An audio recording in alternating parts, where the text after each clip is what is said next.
no waistline worry with Coke, you know. Keeps me from eating something else that might really add those pounds. Call toll-free. Let me help you. Oh, I'm only helping.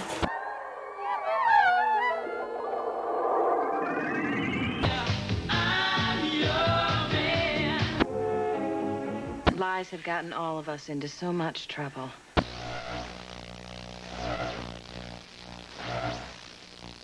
Breakfast! I'm hungry! I eat little babies. What my MTV?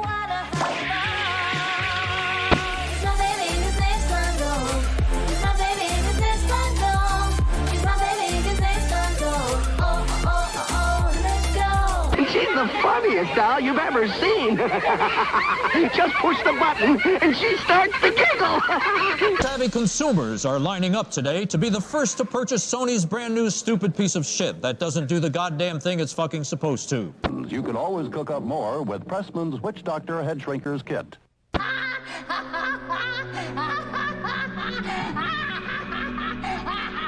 Now, what do you got for us today? Well, today we're going to learn some tips for playing against a guy when you're having an extramarital affair with his wife. Oh, that's one of the most common problems a golfer faces. It certainly is.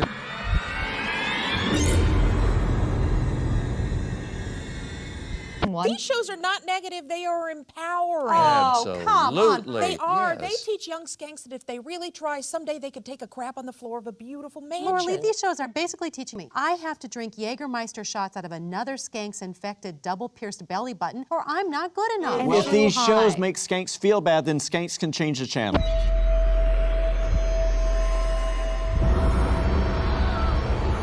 Today, I just bought my most terminally ill fan his replacement heart. Oh my god. Is that Mr. Beast? Do you want a heart to save your life? Or do you want a Mr. Beast rap Tesla? Tesla. Good boy.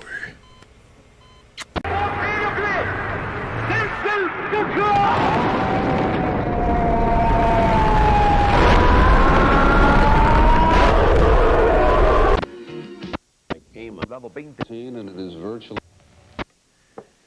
Yeah, get it! Yes, Bulldog! You hear it? You go! Get her kitties out! Get her kitties out! One small step for man, one giant leap for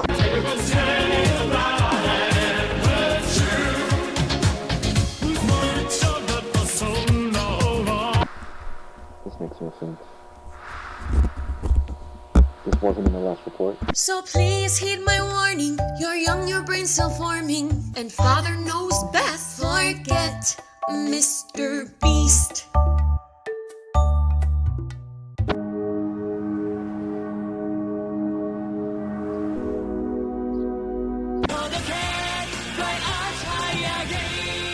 In the criminal justice system, the people are represented by the police who investigate crime. And his name is John C.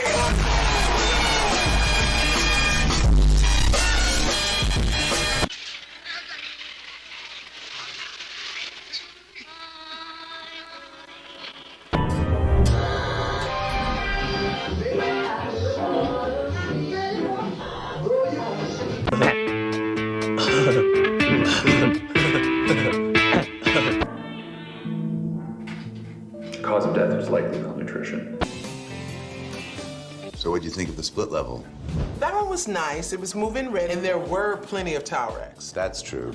But it didn't have any windows, just drawings of windows. You see this? I got this from this. Now, hear me out. We now continue with Smurf.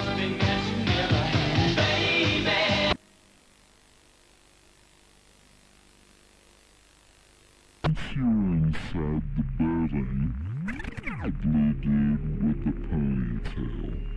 All American households have a gun. Thank you. The secret police have come to this. The Make-A-Wish Foundation is expected to file for bankruptcy caused by one little child's wish for unlimited wishes. Be extra careful, okay?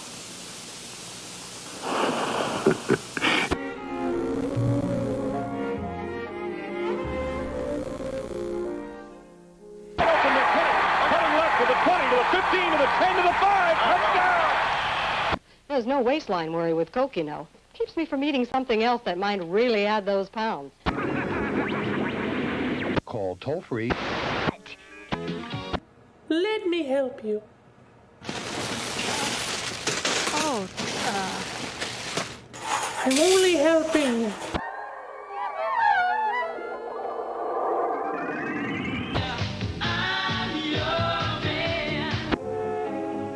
Lies have gotten all of us into so much trouble.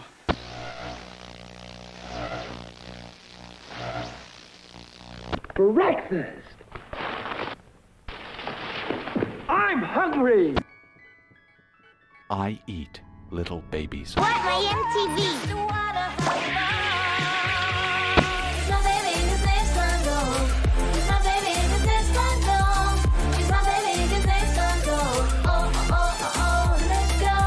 She's the funniest doll you've ever seen. Just push the button and she starts to giggle. Savvy consumers are lining up today to be the first to purchase Sony's brand new stupid piece of shit that doesn't do the goddamn thing it's fucking supposed to. You can always cook up more with Pressman's Witch Doctor Head Shrinkers Kit.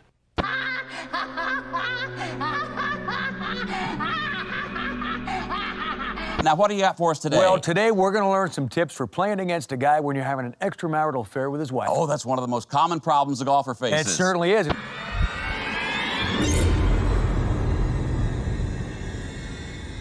These shows are not negative, they are empowering. Oh, come on. They are. They teach young skanks that if they really try, someday they could take a crap on the floor of a beautiful mansion. Laura, these shows are basically teaching me I have to drink Jägermeister shots out of another skank's infected double-pierced belly button, or I'm not good enough. Well, if these shows make skanks feel bad, then skanks can change the channel.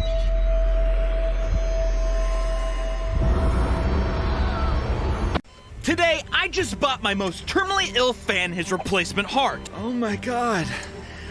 Is that Mr. Beast? Do you want a heart to save your life? Or do you want a Mr. Beast wrap Tesla? Tesla. Good boy.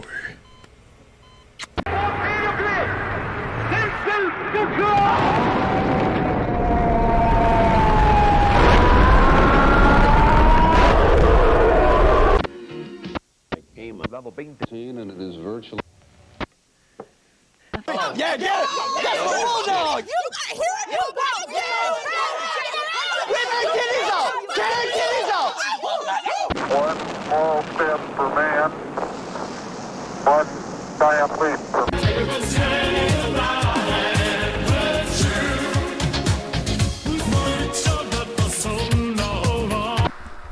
This makes no sense. This wasn't in the last report. So please heed my warning. You're young, your brain's still forming, and father knows best. Forget Mr. Beast.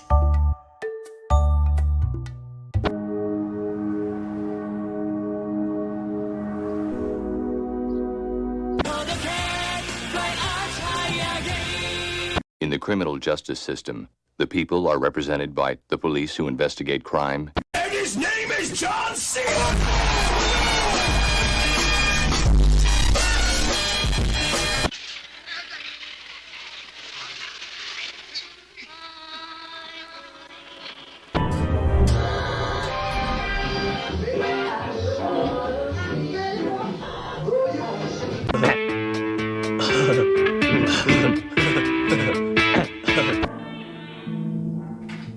The cause of death was likely malnutrition. So what'd you think of the split level? That one was nice. It was moving red, and there were plenty of towel racks. That's true. But it didn't have any windows, just drawings of windows. You see this? I got this from this. Now, hear me out. We now continue with Smurf.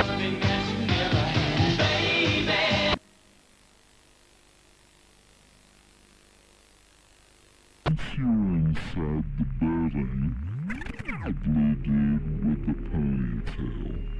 All American households have a gun. Thank you. The secret police have come to this. The Make-A-Wish Foundation.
Oh, I'm still getting shit ready, but here's the audio. Texas fans aren't too lit about that storyline either. Hey, they might not be, but they're going to have to deal with it because it's coming at them quick. Chance, a lot of great series yesterday. I know you were the voice of some of them along with your partner, Miles. But for you, what was the standout, at least, was it the substitution, Marky B coming in? Yes, it is absolutely Marky B. He has a better offensive win rate on Al-Bagra controlled than the rest of the league. And that dude is a coach. Like, it was absolutely comedy. And to me, the best part was the crowd getting behind him. Like, it's just a moment that, like, it is tragic for the team because they're fighting for champs, but everybody made it so much fun, made it magical, and honestly, it was just good seeing the old EU legend Brock. Absolutely, and man, OpTic moving forward. I know a lot of people were happy about that. London Royal Ravens, though, put up one heck of a fight. In fact, at one point, I thought they were going to take the dub, but in the end, it was OpTic. I think 4 or 5 straight rounds in a row, and everybody went nuts. But you got to feel bad for London Royal Ravens. They played their hearts out, and Nameless, I know a lot of people wanted them to move forward. It just didn't happen. I mean, I think everybody was holding their breath probably for the entirety of that Game 5 series, right? It was like the best, worst series of all time in the way that I describe it. You know, so many undisciplined plays, but in the end, OpTic is able to get that win. You could see in London, man, it's just tough. That's right. It's just tough. It was right there. And New York Subliners, man, you know, tough break for them as well. You know, they were first rounded in Major 2 and first rounded in the Elam bracket. That's the way it goes. Big Clay there, represendo. He'll be playing today. Let's take a look at our bracket chance. What is shaping up to see, or what are we shaping up to see today? I mean, just like a sheer amount of like ridiculousness. I don't think anybody can predict anything that's going to happen for the rest of the tournament. For Vegas Legion to lose or to beat LA Thieves when they were down 140 points in the hard point, it was looking chalked, and a team that got second place is gone. New York Subliners, the team that won the first event, is gone. That's right. I don't know. Nothing makes sense anymore. It's been a wild stage 3. It's been a wild stage 3 indeed, and I'm actually going to send it right back to you because we are at least for one of our series today at the top of the bracket. 2 teams that played on day 1. They're now going to be making a return back to the stage. It's Seattle Surge playing against Atlanta FaZe. They have history. Dude, it's like a classic matchup at this point, right? The cursing Nikki D, like, you know, Atlanta FaZe wanted to break that by picking him up on the roster, but they've been going toe-to-toe. Pred, who's been touted as one of the best he is one of the best SMGs in the game, gets to go against a BZ, test the metal once again. They played a major one 2 different times on land. Like, it is always a good series between these two. Let's dive a little bit deeper on that major one, because we have to bring that up, obviously. Now making a return on land. This was our box score chance. What did we see? I mean, the craziest stat I think we have on this one is Elisilo, Seattle Surge, who nearly broke the record for a losing streak in that game mode. That's the last team that actually took Atlanta down. So it was absurd stuff that Seattle was bringing to the table. And when they play against Atlanta, that's when we see them at their finest. And it's one of my favorite matchups, I think, for the past 2 years has been the Seattle Surge versus the Atlanta FaZe. And I love to touch on the fact that I think every player in their roles on each team match up the other incredibly well. And that's why we see such exciting matches when these two meet up in. Well, this is a banger. I mean, you look at this series and it's the best search and destroy team in the world versus the best hardpoint team in the world, right? So completely on different spheres, but it just seems like when Seattle goes up against Atlanta, they turn up to a whole new level. But keep in mind, this is also a brand new Seattle that has been winning their search and destroys. I think they're 5-2 in their last 7 search and destroys. Throughout stage 3, they have improved upon that massively. So I expect this one to go the distance. And I think that's like one of the most fun things because like they rise to the occasion. You have guys like Pred who like, he's the S&D Reaper. His first bloods are on point, but Pred when he plays them gets elevated even further, and the maps we're gonna see are gonna be there time and time again. But even for the head-to-head battles these guys have had in this tournament, those numbers are bonkers. So you have FaZe, whose SD is ridiculous. Pred's got a 1.8.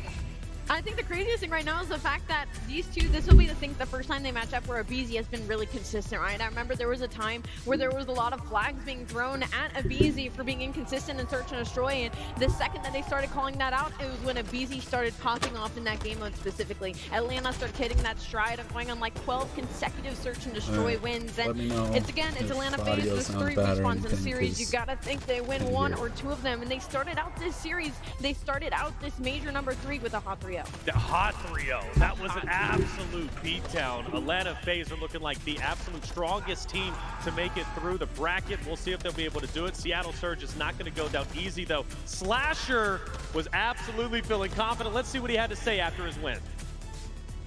You guys came out and made that look easy. Yeah, I mean, like I said, we've been saying it online the whole time. Online respawns are different. No sound EQ, we're a way different team, and we just showed it right there. Also, people seem to forget who built that camp. I know how they play. I taught those kids how to play Call of Duty, so don't forget that. All right, like, let's get that straight. Teaching them how to play Nameless, that's confidence. I mean, dude, he is tripping with confidence. He was feeling it. The dopamine was kicked in, and he knows that he has some of the best players of all time alongside him on that stage, so of course he's going to be confident. Hey, let's move over to Beantown. Boston Breach. Beans playing incredibly well. We talked about 3 rookies joining in, and, well, Beans was one of them. He wasn't scared to talk trash. He felt confident and comfortable in front of the audience, and that's no small feat, Chance. I mean, not just in front of the audience, of like when he's talking, even the gameplay. This dude has been on point, and obviously it wasn't the strongest start for Beans, right? One of his first series in the league, he got a hardpoint KD of a 0.5. It's not a good look, but I mean, they still got the win, so he's underperforming. He's gotten better as an individual, and now you're getting to the point where he is nearly breaking records in search and destroy. Boston are going to be a force. And Ali, Toronto Ultra making a change after this series. Yeah, I mean, and I kind of understand it. I know a lot of us were caught off guard by that change because they open up Major 3 qualifiers, they play their first matchup, right, and then they get rid of Stanny. I mean, I understand because that map number 1 against Boston, I mean, it was basically 3v4, and yet somehow Boston Breach still win that series, right? And if you're Toronto Ultra, that's a little bit embarrassing. So what do? They make the change, they bring in Hixie, and since then, I mean, it hasn't felt like a drastically new team, but the consistency has what really has changed for me when it comes to Toronto Ultra, and they want that revenge, right? It's a little bit embarrassing the last time these 2 teams matched up, and now the biggest question mark is Hixie going to make the difference this time? Hixie is the big talking point. We got Scrap versus Beans. Nameless, they have history. I mean, obviously they have some history. You saw that match. Beans got slapped and they still got the win, and Scrap was obviously mad about that. Rookie of the Year is still very much up for grabs in this match. Could dictate the future of both these guys, right? Looking at this team, looking at both these teams, one of them is going to get brought back down to earth. Right after this series, we're going to figure out who's a contender going throughout the rest of this tournament, so this is a big one. And then at that point, we get to talk about composure and recovery, right? Having that winner's mindset. Beans, though, like I said, wasn't scared to talk that trash, and he did talk that trash. In fact, he had some choice words for Scrap. What did he have to say? Before we let you go, one thing that is going to put Boston Breach in the spot that you guys want to be, if it's a player, if it's a map, a mode, whatever it is, if there's one thing that's going to promote you guys, what is it going to be this tournament? I think everyone knows. Obviously, we play Toronto now. Me versus Scrappy is what everyone's been waiting for. I want to take him down again. Last time I had my feet up a little bit, but I really want to bring it to him this time. Had his feet up a little bit, but Ali today is going to be 10 toes down, ready to bring it. Yeah, I mean, from what we saw from him in the series against OpTic Texas, I mean, it was just a lot of dominance off the back of Beans. And what's crazy is, you know, Scrappy has been kind of that contender for the Rookie of the Year. He's been the front runner when it comes to that conversation.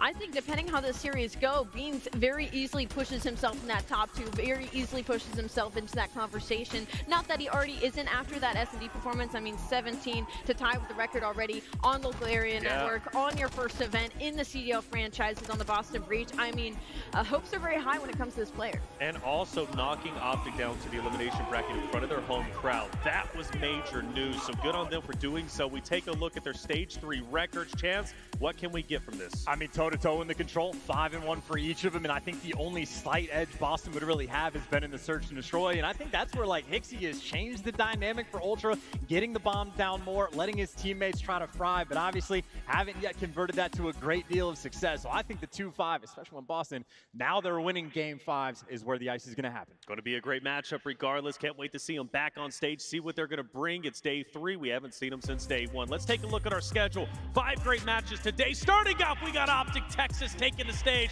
going against Florida Mutineers. Their kryptonite, as some say. Seattle Surge then against Atlanta FaZe. Boston Breach versus Toronto Ultra.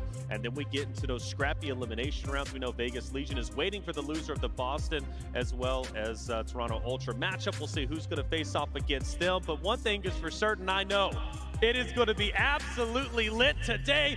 Like I said, OpTic Texas will take the stage against Florida Mutineers. That series coming up after the break.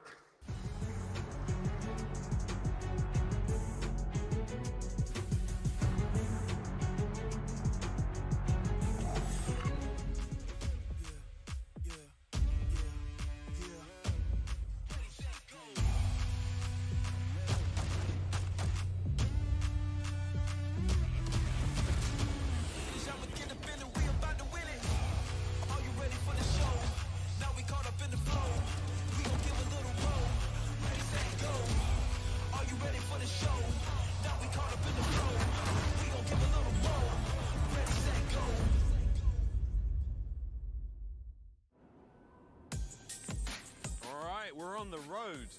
About to go to the Cedar Hill State Park. We're going to touch some grass.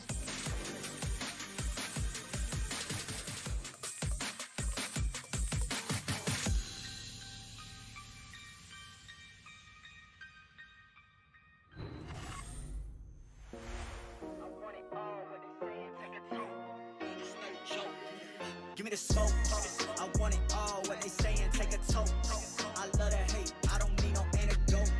Better keep it light when you talking to the globe. It's no joke. Give me the smoke. I want it all. What they saying, take a toke. I love that hate. I don't need no antidote. Better keep it light when you talking to the globe. It's no joke. Give me the smoke. I want it all. What they saying, take a toke. I love that hate. Give me the smoke.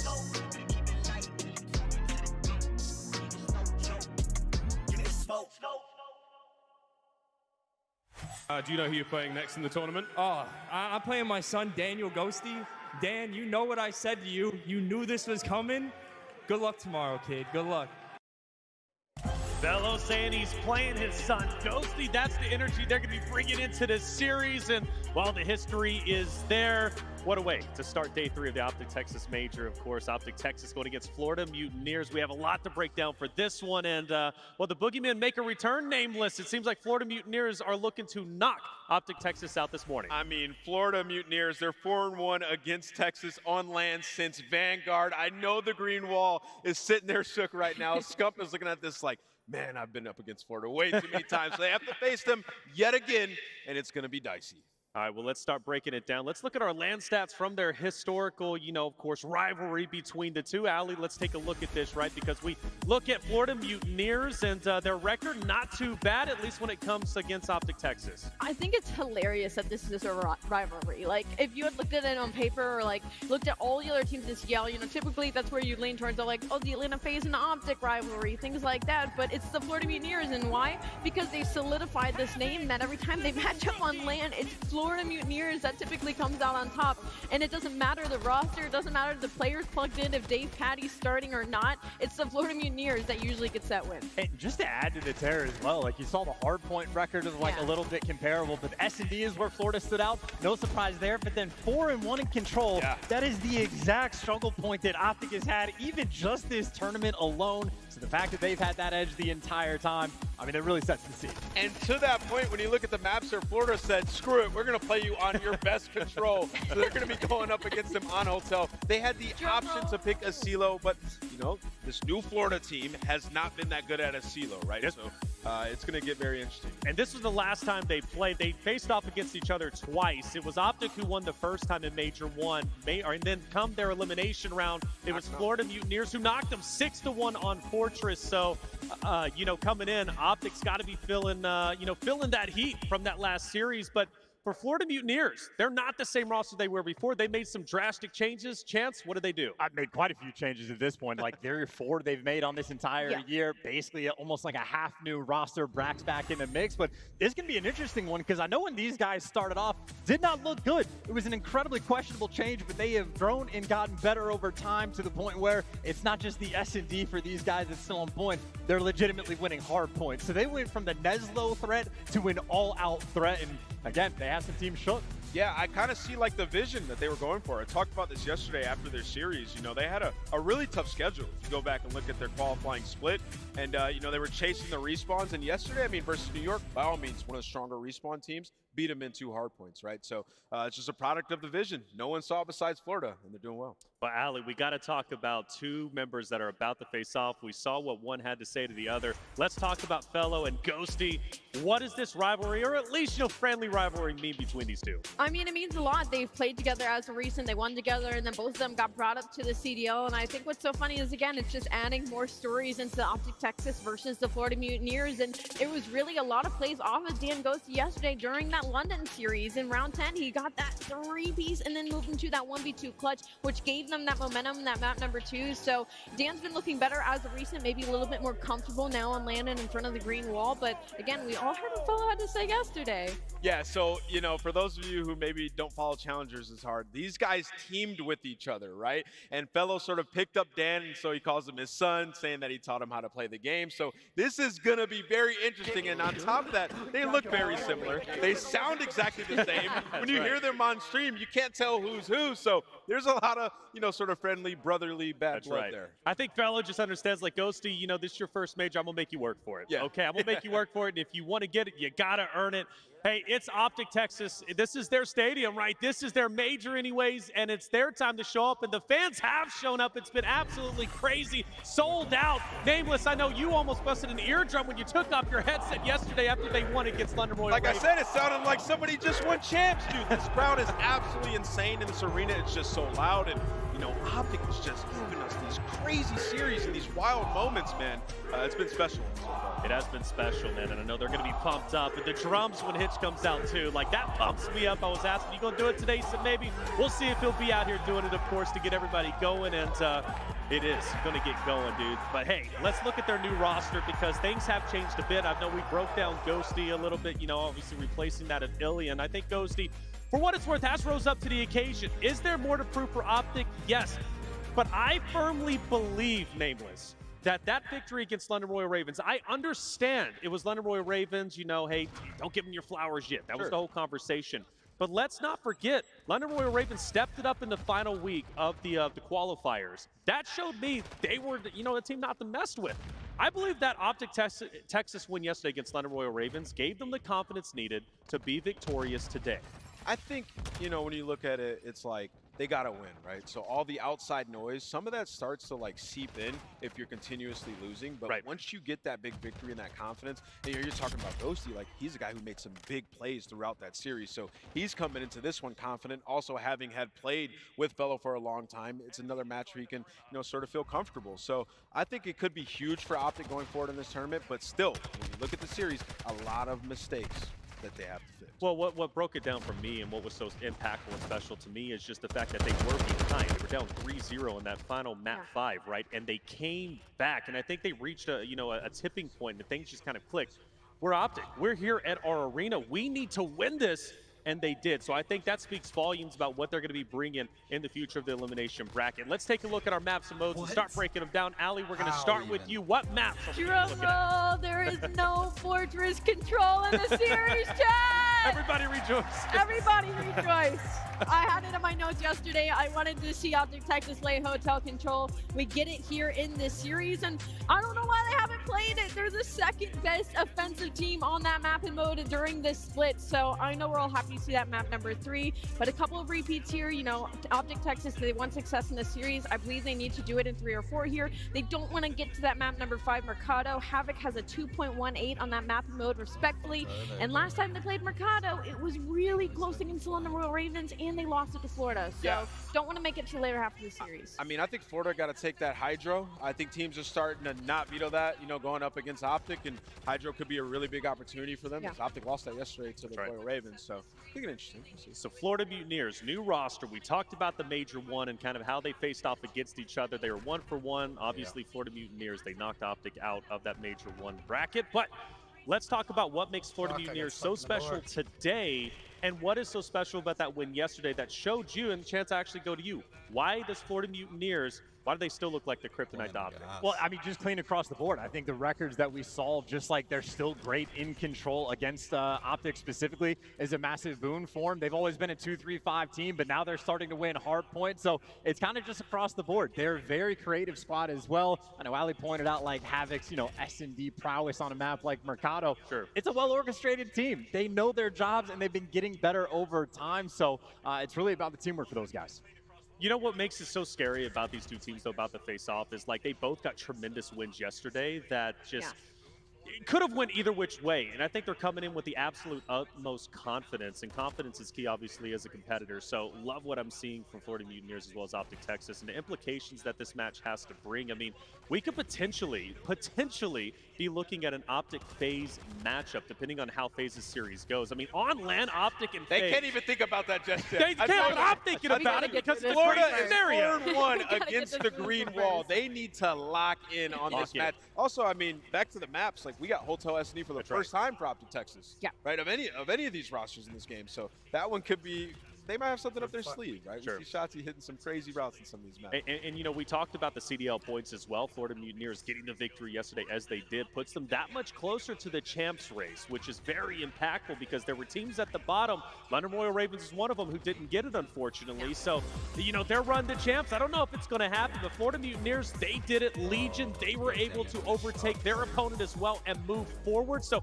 they're going to get some more points. So we talked about those top 4 at the bottom. Allie, I think 2 of them at least have a good chance to be in champs now. There can be no underestimating in this series that I have coming up. For the Florida Mutineers, this is everything. This is more than keeping their tournament alive. They have 60 points to their name right now. We're already past almost the end of Major 3. Heading in, we only have 2 more majors to go. They need to start racking it up, especially when teams like Seattle Surge are looking good, Vegas Legion are looking good.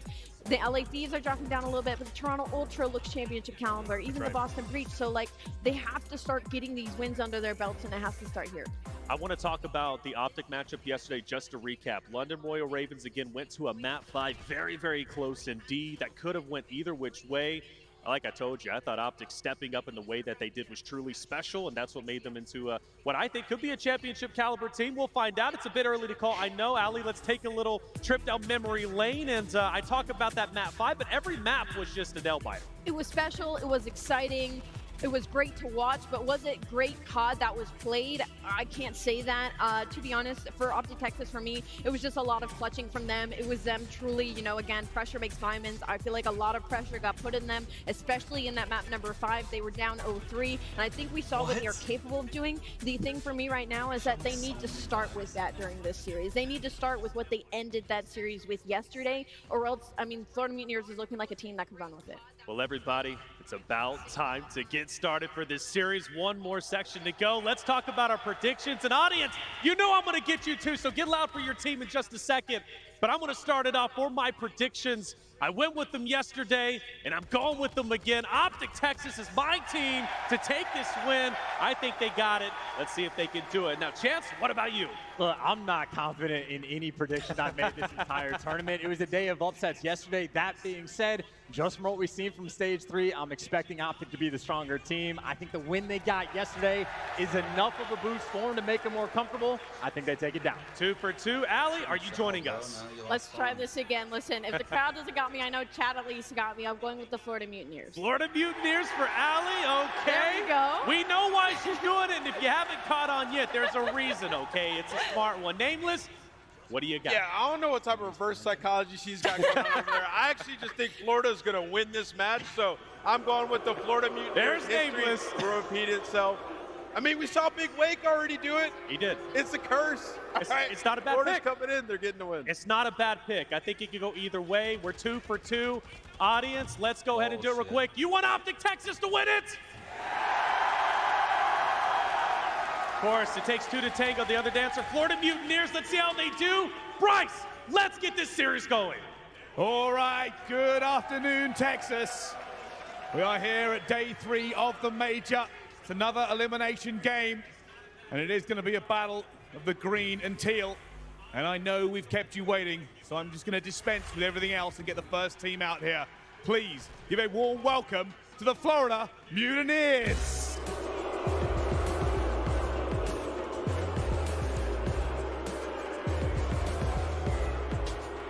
Capital, Havoc, Brack, and Fellow, your Florida Mutineers. Man, they just look happy to be here. It's been so many battles this organization has had against OpTic on land. They've gotten the better of them 4 out of those 5 times, and these guys took down the Major 1 champions yesterday in a dominant fashion. We'll see if they can go through the green wall. Let's bring them out.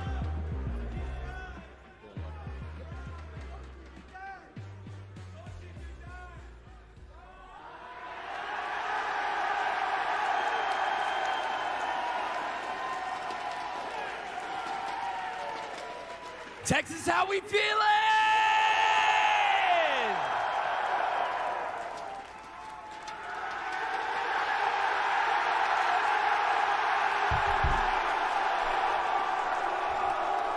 Let them hear you. Green wall. Green wall. Green wall. Green wall. Green wall. Green wall. Let's go.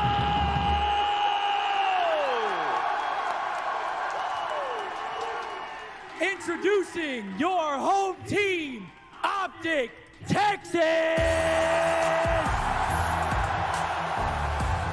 Ghosty, Dashi McCruzy, Shotzi, and Kyler. I mean, the vibes could literally not be higher in this stadium right now. They got the king on the drums, and to walk them out, the pressure relieved off the shoulders of Texas, knowing they have the green wall behind them. They got to get through somebody that has tested them time and time again. It is OpTic Texas. It's time to get this cast started to Merc and Maven. Oh my, we're having fun. Seth kills me. If you know him well, he is a child at heart, and he was having an absolute blast up there, getting everybody fired up. But here we go. It is a packed crowd. If you were outside at all, you saw the line was wrapping from here to the next state line. Like, it was unbelievable. That's pretty big, yes, Texas is. is massive. Yeah, that's a good point, John. That, Good point. That is a heck of a distance, but you are not wrong. And I mean, they're going all out, right? Bringing out all of the stops they can, trying to get the energy, you know, all to the team in the crowd, just trying to get this going because we watched yesterday. It took a lot. It took a lot for them to win in that Game 5 versus London. We know in this matchup, it has not been a good one for this OpTic team. I think it's 4-1 for Florida since Vanguard. They have really controlled the search and destroys and that game number 3. So this is a Florida team that they're confident. They know what they need to do to win. But OpTic, was it what they needed yesterday? Now are they playing with some confidence? Is that swagger back? Yeah, you got to think like the big play from Ghosty. Just some moments where you really turned up with the crowd behind you. It just felt like that switch flip where the mistake-prone OpTics suddenly were making the plays. They were putting London on their back heels. Are they able to do that here? And, you know, I kind of love the relationship and dynamic between Fellow and Ghosty. You heard him on the main stage. You know, we kind of heard the details of the messages going back and forth between these two. Father to his son, you knew it was coming. You know Fellow's going to bring it. And he's got these boys playing some good Call of Duty. No, he does, right? He said that in the interview. Like, these guys, they trust me. What I say goes. And, yeah, they play very disciplined Call of Duty. And we have some hard points here. We have some hard points here that require that discipline. And I know before we get into it, I got to be the bearer of bad news. We didn't have a PC crash, so you get to hang out with us two idiots for a little bit that's longer. all right. The crowd is still ramping up. I think, honestly, I figured we were starting maybe a little bit late because people were still, like, filtering in. And you can see it is just packed. A sold-out venue. Thank you, everybody that is here in attendance. It has been brilliant. So much fun so far. And we still have so much time to go. A lot. I mean, today is a very big day for these teams. You know, either one of these teams could go on a run, potentially be top 4, but they're going to have a couple of matches. And, you know, I mean, you have the winner side as well. Who's going to get to that winner final tomorrow? Yeah, just still a lot of Call of Duty play. Well, OpTic are going to make the run. If they're going to make this venue lose their minds, if they're going to get to a championship Sunday, how's it happening? I think you have to look at the sub duo. Shotzi, he played fantastic. To me, it's the other half of that. I think it's got to be Hook. You know, his respawns were struggling yesterday. Even in that game number 4, Mercado, he started off like 1-12, 1-13. You cannot do that later in the tournament. So I'm really looking at those two. But Havoc is a guy for Florida. He has been so good. You have Shotzi as well. When you talk about Hydro, both of these two are going to be hitting those water routes. Yeah, I mean, I think when Havoc came back to the league, he's obviously been a guy that's been kind of up and down, like just in the league, not in the league, trying to find that spot. And you saw his impact was immediate. He was frying in challengers, and now he's got in the league, another place he can make it search and destroy. He's been more consistent than I think many would have expected him to be in the respawns. And now with Fellow on this team, he said it yesterday, like, I could jump, if I told them to jump into a bowl of fire or whatever he said, like, they would do it. Like, there's some trust there, and I think that is going to be the thing that if you're going to beat OpTic, that's what it's going to be. Trust and making the plays you don't make. 100%. I mean, the last couple of months for Havoc might be some of the best COD we've seen him play, honestly, in the league. He's had his ups and downs, but he's playing consistent. He's playing confident. And, yeah, Shotzi, I mean, he's the playmaker for this OpTic team, right? When he gets going, he's going to make it look good. And he does it, the best way possible. Yeah, feels like sometimes he's trying to make it look too good. No I'm like, doubt you just would have won that if you didn't have to be so flashy. But that's just part of the mystery and the beauty. That is his gameplay. It is certainly something you have to witness. If it's your first time watching, you've never seen Shotzi's POV, it is something incredible. But thank you for your patience. We're just waiting to get restarted. Think we should be good to go now. And I was just told we may have another restart. I'm so sorry. We do. I'm so sorry. And it looks to be the same player. So hopefully, the comp ops team get on that quickly. Because we want to get wet on Hydro, that is for sure. I'm trying to get moist. On the map, dude. Joe's a naughty girl. You got to watch out for this guy. Unbelievable. Oh. But no, as we wait to get starting, hopefully it's not something where we have to swap out a PC and it's just another restart, we're good to go. If it's going to be a longer issue, we'll try to keep you filled in as quickly as we can. Hopefully everyone's been able to get into the venue at this point. Shotzi's face is a let me play, bro. Like, I'm ready to get twisted on the map. We're going to talk a bit about this matchup from Challengers. You heard Fellow kind of talking father to son. He's been looking forward to this matchup. It's like big brother, little brother. It really is, right? It feels like Fellow has had the script. He thought this matchup was going to happen.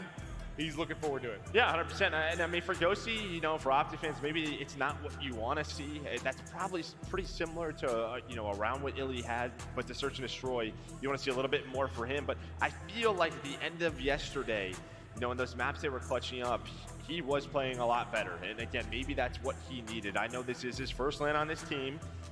OpTic is always expected to do well, but to do it in front of this crowd as well, I'm sure the nerves were there. Yeah, I'm sure it's just one of those things where you learn over time as a player, it becomes less nerve, and nerves are more like you're harnessing the power of the crowd, right? Like you look to just encapsulate everything that is going on, use that to your benefit. But I'm sure it takes time. You know, when you're first up there, I don't care if they're the ones rooting for you. It's got to get you a little bit jumpy. It's just got to. Yeah, and then on the other side for Fellow, this is kind of a guy who's sort of transformed himself, right? He was in the league, then was this sort of cracked submachine gun player, then out of the league, had to transform into this slower AR where the challenge, you know, in challengers, he was being very, very successful. And now he's back to a spot, but a lot different. He has transformed himself. I'm being told it looks like the lobby is getting going, and we hopefully on our third attempt we're good to go. Third time's the charm, Joe. We're getting into this one. I got a feeling. I hope so. I see the maps loading up. All right, there's the music. There's the flyover. I'm looking at the names. I see all 8 names, baby. All Let's right. get freaky. Woo! Get our Michael Phelps on. Get swimming. But you see right here, it's just sort of a tale of two different stories. For OpTic, great rotation team, not great at holding. On the other side for Florida, they are very strong at holding down these hard points, but they do not win the rotation very often. We'll see if that's how it's going to play out. I think that map yesterday with OpTic and London, it was just so back and forth. But map number 1, here we go. Time to battle. It's Shotzi from the depths, looking to take the fights up mid-map. We hop out to the sky cam to give you eyes from the sky, and it's kills from OpTic early on. Shotzi and Ghosty that are able to line them up. Dashy just staying up. Ghosty is piecing early. That's going to be 3 for him. And time into the hard point. Still controlling that right side of the map. Things looking good so far for OpTic Texas. I mean, they flipped right away, actually. Behind those 4 kills, they're able to get the spawns that they want for P2. Now you have who? Blocking down the spawns. He's able to find a kill on rotation. Shotzi's got another one. Really, the last player alive is Havoc, and they're hunting him, right? This is the comms that we're sort of talking about. Havoc, the last player alive, we have to find him, check the water routes. Havoc is spotted. Now he's just waiting for the rest of his team to get there, but a nice 20-point lead here for OpTic. Yeah, these water routes, like they've just been looking for him. He's just swimming, just poking out of time, holes, finding kills, continue to find peaks, but there, he's going to get dropped. They're able to take him out, now start to get into position. It's going to be Big Capital that's able to win 1 gunfight from up top. Now we'll take a look at the minimap. The collapse is going to start to come in. You've got everybody here from Texas looking to lock this down. Only 1 point on the board so far for Mutineers. And we just talked about the rotation. Just not a great rotation team is this Florida squad, but can they get in the hill? Get a break. Fellows able to find 2. Now can they lock it down? And well, Dashy, he was pushed out. So the final 30 seconds, the spawn's going to go the way of Florida. It looks like OpTic might take one more shot at this. Just get them off the hill time, focus on the rotation. That's what Ghosty's doing over at P3. Yeah, and a pretty solid break. The set's like 30 seconds left. You know, it's not like a super late in the hard point where you're punishing yourself on rotation. You get a nice chunk of time. They'll lead to about 30 seconds. Now it's going to be Deddy out and straight into the waters below. His Shotzi, he's got one in front, pistol out, not quite able to connect. Gonna look for another route. Yeah, he's able to spot Havoc, but at least you spot him, right? He's gonna have to switch it up. And now Shotzi, he's gonna jump on through, just try to spot anything through the front. But so far, so good here at P3. The fact that you have them spawning so far front side is gonna buy your team so much time on the hill. Doesn't allow those spawns to get wonky near the back. But Fellow with that kill, a nice opener. That's gonna start the first push here for Florida. Shotzi though, able to win it up to 9-3. Fantastic start for him, hunting for one more, looking for the angle, finally able to find it as he gets into double digits. Where's the next battle? He wants to soar, but it's Havoc that's able to shut it down. Instant trade there from Hook, and a lovely snap onto the second player. Third, give me that. As Hook keeps on cruising. Okay, so far, so Boys good. cooking. OpTic, right? You win both rotations at P2, P3. You get most of that early time. You built yourself up a 40 to 50 point lead. Now it's for Florida, right at this P4. You have a nice setup here at Broken. have Capsule pushed on up, trying to find Shotzi. That's going to be the first engagement. He's able to win it. OpTic going to push through Dome side and try to get towards the back and really disrupt this team. They're waiting for their last player to spawn up and get back in the mix. That's going to be Shotzi. Now they start their real first effort at this. From Bellows POV, we'll watch the attempted hold. It's Havoc that's able to win one gunfight. Where the trade's going to go down. Brack trying to hit. His teammates falling around him. Brack still set him in the back. He's got one player to work with. It's going to be Capsule, I believe, inside. But the spawn and the numbers here with 25 seconds left for OpTic. Yeah, nice shots from Ghosty. He's able to find that. He's up to a 3 spree. So similar to kind of what Florida was doing, right? Fine. Where, you know, you get the final 20 seconds or so to keep that lead. Double positive is Shotzi on this P5 rotation. So you go all the way in the back. It looks like Fellows locking this down for now. Well, he's going to get taken down, but he has the help of his duo and Dashy. Inside of the hill will be Hook for now, but Florida, they're just focused on the spawns, trying to deal with him, but Hook, he's just going to get on the hill, win that gunfight, and try to disrupt this setup here from Florida. Well, they've just taken down 3. Hook now able to get tucked into a corner. Well, his position now going to be given up. It's the nade comes, the stun comes, and not going to be a safe spot for him whatsoever. Now, what can Havoc find? Out to the top balcony he goes. He finds Shotzi with the gunning and the movement. Is able to put him to sleep. Still a 20-point advantage in Capsule. Still trying to lock it down inside. Yeah, nice break there for OpTic. Now they have the spawns. 30 seconds left. They're still holding on to that pretty small lead, but well, Florida, they haven't been able to break this setup, and it's really the sub players right now for OpTic leading the way, and that's what you want to see. It just feels like if Hook and Shotzi get going, they are just so much tougher to beat as a squad. They're going to find the rest of that time, build the lead up all the way to around 50 to 60 points, the largest so far throughout this map number 1. You take the first hard point out of it, right? Like the 38-1 start or whatever it was. Since then, it's been relatively even.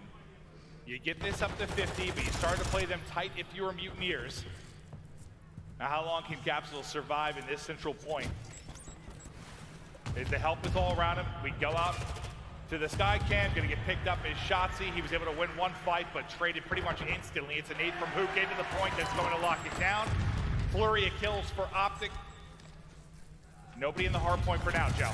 Yeah, and right now, I mean, OpTic, again, just doing a good job making sure they have P2 side of the map. Havoc is taking her out all the way through. It looks like Hook, though, is trying to find it. Hook, he's on top of it, not able to win the gunfight, but that allows his team to know, hey, we got to get to the back, while the rest of Florida are going after the scrap time. Hook, he's going to spawn all the way out, so Shotzi, he's got to deal with Havoc. It was like a one-on-one I thought you were going to have, but now it's going to be Shotzi with a legion of players in front as they break down the comms and try to get in. Let's get right to a listen in now with OpTic Texas. Castle, when is Border going Castle now? That guy's going Castle. All right, we can break the left here. We can break the left. Yeah, I need a time. I need a time. Nothing stun Castle. Here, one shot. 2 ticks on trophy. Nothing bolder. He could be in before though. Yo, one guy's pushing. Okay. All right, yeah, chill. One guy's gonna cut us. Yeah, he's don't jump up. One guy's back in front of me. Havoc's gonna cut us. Low dome. I killed the guy before. And Havoc's stun mid. One guy's low dome. Yeah, I hit the water. I hit the ocean. He's out. I don't see him. He could be in the corner. Oh, that. Nice, good one. I'm stunning. One guy's gonna be P4 I need this timing. time. Yeah, very simple. Lay down back. Yo, no more trophy. I think. I don't see him, bro. He's jumping on his P4 own. weak. What's P4? weak as fuck. He's one shot P4. Let's go. Let's go. Boys cooking. Yeah, I'm going to the deep back, bro. They can be dump on me. I'm on it now. I'm going deep back, bro. I'm gonna top dome. You try to watch my dome. Look at top dome, man. Top dome. I'm not challenging him. You have the back? Yeah, I'm in the deep back, bro. Alright, listen. Yeah, let's just hold. I don't see him. Let's just gonna go to hold here. What do we do? Top dome, 1 HP. I need his I'm ass. on water hop, okay? I have the deep, but I'm like Watch kind out, of in a top timing angle. Yo, he got me front. He's going top. You were pretty critical of some of the comms you heard from OpTic yesterday. Did you hear any Oh my improvements here? God! I mean, well, okay, yeah. The small talk was there. I don't think we heard Hook at all, but I did hear him right there at the end. I think maybe just a listen-in wasn't picking up his audio. So that was like the one thing. I mean, Hook was going on a long route there. We're waiting for him. But for Florida, even during that listen-in, that was the big hold that they needed. Now only down 15 points, but over at P3 with the opening that Shotzi found with those shots. You have a lot of that, pressure to deal with now, but OpTic, they are dealing with it, and now all of Florida spawning out P1. Yeah, it's like how many 1v1s are Shotzi and Havoc going to have in the water? It seems like it's going to enter double digits soon. Hook with the Deddy out. Just trying to stay on the map. get tucked away with his trusty bush here, and he is all the way deep. They're hunting for him. I don't even know if they checked this. Do they check it? They go for it. Hook is there. Is he able to win it onto the second? The tactical is out. The stun is able to hit. Now looking for the angle. It's a great nade. I thought it was going to maybe stick him, but Fellow able to hit the shots, and then the stab right back to the push. Not even going to take that as well. But it's the team firing from OpTic that are going to get it done. I mean, that's just a play, though, right? Hook's buying time for his teammates to win the rotation across. They get the spawns now, Florida. They are able to get through front broken as OpTic were just trying to get set up inside. But so far, so good here for OpTic. 3 going to go down. Brack now the last player alive, just going to try to disrupt this setup. But with this 50-point lead right back into it, you find these 25 seconds, you are close to winning this map number 1. Just about to get over that 200-point mark. So far, so good. Gunfight after gunfight. It's Hook that continues to line them up. My guys have been making the plays. Spawning out, it's going to be Mutineers on the rotation. The first guy there is going to be Shotzzy, then from OpTic that's looking to find the fight. He's able to take the first, and you can see right on the next hard point, that's about to pop. The OpTic numbers trying to get there. Shots coming into Havoc. Now, who's able to win this little 2v2?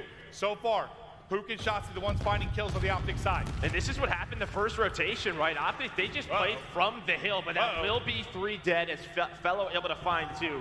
The team nade comes in, but OpTic, they get the close back spawns. And well, behind that 2-piece from Ghosty, that's going to be worth collapsing. Let's try to win this 2v4 quickly. And now it's all down to Capsule. Big Cap cannot deal with the OpTic push as Shotzzy finds the final 2 members from Florida. Yeah, you just spawned so close to that backside. And Shotzzy blown to smithereens. That's why they had so many team kills with nades yesterday. Still a few throughout the course of today, but you're maintaining that lead, starting to chip away at it. He is Mutineers. Right back into the point, though, we'll go OpTic Texas. Now we get ready for our next big rotation with 10 seconds on the hard point. You see just a shoulder there, I think, this Ghosty. Backing up Fellow for now. And you know, Florida had some close hard points yesterday. These were the areas where they were very disciplined. Finally, you win a P1 rotation. You have the P2 spawns. Fellows all the way in the back, playing so far as like that old school anchor to make sure they have spawns for P2. This is the chance for them to get back into the game. If I'm OpTic, I think I'm going all resources at P1. Just try to win it here, put the pressure on Florida. But Havoc was doing a very good job around that hill. P2 is so much easier, though. Shotzzy can't find the opening through the water route. I mean, you do want to get as much time as you can. Playing right outside the point. He gets tagged up. I didn't even know how he takes down 1. I thought he was dead to rights, but he's able to pick 1. Shotzzy now following it up. Can't hit the shots in the bracket. Right back into the water. He will go. Dashy will line up 2. Neither team get a ton of time in this hard point, but every second so much more valuable to OpTic. And they're getting a healthy chunk of time here. Up to 2:35 we go. Yeah, I mean, Florida, they just gotta have to give this up. Maybe Fellow can find the pick on the hill. He's gonna find 2. But it's gonna have to be a full 60. And even a full 60 will not win you this game. So 4 more seconds, Shotzzy, he does get caught, but you have a lot of mid-map control with Fellow on that cross. So he's watching the spawns come in. He's winning some big gunfights, but now it's up to the submachine guns of OpTic to push them forward. Here comes Hook. This could be the break for the game. If they can get it done, Capsule wants to see another hard point. So far, so good from Mutineers. Shotzzy stun out, not going to connect. Lovely shots, though, in the outskirts to take down Fellow. With the 2 dead, this should be the collapse. Here comes the push inside. Let's go. Another one gonna fall. 1 more player Let's here. go. The trade is through. There it is. Final point. Game 1. Big dubs. Take the map run.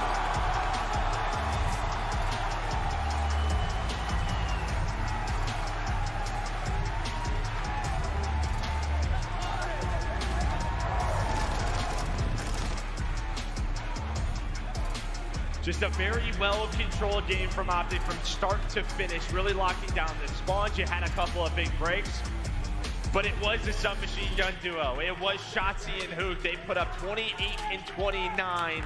That's exactly what you wanted to see, especially from Hook. Again, really struggled in those hard points, but they step it up. They control those water routes, and really they shut down Havoc, who was the key for Florida so far. It felt a lot better than yesterday. Yeah.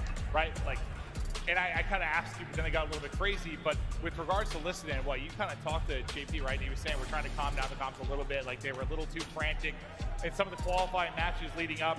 You thought yesterday was like a little too calm. A little too calm. What do you think today? Yeah, I mean, I thought it was a lot better. Yeah, I just the You problem mentioned Hoop is- you didn't really hear, but like I'm more for like calling out names and numbers and stuff. Did you hear a bit more of that? Or? Well, they just got smoked on the listening. True. I mean, besides like Hoop getting 3 kills. Yeah, like, yeah. They kind of just got held on that P2. There wasn't really much to go over, but there you go. That sort of 30 to 40 point lead. They never gave up. That first set of rotations, they had the spawns, and you know, a couple of big breaks. If you look at those P4s for OpTic, we talked about Florida's ability to hold on this map, second or third in the league. They had a couple of chances, just weren't able to hold on. And we'll check out some of the big plays throughout the course of it.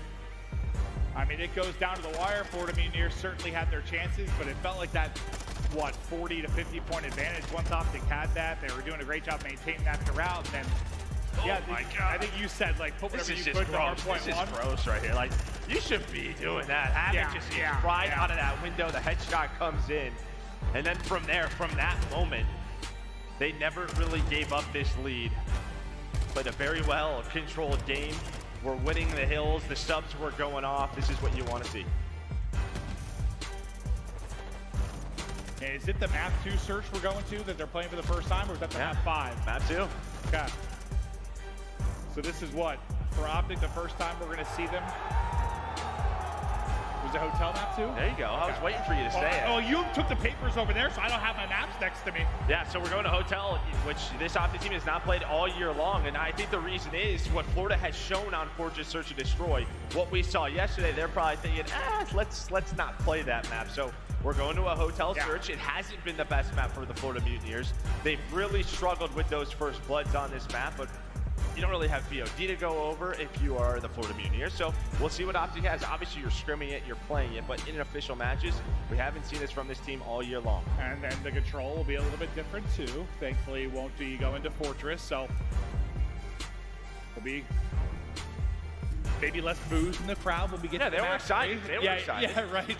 To get the hotel control. But for the Search and Destroy, we'll see what they're going to bring to the table with an excellent map 1 win. Now, how much can you carry this forward and take the momentum from this crowd? Because they were rowdy. You can see it is just packed in the venue. An awesome sight to see. As OpTic put on an incredible event. It was a blast last year, just trying to upgrade it and improve it every way they can this year. It's been a joy. Yeah, I mean, over here you have the challenger side. Yeah, just so many activities if you are a fan. But the big thing they're here for is to watch this team on this stage. And yeah, it's getting a little toasty. Are you all right? It is warm. Yeah. Oh. Yeah, usually when you get too hot, you can't think very No, straight. I'm trying my best. Yeah, it is. No, that's what happens to the packed venue, dude. It is fill it up. More and more. I couldn't believe it, dude, when I was walking outside just to get some fresh air and saw how far that line was going. There were a bunch of different videos that were kind of popping up on social media that you saw. It was really special to see. But this matchup with Dashy and Brack, you can see what they're putting up in the KD department. Both guys have been popping off. Who do you think's at the edge in the Search and Destroy? I mean, it's just sort of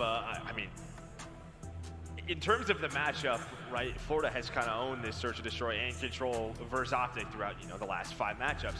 But between these two teams, it's tough to tell because you don't have a lot of reps. If you are OpTic, you have no reps on this map. But here we go, map number 2 loading up. But I think, the Dets kind of talked about it with Hydro. That was a big map to win if you are OpTic, right? Because that Mercado hardpoint you've looked great on. But it's a map number 5 where I think is really the worrisome. So I'm excited to see what OpTic has on this map. In a map 2 we go. Hoop, terrific in that map 1. We'll see what he brings to the table here, but it's Fellow that's able to find the first blood. Shotzi ripped out of this round. Now what can OpTic do from the 3 versus 4? Defensively, just trying to pick their spots as slowly. Mutineers working this bomb towards B side of the map. Yeah, and this is sort of the, one of those maps where we're so A heavy time and time again, but teams now starting to work the middle of the map, work over towards B. Inside of this kitchen, it can just be tough to retake.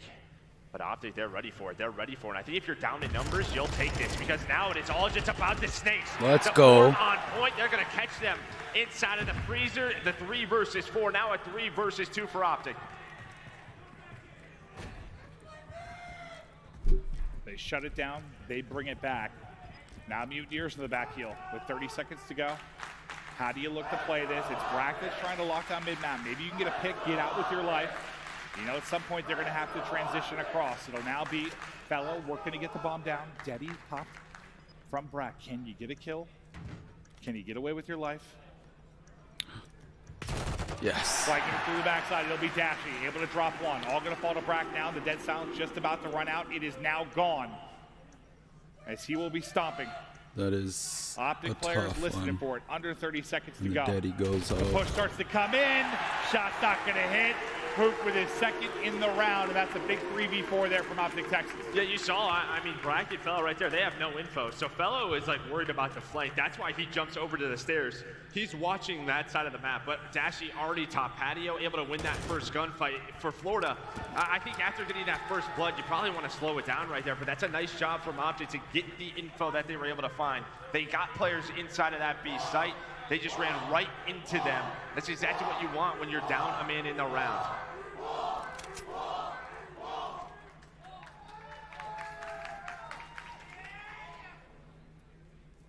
Well, Dashy chatting through with the team.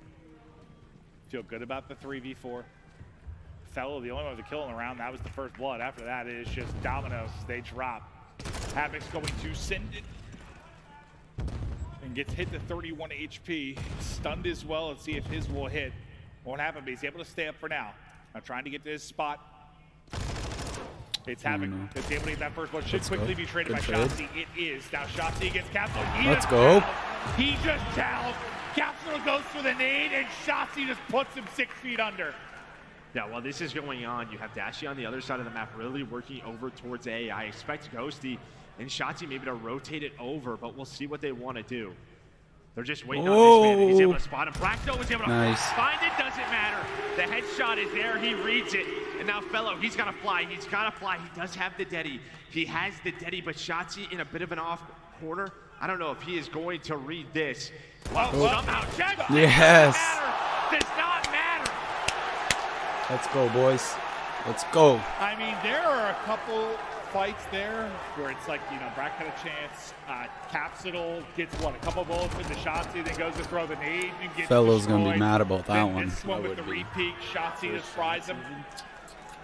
I mean, a couple times it's not coming down to anything with strategy. It's just people getting done. Yeah, just that opening gunfight. I mean, we've all been there, right? Where, you know, you're just trying to get that. Maybe you don't have fast hands yet, right? It doesn't activate if you're Capsule. You throw that nade, and it just takes forever. Yeah, it's like you're an actual sloth when you're trying to throw the nades. It's horrific. Yeah, I mean, you know, with Capsule 0-2 and not doing a lot, but yeah, probably doesn't have fast hands yet as well. Shotzi. What? Oh yeah, the crowd is fired up. But This he was man hoping to is get in that nasty. position now, though. The pressure's on him. Did nothing, but that's And craziness. that's what we talk about. Sometimes you're trying to look pretty, and well, you get caught because OpTic are just getting ran over. Oh yeah, the chef was cooking up a meal. Unfortunately, it ends up a little too burnt. I don't know. He just gets caught while he's hopping around. It is fun All right, to let's watch, go, but rookie. It did not work out for him as he gets dropped. It's now just Ghosty.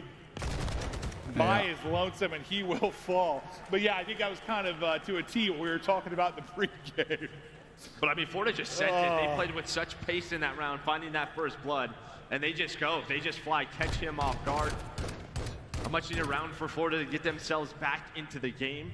Well, they switch it up, right? The first time around, it was a much slower offense. That time, they just go for it. They find a round, it's a big one.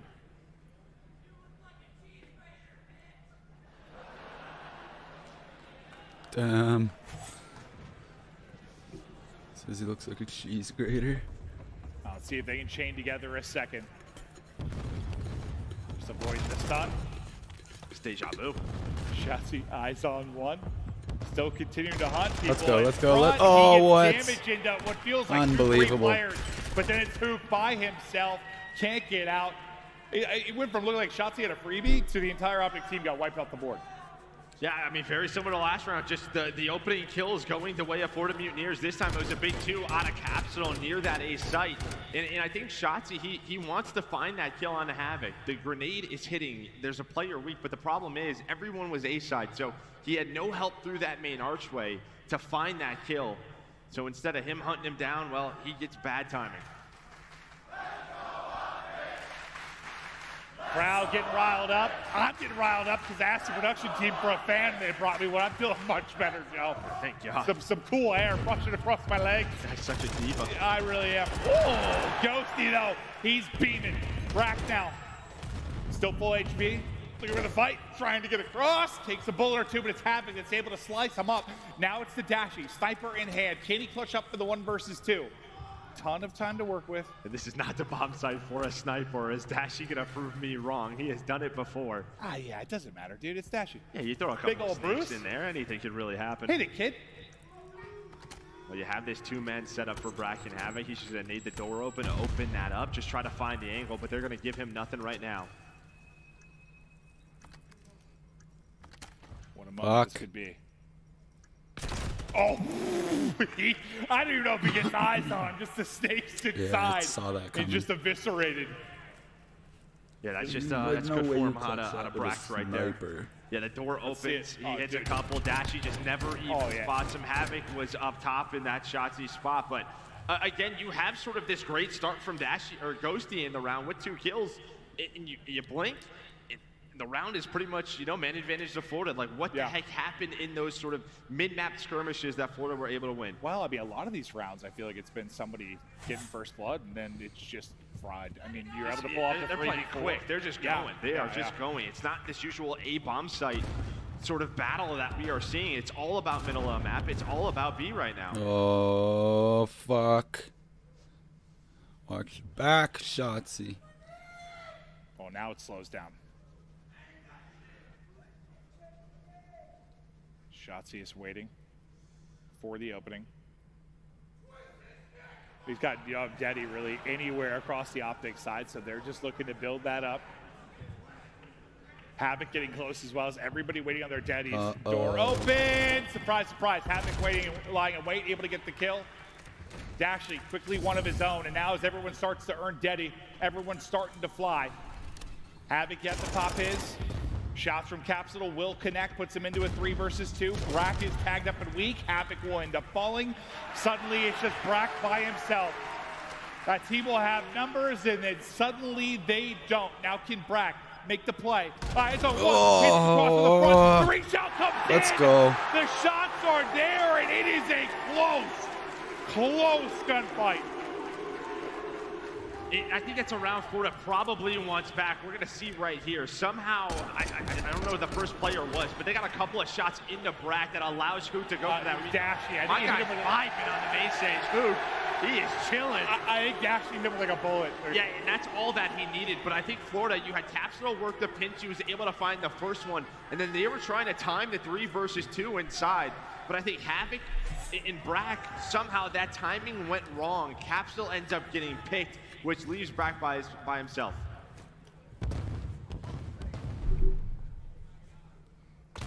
First gunfight, thinks he might be lying prone. He is standing tall. Who puts OpTic on the board first? Now from the 4v3.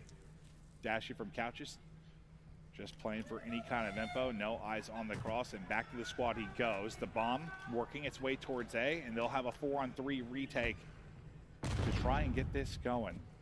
But again, you have a ton of info here. Look at Havoc knows. He sees them all in the middle of the map. He's calling this out as they're going to reposition.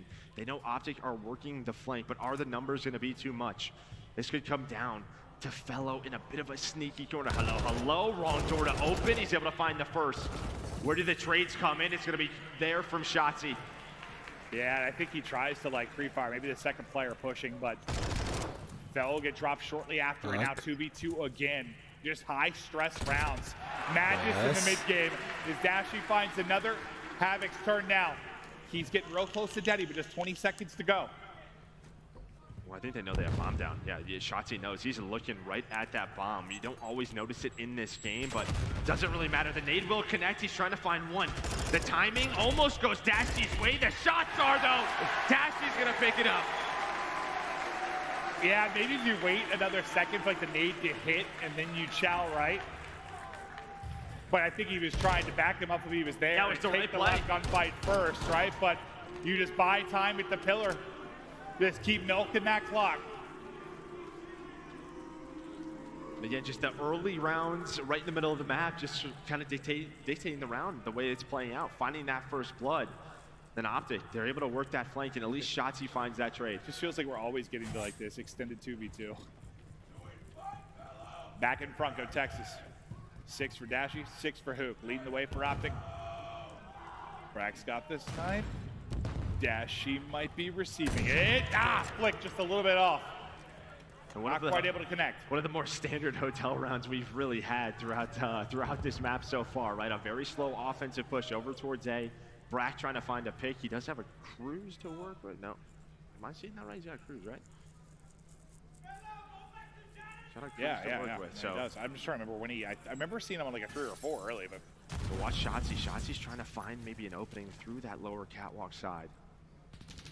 She's just hanging out. There we go. There it is. Now, potentially the rotation comes in, but who's going to find the kill? There is one player behind enemy lines. That's going to be Havoc, but it might just be a little too late as Brack tries to find the kill. And Havoc, you're all by yourself. Yeah, if he had some teammates up, this might have been the play. But by the time he gets there, everyone is gone. They read the play on the flank, and he gets dropped. 5th round. Now up for OpTic. One more round and a 2-0 edge in this series.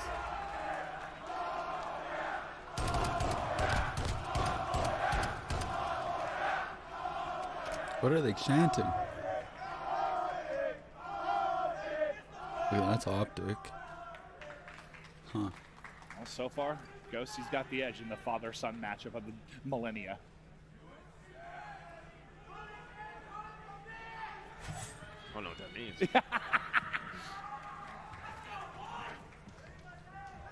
Can they put it away here? Dashy's turn! Oh! And unlike Brack, Daddy Dashy hits! He's able to find it, but bomb's still going down quickly. Brack, he's going to try to even this out with the missile. He's going to give them the info to his teammates. Does he find one inside the kitchen? No, not going to. Allows Havoc to get pushed up inside of luggage. On the other side, Brack just watching the flank. So pretty split is Florida. Who is going to be the first to find a kill on this retake? Looks like Dashy. He's you going got to one hit the bullet. missile shot, just trying to buy time. Nice. The clock is ticking. Let's go, 20 Hoop. seconds. Now a 2 versus 4. But do they know where Havoc is? That's really the player again. Where is Havoc? Can he stop the defuse? They have to check it. They have to check it soon. He's on it. He sticks Let's it. go. OpTic up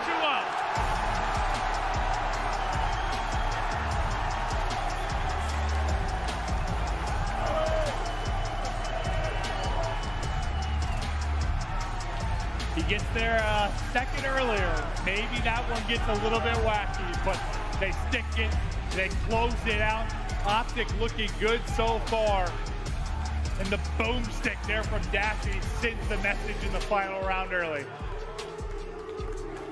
Yeah, and a map they haven't played all year. I mean, they look pretty solid on it. It was a much different look from both of these teams throughout this map, right? A lot of sort of B hits, middle of the map hits, some skirmishes, some very weird rounds. I think you could sort of see the limited reps on both sides, but OpTic able to clutch on up. Just a stellar effort from the entire team, who continues to have himself a big series. Again, for me, he is the X factor of this team. And then you saw it in that round 6 that they were able to win. Dashy with that first blood. Yeah, you said Hook is vibing, dude. He's vibing, He's up there chilling. You don't get a whole lot of emotion out of that guy. Yeah, that guy's just on a different planet. Yeah, he's really hanging out when he's playing. God, he really is. He absolutely is. But you're up 2-0, and now you play a search you haven't played in the official match, and now you get to the control where, yes, I know the fans have been frustrated seeing Fortress. OpTic have been losing the Fortresses, but I thought maybe after you saw Mutineers get smoked on it that we were probably going to see it again. But instead, we get to Hotel.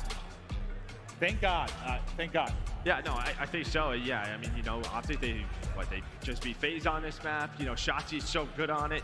You just want in the search and destroy. Hopefully this is, the start of something. And I think really what the OpTic fans want to see is maybe that LSCLO control come into play, but not this series. Well, a big thing here too has just been for the crowd, they have been able to stay in this for the most part. There hasn't been those massive swings. For the most part, you're in lead all of game 1. You're leading the way in the search and destroy. They have been rowdy. They've been having fun. They want more to see OpTic close it out in the map 3, or Mutineers come alive and make a run.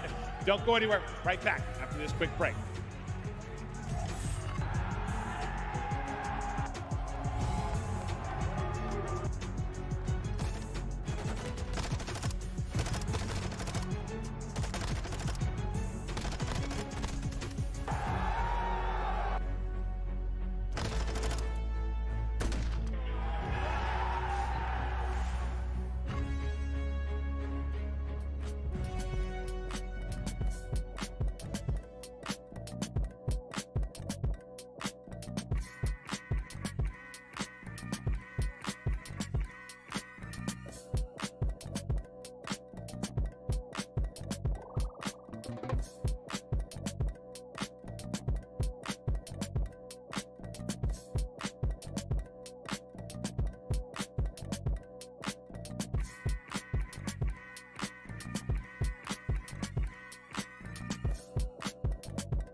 This guy can do it all.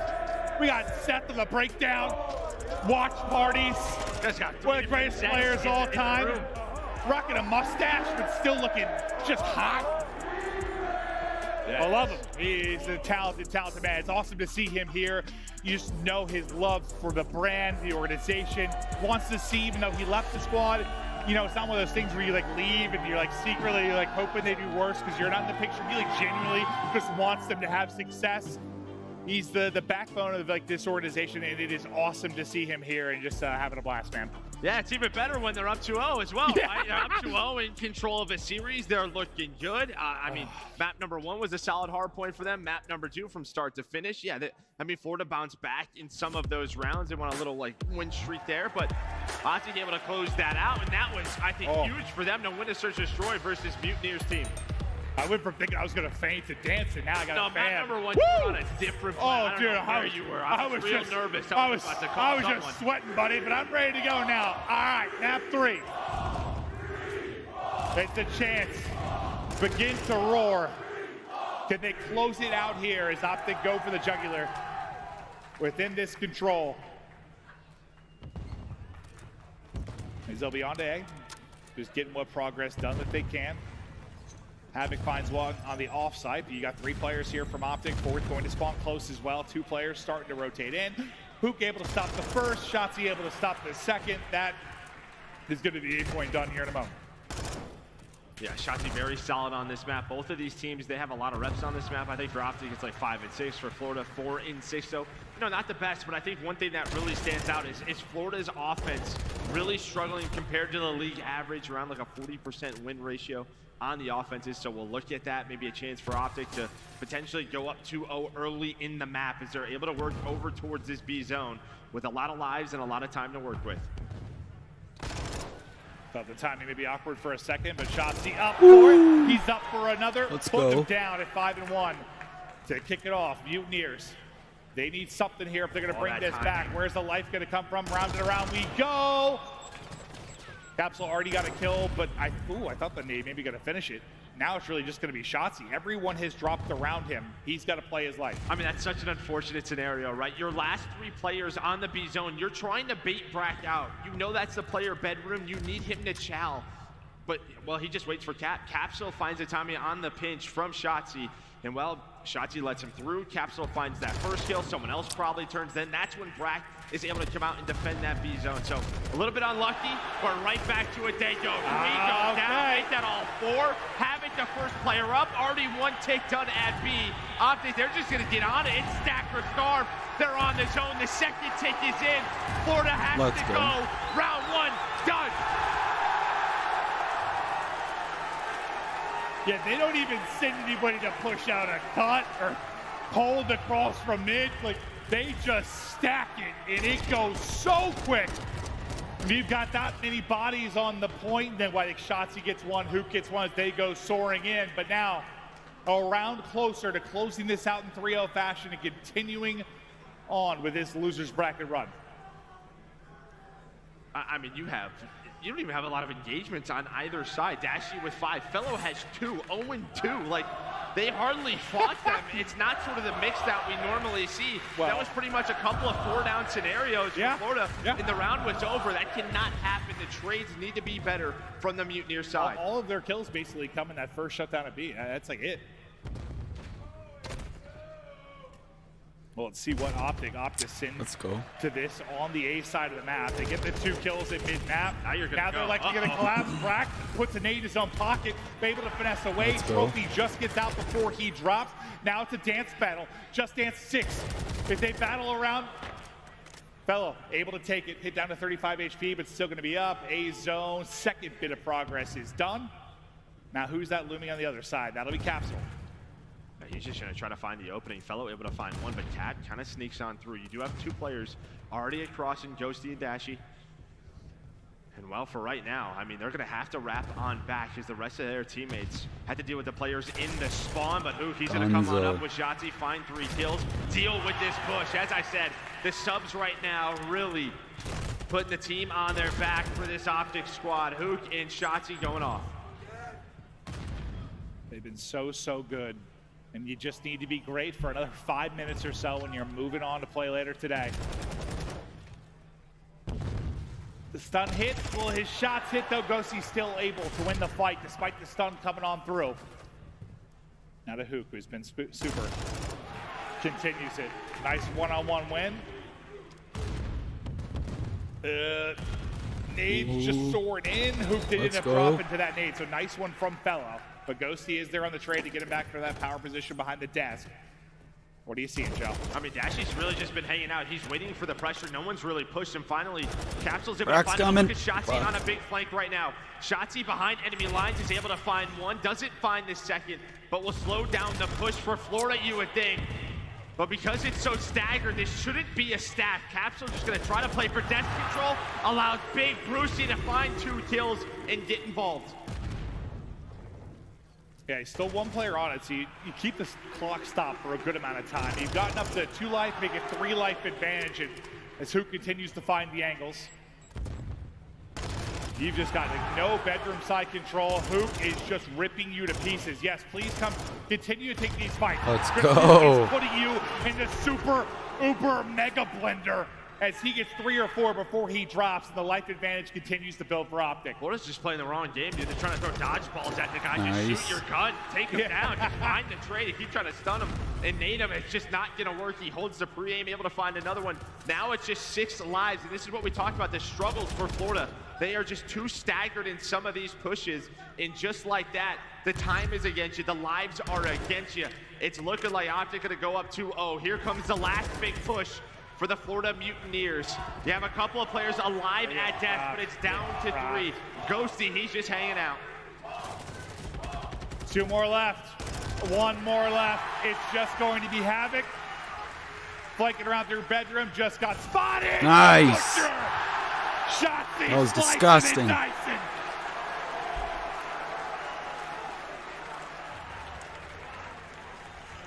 I was really hoping for assassination, I won't lie. But, you know, he finds it, and then he hits a little 360 off of this. He's got to get this guy.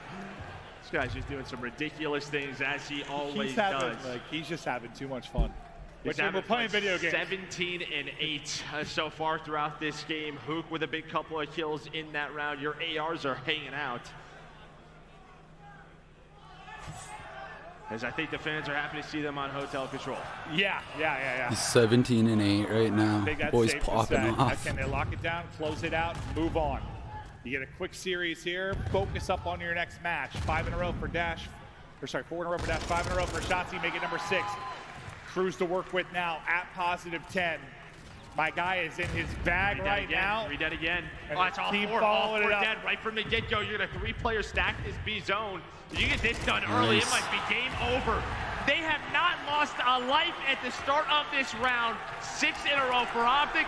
B zone is done. For Florida, it is all down to A. They have to defend this for 2 minutes and 10 seconds. OpTic has 30 lives remaining. Good luck. Oh, you can see his head. Too bad he can't get on that truck. In the venue, they can feel it. The chant's just getting louder and louder. Can Mutineers do the unthinkable and bring this back with 3 straight rounds?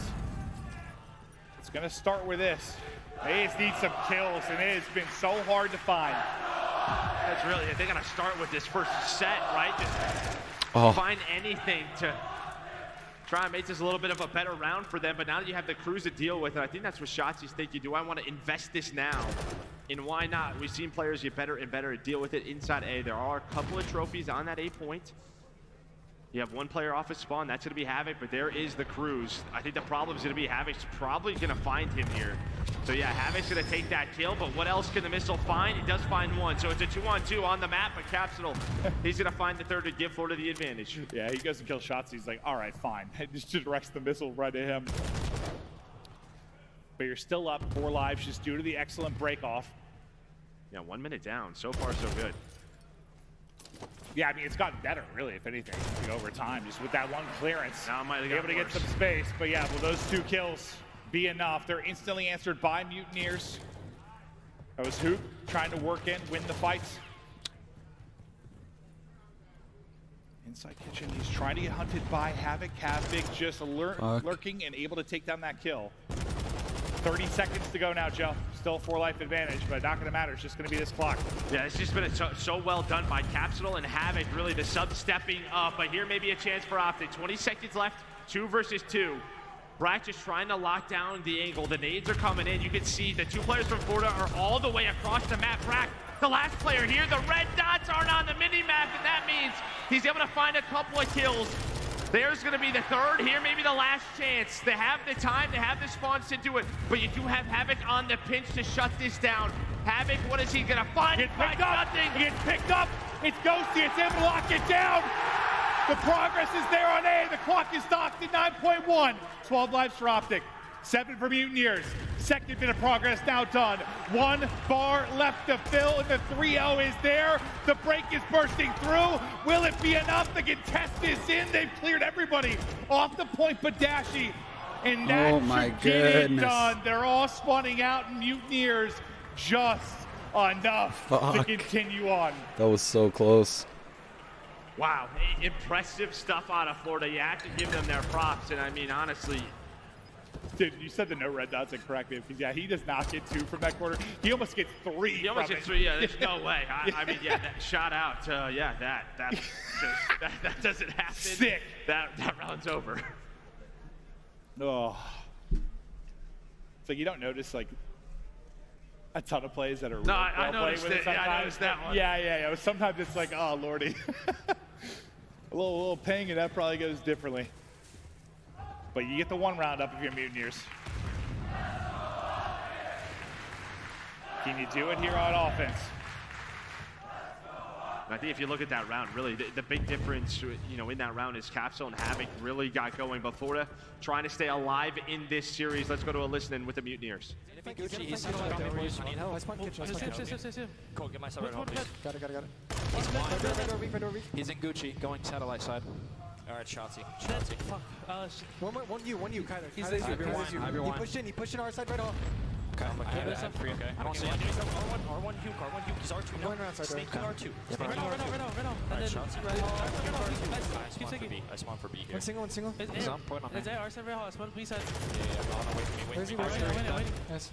I'm on point here. Another one, R1. Shotzi. Watch out, Shotzi. We go right. I have an AR. We need to pick him. I'll try to pick him middle spot.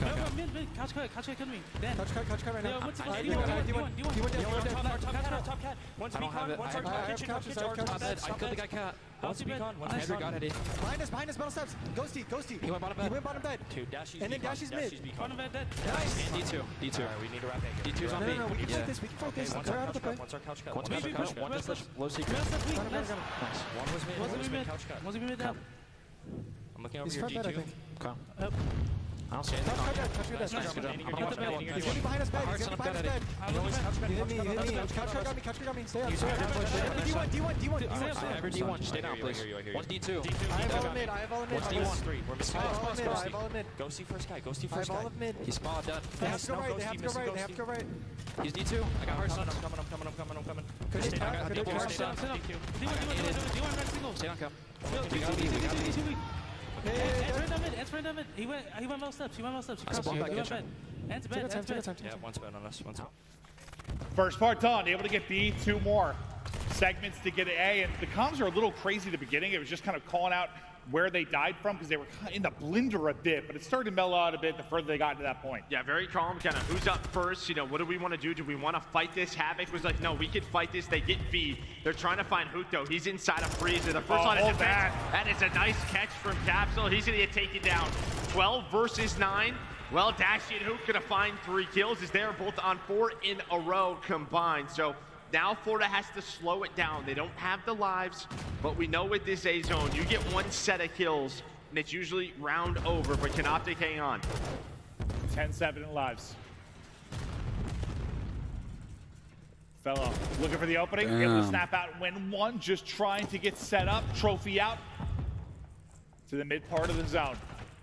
Slowly building towards that second tick. Fights going around on outskirts. Both teams just racing to get back in. The help is there from Capsule. He's able to snap. 3 lives remaining for Mutineers. 5 on the other side for OpTic. With the pressure on OpTic, they have to flood in. They continue to get dropped. It's Havoc that's able to get another kill. Things for a second, and that's enough time for Mutineers to get the point. Down in lives, they clutch up. Into a final round we go. How the hell does Fellow just run out of freezer? Yeah, that's what I was gonna say. How does he get all the way there and get the trophy down? Like, he's just running to a point. Yeah. I don't know if OpTic just saw multiple players on the flank were setting up well, for that or one. what. He killed one at first, something like right after his right as he got in. But the other 2 players I thought would like peek him for the trade or slow him down. Like he just gets out. He just gets and he out. plays the bait like perfectly as everyone looks over him. Yeah, you know when you have kitchen control in that scenario, you're gonna have those close spawns. The reinforcement's gonna be much quicker for Florida. Able to clutch on up now. That's 2 rounds in a row where you have a great advantage if you are OpTic, but not able to close it out. Can they do it in this round number 5? It's going to come down to a defense.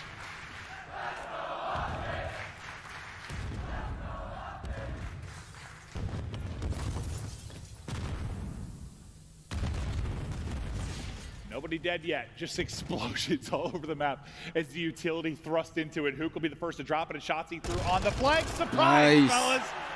Able to take down 2 and work to clear the point. Looks like he's just going to keep on rolling behind the Deddy. Yeah, but on the other side of the map, 2 of his teammates go down. So, you know, Florida's just thinking, let's go right over towards B. Let's go. They have 2 players on the test, right, on that God Heady. But oh, he's cooking. Doing it all. He's got the Bazev. He's got 33 kills, 33 and 19 from this man. So he continues to go off in this series. They deal with the B hit. Now right back over towards A as Dashy just playing his life. Just watching his POV, it's just smooth. It's like water flowing in a river, Joseph. Yeah, it reminds me a lot of your movement. Yeah. Certainly does. And just able to dip out of that gunfight streak. Continues the 4 before he drops. Ripping 1 off the head will be Big Bruce. But Mutineers getting closer and closer to this first point. This break dancing and then neck breaking is Brack as his head popped off like a plum. Fellow next one in, Ghosty in from behind, and they continue to delay this cap. And the big thing too, the life advantage slowly building now, Joe. They're up 5. I mean, they've had that though the last couple of rounds. It's been sort of these mid-round moments where Florida have just clutched on up. They do get 2 ticks done at that A zone, so haven't completed yet, but very close. Now trying to get some work done over at A. The first tick not complete yet, but Brack, he's gonna find 2 kills. Maybe that's gonna give them that first tick. It will. The reinforcements are now in, and now it's staggered here from OpTic. They have to try to slow this round down. They're on the point, all stacked up, close to being done. There is B. And again, the damage you got done on the other side, you just need 1 point of progress. So very similar to what we saw last time. Now you get 3 kills in transition. You're racing across, it's Cap picking up the cutoffs. This might be bad news right now for OpTic. They are getting churned to butter. Map Mutineers as they take it. And that's 1 on the board. They're feeling good about that to continue on in this series. Mutineers still alive. Yeah, and you saw it. That's 1, right? And maybe that's all Florida felt like they needed was 1 map to get on the board, put the pressure on. And honestly, dude, they only needed 1 round. Just clutching up in that round number 3. It felt like the momentum just shifted. There were a few rounds, if you are OpTic, you're going to go back and rewatch and say, what the hell happened throughout that? Because it felt like, I don't know if they could get frustrated or what, but they had such an advantage in the lives, whether it was the time, they just couldn't clutch on up. Oh, some similarities in the overall series versus just what you saw on that map. Like, you had to bring it 3 rounds straight, round by round. Your Mutineers, you're viewing it the same way in the overall series, just map by map. They got 1. Can they get more? But what looked like we were real close to this, like a 3-0 kind of domination there from OpTic, that is gone. Yeah, the venue was ready to party. They were ready to get going, but that does not happen as the Mutineers stay alive. They go up 2-0, does OpTic. In this round, they have a strong defense. They win that first offensive round. And I mean, I'm watching Shotzi just like climb around the map and knifing people, 360s out windows, like you're feeling good, and then it just feels like something falls apart. No, it felt like it, right? Like it just felt like Florida were kind of done. They weren't winning a lot of the gunfights. They were starting rounds down 6 or 7 lives. They're like, all right, this is over. And, I mean, just look at the scoreboard, right? You have Havoc very negative, you know, Capsule was negative, but those were the 2 that subs really got going. And this moment right here might have been maybe one of the biggest throughout that map to hold on to that A zone. Well, it's what gives him a shot, right? Yeah, it gives him the shot to defend. You have to win this round if you're going to even continue on. But just filled with some insane moments, and yeah, you got nailed. Like, you have the life advantage several times if you are Texas. Is it just some undisciplined moments where you have to slow things down a bit? Like, usually when you have a nice, like, 6-second life advantage, like, you can just play behind that.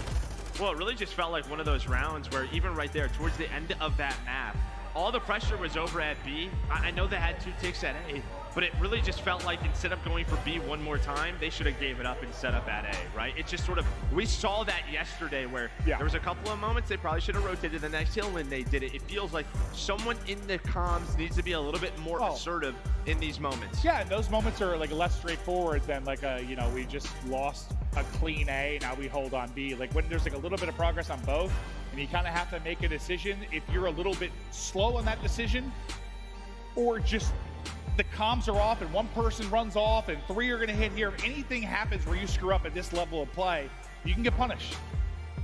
There you can see, I mean, Florida, they did it yesterday, getting outslayed, still winning maps, and we're going to one of those maps that they were able to win. This Mercado, a hard point. You heard the devs talk about it. I think you're feeling good if you can get it done here, but map number 5 is the scary one. What did they say? Havoc has like a 2.14 or something in that. The Mercado Demon Joe. Yeah, this is, now it's a little bit scary here because Mercado is a strong map for Florida. Yeah, and the hard point, we've seen both these teams play recently, but I mean, yesterday for OpTic, that Mercado felt like just literally how I view this team. Sometimes maybe shit, sometimes maybe good. Like you don't really know what you're gonna get. It's not great at times, but once they hit that gear, once they flip that switch, they were unbelievable. But that's the one where you have Hook. I don't think he's gonna start 1-12 very often. Hope not. Yes, you would think not. And throughout the course of this series, he has been pretty solid. So can he get out to a better start here? Do you not have to give the fans a heart attack with the kind of start you had yesterday? Can they close it out, or will Florida get us to that Game 5 search and destroy? There you can see there is an obvious advantage in this map. A much better map for this OpTic Texas team, but Mutineers able to pick up their first one yesterday. And now Mercado is about these rotations, these money hills. You chain 2 or 3 of these in a row, you're up 100, 120 points. Yep. We get loaded in quickly and off to the races we go. Mutineers desperately trying to get this to a 5th and final map. OpTic Texas looking to close the door on this series and to move on and continue to fight all day. Brack just lurking in wait. Fellows the one's actually able to get the kill, but Brack will get his goodies then shortly after. Just no one really able to retain control of mid-map yet. We'll see if now Mutineers can get some time. And one thing that OpTic's very good at this map is sort of finding a lot of time early on these P1s, right? And you see a lot of teams maybe give it up or have nobody in it. They're so focused on P2. OpTic's like, we'll get this time and then try to flip those spawns or at least control P2. We trust our ARs to lock it down. Nice. That's just a gunfight. Looks so absurd. They're up close, but it's win after win currently from OpTic. You see the lock on the bottom of the minimap. Next hard point about to be popping as everyone gets ready here for P2. OpTic will be in first. They're set up. Shotzi kind of maintain that left side of the minimap. Watching tunnel is Hook. 2 set up inside. The comms start to come in. Hook able to take his fight from mid-tunnel. And he's already up to 3 and 4, so a better start than we saw yesterday. Yeah, but here comes that first push. It's already 2 dead for OpTic. Florida, now they're just going to try to fly and find these kills inside of the hill. Ghosty able to find 2. Just a bit of an off angle there. The pre-fire is going to connect, and well, the rookie, he's going to give them control of this hill. Now with 30 seconds left, you're thinking about scrap time, but it's really that rotation. Shotzi, he's going to spawn inside a tin. So Shotzi's going to have a big one-on-one on the opposite side of the map. As Havoc, he's going to find the rest of that time. But this is going to allow OpTic to have control of rotation. Now it's just one player up top, one player down low. They're both licking walls. Capsule, maybe he gets hurt, maybe he gets hurt. There we go, he's able to find it. Now behind this table, we know how tough it is to deal with a player behind this position. Especially when it's somebody like Shotzi. He's like, screw the table, I'm chowing out. Almost in trouble, but Dashi and Hook able to look over him. And due to the one-on-one win, the spawn coming in for your teammates, you're able to pick up some time. But that all starts with the big play from Ghosty at the last hard point. Some big moments there, then to Shotzi. Yeah, it keeps them that lead, right? If Ghosty goes down, maybe then it's more of an even game. But because of that, Florida then invests another push over at P2. Hoop just lying in wait, able to find 2 to deal with this first push. And maybe you go at this one more time if you're Florida, but they're just going to give this up. You now have, what, 10 in a row for the side of OpTic, everyone popping off. But now can they get a break? I know it's not as simple as it, but like it just feels like they're winning gunfights in some of these. Like they just flat out outclassing him from a talent perspective, like that, like that. Well, they're doing that in map number 3, but then Florida came alive. That Florida came alive. This could be their chance, right? You early rotate, you're down, you know, around 70 or so, but a full 60 here, and that lead is gone. Yeah, when you're peeling people off headies like that, though, you're probably feeling pretty good. One player in Huto does spawn behind enemy lines. They are going to read it. Shotzi spawns right behind him.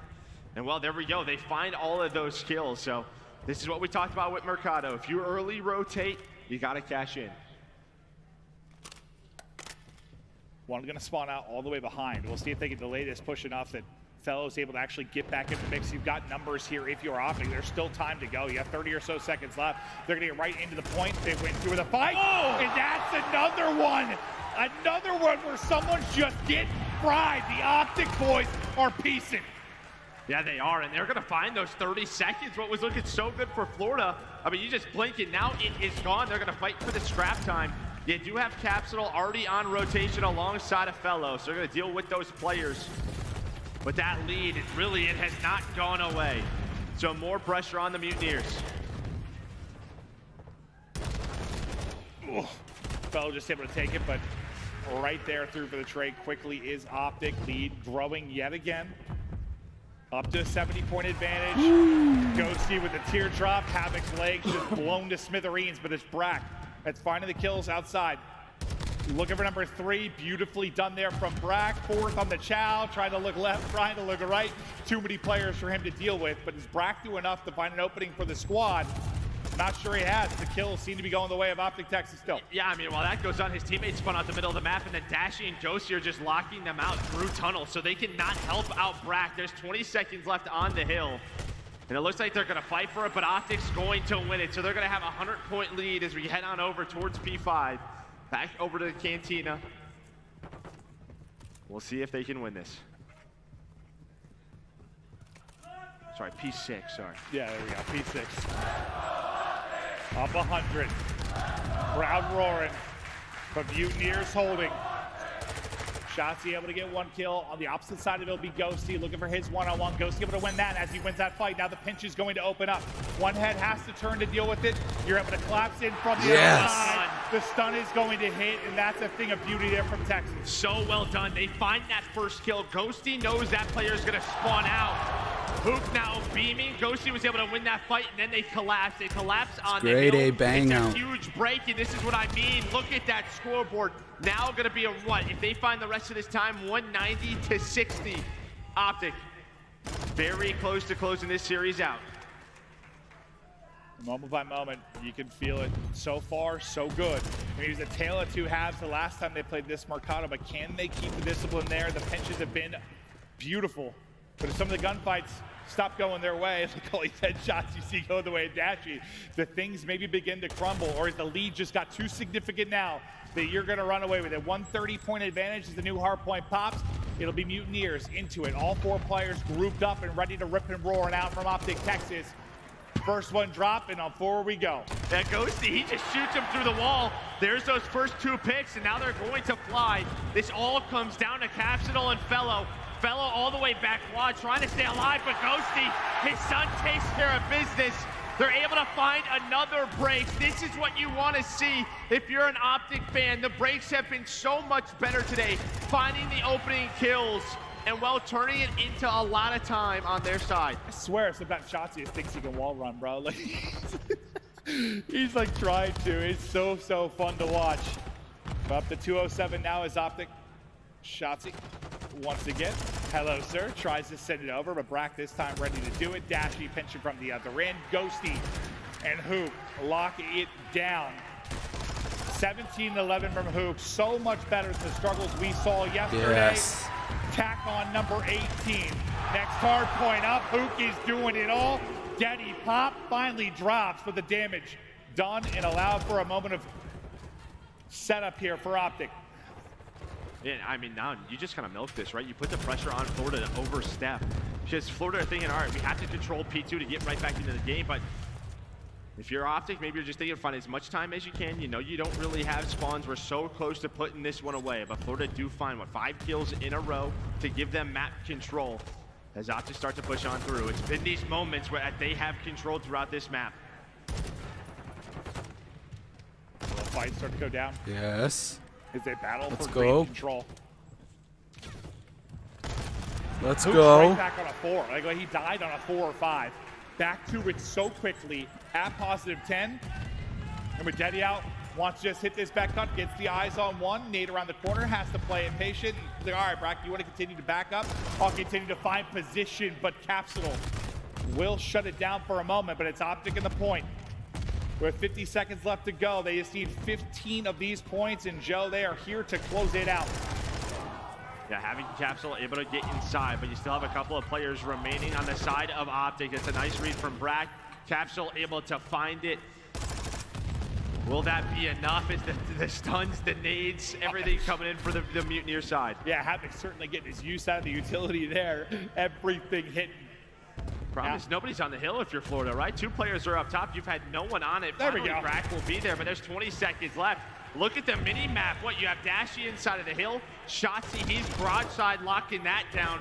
As the rest of OpTic, they're going to go for it. I don't know. He doesn't not have the tick yet.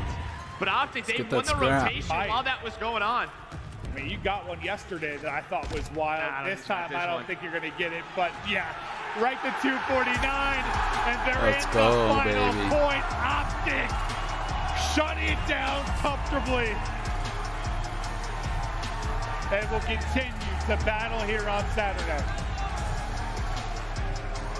Greenwall not done yet. I do have another matchup later today. Yeah. Against what I believe the loser of FaZe and Seattle Surge. So it should be an absolute banger later on.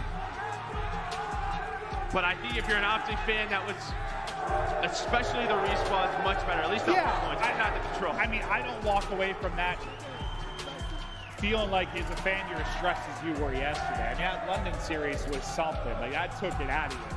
That was an absolute battle. This, not so much. Like, yeah, you can clean some stuff up in the control. But obviously, you went away from Fortress that you've been playing. But otherwise, like, it felt more, just way more comfortable. Like, not those massive swings that you would see all the time. Yeah, and as you said, I mean, they were just winning a lot more gunfights. Outside Florida, a lot here as well. Hook with 26. But is this Ghosty with 20. Is this one of those situations where, like, you got away with the Eagle Shells because, you know, the talent's there a little bit more? I don't think so. It just felt like they were winning a lot more on rotation. They were winning rotations. They were making the right team decisions, especially on that map. If they continue to win a pair of hard points, they'll be in a good position to maybe make a run. The question is, can they make it to Sunday? But I think, you know, you were pretty frustrated, I think, yesterday after casting that series. Just because you accept players of this caliber on the OpTic side, not to make some of the blunders that they were yesterday. You were like visibly frustrated at times just with some of the gameplay you saw, but today you got to feel a bit better. Yeah, no, I like watching good Call of Duty. You know, that's just what it is. And yeah, both teams making a lot of mistakes, but yeah, OpTic a lot better here today. Yeah, well, Hoop, who turned it around massively. He was fantastic in this series, especially there in the Mercado. He's smiling on the main stage. Let's toss it to Bryson Hoop. All right, thank you very much, Maven. Yes, joining me here on the main stage is going to be Hugh. So many questions are going to break down from that one, but first of all, congratulations. Let's dive right into it. Let's start with a negative. What happened in the control? You guys were looking really, really confident. The adjustment wasn't there into the end, though. I still felt like, despite that we came back, we played pretty well. Just didn't close out. That's how it be sometimes, but next time, you know, all we can do is try to close it out. No, that's fair. That's entirely fair going forward. Another point that kind of stuck out for me, I got to talk about the S&D. There was a 1v2 occurring, went down to a 1v1. You didn't even hesitate to just scream back out. Yeah, I mean, that was just all like reaction. My teammate gave me a good comm where he was, so just quickly reacted. That's all I could do. Yeah. That's what it looked like. It looked like a quick reaction. Yeah. Let's talk about the team in general, because realistically, today seemed more confident, more smooth. You looked like a team that realistically could go much further in this tournament than you did yesterday. What happened overnight? I don't know. I feel like we're here to play the game. I mean, you guys have brought like crazy energy, you know. So you know, we could just focus on ourselves, you know. I'm going to ask probably the last question then about this crowd, about the home support that has been pouring out for you here. How is it to play in front of something like this? Oh, it's great. I mean, all we have to do is shoot our guns, and you guys bring the energy. So, yeah. All right, thank you very much. I'll let you get back to backstage and relax with your team. We're going to throw this one over to the desk to break it all down.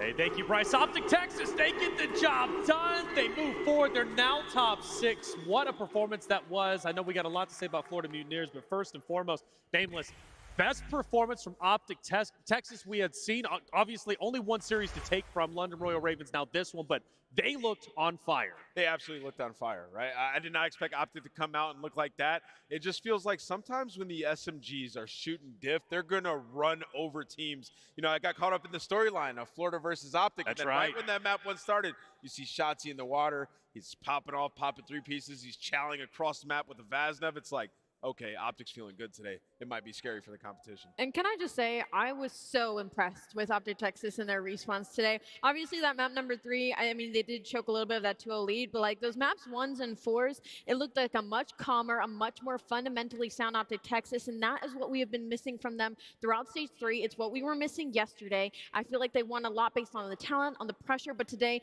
I saw them making that early rotation. On that Hydro, they broke back-to-back-to-back P2s. You know what? The priority wasn't there to rotate, but they were able to push in through the front multiple times, and I was very impressed with their gameplay. So this is an OpTic Texas that looks like, to me, that could really make a run. Well, OpTic Texas, they get the job done, and they earn our Scuff play of the game. They beat their boogeyman. They beat and overcame their kryptonite. What a performance from them from start to finish. They were absolutely lights out. Shotzi was so consistent throughout the entire series. Pook was literally challenging everything. That man is scary. I mean, these guys are dancing around the map. A little comfortable as well, like not even really breaking a sweat towards the end. The Mercado was effectively a cakewalk. The Chows were on point.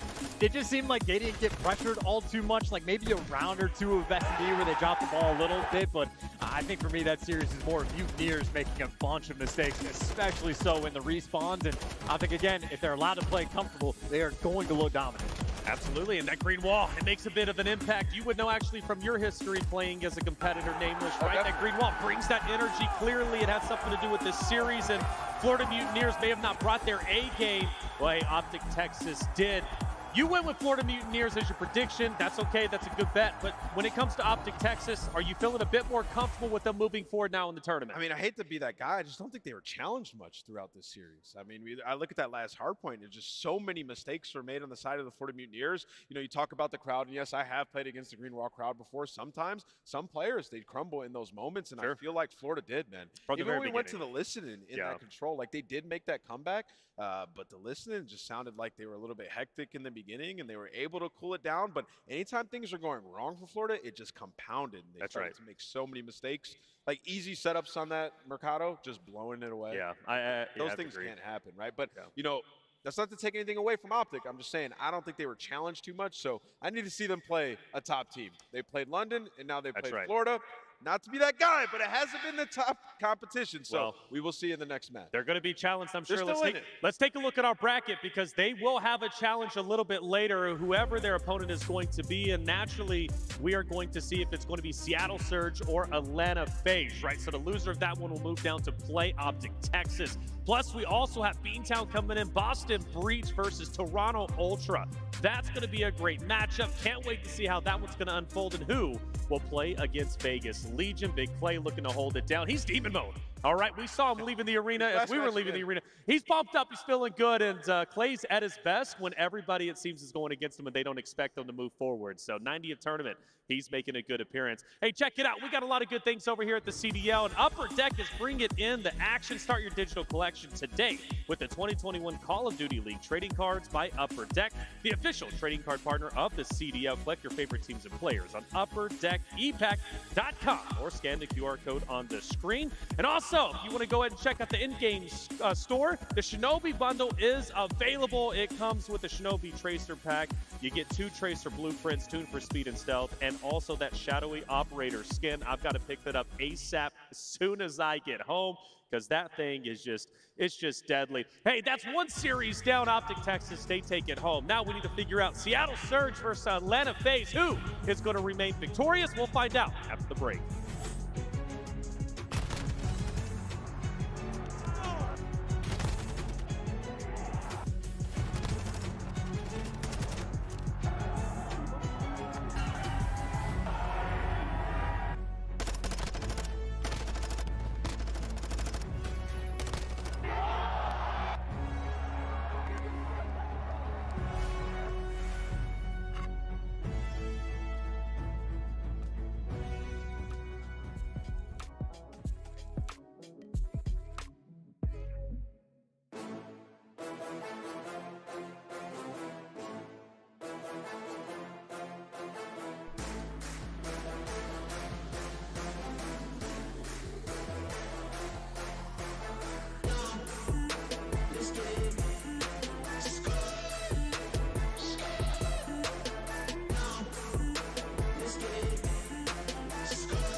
100 reds up in my safe. I've been dreaming of pulling up in that Wraith. Check the stats, I ain't got too much to say. I got Gucci on my belt, but my pants sag. Wouldn't be surprised if my biggest hater made a fan page. You taking orders from your boss, you man-made. Grown ass getting touched up by the handshake. Don't think you hear me right, let me clear my throat. 100 racks up in my safe. I've been dreaming of pulling up in that Wraith. Check the stats, I ain't got too much to say.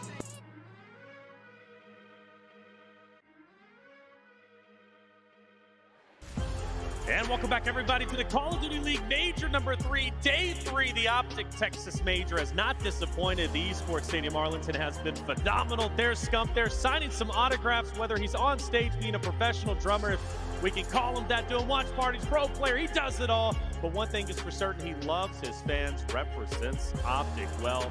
And I think everybody's having just a great experience, right? Learning about OpTic, but also just experiencing the CDL, which has not disappointed. This entire major has been out of this world. And hey, check this out. Speaking of out of this world, for the first time in a long time, I'm going to be joined by Revan on the same desk as GM of the Seattle Surge. Revan, what's going on, man? Hey, man, it's good to be here. You know, I used to do this stuff, you know, a couple of years ago. In fact, maybe about 11, 12 years ago, we actually used to cast together. That's right. So it's always a blast being on the desk. And, you know, obviously my team is played up next, and it's going to be a great matchup. Got the perfect guy to come on, and he's going to break it down, Seattle Surge, of course. And Ali Nameless on the desk, too, as usual. And let's start it off. We got Seattle Surge about to face off against a tough opponent of Atlanta FaZe, who were absolutely lights out at least day one, 3-0ing LA Thieves. It was a violent matchup, it seemed. They were looking out of this world. And hey, look, I got to set the stage right. I want to hop into it. Let's talk about Seattle Surge. And Revan, I'm going to have you start us off.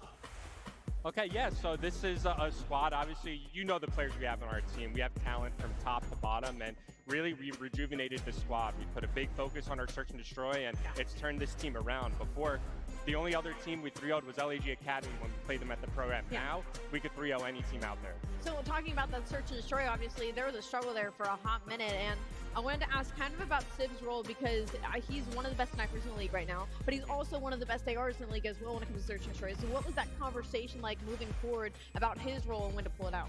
So it really depends on how the game is progressing, and we have strats around him pulling out the sniper, we have strats around him pulling out the AR, but it's up to him and how the flow of the game is going. If he feels that he can keep the sniper out throughout most of the game, he's going to keep it out. We've seen him hit some insane shots and turn the tide of the match, so it's up to him how the game is flowing. One thing I always tell the players is I'm always going to trust your intuition.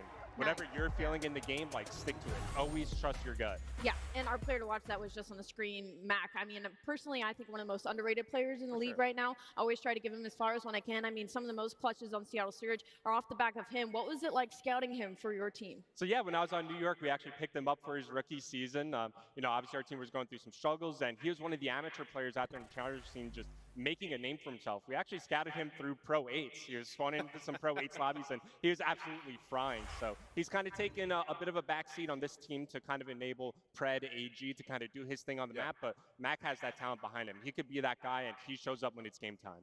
Revan, I want to ask you a question about the veto process. Sure. You used to be on one side of it when you were a player. Now you're in the coaching staff, and it can get a bit interesting. We actually have the maps and modes, and I want to go through them with you. Sure. So in this series, I think a lot of people, you know, looking at Surge versus Atlanta FaZe. Atlanta's been on a crazy search and destroy streak, so it's almost pick your poison. Talk to me about the approach here, because we see Fortress Hardpoint, we see Embassy SD at the end. Yeah, I think the hardpoints are pretty straightforward in the series, and just looking at how the maps played throughout, I think both teams after that kind of went back to their teams and were like, wow, we got all our best maps in this series. So I think both teams were kind of happy with how this played out. But of course, we're going to get some flack for letting Embassy Search and Destroy go through. They're looking like the most dominant team on that map. And I think it's a big reason why we picked Team B in the series. We knew that Embassy Search was going to be played, so we'd rather have it played in a Game 5 when all the pressure's on the line. Our guys usually rise to the occasion. They love to play off the energy of the crowd, and when everything's on the line in that Game 5, that's where we want to match up against FaZe on Embassy Search. Yes. Okay. So ideally, you don't even go to the Game 5, right? Yeah, That's right. All the way at the end. So I thought you did pretty well. This is a square-up series. Yeah, that's right. There's no funny business going on in this series. And, no, we did play against them in the Major 2 qualifiers. Obviously, we didn't do too well, but I think they must have set a world record speed run on us on Mercado Search and Destroy, and we don't want to go through that again. Sure. Yeah. All right, so you're going against a tough Atlanta FaZe. Some were saying this could be the team to take the entire major number 3. They were lights out, like we said, in that 3-0 series. Slashers feeling confident as ever. Nameless, these boys are looking on fire. Yeah, I mean, Atlanta FaZe are looking absolutely great. I mean, this is a team that 15-1 in land, search, and destroy, right? Wait, who's that one lost to? That is to you guys. it was on El Asilo, right? And you gave them the opportunity to get their lick back, and they don't decide to do it. But, you know, when you think about Atlanta FaZe, on land, they seem to get better at respawn. And I want to ask you, Revan, why is that? Yeah, I think a lot of people are going to point their fingers at the sound equalization, but I think this is also a team that rises to the occasion. They're at their best when they're in this LAN environment, when they're in the LAN setting, and you know very well as a player, you know, every series you play on LAN, your team is just getting better and better and better. And obviously they have a lot of experience behind them. They have Slasher leading their team, so it's no surprise that they elevate their game when it comes to these majors. Absolutely. I'm nervous about this section. Let's move into our predictions, okay? I think I know where you're going to lie, but Ali, you might have to hold them back because for this series, I'm going Atlanta FaZe. I think they're going to be victorious. I'm sorry. I know we were sitting next to each other. Please don't hit me. Friends. Yeah, we are, and I really hope you don't take it personal, but Atlanta FaZe, I think they got it. And it's scary looking in your eyes as I say that. Who are you going for? Might be a surprise to somebody out there. I'm going Seattle Surge all the way. My boys are going to take it. I got a lot of faith in them. Of course, I can't root against them. That's right. You can't even be awkward if you like... did. All right, Ali, who you going for? This is always a battle of the It ages, is. Why does it seem but not I think 1080p now though? that Atlanta FaZe had that 3-0 against the LA Thieves, and the LA Thieves dropped to get that 3-0 to Minnesota Rocker, who wasn't looking good. And then they lose to Vegas Legion. So I'm kind of questioning the actual strength of Atlanta FaZe right now, but I feel like I'm pretty confident in the strength of the Seattle Surge, so I'm going with the Surge. Valid points, Ali. Valid points indeed. Even got the fist bump. Nameless. I mean, Seattle kind of struggled against LAG, Revan. I don't know. I'm going to go with Atlanta FaZe. I think they come in here and they take this one. The search has been too strong, but I do think it's going to be a battle. I think it's going to be a battle. I think we go the distance. It's going to be crazy. Well, it's going to be a great series nonetheless, and both teams undefeated. We'll see who moves forward. Landon, we got you on stage. Bring out the teams. Yes, indeed. Texas, how's it going? All right. Their boys managed to survive, and they're still feeling good. But now it is time for, honestly, one of my favorite matchups that we've got in the CDL today. Atlanta FaZe taking on the Seattle Surge. Last time that we were in a Major 3 event, these teams were squaring up in the finals, and right now they're looking to get to the winners' finals. This match guaranteeing top 3, but we've got to introduce our roster. Starting things off, it is the Atlanta FaZe!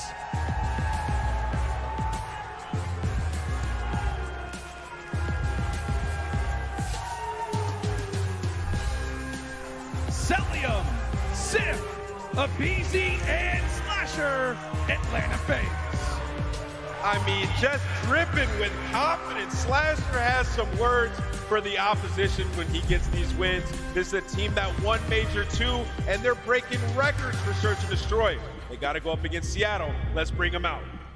Yes, indeed, Nameless. Like we said, this has been a legendary rivalry since its inception that occurred last I hope OpTic scoops up season. Pred at the end of the Trying to season. drown out the Atlanta FaZe, ladies and gentlemen, make some noise for Seattle Surge!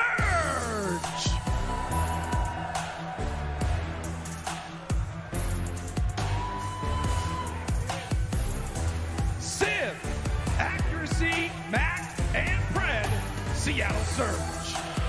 Since this roster has been formed, they have turned around the Seattle franchise and also been one of the only teams to continuously push Atlanta FaZe to their limit. They're here to defend their Major 3 championship from last year, and they're looking good doing it. It's time to get this match started, Lando. It is indeed, Ali. It is going to be a blast. It just feels like every time these teams match up, it is always a banger. Miles and Chance, take it away, guys. Thank you very much, team. Yeah, it's going to be a banger indeed. We're excited. Since Vanguard Chance, these two squads have always put on a good show for us, and hopefully, no doubt, today will be the same. Find out how this one goes down. Playing for top 3, sure to be spicy indeed. Woo! I mean, again, it's going to be a fun, heavy-hitting matchup as well, because these guys love to play each other. It's sort of like a situation where, like, steel sharpens steel. They make each other better, and there's, like, so much on the line as well. not just for winners. These guys squared up all the way back at Major 1 repeatedly and have traded blows. And for the fact that FaZe is 15-1 on land in Search and Destroy, the only team to give them that loss is Seattle. And I know Seattle are very hungry to break the S&D spree they're currently on. Well, the only team to defeat them on land. We'll see if they can do it again. Seattle Surge, will they have the number of Atlanta FaZe in that Search and Destroy? A lot of talk, a lot of chatter going into this one. He's not a Peaky Blinder, but that is Sam Phoenix on stage there, well dressed indeed. What is it with the coaches coming out dressed to the nines for these winners bracket matchups? I mean, look, Crowder's been on point every single time. The man drifts just like crazy, so I suppose even Seattle are trying to match it blow for blow against this team. Everyone looking fantastic. Hardpoint, though, that's going to be the first mode we play today, and this is how things have looked so far in the stage. Two players we're going to be watching go toe-to-toe, Selim and Sib. Both of them, fantastic numbers chance. And I mean, you know, Selim is like a guarantee at this point, right? So I feel like Sib's the guy that has to step up just a little bit, because I know in that head-to-head, Brett has been doing it all for the team, but that supporting cast, especially accuracy, struggles just a little bit. So if Sib can be there to help with the AR gunfight, set his boys up for success, I know this Embassy, it is the third time these two teams have gone after it. And Atlanta FaZe, they currently do have that 2-1 edge. We cannot stress it enough. This is a heavyweight matchup, ladies and gents. We're going to start proceedings here on Embassy. It's time to rock and roll into this winners bracket matchup, playing for top 3.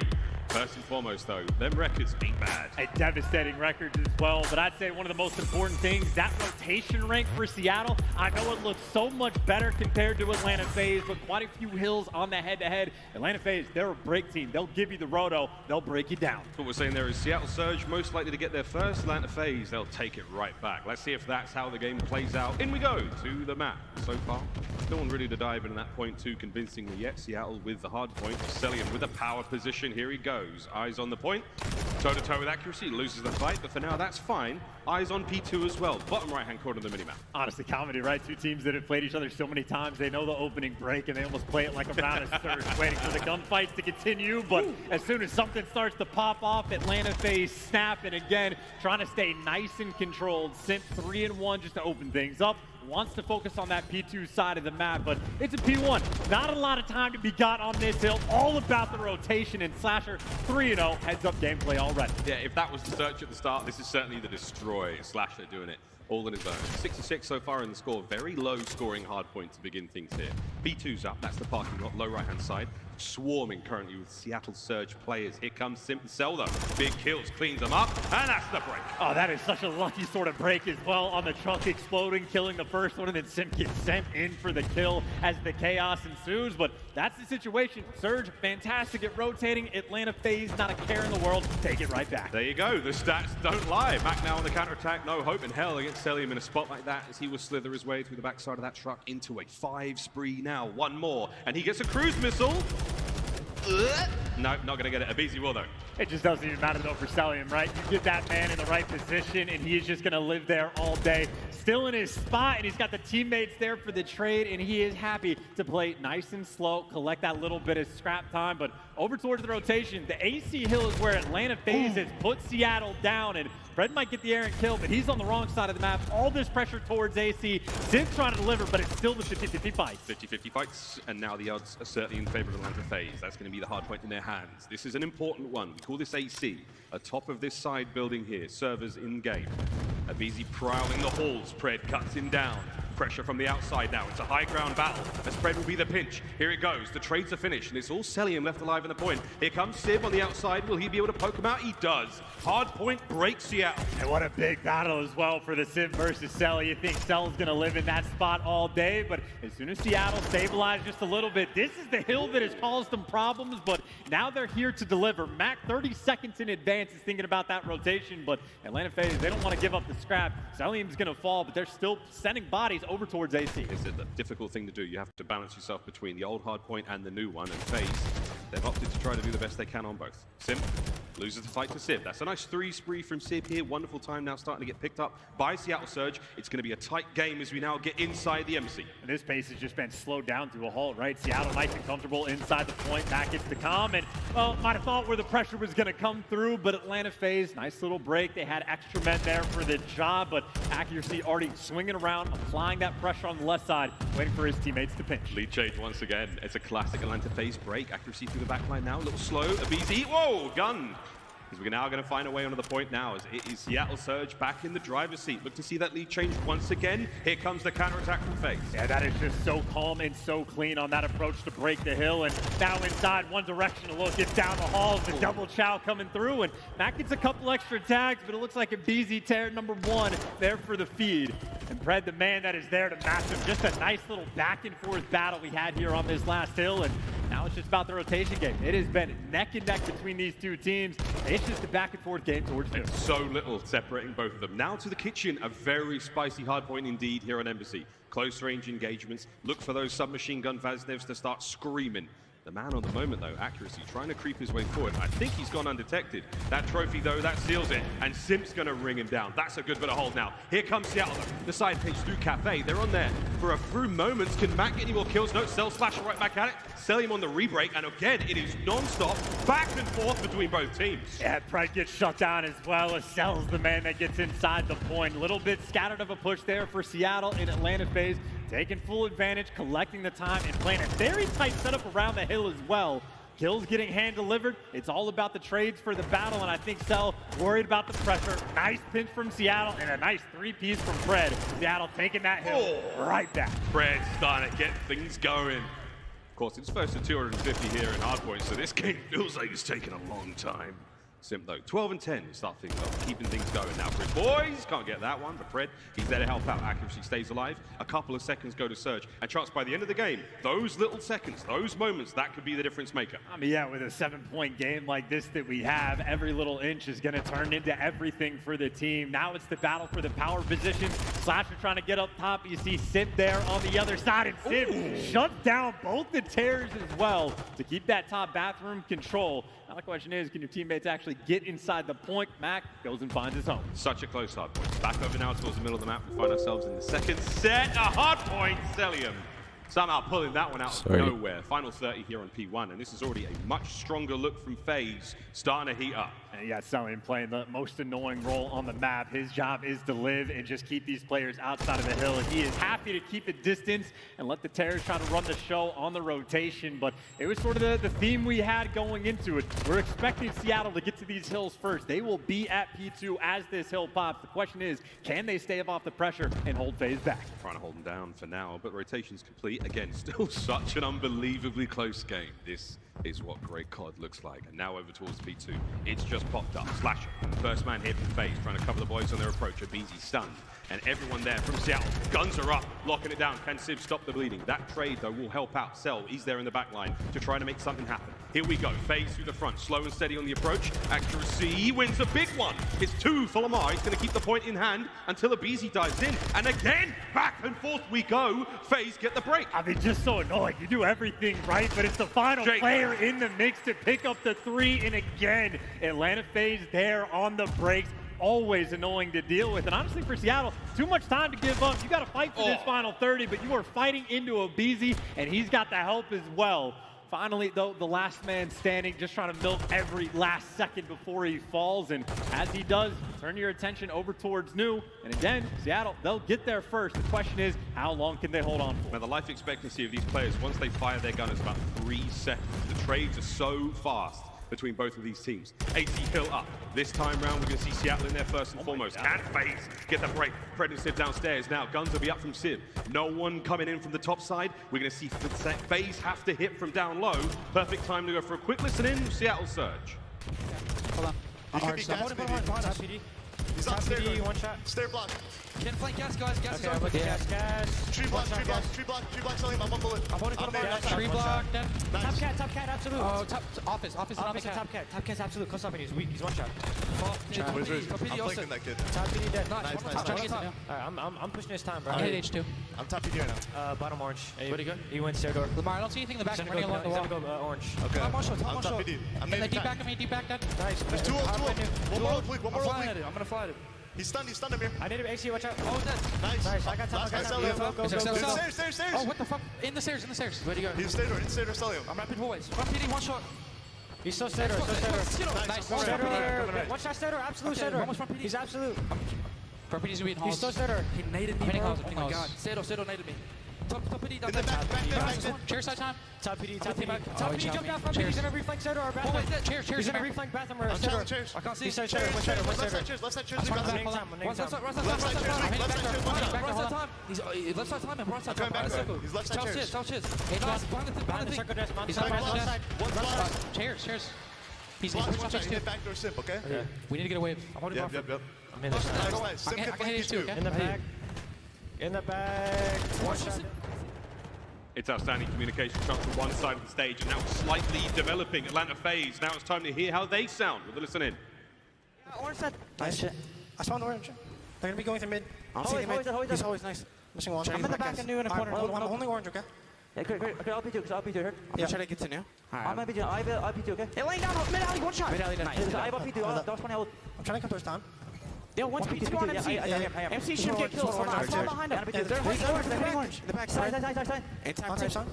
Sign that. Nice. Back alley, max. Still, chime it out. I'm trying time. I'm taking time, Chris. I'm trying. Close right. Nice. They're gonna be mid alley. One's in laundry, one shot. I spawn your holes. I'm trying to get your mid.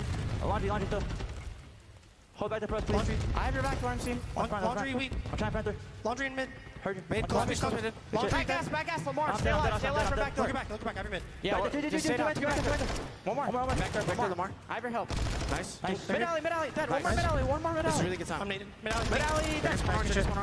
I have your orange. These are trees, done. Nice, you done. 20 sign, one side. I'm staying alive. This is really good time. I'm gonna play bathroom. He's gonna shot. Starting with Streaks, final 20 seconds for the win here for FaZe, and they've just started to pull away. Chance seemingly nowhere to catch up. I mean, the comms are so clean and composed that it makes the trades inside the hill so easy. No chaos, no confusion. FaZe know exactly where to look time and time again. And now you go to a P1 where they only need 12 seconds. Atlanta FaZe might have this one in the bag. Can definitely get it done here in P1. You're going to have to see Seattle hold onto this with tooth and nail. Here they go. Time now ticking.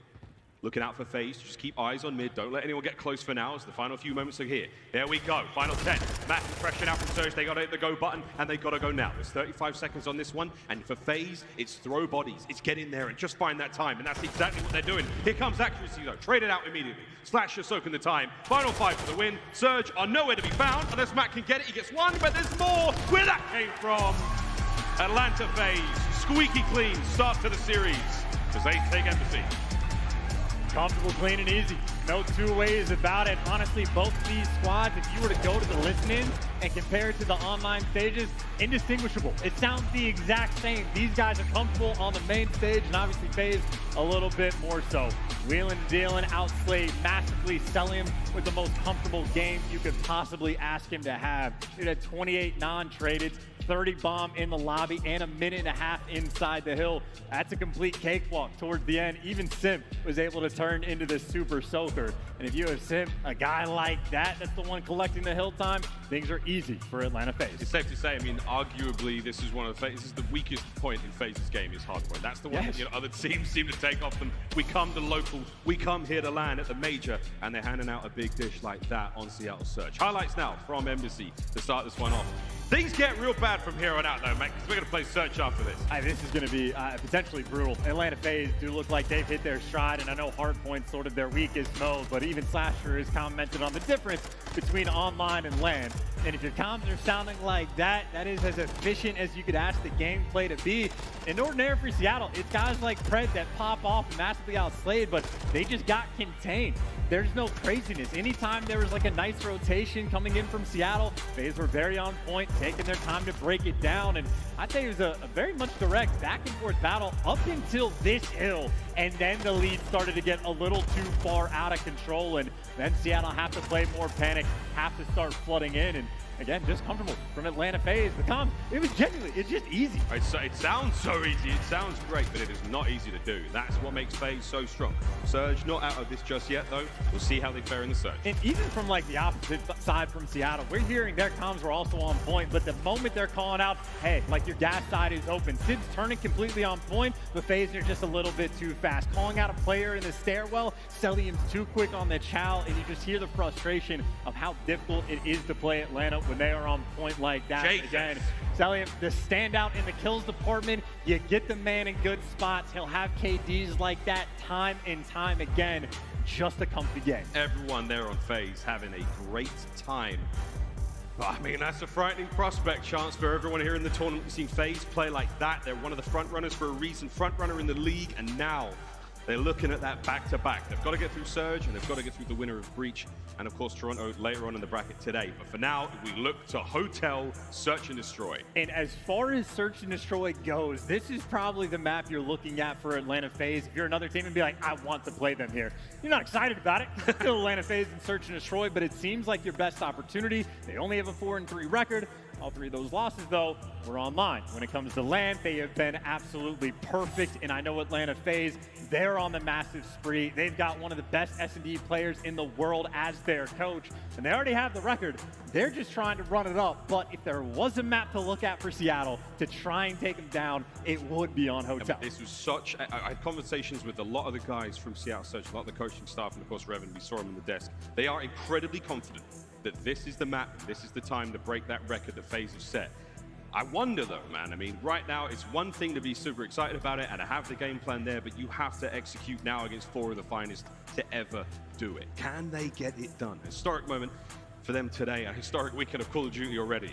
Let's see if we get another moment to the book. And make no mistake for Seattle, they played well in map 1. The teamwork was on point, just got broken down towards the end. So no moment for this team to try to slow down or get in your head. You need to strike back instantly on Hotel. And I know Pred is always a standout player, but I think Mac will be the guy that I'm paying attention to. 1, for the OBJ work. Man loves to plant bombs, and he was also the guy that was popping off on this exact map to break that, curse they had in Search and Destroy. But obviously a 13-game win streak, it is impossible not to talk about it. Yeah, it's impossible. It really, really is. Well, here we go into Greenberg Hotel map number 2. FaZe looking to take the lead 2-0 in the series. They need to win 6 Search and Destroy rounds to do so. Seattle Surge, what have you got? Let's get into it. Well, and if there's a first blood battle to be had, Abizi's going to be in the mix. Him versus Pred might be the square up all day long, and that's who the stun connects with. Already know he's not going to waste too much time, get set up and ready to go, but it is a spread across the board for both of these teams. But Pred being very aggressive. Question is, who's going to pounce first? Way aggressive. In this venue, you can hear a pin drop. You could hear a mouse let one rip. And Pred, he knows it. Waiting for anything to come his way, and it's Abizi. First blood. Every time, man, it is so perfect, but Mac is there for the trades. Has the bomb in hand as well, and you take care of Simp, and I think you're doing the right thing in trying to rotate, except for the fact that Slasher has it locked down. Pick your poison. You want to deal with Cell, or do you want to deal with Slasher, one of the best of all time? Looks like you're trying to go to B, but in a 2v3, not going to be simple. And again, Atlanta FaZe have read the, maybe they're going towards A push, but no one's going to be home. Abizi will be the lone man to push forward. He will be that force for recon, trying to find out what's going on that B bomb site. What can he hear? What can he see? Because no dead silence just yet. He does have access to it, but as soon as that bomb gets planted, Slasher's going to be there with a nade. Oh, this is going to sting. No, Trophy said to save him. The play is now on though, Sid. Guns are up. There's the fight. Trying to take care of the trophy system. Here comes FaZe. Abizi through the side door. They've got the bomb down. They've abandoned the site for now. Is that going to pay off Mac? No, he doesn't look the right way. He's not looking. And the gunfights are there. Sid gets brought down as well. FaZe with a round. I mean, like clockwork, clean and easy. Slasher rat backs to one side. Abizi going back and forth between the bomb and middle of the map. Happy to give up the bomb plant and make sure Celium gets in the mix for the 3v2 retake.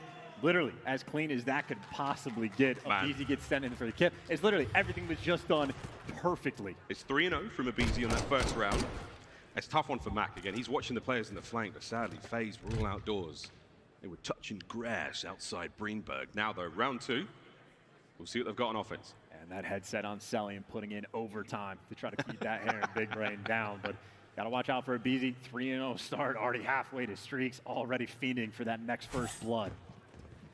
Gotta find a way to contain him. If he gets it in this run, we need to find a way to really accurately display and describe how very hard it is to get the first kill in a search and destroy round at this level. Good job, Sid! There you go. Laser beam him on the way down. Great shots. There on the cross. Perfect read. Take care of Tyler Farris here in the round. You're looking a lot happier, Seattle Surge. What can they do now, though? There's plenty more FaZe players to deal with. Yeah, I was going to say, keep in mind the second part of the dynamic is the 3v4 clutch potential for Atlanta FaZe is still completely absurd. So no time to stop. Can't let up the gas. Got to make a play. Sid's going to pop Deddy. Waiting for the chow, but he's getting pushed back, and Might be enough damage done to allow Sim to try to get this bomb down. Mac, he can't stop the bomb plant from here. He might be able to kill Sim as he tries to leave the site. Yeah, he managed to get across though. Here comes Fred, looking to get into the fray. Tags are in, Selim brought down. Oh no, it's all down to Slasher, and he's not in a great spot. There we go. Seattle Surge, an immaculate round on defense. That is a beautiful retake as well. Things feel dangerous once Sim crosses the bedroom, but he loses the 1v1 Gunny. That is insane shots from Pred to kill Selim in that spot. He is like fighting a pixel, like every half frame is all that Selim's popping up for. So great retakes, great game plan there. Tied up the score, shut down the streaks. Everything is going right. This is a great start. You can see those dead silences for both teams. That's going to be both Abizi and Slasher, Accuracy and Mac. They're going to be locked and loaded for the next round. So expect a lot of movement from both teams here on Greenberg. Dead silence, one of the field upgrades here in MW2, essential to make plays in Surge. Now for Seattle, see what they're going to do on this next attacking round. They played the 2-2 split early on, playing for picks against Atlanta FaZe. They give that a shot. We'll see if they stick to the same thing, but obviously they have a lot of tools at their disposal. Sid can pull out the snipe. These guys happy to be aggressive over towards A as well. It looks like the same strat from round one. Playing for picks, playing that 2-2. All the precision of a Swiss clock right now from Atlanta FaZe. Feels like we've seen this one before, but Sim, nice reads. Good shots, the second. Wow, great work out, Sim. Yeah, ridiculous no way. spot as well, but they'll eventually get to raises. They'll read accuracy as well. Still in the pinch, but Sim's got the coverage. Now Sim for the 1v1. Going against Mac, and you already know if you're Sim, Mac has the bomb. Question is, where does it go? Both players roaming silently now across the hotel, and it's going to be a square up 1v1. Mac with the bomb though, and I think this may work out for him. Creak the door slowly, you smash it open, you get heard, there's the player on the cross, the tags are in. It's a 1v1, it's a fight. And Mac is banged up. And Sim might have got baited. He knows he crossed the bedroom, but Mac might have made the quick call to get this bomb out over towards B. So everything's effectively just got reset again. Simp is guessed wrong. And now the tide's turn. Advantage in this round goes to Mac.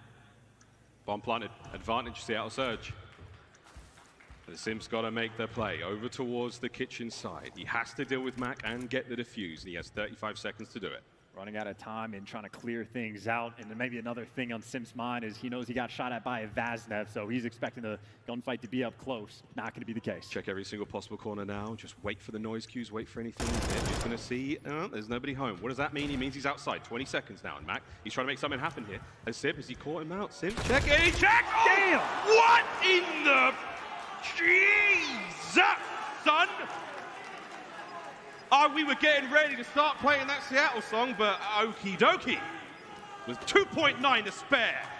It's going to be so. I can't make a play like that online at all. That is LAN only to be able to run around without the dead silence and to gun them like that. Jesus. Wonderful timing. Matt gets the first shot, but again, I think he had the wrong gun for the job. I think he might have had that tack out. He had the assault rifle out. If he had a submachine gun, that might have been an easier round, but look, it's so hard to read these plays. Brilliant round FaZe. And I want to see what FaZe actually do with his bomb, because they just dropped it on the floor last time. Well, they keep it in hand now. Easy actually quick with it. He got caught on the cross last time. Now he's getting baited like crazy. Gets taken down for the first blood again. It's an absolute melee over towards that bomb site. A is popping, and so far, though, it's all on Selim. Tactical retreat now back on up. Allow the boys to find their kills, and that's what they're doing. And Sim's doing it from range, too. From downtown, he's able to pick one up, and does get traded, but look at the nade. Sim does it all. Selim for the cleanup. Didn't even need Abizi to get in the mix. I mean, that was a great round from both teams, man. You got that excellent use of lethals there from Seattle Surge. Eliminate Abizi, don't let the bomb get planted, but then the trades come through. Selim with the pullback there. Getting himself to safety, allowing Simp to hit the pinch. Magnificent stuff. Yeah, plan A feels great. Everything's going sweet, and before you can think about what the second step is, you're just getting picked apart by Simp. Atlanta FaZe pushing the pace. Only 5 minutes into these games, but as big as this map is, Atlanta FaZe not wasting too much time. Yeah, they're making Hotel feel kind of smaller right now. That's nuts. We're just over 5 minutes into this one. 3-1 is the score. Halfway mark for Atlanta FaZe. Here we go. Nades up. We're going towards A on the defense. That bomb, though, is making its way towards B. This is as aggressive as it gets as well. Slasher with the tag, jumping up the child out towards A. And if you've already stacked this on Fort, you're going to have to fly through. You know where Sim's going to be. Difficult gunfight to win. And you see what they're going to do. Get out of dodge. The bomb is not there. Seattle, it is a wide open B site. And Sib right now trying to control that pace. as he's getting left, potentially. I mean, there's like a corner fight on the bottom side of the map, everything else towards B. We're going to smash the doors of Kitchen wide open in a moment. The bomb has been planted. 40 seconds, it goes bang, and Seattle Surge, they get one more in the round. Can they hold it? Civ there, good work. Take care of one. Mac, here come the nerves. Oh dear, Selly manages to catch him through the wall. The back line now wide open. Accuracy, can he win the fight? Watch out for the nades. Here comes the pressure. Prez to help him out. Great work. It all comes down to Slasher. He finds one, and he somehow made it into the site, and now it's a 1v1. And all he knows is that Civ was towards the middle of the map. After that, it is pure guesswork, and Civ has cleared the bomb. He's going to be behind him. Oh. Civ here, just a mile away. And there you go. The sound coming through for him. No 1v3 for Slasher.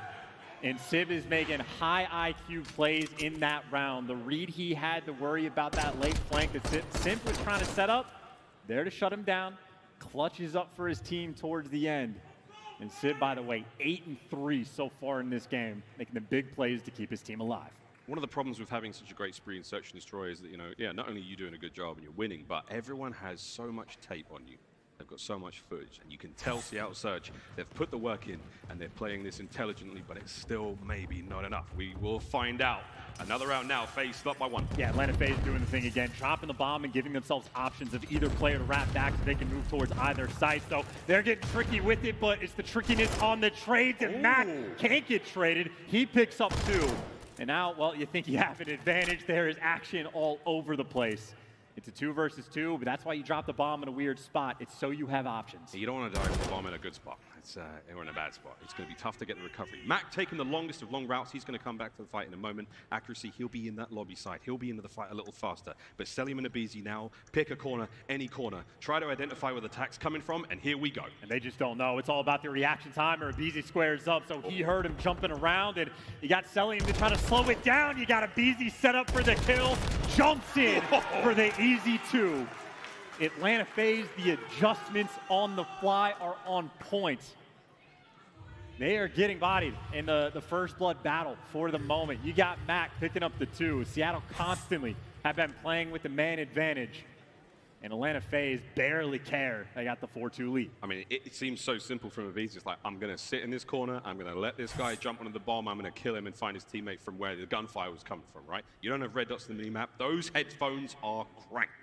And right now, FaZe, 4-2. And it almost feels like a long-term thing. If you have a team that's not as well experienced in S&D because they're not taking practice as seriously at the start of the year, Atlanta FaZe, they got the reps in. They are ready for every single situation, but we go again, 2-2 split for the 3rd time we've seen from Seattle. Slasher with the first blood. You shut down Pred. Now we get to test the clutch ability of Surge when they don't get the first blood. We've seen the same round, same way, 3 times now from FaZe, and every single time they've done it a little differently. 4-3 now. Surge, the man down. They're creeping towards that bomb site, but this is Sim. He's got eyes on it. That frag grenade tickles him just enough, though. Cell manages to get a kill out of it. Abizi finds another one. 4-1 now, all on the Mac. And he's got that bomb in hand, and he is totally surrounded. Here comes Simp. Around the corner, guns are up. Whoa, melts him. We take that one. Mac, though, now scrambling to stay alive. He has dead silence. He wants to give it the old college try, but now they know where he is. You got the coverage, you got him trapped, and you gun him down. 13 search and destroys in a row for Atlanta, a 15-1 record on land. With a 5-2 lead right now, just looking to add to the pile. As again, even when they're getting first blood, they still put up a fight. And when they get the first blood, it looks efficient. It is map point Atlanta FaZe. One more round, all they need, and they go up 2 in the series. We throw to a break and we think about control. But right now, you're not thinking about that Seattle. Head back in the game. Let's find some special sauce here, boys. You're the only team in the world to take them on land here in the mode. Can you do it again? And once again, Atlanta FaZe just giving themselves options. Happy to play with any situation they get. And Abizi, happy to be aggressive to find the first bloods. But the stun clears out couches. A couple players are over by the bedroom. This opening salvo, Seattle's actually stacked up this B site. But no one has made a mistake yet. I mean, FaZe are like water, my friend. They can fit into a cup, they can crash against the waves, and Simp's moving silently again. So Pred has got no idea. Unless he smashes a door open, that's what you're working with right now. And that might have been it. You could see Pred now spring to life in a second, but at this moment in time, it is Simp with top side of the map control. Things are going to get ugly. He got spotted, though. He did get spotted on the cross. Accuracy stalled, so everybody turns around, and with the late-term read, accuracy's there, but you get the first blood. Doesn't make a difference because BZ instantly responds. Cell now goes and collects that bomb, and look what FaZe want to do. They've showed the pressure at A. Now they've got a 2-on-1 over towards the B site, at least for the next few moments. We're flying over towards the site. Pred's got to go absolutely huge here. He's going to be the sole man for Surge for a moment. He's got a couple of players of FaZe to deal with, and things are about to get spicy. Less than 20 to go. There's the gunfight, and it's going to be Accuracy helping out. Oh my God, Lamar gets 2. Into the point we now go, and Surge. Love it when a plan comes together. And Accuracy icing up just a little bit in that round. Has great timing to catch Simp on the cross and finds a massive 2 kills after the fact. And Pred just gets hand-delivered the final kill. So that is very patient play from Seattle. Pred found his spot, didn't leave it the entire round. And you had Accuracy just getting to think. Let him sit back, analyze the situation, and try to pick him apart. Seattle still alive. A little bit of fight. Long way to go. Yeah. 5-3. How many rounds can Seattle Surge string together? Is this the making to the comeback? And finally mixing it up as well. No more 2-2 splits, no more playing for picks. Let's be aggressive. Let's just go to the B side. It's a gun up run. They're going to fly forward. Sib's going to be flying solo here alone, though. He heard plenty. He's playing the same game plan. The rest of the team, they've hit B, and now FaZe know. Here go those red arrows across the map. They're going to now search out Kitchen, try to find something. And it started differently, but we've had this round before where Sib was playing the late flank. But this time for FaZe, it is all 4 players stacked up by the zone. BZ still looking for that first blood. He's in on the site. 1, 2. Oh my God, for a BZ. Pred, though, he's right back in the same spot. Can he find anything here as the life count has dwindled? Seattle Surge are running out of options. And he's just waiting for Sib. He's waiting for the flank to come through, but Slasher's staring at it. He knows what the deal is, and he takes him down. Like clockwork, Atlanta FaZe pick him apart, drop him down, make the adjustments, and that is now 14 in a row for Atlanta. Well, it's going to take some kind of miracle to force that game 5 for another team to have a shot at them here in Search and Destroy. As I tell you what, friends, nobody does it better, and I don't know if anyone ever will. And Atlanta just make the better adjustments, right? They almost mirrored the round exactly where you had Simp playing on couches, you had Simp there for the late flanks, and they said, you know what, if Simp's gonna play like that, gonna play on the island, let's just leave him. Let's just 4-stack the actual site, go gunny on gunny, and it's not like they needed everybody there because the BZ just picked up the big 2, but they made the adjustments, had the read on Seattle's game plan, and a 6-3 cakewalk. Again, Atlanta FaZe so comfortable on the main stage. Unbelievable, man. It was a 10-minute game. It was a tense one at times, but 6-3, it is strictly business for Atlanta FaZe. And I mean, hey, you beat them on the first blood battle as well. That was 5-4. So Seattle, at least plan A was working so well to take it easy down, but the adjustments after the fact, absolutely not there. Crazy stuff. Well, that's going to be that for the Search and Destroy. We were looking forward to it indeed, and I know Surge were. I think they'll be thinking about it a little differently after this one. We stay on Hotel, though, for that control coming up in a moment, and man alive, this is where things get spicy. This is a big comeback moment, though, for Surge. Control has been the swing mode all year long. We'll find out if it happens again. I mean, hey, they've played a few times as well on Hotel, but even there, Atlanta FaZe has had the edge. They have them 2-1. Well, let's find out what happens, ladies and gents. We're going to go to a quick commercial break. On the other side of this one, Hotel Control. Is it going to be a 3-0, or do Seattle Surge have that special stuff in the tank? Can we see the reverse sweep? We'll find out after this.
The Call of Duty League is presented by the GMC Hummer EV Pickup, the world's first all-electric super truck.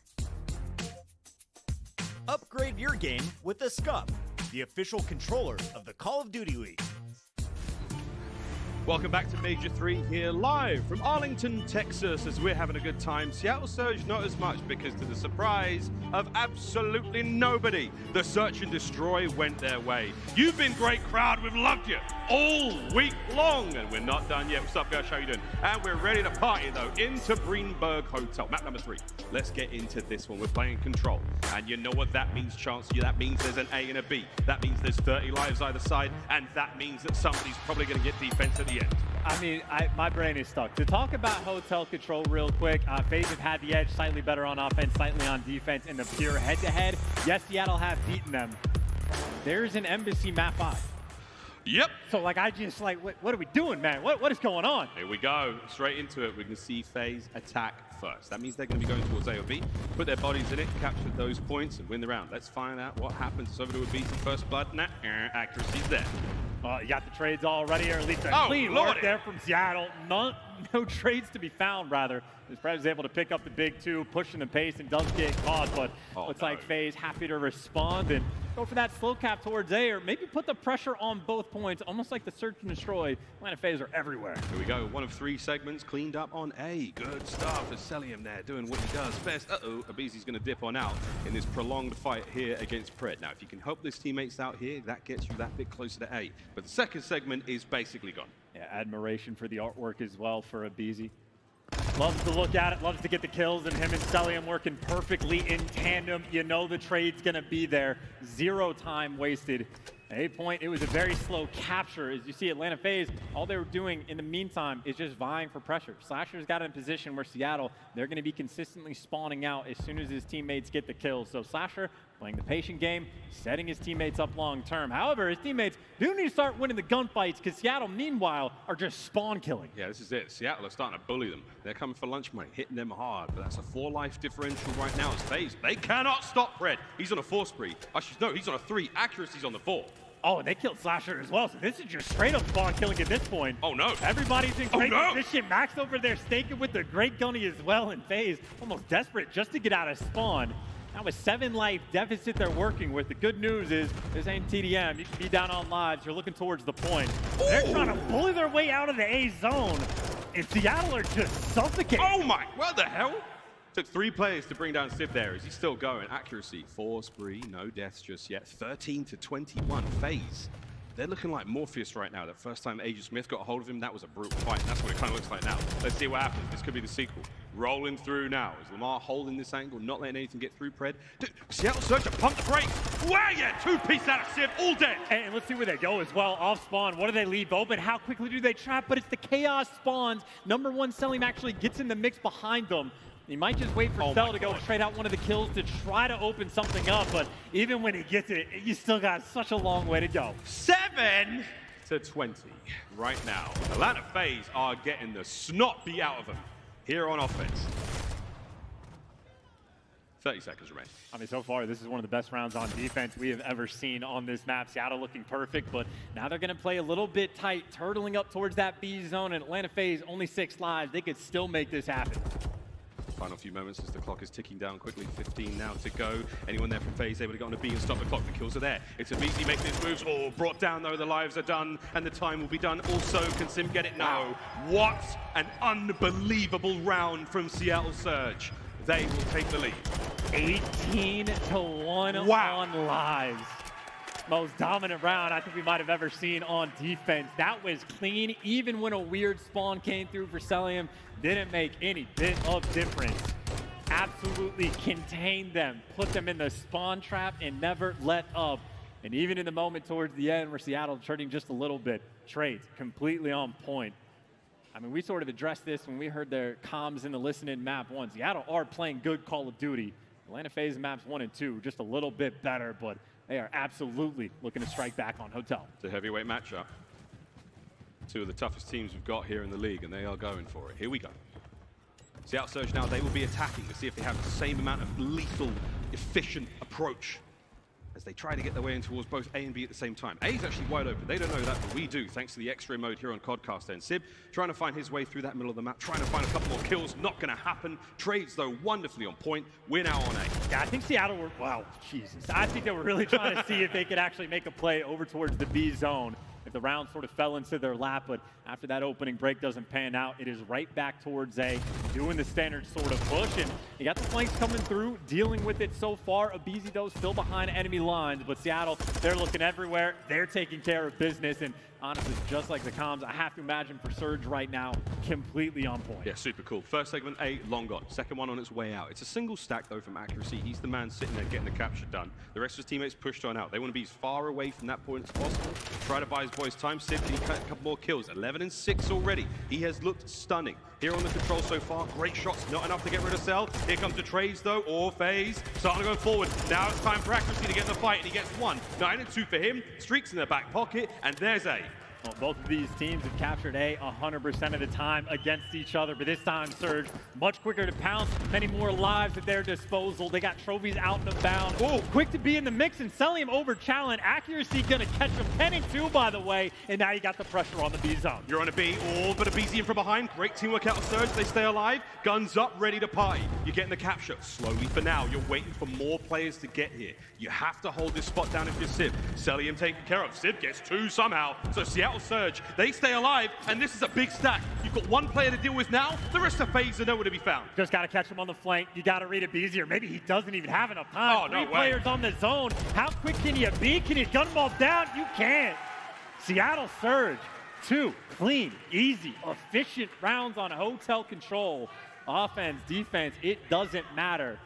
Icing up and looking good while doing it. Everybody positive. Accuracy is 11 and 3. And on the flip side, how often do you see Simp triple negative? How often do you see Slasher? I don't even know what to call that. Quintuplet negative. Man's only done 300 damage in the game. What? That's okay. We'll deal with that in a moment. But it's map points, Seattle Surge. Those boys are frying. It's like Atlanta FaZe said, hey, we have Embassy map 5. Let's just put the feet up and wait till we get there. I mean, that's obviously not the case, but no. Surge have turned into bullies. Fred's just going to dodge that stun. Nice work as now we press forwards. Atlanta FaZe now trying to attack. Can they get anything going here? As once again, it is Fred, and he's moving, but Celium just there too fast, too soon, gets himself onto A. 2-man stack. FaZe are looking to get this done a lot quicker than Surge did last round. See if Atlanta FaZe can sort of snap back into reality and get the gameplay flowing. But Surge, they're sort of setting up the trap again. Accuracy is never going to leave that bottom left corner of the map. That is for spawn manipulation. The rest of his teammates trying to keep him contained over by the A zone, but overcommitting just a little bit. Quite a few players fall, and Atlanta FaZe now have a lot more freedom on the map. So much freedom. When we check that corner, Pred's going to get a couple more. We check this one, though. What in the name? Who hit him? What the frick was that? As Pred gets another. Sib there, back over to Celium. Can Pred catch this kill also? How is he still rolling here? No, there you go. Doing everything, man. He is always in the mix. And now on the flip side, you got Slasher looking for kill number 4. You know the idea, if Accuracy is manipulating spawns on one side, Slasher is trying to do the same on the other, but not able to get in a position just yet. He's got Celium to work with as they're pushing the deep flank with both these ARs. FaZe have already managed to find something here in the tank to force what has been a much better attacking round out. 22 lives apiece. You've got a bit of a sneaky play from aBeZy developing over by B. He's waiting for the boys to show up. Pred still a stalwart of defense, a 2-piece on the back line. That is huge. Yeah, Pred is too good right now. 21 in 9, and you would have aBeZy maybe the opportunity to make a play, but I think he spent the past few minutes just looking for Accuracy, which found an even deeper corner of the map. Finally, he falls, but everybody else from Seattle in position, still getting kills. Ooh. And Max staying alive is massive in the moment, but where he gets traded, now at least the front spawns are open. Open for now. How long though? Fred on the cross catches another. Here come the streaks though. 12 and 4 out of Accuracy. He's going to put this to good work, see what he can find. Push those players inside. Don't let them get anywhere. No kills, but you can see everyone from FaZe now shoulder to shoulder on the bedroom side of the map. Set up for the kill now. Pred sent in to try to find something. Simp though and aBeZy easy read. Oh, Jesus! They keep getting a kill. And they got the trades. This is the only moment of opportunity for Atlanta FaZe to win a round. They have gotten picked apart and bullied, but now they got the pressure on the zone. It's going to be a 4-man stack once they get it. Or maybe if BZ wants the front line kills because you know he's going to get them. You find the kills. Just out 3 in a row. The second segment gone. Looking at the round in a moment. This Pred could go. Can Pred get in there? Accuracy with a kill. What? He was on the point. Somehow unable to contest as FaZe steal the round and stay alive. And if they manage to find a way, all 4 players negative to try to turn things around. Fred, that has been a monster, 24-10, to still get the dub. That was just eventually. I mean, if BZ had to have waited, I don't know, a year and a half before he killed Accuracy. But as soon as they cleared out Bedroom, you see how quickly that round can collapse. And that is why BZ is simply different. He's not waiting for the ego chow. He is happy to play slow, play how the map is developed in front of him, and try to make this comeback. Great stuff out of FaZe in that round. A lot of magic left in this game. Here we go. Straight on towards A. Quick check. Lovely stuff out of Sib there. Close range with attack. Unheard of. Yeah, that is a snappy gunfight win from him. That is the flank getting red from Accuracy. BZ, though, obviously not a care in the world. Applying the pressure on the flank, he is going to be that constant thorn in their side. Everyone from Seattle, this is where your comms have to be on point just to try to deal with all of the funny business. You got a BZ on one side, Simp on the other, and you know that collapse is happening. Well, there's nothing funny about it. This is going to be horrible. Okay, the collapse, though. Yeah, it's coming through the front. Trades are going to be there. A BZ waiting for that moment to strike. He might give up A. One more hit at it. Selim somehow found a kill. He's in, causing problems. Accuracy prone up. Can he get it? Oh, it's the wrong play. That was a body. No way. Matt gets the kills. Trades once again. And it looks good for now. Simp, though, he's keeping the play alive. He snuck in. Can Pred get it? Yes. A is still going right now for Surge. Yeah, one more flank for Slasher, but it's just going to be for the errant kills. That A zone is going to get captured, and Pred looking to be aggressive. Might have found the opening. Him and Simp saw each other, but Simp takes him down. To Surge, who was trying to fight that 2-front war, and it gets slowed down just a little bit. Because now that sort of vie for bedroom control. Sib has an important job. Keep it clear. And so far, so good. A tough moment there, Selim, just not able to really echolocate exactly where Sib was coming from. And now you got full bedroom control from Seattle. This is an important position. You need it if you're able to get bodies on B. Here we go. Seattle looking to take the map here. Can they get players on? They have to deal with a wave of kills of FaZe. Yeah, they have time to work with. Minute 40 left on the clock, so that's why they're so hyper concerned about the flank. That's the man that we're worried about. The other 2 players in couches, they're looking for the trades, and then you can jump on the zone. So Accuracy making the moves towards the objective. Everybody else worried about, well, the spawns in the bedroom players. Got at least one player on towards the B zone. That's going to be Accuracy. Slow capture, but no coverage. No one ever there to help. So 17 lives apiece. You've still got a little bit of map presence now for Surge, but they are waiting patiently, and they're trying to make something happen. FaZe, though, right back in it. They've got the advantage. And FaZe are just so on point. There's always that extra player to get behind enemy lines and keep that pace nice and slow so no one can stack that zone. So Atlanta have stabilized, but there's the first blood in this engagement coming through from Sib. Obviously, Pred, he's going hunting. You have to clear out bedroom. He's got like a second left of dead silence. There's one. Any more out of this life would be absolutely insane. Less than a minute to go, 14 lives apiece, and he's not going to check that corner as he knows that player slipped out. So Pred now, he's the tip of the spear for Surge. Drive, that trident, deep into the defensive line of Atlanta FaZe. There's one. Gets to get the second. Yeah, no, Selim, unbelievable play. Oh, FaZe hold the line. And now Surge a little too quick in the moment because Slasher was able to find the opening and go through on the flank, and that battle from bedroom just commences once again. Accuracy waiting for a little bit of help. He's going to have Pred by his side, but it is operation. Keep FaZe away from shooting you in the back. This is going to be tough. Pred still back at it. A absolutely Herculean performance. 32 and 15. 3 dead. Selim the last man in a tough to read spot. He's still chilling though. Anyone there to help out? Here comes Pred from upstairs. Straight onto the play we go. Abizi the lone man now. You have to get going. The trophies are in position. Has to bring the Vaznev to the fight. One down. Here comes the second. Oh, the cleanup. Gets the ball. Wait a minute. No, Slasher's there for it. 10 seconds to go, and we're going to a final round. Atlanta FaZe are getting it done, and they got someone behind enemy lines in the meantime. Simp for 2, and with a gunny like that, I don't know how he's 15 and 26. Atlanta FaZe making the comeback. Absolutely bodied in the first 2 rounds. And that slow, overwhelming trickle weighing you down. Start off with the trickle is now a little bit of a waterfall. Oh, baby FaZe. Looking at the reverse sweep, one more round is all they need. Can they do it? I cannot believe what we are seeing. For the 3-0 in the series, FaZe need one more round. Atlanta FaZe have been striving for perfection in every game mode. They have to drop a map, and they are currently dealing with Pred in his finest form, and they have forced the round 5. It's going to be Atlanta on the attack, and Seattle have been on point on their defenses. They have looked good when they've got it. Atlanta, they are just looking for a moment. And an opening break exactly like Search and Destroy as well. BZ, though, is the first blood Reaper. He'll get another to the list. Another day in the office. Mac, though, head help out. Could have been the nade. Couldn't really tell for him. He killed himself. Flash of pressure on the SL now, keeping help. Towards that A zone we once again go. It's been captured in every single round without fail, and this one probably no different. Can Surge try to stop the wheel, try to break it, and change their fate? And Atlanta FaZe also doing extra, right? Abizi getting in position, trying to clear out that bedroom side of the map, all the slow captures coming through. So they're trying to keep track of all these Surge players. But Surge are going for the flanks. Accuracy swinging all the way around. And this A zone not quite captured yet. Vincent didn't see him for the moment, and Accuracy, again, just here to slow him down. Well, this is it, a big change here. He has been captured. There's a lot of pressure towards the back line, an unfortunate team kill, so now you're on towards B. 2 players there, make it 1. This is a different look here in the defensive round. Sally playing as slow as he wants, and Surge, the question is, do you leave him, do you try to hunt him down, or do you swarm back towards this A zone? So maybe Atlanta FaZe making a bit of a mistake, trying to make up for the mixiness.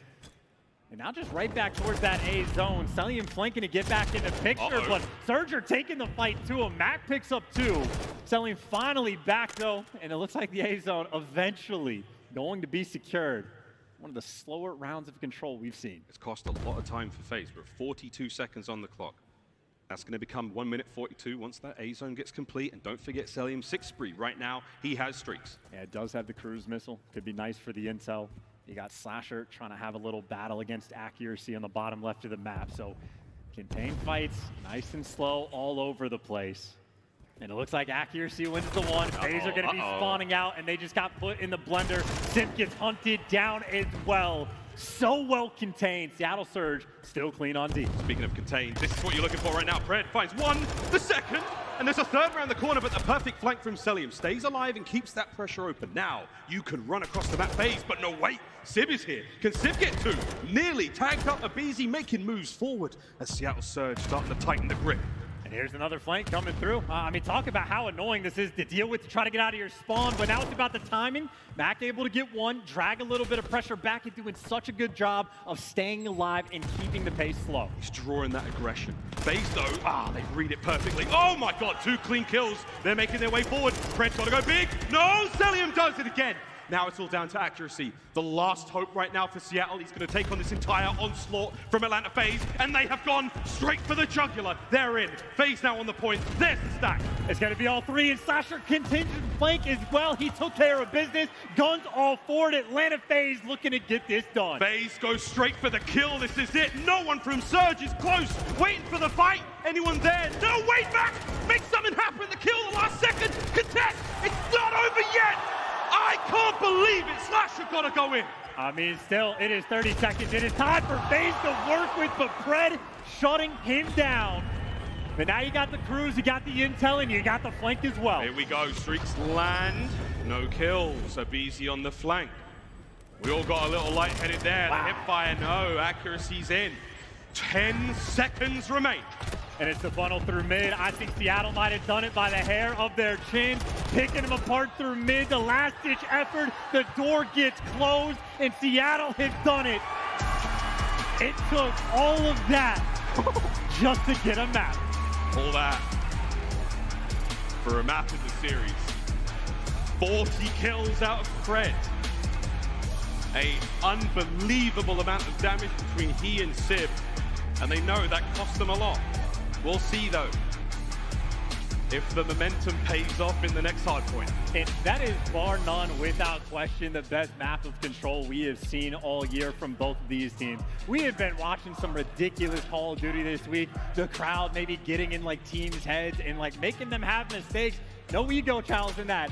Is crazy plays, but it is efficient. It is the comms on point. It is both teams playing the map the way it was meant to be played. And just those engagements when you are like slowing the pace down, waiting for the first bloods to come through. It was beautiful to watch, and obviously typical from Seattle. The stats got padded in the first 2 rounds, but Pred never slowed down. clean 40 bomb coming out of the superstar. Him and Sid getting things done. Outstanding. Here's the replay. The last few moments of that game. We're going to see how this went. And this is textbook chance. 3 players on point. That should be a capture. No questions asked. The round should be over. In comes accuracy. In comes Max. Look at that last-minute contest. Once again from Fred. Sensation. I mean, that's also accuracy, finding the perfect moment to be aggressive, right? I know he's the slowest player in the league, but when he's got a dive bomb towards the hill to set his boys up, he knows when he has to make that kind of play. So massive gunfight wins. They dealt with the cruise missile towards the end. Even the heads-up awareness from accuracy at the end. Him and Mac to worry about the flank. Beezy obviously gets caught popping the dead silence, but the awareness was there. The setup was clean. And no matter how difficult it got, Seattle Surge able to deliver. I mean, that's why even the listenings we were talking about in the hard point were so clean. Heads-up gameplay, one of the best maps of the year. And these two teams looking like some absolute juggernauts.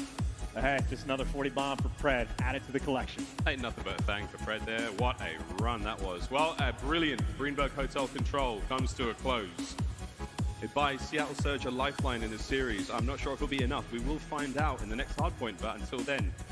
And also, here's the tough part. Like, Fortress hardpoint is one thing. Embassy Surge. I want to see the game 5, man. If you let Embassy through, you got to have a game plan. I wanted so bad to see what Seattle have cooked up because Hotel, a couple ideas were there. Yeah. And FaZe ended up picking them apart. But even for the map one, the score doesn't look great. But Seattle did still play a pretty clean game.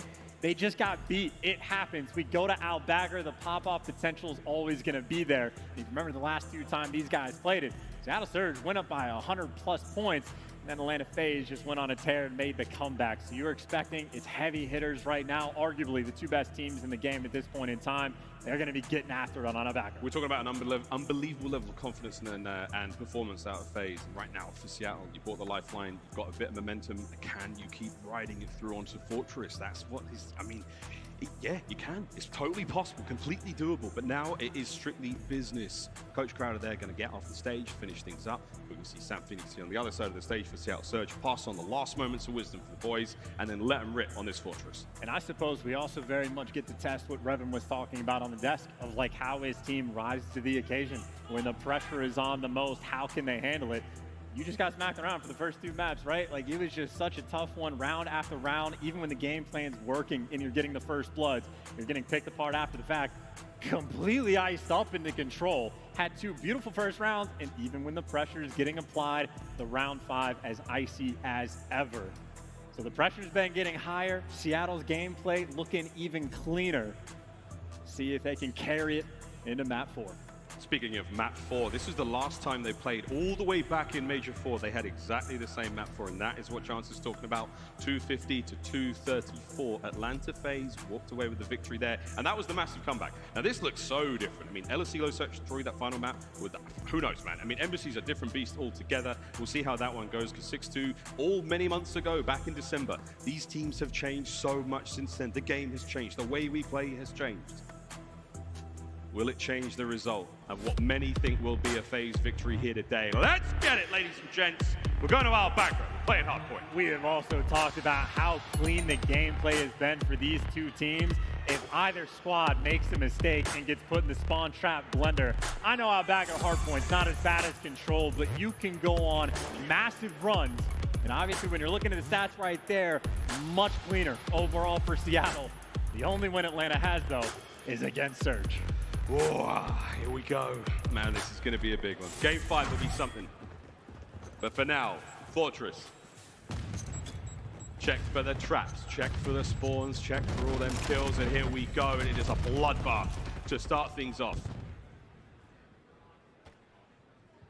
Fred playing a particular corner here. His game plan right now is not only to find these kills, but to get himself inside that Fortress, and that is one step closer to it. I mean, that is literally the only opening plan, is to get Fred out of the spawn trap, to set him up to get a couple kills so we can open things up for you after the fact. So even though they got bodied on the opening break, Fred got into his spot, but now you get cleared out. This is where the danger is going to lie. Accuracy needs to find at least one. Oh! Maybe Mac with the spawn. Damn. I guess he didn't end up at the trap, so I guess he spawned up at P2, trying to take full advantage. He was close enough to Blacksmith to get out. Will he be able to check this corner? Oh, timing is sweet. Mac, he's on a bit of a run right now. These are important kills.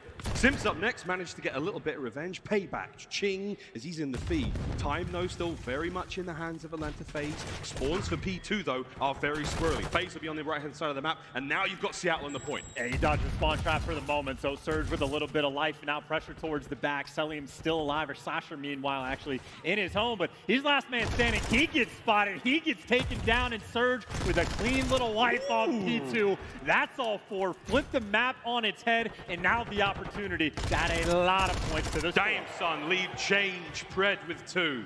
And now the eyes are up, the guns are going. He's starting to find himself here on Albagra. Hey, this is tough because you're rotating 35 seconds in advance to the hill. This is all the time in the world for Seattle to try to break this down. Again, that's the way this is going to play out. That next hard point is so difficult to break. Even with a record like FaZe, even with Seattle's prowess right now, this is not going to be an easy thing to do. Not only that, you're going to get trapped on that side of the map towards the end of the hard point also. So here we go. Surge, how's the break looking? You're a man down on the approach, and Mac's not waiting for anyone. He's going to be chilling for a second. Here comes the hit. His teammates are taking the fight on the other side of the map, and it is not looking good so far. I take it all back. 3 down. Last man, Sim. No way! They got the break! They just wasted 35 seconds on P2 to try to secure the rotation, and they get broken down instantly.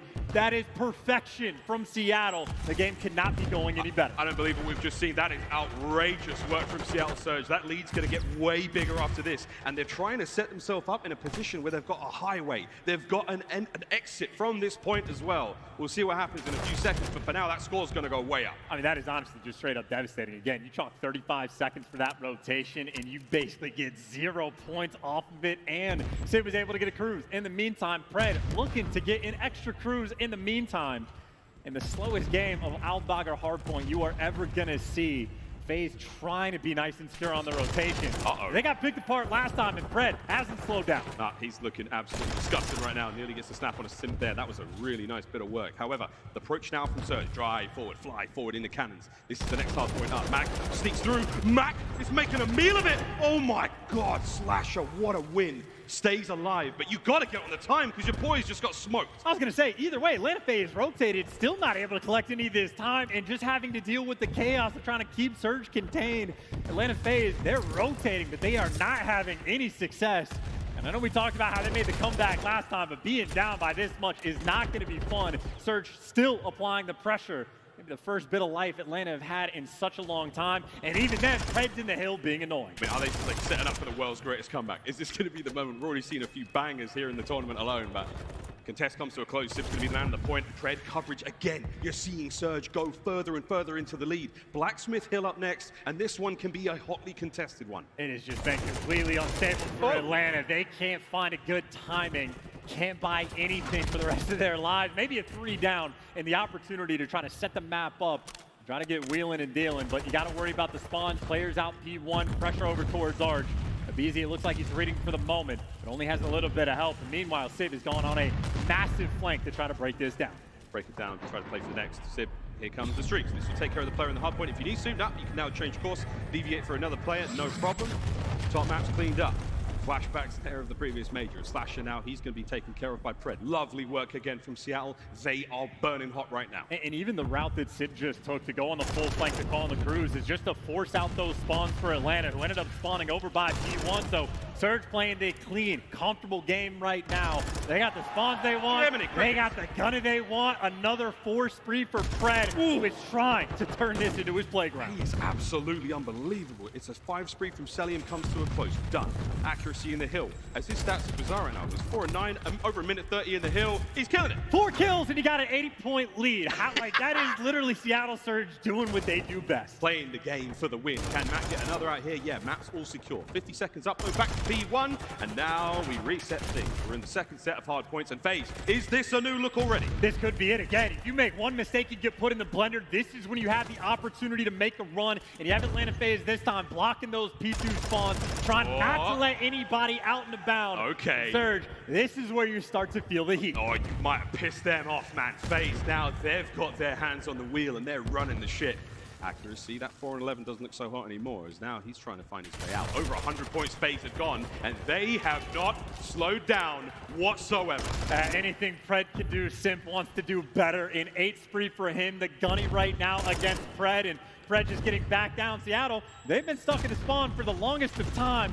Simp playing with a little bit of freedom. Finally, though, he gets caught right as that new hill pops. New hill pops. Full control and phase. They're looking right back at it. And I tell you what, ladies and gents, I was joking about that comeback. And now this joke is a reality. You've got streaks for Simp as well. Abizi now on the wraps, looking to find anything and everything he can. Spawns in the far left. And look at that, Simp isn't on the point. Can he get one more? No, he can't. Abizi, 8-13, slow as ever, but he's going to do what he can to get back into this as Simp. He finds another. Yeah, you get the spawn, but it just turns into trades. And now you got the heads up on the flank, but a nice angle from Accuracy takes the deep route. And you got Seattle looking to pounce on this time. They get the kills. They get the clearance, but can you get the collection? Accuracy back to where he wants to go. And he wins the gunfight as well. This is where Atlanta FaZe made the biggest mistake. It was on this rotation.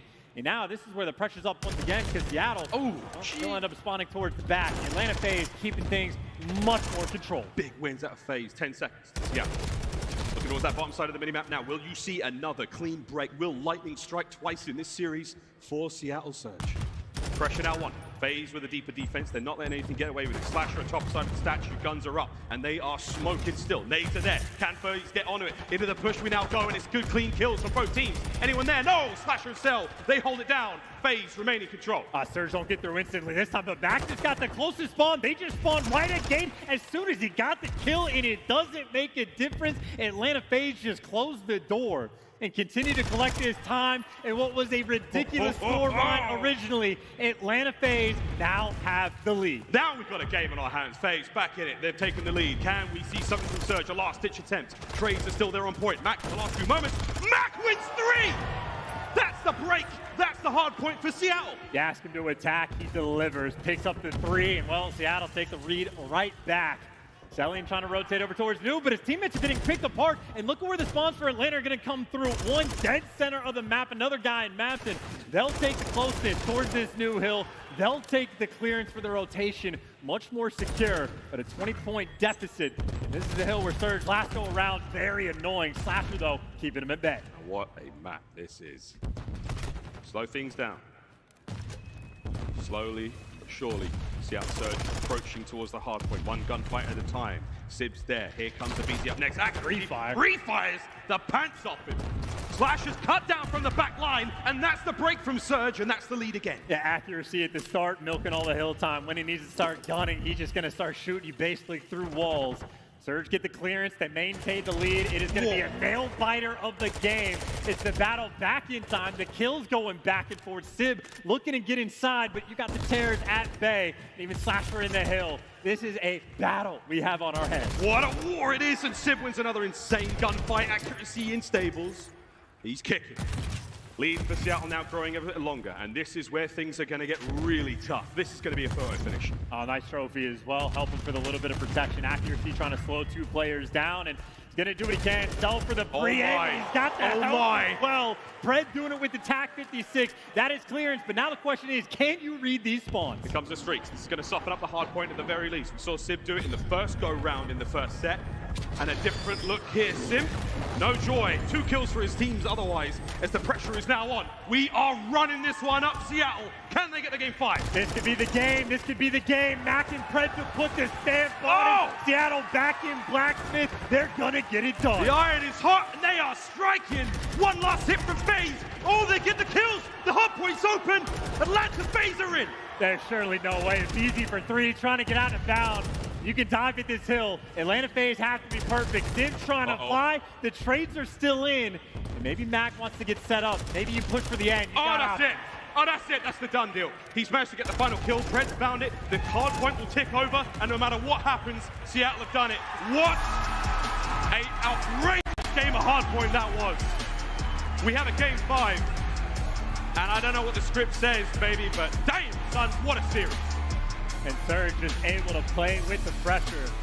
Biggest 2 difference in those cruise missiles. Sib had the time to go on the full flank to block the spawns when he's calling it in. Sim's in a tough spot, has to call it in when he spawned up towards Gate. His teammates get stuck and you get punished after the fact. a clean game, honestly. I know there's a few moments Seattle might want to have back, but that is wonderful work there on Albagra.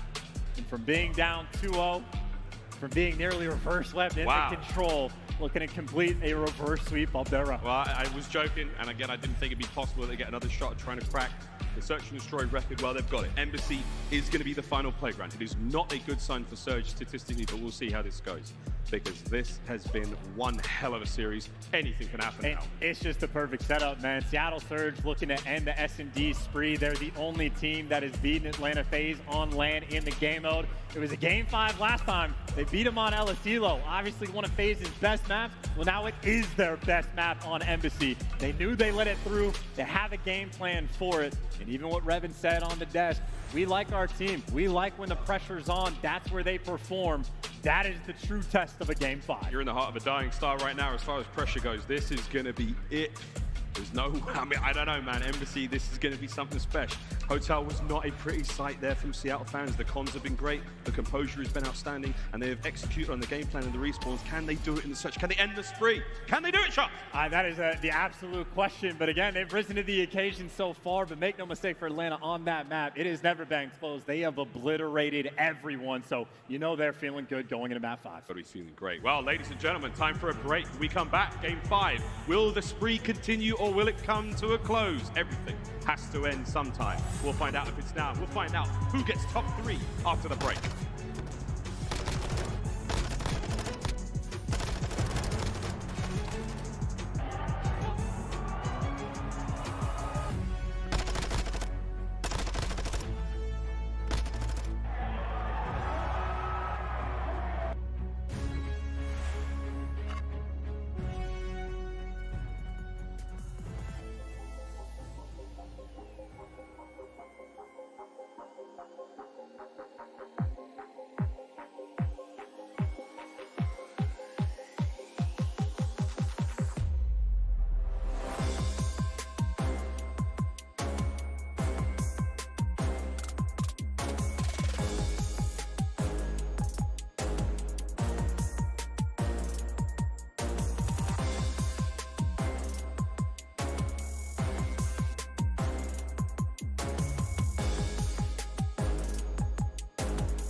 Welcome back, ladies and gentlemen, to this Game 5. Atlanta FaZe, Seattle Surge. I mean, we told you it was a heavyweight matchup. We told you it was going to be a banger. We had no idea. Look how close we came to a 3-0. I mean, this is utterly ridiculous. I can barely see the space for the zone not to get captured. But that's it. That is the difference between being 3-0'd and potentially winning a reverse sweep Game 5 series. And I know for Seattle, they were talking about it on the desk. They knew what the game plan was. They purposely picked Team B to let Embassy be the map 5. They've calculated this the whole way through. They wrote it down. They know what to expect. Now the question is, can they get it done? Because if you want to be the best, you got to beat the best. And it does not get better than Atlanta FaZe on Embassy. This really will be something special, not only to secure top 3 in the tournament, also to break the record that FaZe have set in Search and Destroy. I mean, for Pred, you said it a moment ago, to go from MVP last season, from Rookie of the Year last season to potentially MVP this season, this is the kind of series that will certainly make it. Wow, what a massive contest this has been. We will find out what happens in this Embassy Search and Destroy. Statistically, incredibly strong advantage for Atlanta FaZe right now. But all bets are off. The script, I mean, let's face it, there's about 19 chimpanzees writing this one, and it's a banger. They get Shakespeare eventually. The first good Shakespearean series we have had of the day. But those, again, look, they have utterly destroyed every single team that they have played on this map. All of them. 6-0, 6-1, 6-2s. I think their closest one, they might have had a 6-3 in the mix some point somewhere. Perfection on this map. Seattle, what do you have to say? We'll find out if it's destiny calling. Ooh, and what have you done? You've taken care of the first Blood Reap. And what did we learn on the hotel? They have the strats to take care of the BZ for the first Bloods. That is not a guarantee to win the 4v3. Still a lot of time in this round. Lenny. Stun check lands. Those members of FaZe ears are ringing for a few more moments. Sib, lovely work. Dodges the nade. Wonderful precision there. We have seen players get that down absolutely perfectly.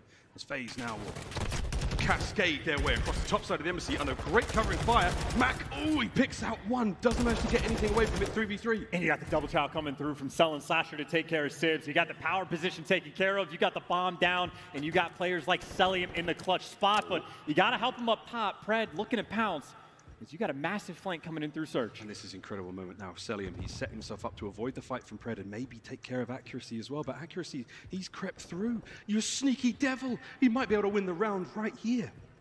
And it's all about this accuracy for the timing. Wants to get up top. You got to take care of the clutch spots, and Slasher wins one. You got to kill them both. It's Cell last man standing, and Pred takes care of them. They make the read. They clutch the 3v3, and both those ARs get rooted out. That position that Celium is in, belly down, he knows someone's behind him. He knows the full flank is through, trying to give him nothing, but perfectly calculated towards the end. We're talking about Pred for good reason. You got 3 in that round. That kind of mistake won't happen again in this matchup. 3 from Pred, 1 from Accuracy there. That was incredibly important. FaZe, though, they managed to get that bomb plant. And that could have changed everything. Very, very different look here. 2-2 split here on offense from Seattle Surge. And they're able to get straight out towards that B zone, or B side rather. No nades coming through for the first Bloods, and well, there's the nades after the fact, so Mac a little bit of pressure, only 40 HP, but takes him down, gets the first Blood, Abizi drops it again. 2 for 2, from being taken out in first. Atlanta FaZe, when it works out for him, it sure does, but this time around, very different. Celium, he is here. Again, watching as much as he can. The bomb does get planted, and Slasher takes care of Mac for that. He will pay the iron price. It is now a 3v3. Well, it's also Simp by himself on the flank, and he just shot in the feed, so Surge know where he's at, but they're waiting on Simp to make the play. He almost has to do this by himself, waiting for the shots to come through for his ARs, but he hasn't been given anything just yet. He has the read for the first, but you are running out of time, and Pred is behind enemy lines. 20 seconds to go, and Pred has tucked himself away, so is Sib. Sib's taken care of. Final 15 seconds. You know Pred is going to be in a spot to try to challenge this out. Will the timing work out? Will the coverage be there from FaZe? Final 10 now is the moment as the player is on the bomb. Perfect is his and outfields it. And Simp is nowhere to be found. No hope on the defuse. And Seattle Surge go up by 2. And without question, the best Call of Duty we have seen all year long. Every single play down to perfection from both of these teams. As good as it gets for the opening break. You get the ARs helping each other out. It's the teamwork from Cell and Slasher. Cell's got him covered, so Slasher can jump over and kill the bomb planter. He's got the help to get Simp in position up top, but that is the difference a bullet makes. Pred just a little too quick. 2 rounds for Surge. It's close enough to that player where you can certainly hear him dive onto the bomb or make noise. Positional advantage played perfectly. Sim, the coverage was there, not enough to get it done. What an unbelievable search and destroy we have so far. Here we go though, FaZe. A slight misstep here on the attack. We'll see if this slows him down at all. Well, here's the difference maker. aBeZy is free. Finally doesn't get first blood, at least not initially. And you know he's got an ego. He is not scared of it. Shao, he's got vision, and finally the Reaper has come to collect. Not only that, with the first blood, you're immediately going to get the plant down as well. Will Seattle Surge be able to at least rebound here? aBeZy guns up, ready for this one. His teammate Sim. Perfect spot to be in. Mac manages to get one out of this, so it's a 3v2. Surge not out of this yet, but FaZe, what a spot to be in. And aBeZy doesn't have to overchow. As long as he is alive, he is in position to make the play. Wants to go see if that bomb is still clear. He's going to take care of that. Pred takes care of up top, but as soon as Mac falls, Pred, almost impossible to lose. Too many clutch spots to check in Atlanta FaZe. Looks like they're finally going to get their first round. One may be enough. As FaZe are back on the board. This game 5 was never going to be an easy one for either team. Are you the more? 5-1 out of, or 5-2 now out of Pred, by the way. So far, this has been the square up. Get first blood, win the round. Not easy to execute for either team. And aBeZy, all the pressure on him, or at least all eyes and attention. You know he's going to be involved. The expectations for FaZe are so high. Search and destroy has been there. I mean, bread and butter, it's almost been the whole diet. Here comes aBeZy, different looks. All right, he spotted him. Oh, the sniper, there you go. Sid found an opening. You hear that shot ring out though, and aBeZy, he might start salivating, knowing that something's up, but Sid with the immediate reposition, and Sid with the immediate reposition absolutely rips him. 2 now on the round. He is feeling it indeed. And Mac, even with 2 HP, gets out and alive. He's got the help, and all of a sudden, Slasher, last man standing for the 1v4. But Surge keeping it mixy. Sid gets the stun as well. Sid is just one team this round. Here they come. And Sid, what an outstanding pair of snipes. Here it was. aBeZy, right place, bang! Sorry if that made you jump. I'm actually not sorry, headphone users. Lock in. The score is 3-1, Seattle Surge. They do love this map. Sid does love to snipe, and honestly, that could be the last round he uses it, even when he got the 2 kills. This man is going to be playing with confidence. Whatever he's feeling, they are going to rock with. Revan spoke about that as well. We're back to the first blood battle. aBeZy loves to fly out towards the B site. And those nades, we'll see if they connect. I think aBeZy barely going to make it through. He does get tagged up, so he's going to be a little bit slower this time around. Trophy to save him, that concussion doesn't help. Selling with the first blood. Pred, though, he knows aBeZy's on the bomb site. Will he check it? Will he fly out? Will he add another kill to the pile? Slasher gets his as well, so that's a 2v. What? Oh, God, what a gunfight from Pred. Over to Sib. And this would be a 2v4, 2 Rookie of the Year candidates, and one that got it, trying to clutch up against FaZe. Already with the advantage and out with 16 HP, and they are reading this push towards A. That is an unbelievable win. Slasher now checking over towards the A side of the map. Here comes the play, and here's kill number 9. 1 HP remaining for Pred, finally taken care of. It's a 1v2 from Sib. Wow, Slasher's got the angle covered, trying to back him down, and Salim going to be able to go for that plant. And unfortunate for Sib in this moment, it's a trophy system. It's a bloody trophy. Here comes the fight. And this time, finally, FaZe can deal with Sib. The score is 3-2. And again, Pred, by the way, 9 kills in 5 rounds so far. Stepping up to the plate. That first blood battle, though, it has been consistent for both teams. Get the first blood, win the round. Celium this time is able to deliver. Him and Slasher able to play for picks. The teamwork has been on point. And Atlanta FaZe down for the moment. Desperate to maintain that spree.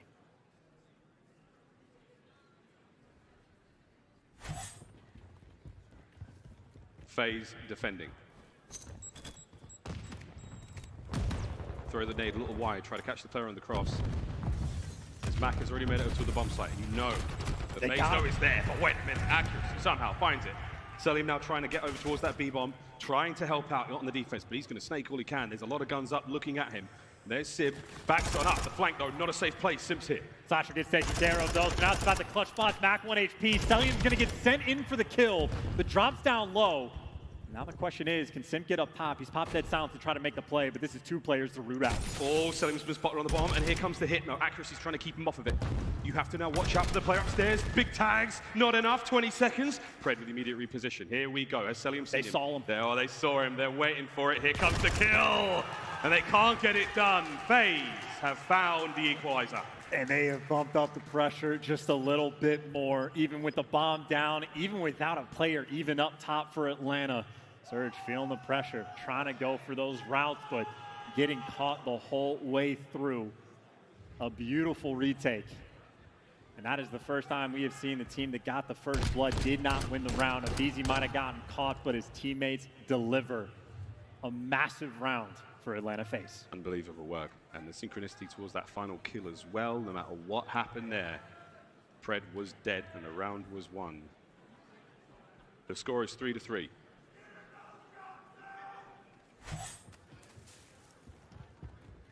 And here we go. Abizi uncharacteristically slow in the kills. 2-5 overall. Stuns. Oh my god, all the stuns in the world! And Pred nearly kills his bloody teammate! That boy is twisted! That is the aggression you love to see. It gets out of dodge as well. The ballsy play call pays off. Every single nade lands on their forehead. Oh my god. Now for Cell and Slasher, their teamwork has been on point this game.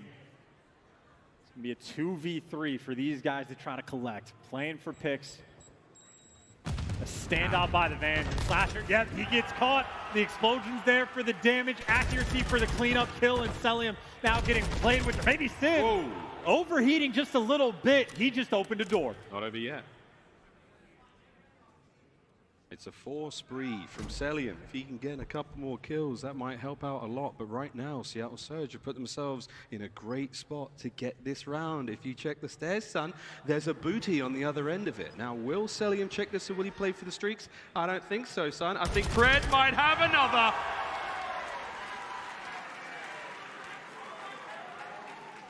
$13-4 for Pred. I don't let it slip that time. 13 kills, a record-setting pace for Seattle, and look at the play call. Every single stun and nade lands right on top of the Terrors. Look at this! Sent in for the kill, and don't get it twisted. He is. Bro, I mean, right now, get out of the way. Pred's coming through. We saw him do this once on Vanguard. I'm pretty sure it was against FaZe as well. An outstanding performance on Desert Siege. Once the thunder from down under stops, the forecast just says it's going to rain, all sorts of bad on top of your Pred. Here we go. Tagged up heavily. Surely FaZe, they press the advantage here. He's making moves with dead silence. Oh, yeah, this is no moving. time wasted. Ooh! Stellium, though, hyper-aware, gets him the first blood. That's unbelievable. Bomb will be planted, though. Abizi, he's on close orange. He's going to be able to spring straight into this one. Mac knows, though. You crack the door. You pique his interest. He's got a trophy as well. Selling hears that, and Selling hears that from a mile away. Wait. And Sib gets spotted. Selling, even with the perfect shoulder, Sib gets overwhelmed. And Accuracy to Iceman for the 1v3. Time is on his side, just not the man advantage. I mean, Iceman ever to live up to the moniker. Now is the time! But Stellium with an outstanding round. Back and forth we go. The score will be 4-4. And a Swiss watchmaker would be so proud of Atlanta for the teamwork and coordination. Stellium perfect on the shoulders. As soon as they get the intel, everybody jumps into position. Accuracy knows that the players are coming up top to hunt him down, but it doesn't matter. They were hitting it from all angles. 4-4 tie. And if you're Surge, you need another first blood.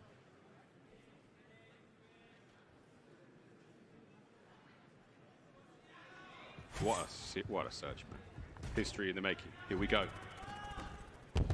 Just a reminder, in case you forgot, it's 14 search and destroys in a row.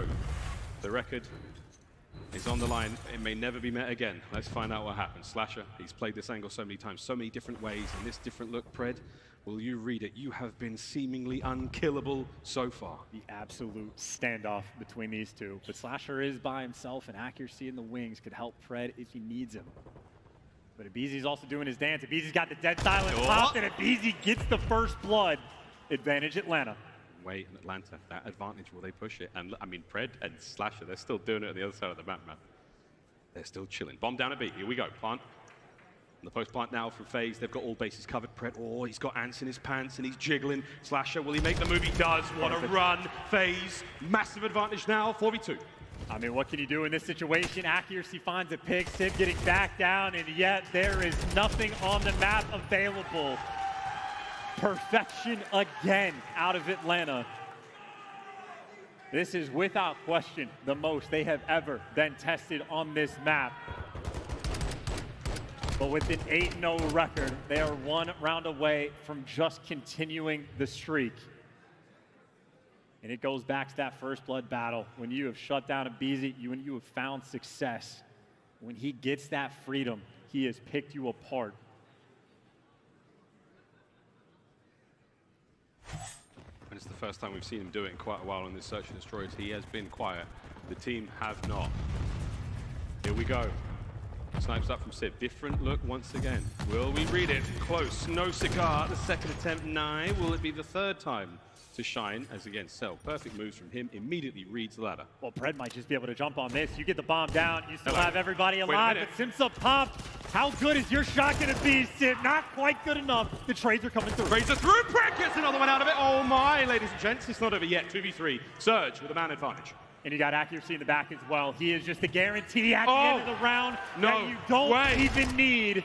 Sim, no time to make this happen unless, for the first time in a long time, maybe we get to see the snipe, but Pred playing it too safe.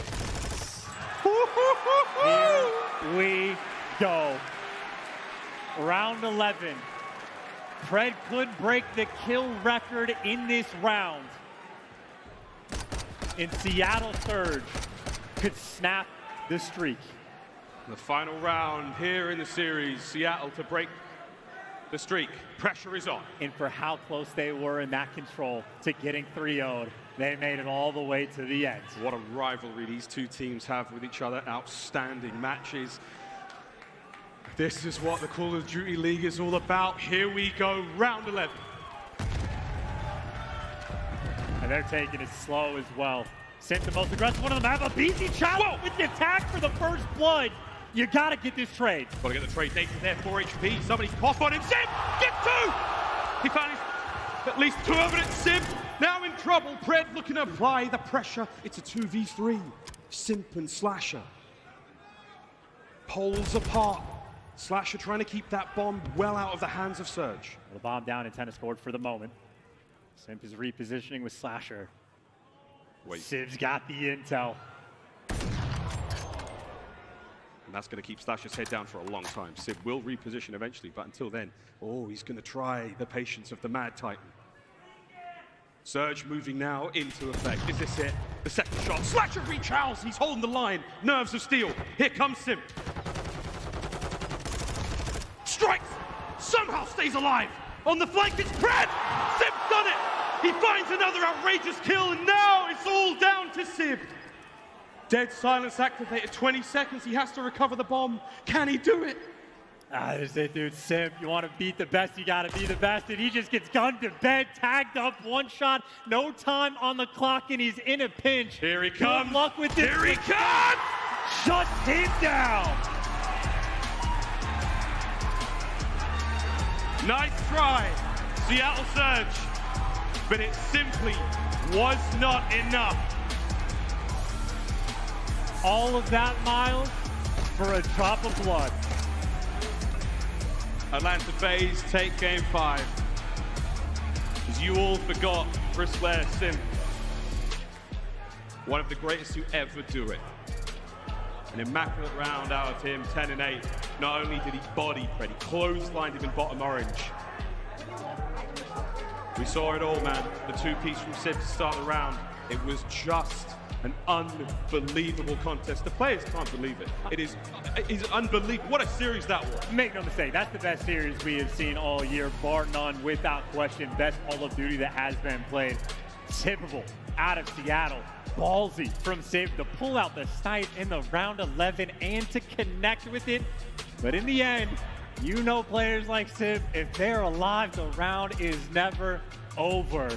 Gets the two-piece to win and secure his team the game. And make no mistake, this could very well be the rematch in the grand finals. And they squared up on Embassy. Seattle Surge knew how it was going to go, pushed them to the absolute limit. Just a hell of a game from both of these teams. There you go. The record remains intact, and Atlanta FaZe secure top 3 here at Major 3. Tell you what, ladies and gents, what a series that was. We'll be going back over that one with a fine-tooth comb. It'll be the watch parties, we'll be salivating. As I certainly know we were here. Look at that series. Unbelievable stuff. That Fortress Hardpoint, outstanding hotel control. That's where the series really began. That close. I mean, how close? Couldn't have been close. Could not have been close. And, you know, honestly, one of the interesting things about this, I'd be very curious the next time they play. Like, Mercado's Search and Destroy was banned by Seattle, so Atlanta had options. A match that close, I don't know if they pick Embassy again or if they go to a CeeLo, but I think a long-term game might get played. Well, that is that for what was one of the most fantastic series we've seen in a long time. Over now to the stage, Lano's talking to the man, the myth, legend is talking to Abizi. That is exactly right, Miles. I'm here with Abizi from the Atlanta FaZe, buddy. That was absurd. That was one of the best series that we've seen of this season. Bar none. I want to get to it. Game 5, round 11. What are the comms like? What's the confidence level at right there with the team in that moment? Well, it's a 2v3, and I feel like our situationals this year have been so good. So, I mean, like, Chris literally shotgunned the guy bottom orange. Like, he just insta-killed him. It was mid-Deddy pop. So I was like, dude, that is insane. But, I mean, glad we could clutch up. Absolutely, especially versus the Seattle Surge team who, you know, have had your guys' numbers from time to time. At least last time on land, they were able to do that. Yeah. How good does it feel to get those guys out of the winner's bracket? Oh, it feels good. I mean, last time, obviously, at Major 1, we lost to them, and felt good to get the revenge, for sure. Absolutely. Now, we got to talk about it, dude. SD win streak now up to, what is it, 15, I want to say, on land. You guys have lost, I think, like 1 Search Destroy so far throughout this season. Now, you've talked about it, whether it's situationals. I've tried to get it out of Slasher. Maybe you can give it to me. What's the secret sauce behind your guys' success, continued success, unbelievable success in this mode? Listen, I can't give away the secret sauce. But I mean, okay. Like I said, our situationals are very good. Like, mid-round adjustments were just really good. Like in those moments, and I mean it shows in the games we win. Absolutely, man. Well, you know, we're doing our best. We're all trying from a rank play POV. We're trying to figure out what exactly we can do to improve our Search Destroy game. But now you guys have guaranteed top 3, right? You're moving into Championship Sunday for the 3rd time. Yep. You're looking to go back-to-back. What gets this team over the finish line and to a 2nd championship? I mean, we got to keep up what we're doing. I mean, obviously, they almost came back after those first 2 maps. We looked really strong those first 2 maps. The control, it was like so close at the end. It was so close. But I mean, we're playing really good COD right now. We just got to keep up what we're doing. Definitely, man. Well, any words to the Texas fans, the Atlanta FaZe fans out there? You guys are amazing, and I appreciate all the the loudness and everything. You guys are unreal. Deadass. Absolutely, man. Absolutely. Well, that's going to do it for myself and Abizi here on the main stage. Des, take it away, guys. Unreal series, map 5, round 11. I mean, an incredible comeback first and foremost for Seattle Surge, who, went the distance going into a map 5. We were talking about the prospects of Seattle Surge beating FaZe Nameless. That hadn't happened since when? Since the first major in a game 5 where Seattle beat them on El Asilo. That would have been the 2nd time, man. It would have just been so sweet for them, but man, FaZe are just the hardest team to put out. I mean, you look at all these maps, even games 3 and 4, like Seattle, they were on the brink of getting comebacked on. They closed those out, and in that game 5, they had an advantage. They played it very well. Like, let's be honest, that series was absolutely incredible. Nobody has gotten that close to beating them, and they had the advantage in the round 11. Just some individual skill comes out to show, and Sim gets a big 2-piece. Well, we talked about Abizi. He's been our player to watch several times over when it comes to FaZe. Let's go to map number 2 for a scuff play of the game. Abizi's performance just absolutely unreal. He was just popping off. Best Search and Destroy player in the game, bar none. This guy is incredible first blood statistics off the wall. I mean, it's insane when you look at the numbers that this guy puts up in this game mode specifically.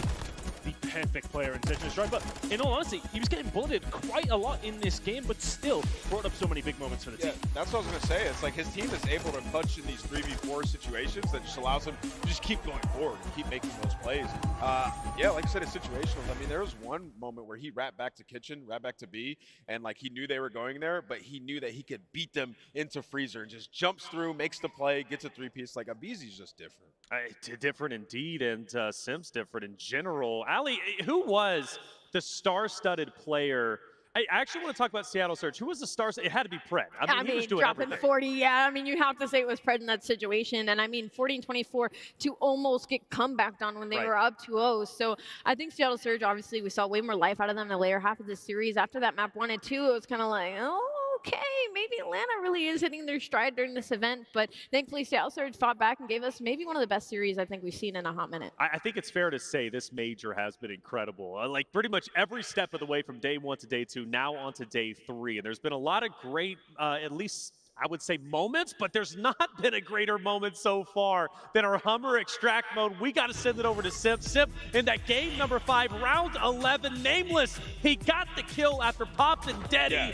I mean, just literally milliseconds. I mean, this is insane round 11 player. Like odds stacked against him. Slashers trapped up top right. And he knows there's God. So Simp comes out at one to get that kill. When he turns back around, I thought he read the Pred flank, but he pops steady. He just hip fires him. I mean, that is just the Vaznev OP. Vaznev OP I don't want to hear it anymore, man. It's a Vaznev world, and we are all living in it, especially on land.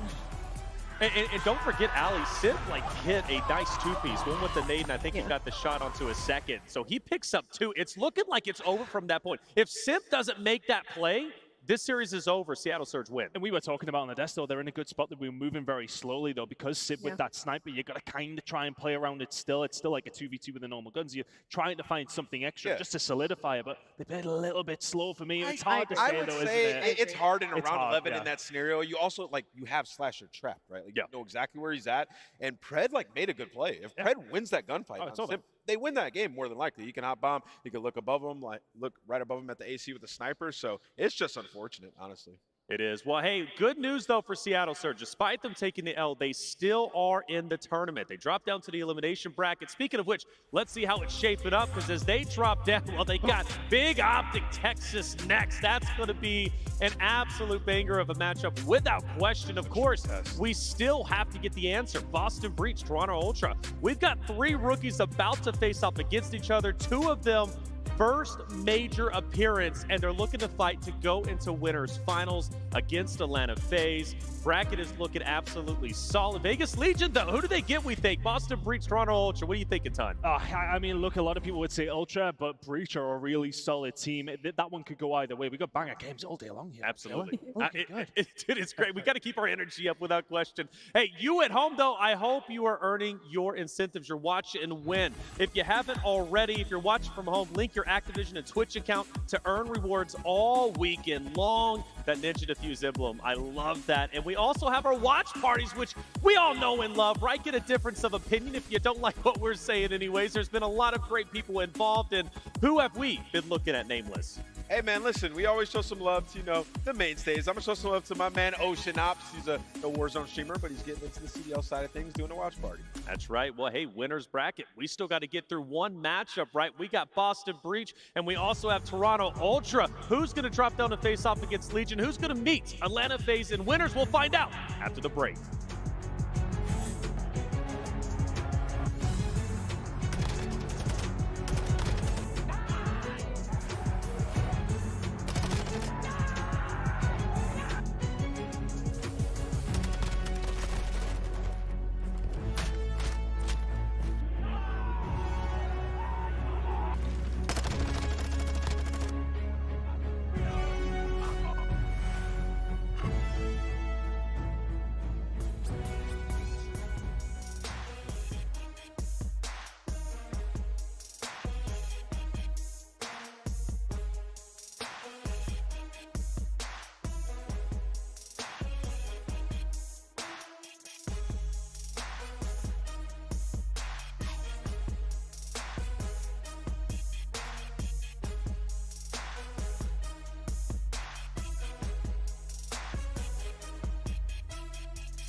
can pay me in respect. Cause once I do it big, what's to follow is a check.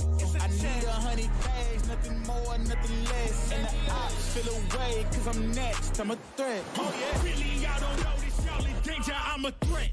Gamble with your life, cause you know that it's a bet. Gotta run out the next, point to the sky with the run up, I'm blessed. I'm young, rich, and black, so you know I'm a threat.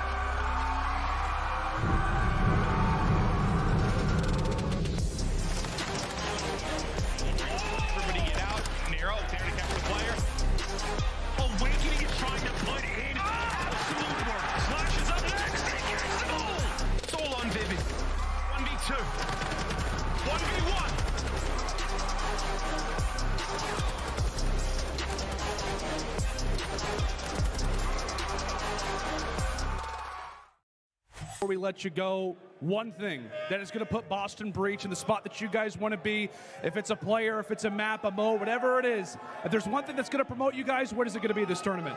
I think everyone knows. Obviously, we play Toronto now. Me versus Scrappy is what everyone's been waiting for.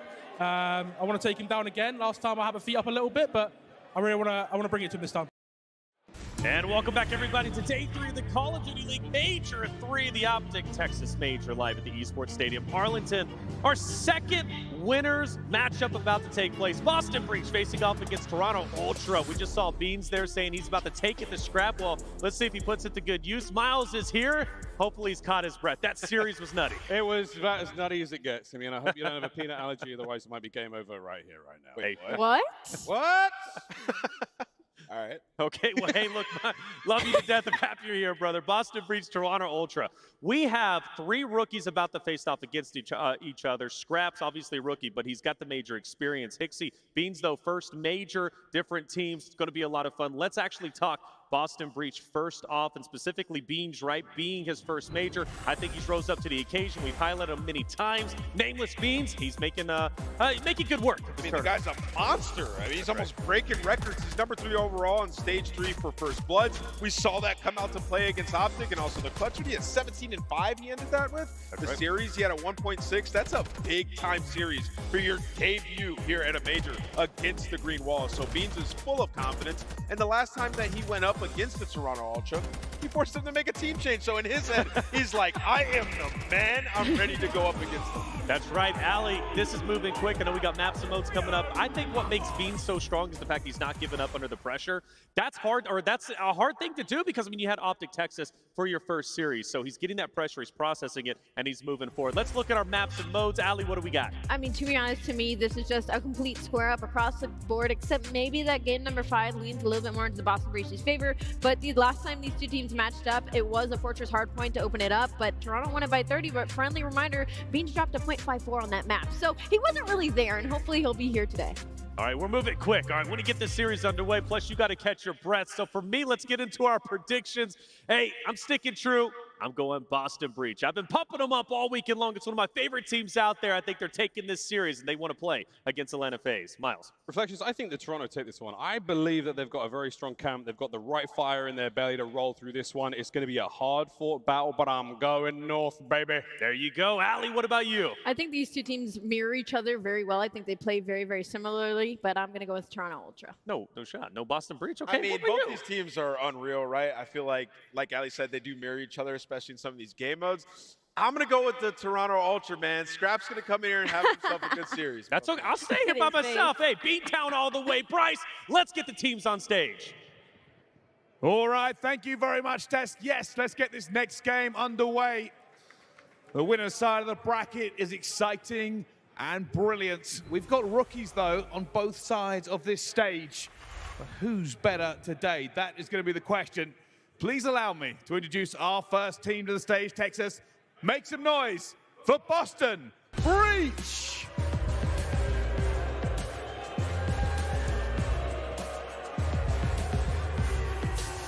Vivid, Beans, Awakening, and Nero, Boston Breach! They are definitely the villain here in Texas after what they did yesterday. This team has been fiery since they made this roster change. Beans has been what they needed, clutching up in Game 5, dominating in Search and Destroy. Can they do it against Toronto? We're gonna find out. Let's bring them out. Thank you very much. Yes, the team in green are sat, and now they need their opposition.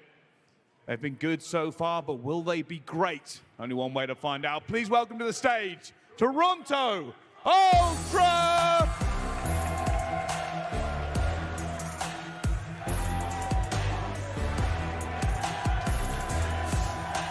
Scrap, Pixie, Insight, Kleenex, your Toronto Ultra!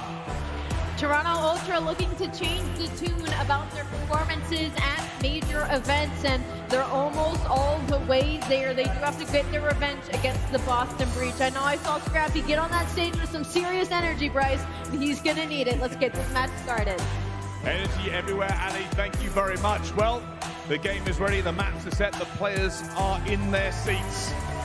Time to get this game underway. Handing over to two beings forged by the gods to cast Call of Duty. It's Merc and Maven. Wow. Well, Bryce, I don't even know how to respond to that. You're beautiful and delicious, man. And yes, we are ready to get going here. This is what we're hoping is a battle. We knew the last one was going to be. That matchup always is. I feel like this one has a ton of potential with the way Beans has been playing, the way the Hixie's involvement now is elevated Kleenex. You feel like these two teams should be going to war.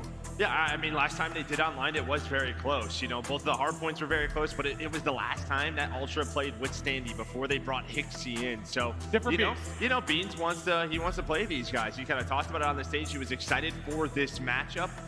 Two of the best control teams. We're going to have a showdown in game number 3, but they're sticking with Fortress Hardpoint.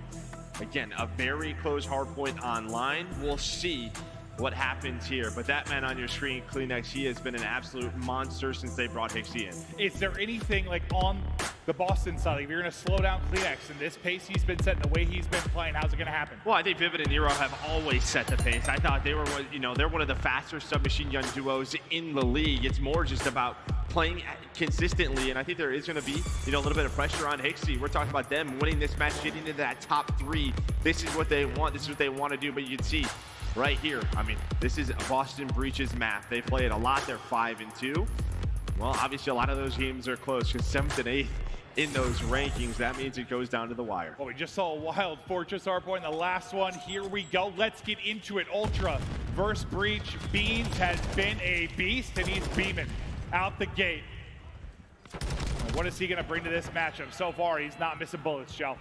Yeah, nice little start there. Awakening, I believe he finds 2. Beans as well. Awakening, by the way, the last time these two teams played, just absolutely fried, as we know he can be. Wake had like a 1.4 around there, I want to say, versus Toronto Ultra team. Can he get going? But there's Hixie immediately with the response. He hit some P1 control. Insight working the spawns for P2 alongside a Scrap, but there he is, Awakening with the 2. He tried to double chow that. Think one's going to get the trade, but not going to happen. Awakening refuses to be traded. Now back to Beans we go. Off the 4-1 start. Looking for number 5. Good luck back there. Just tucked away. It's a vicious heady. It is Scrap. That's all 4 dead. And now a moment to breathe and get set up. If you are Ultra, you got to be liking this. You've got 2 able to push out mid-map. 1 just soaking up time. Yeah, and they are trapped back P. Behind maps. You do have 1 player spawn up P1. That's going to be Beans. Maybe start to work the pinch. He's going to find one as alongside Vivid. But the way Ultra could play this now is playing from the front, right? We've seen it in the last series. That P3 is so crucial for both of our teams on the stage. So I think that's what they're going to try to do with the way that Inside is playing towards the front. But Vivid and Nero there to find the openers. That's going to be 3 dead for Toronto Ultra. Insight, he gets 2, but right after that, he's going to drop 20 or so seconds remaining. The hard point, 10-point edge for Ultra. Kleenex hit the shots and the nade. But now they're just going to think about getting set up. You see 1 person still put in shots. That's Scrap. The rest of rotate. Now the call's going to get in. Everybody back up. Boys, it's time to get set up and try to lock them in. Boston are going to go. Scrap should spawn out here. He should spawn back P2, and that's going to be it. You can see where he spawns up in number 5. So they know they have a 3-on-3 on this new hill. Nero with the opener. Hixie and Kleenex, though, trying to hold on to the spawns around this gate area. They're able to connect, but it is scrappy. This is exactly what you want if you are Boston. So is that just a situation maybe Scrap should have backed up a little bit earlier, not had the death come at that time? Yeah, I mean, that's not when you want to die. You're hoping to find a kill, then you would get a safe spawn, but they dealt with it for now. With 40 seconds left, it looks like they should have hill control. Yeah, I mean, Hicksy's too. Obviously, super crucial in that moment, but now breaking through maps, trying to find the opening. Kleenex there though for the trade. That's going to be 4 in a row. Looking to dial up number 5, and there's the 5th, but it'll end there. No cruise earned as the shots come in from the open window. The nade going to hit there as you try to push out the cut as well. For now, you just soak up the time. Considering how scrappy it was early on, that's a great hold from Ultra. Yeah, they have, what, around a 30-point lead right now. They're going to try to work outside of this side of the map through gate. You have players inside of maps, but that's exactly what you need to do now. How did Boston want to play this? P1 side of the map is open. They're going to work inside of Art. There's nobody top rails, nobody top dark. That's going to mean, hey, this is a free hill. And they find the kills as soon as that hill does pop. And, well, now Ultra with a huge break with map control. You see the feed is all purple as Ultra getting the hill. And this is one where, look at Kleenex, man. He is 16-7. Look at his numbers compared to everyone else in the lobby. He was on, what, a 5, into a 4, now back to a 5 streak and positive 10. Drops right before the cruise again, but he is leaving his mark on this map early and often. Hicksy, the sub duo, right there behind him. You do battle back in, you get the 4-man clearance, and that's big from Breach, because you get all that time if you're Ultra, you're able to chain the other 3 and 4. Suddenly, like, you really are running away with this game. Yeah, no doubt about it. As soon as we were talking about Kleenex, yeah, Boston, they just punch right back. They were able to get on that time. It's really splitting the hill. And well, now they're only down 22 points as we head over to P5, and get set up at Blacksmith. Does Boston Breach. What can Beans do in the top window on 3? Worried about the flank through, and well, that's going to be the case. His stun is in, but Vivid there to help him out. Now peeking for the angle, the D player in Stables is going to drop. So far, so clean for Breach. They're looking for a lead change, and they are getting close. You've chained these together beautifully, but now you're going to be 2 down. Going to be on Arrow to try and step it up. Able to take down 1. Beans through on the feed as well. They're getting enough kills, and Beans 5 in a row, make it 6. Beans popping off. There's the cruise where Kleenex has fallen short on a couple of chances. You get it here. Now, this is a map where we've seen some interesting result from cruise missiles, though. Yeah, and you can have big swings as well on this map, but so far throughout that first set of rotations, just very back and forth. No one really able to find those clean holds that you are looking for on this map. So props to both of the teams. It's a 6-point lead for Toronto Ultra right now. It's Kleenex on one side, Beans going off on the other, but there with 3 dead at P1. Some map control for Ultra. Boston, they're going to have to try to push on through. Now let's see who can improve here in the second set. Hicksy, oh, it's awkward. The melee comes forward, but the shotgun hits. 3 down. 4th is looming. There you go. Vivid gets 1 before he drops. So Kleenex again, man, a 5 spree. Can he get the cruise this time? His 3rd 5 spree of the game. That's on 25 already. Yeah. We're only halfway through the game. 27. Kleenex is an issue right now. 8 in a row from Kleenex, and now the biggest lead of the game for Toronto Ultra. I mean, from the get-go, the man was setting the pace in the stat line, and it is just continued. Spots another, and the Vaz is hitting, shooting rockets out of his Vaz currently, but up 40 points, still very much in this is Breach, but I gotta hear the comms from Ultra. Kleenex is lighting up the scoreboard. Let's hop to the listening. He's on top double weak. He's top double now. He might go down. He's on you as well. Be open on yourself, Scrap. What's the time? Let's push P5. Let's push P5. He's still laying down. I spawners. Absolutely. Might spawn cages, maybe. Yeah. Yep. Nah, P5. No, I spawn here. Just hold. I think they spawn cage as well. Careful. Remember gate behind Charlie taking roots. He's big one, bro. I'm straight. 2 off. Onto bullet. 1 wide open, 1 closed. Close guys. Yeah, get all this time. All this time. I can cross. Single dead. Nice shot. 1 shot open. He's close. Nice, still open. Inside open. Shot flip. This is a good flip. This is big flip. I'll get the corner again. Yeah, come back. Also have a streak. Yeah, we're dropping this, Scrap. Yeah. I'm playing green box. Show the front, Scrap. Yeah, I'm playing green box. Hard fucking killed. Yeah. Don't be first engagement gate. Yep. I'm sitting in the D corner. Might have to shoulder here, Gerald. I got you help. I got the whole push out. Just don't. I'll die to it. Let me chop first. Yep. Green. Don't die. They're gonna throw shit front. I have a trophy myself. Mike, are you there? I'm dead as well. Yo, one front at least. One time now, chat out. I'm green. Green's hitting in the bout now. One on time, one green. Yeah, We're blocking. One came out open. I still have a streak. Going open really weak, Vivid. He's gone. Bottom green. Gonna go top green. Yeah, top green block. I have a streak on the way. Yeah, okay. You can use it now if you want. Yeah, I'm down. Want to top green? Wait up then. It's on S1 scrap. Yeah, Kill this guy. Kill this guy. S1 and we're low green. He's not green, front green. He's low green. Low green, no, dead. I appreciate time. The streaks are all hit now. I was thinking just lack of trophy, maybe the issue there. The fact that I was able to get 2, you respond with your own streak. You get back in with about 25 seconds. Everybody investing every ounce of utility to try and fight for this crucial time. Yeah, I mean, that's just our players knowing, right? They know how to avoid the trophies as best as they can. You hit a surface a little bit above, it's going to connect on multiple. But Ultra in the listening, just very calm. You kind of heard Scrap. Let's be hard kills. Let's not give them freebies. They had exactly what they wanted, but the streak from the Boston side keeps them in this game. Yeah, it feels like Ultra, maybe just the hot hand that is Kleenex. He's on 34, by the way, on like record pace, depending how deep this is going to go. But Nero, Beans, they're able to open it up with 3. Into the point they go, Insight just waiting on the reinforcements to rally in. They're spawning out Narnia and trying to rally over from Old. Just playing his life for now. And now this will become the big break opportunity. Kleenex has been the hot hand. We got to swap to his POV to see what he can do, but gonna get gunned to sleep. So far, so good. They are holding inside. Breach has been unable to kind of get that lead change.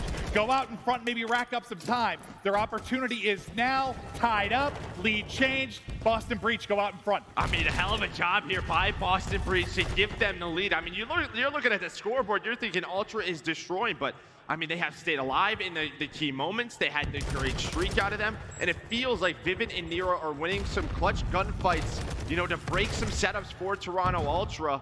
Ultra do get the lead once again, but Breach keeping it close. Yeah, I mean, you invest a lot with not a whole lot of time left in the hard points. You give an opportunity here for Breach to now get set up. As the key gunfights go down, you see mostly purple. It's 3 kills through from Ultra, but the difference maker might be Vivid. Keeps his team in the fight. Feels like so few like 4-down scenarios where a team's really been able to get set up. It has just been battles around the objective throughout the course of this game. Beans just sitting at +1, but looking to turn up here down the stretch. They're just trying to stay alive. This is a good time here for Boston Breach. Now they're going to try and get pushed up behind those 2 kills. They might just do that. They want to try to flip these spawns for P1 and P2. Vivid, he's got Deddy popped. He knows where the spawns are coming in, trying to play his life. He is connecting right now, and now Toronto Ultra have to worry about him. So these final 20 seconds should be clean for Boston. Now their biggest lead, as they had a big, you know, switch right there. These last couple of hills for Boston Breaches, as I said, Vivid Nero starting to go off. Yeah, I mean, it was all Kleenex. It felt from a submachine gun standpoint, but as he slowed down, the boys on the other side have really started to pick it up. But now you're back into the hard point if you're Ultra. Cruise missile gets activated by Insight. Comms coming in, looking to line it up. Player will drop, it'll actually take out 1. That'll then be 3 down. Some quality time here. Well, nobody in the point for now. Sorry, someone's got to rally into it. Now Ultra will get back into the point, but it's like every time somebody gets in, they're cleared out of it near instantaneously. They can't keep somebody on the objective, so the streak doesn't lead to much. No, I mean, that's just a good nade by Awakening. There's no trophy on the hill, but the kills this time going the way of Ultra, but it looks like Vivid, he spawns behind. He's able to push on through near this forklift. Does get taken down, but again, just so scrappy, right? Yeah, Boston making sure that Ultra do not have a clean setup to get trapped. Back maps, and now winning gunfights in the middle of the map. Nero 32 and 31, leading the way in kills and engagements. They have slowed down Kleenex, and now Boston Breach somehow 19 points away from winning this map. Yeah, Kleenex has slowed down massively. Don't get me wrong, he's got 38 on the board, but there was a moment where he was double positive, and now just 10 seconds needed. Can Boston just shut it down right here? Scrap trying to find the opener. The lovely little snap on the 1. The trade comes through on the 2nd as well, but Beans is still here. That should be it. Laid it on thick. Nobody close enough to get there. I don't think they can touch. There's a contest for a moment, but that'll end it. And Beast is roaring on the main stage. Beans feeling it.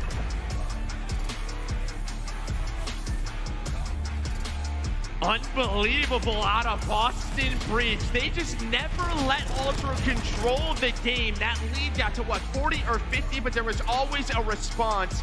And I got to look at that second P3 again. If that cruise doesn't hit 2, I think Ultra probably go up 80 to 90 points, maybe put the game away. But that was a key moment for Boston Breach. And then what? Vivid starts to come alive. Nero was really stepping it up, and it slowed Kleenex down. I'd really love to know, like, Kleenex's stat line, like, midway through the game and what it ended on. Because it felt like, I don't remember what it was, but I swear it was somewhere around, like, a 34 and 18 or somewhere in that ballpark.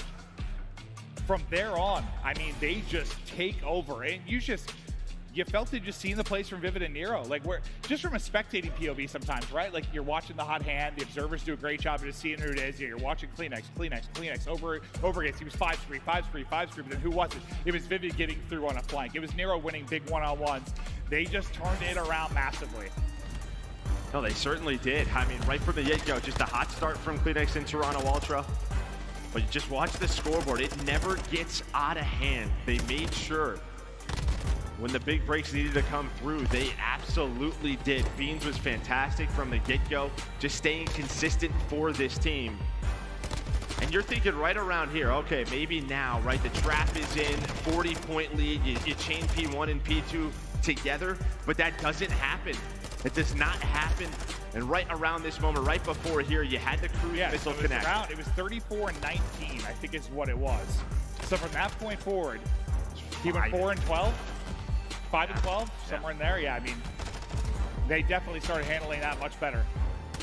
As you said, there was just always one more player or one more kill that didn't allow sort of the trap to be set up for Ultra. Well, we talk about in various modes, control and hardpoint mostly, but like when your team gets pieced and you've got one guy left, when that player is able to get 2 and stay alive, like that is the difference that might keep it scrappy for the next 30 seconds where it maybe wasn't going to be. And so many times, man, it felt like they were able to do that.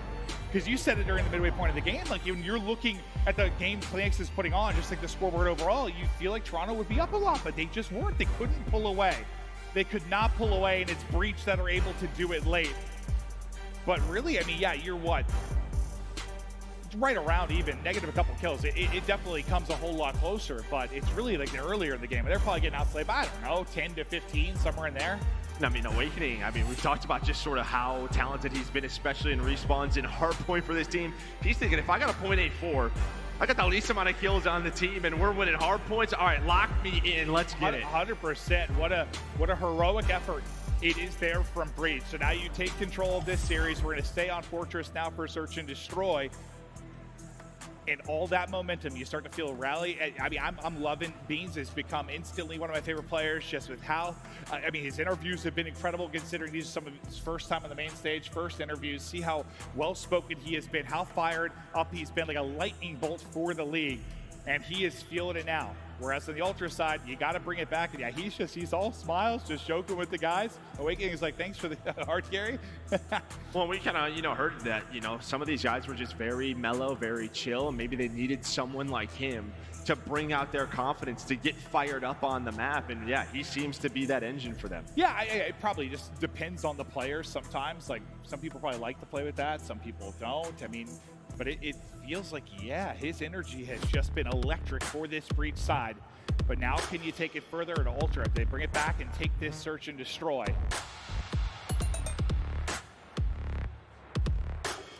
And the control is going to be an interesting one too, because it's a map and mode combination that both these teams were solid in during the qualifier when you look forward to it. So who knows which way is that going to go? You think you really just want to get this tied up if you were Ultra as you head to the next one, because it was something like, I think, like 9-0 in round count for the control. So for Breach, that is. So it's like you really want to get a map win if you can here. But we're going to talk about the Search and Destroy a bit more as we wait for the restart. Apologies for the delay at home, but they're going to compare a couple of players here before we get deeper into this one. Yeah, 2 of the ARs. I mean, 2 of the rookies, Beans and Scrap, we're going to take a look at stats-wise in Search and Destroy. There you can see, and this is just from day one.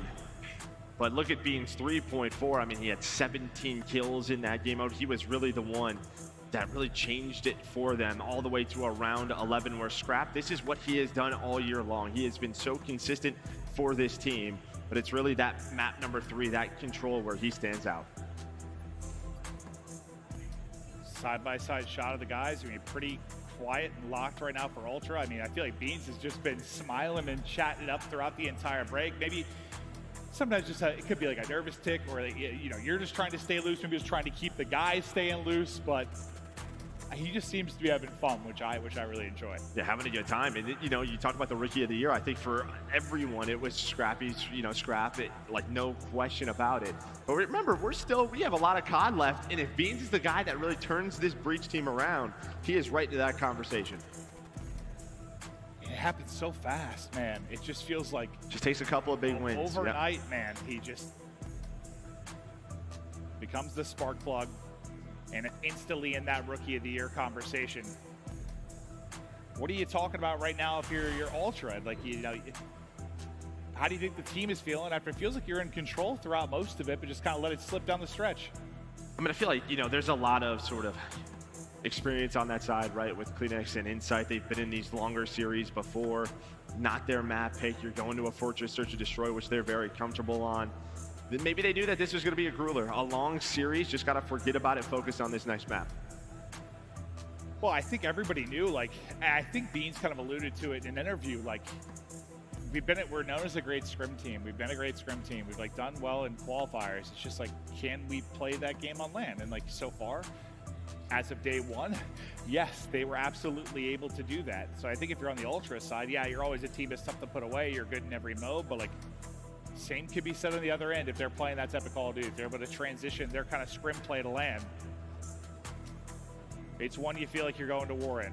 Yeah, I think Ultra, I mean, listen, I feel like they were in control a lot of that series. There was a couple of plays. If they go differently, they probably win that map number one. They understand that. I would say, if anything, you really want to focus on the comms, make sure everyone's talking, trying to pick each other up.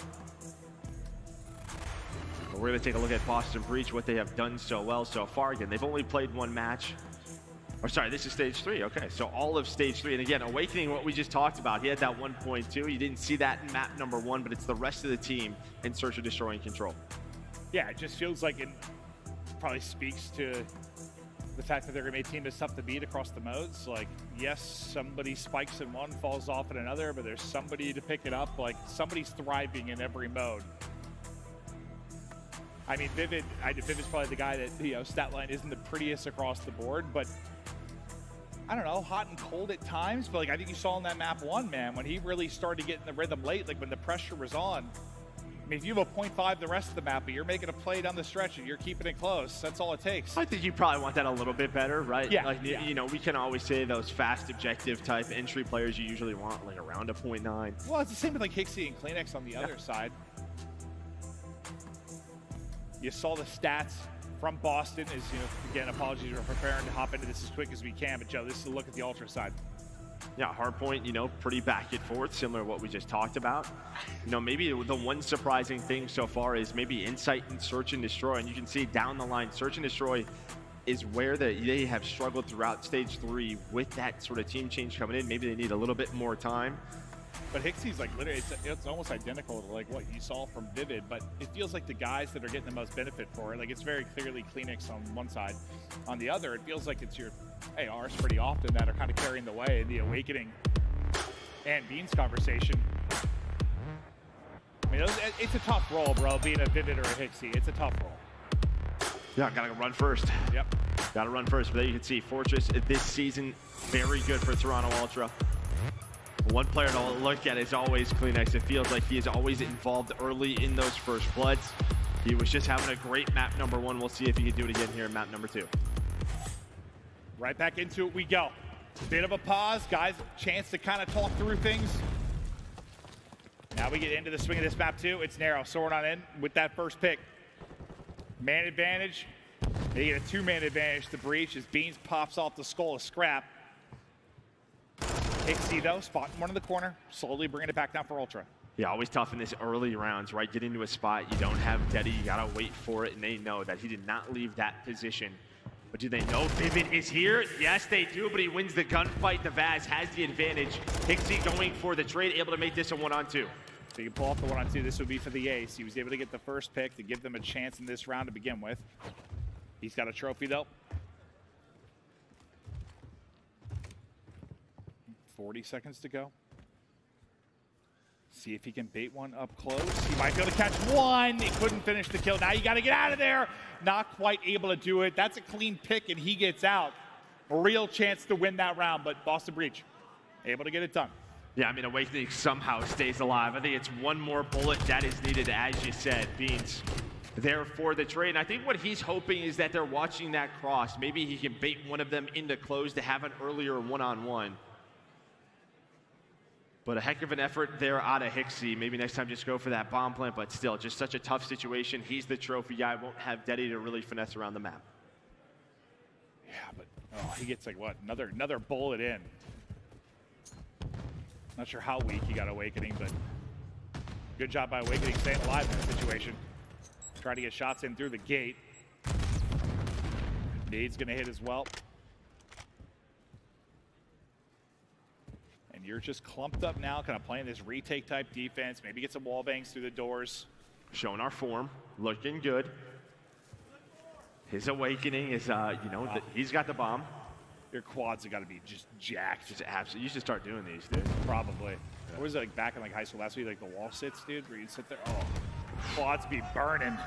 Man, form on point for Awakening. He's got the bomb. So really just waiting on him in a very slow round. Oh, yeah. For both of these sides. I mean, Ultra's just waiting for Boston to do something. And well, Bean's looking for the gunfight. Nice shots in. Here comes the rest of Toronto Ultra. So Vivid got spotted on the cross. He will get dropped. Able to get a pick though. 3 versus 2 now for Ultra. Bomb slowly working up. Hixie is tucked away in a corner. Here's the Chow out. Thinks he dropped down low. Stays up high. But Ultra ultimately able to take it. Yeah, I mean, Beans, he just hits, team shot on side of stage. Insight able to find the second. That's what he stayed alive with 1 HP there on that trade. And then he's just got so much work to do. I mean, how much time passed before bullets started flying? It felt like 50 seconds, near a minute.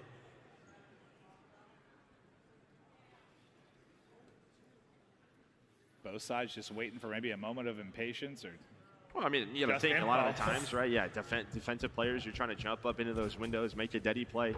The offense is just waiting. It's not a very big map. You can get to a bomb pretty quick. Yeah, true. Well, Nero's got a long ways to go towards Deddy. All the utilities still to use. He's just tucked away in the corner. For now is good. Now working up for the plant. Scrap is getting just fried. I don't know if it was just a bit of awkward movement. Oh, he's trying to figure out where he's getting shot from. He's going for it. He's gonna stick it through. He's got 2 HP. 2 HP and gets it done. I think it was like a stun hit him from 4 to 2. He somehow stayed up, but it's inside, left alone. Boston Breach able to swarm. Somebody already going to be on it. Looks like he is just going to hold his Deddy for now. Rips 1 off and to get to 5 in a row, but another there quickly for the trade and the defuse. And he's just hoping maybe he's got a chance. Maybe it's a 1-on-3, a 1-on-2. But yeah, the wall bank comes in, and then I respect that out of Hixie, right? The hero that you need. Well, it looked like Scrap was going to try and like dive across, but then he sort of like stutter stepped there for a moment. I don't know, it was just a bit of like awkward movement. Damage comes in, whatever it is. Man. Yeah. Just kind of gets slowed down. And that's just what's difficult, right? Our defensive teams are just getting so good at hitting those team shots. Again, that stage, just wall bang right through it.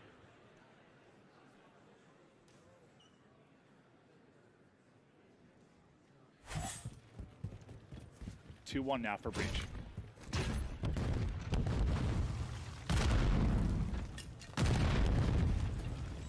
Hello. Nate sticks right on the inside of the doorway, but Nero able to just back up for now. First person in, it'll be Claydex. He is dropped. Hits him to 65 HP. Hixie waits on the Chow and then gets smoked as well. Nero just taking over in this round. Yeah, and that's why you see patience from our offensive teams, right? That's what they were waiting for last time around.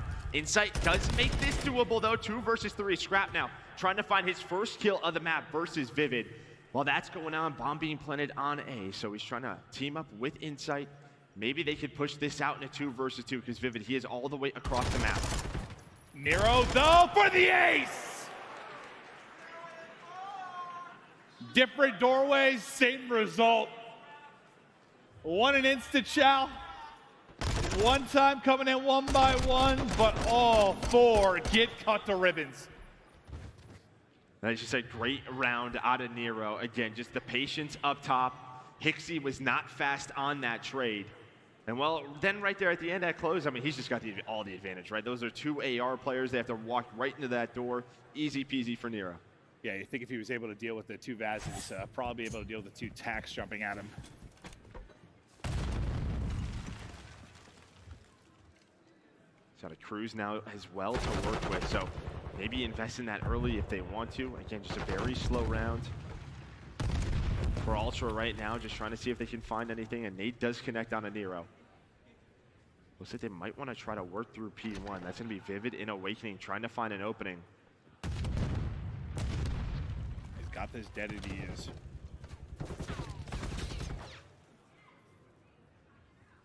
Just walking it up with Vivid for now. Insight wants to go ahead and pop.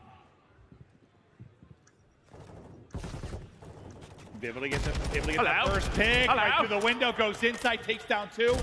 Puts him in the 3 versus 2. The window tried to get out, I thought, but just got across for now. Yeah, he meant to go for the window, but he's going to go for the chow. That's a 3rd in the round. We had 1 ace in a round. Are we going to have back-to-back? No. But a hell of a play out of Insight. You know, he pops the dead, he gets aggressive, is looking for info. Well, he just finds 2 players outside of close, one doing the window hop, and they're able to hang on. He actually looks so awkward, like, hello there. You shall not pass. Well, a huge round there, I think, for Ultra. Don't want to go down 4-1, but Insight leading the way at 9-3. Scrap still looking for his first. I mean, you've got 3 on Hixie, 1 on Kleenex. It's just Insight. Like, he is the hard carry, whereas Nero, I know, had that incredible round, but he saw, what, 3 on a couple, 2 on Awakening. Like, Insight really doing it all from a kills perspective. Last time around, right, they tried to get aggressive through the top window. Did both of the SMGs, maybe a little bit differently here. Gonna try to wait out Boston Breach. And you still have this cruise on Nero. Bomb starting to work over towards A. We'll see when that streak comes into play. For now, just holding. Here we go. Cruise missile in. Well, they all back up. They're all inside a map, so bomb going to be planted. He might not find a kill, but he at least is going to buy time for the bomb to get down into a 4 versus 4. Now all of Ultra right through open and close. Are they going to be ready for this? Beans, he's got to give them the comms. He's going to need some help. They just instantly send it. Beans not going to be easy to deal with. The trophy just gets down. Is it going to protect him there in the wood stack? His teammates all step up. They fry everybody. Scrap still looking for his first. There's going to be some lovely shots. The 180 snapback to try and hit it as well. But there's only 20 seconds on the clock. They get that fast plant behind the streak, and he will get cut down. Breach another round to get the 4-2. Yeah, I thought that maybe that Cruz was going to get inside of maps and maybe find a couple of kills, but it at least allows them to get that bomb down, cross, and able to get out with their life. But Ultra, they were fast on that. That was a very quick response out of them, but Boston, they were ready for it.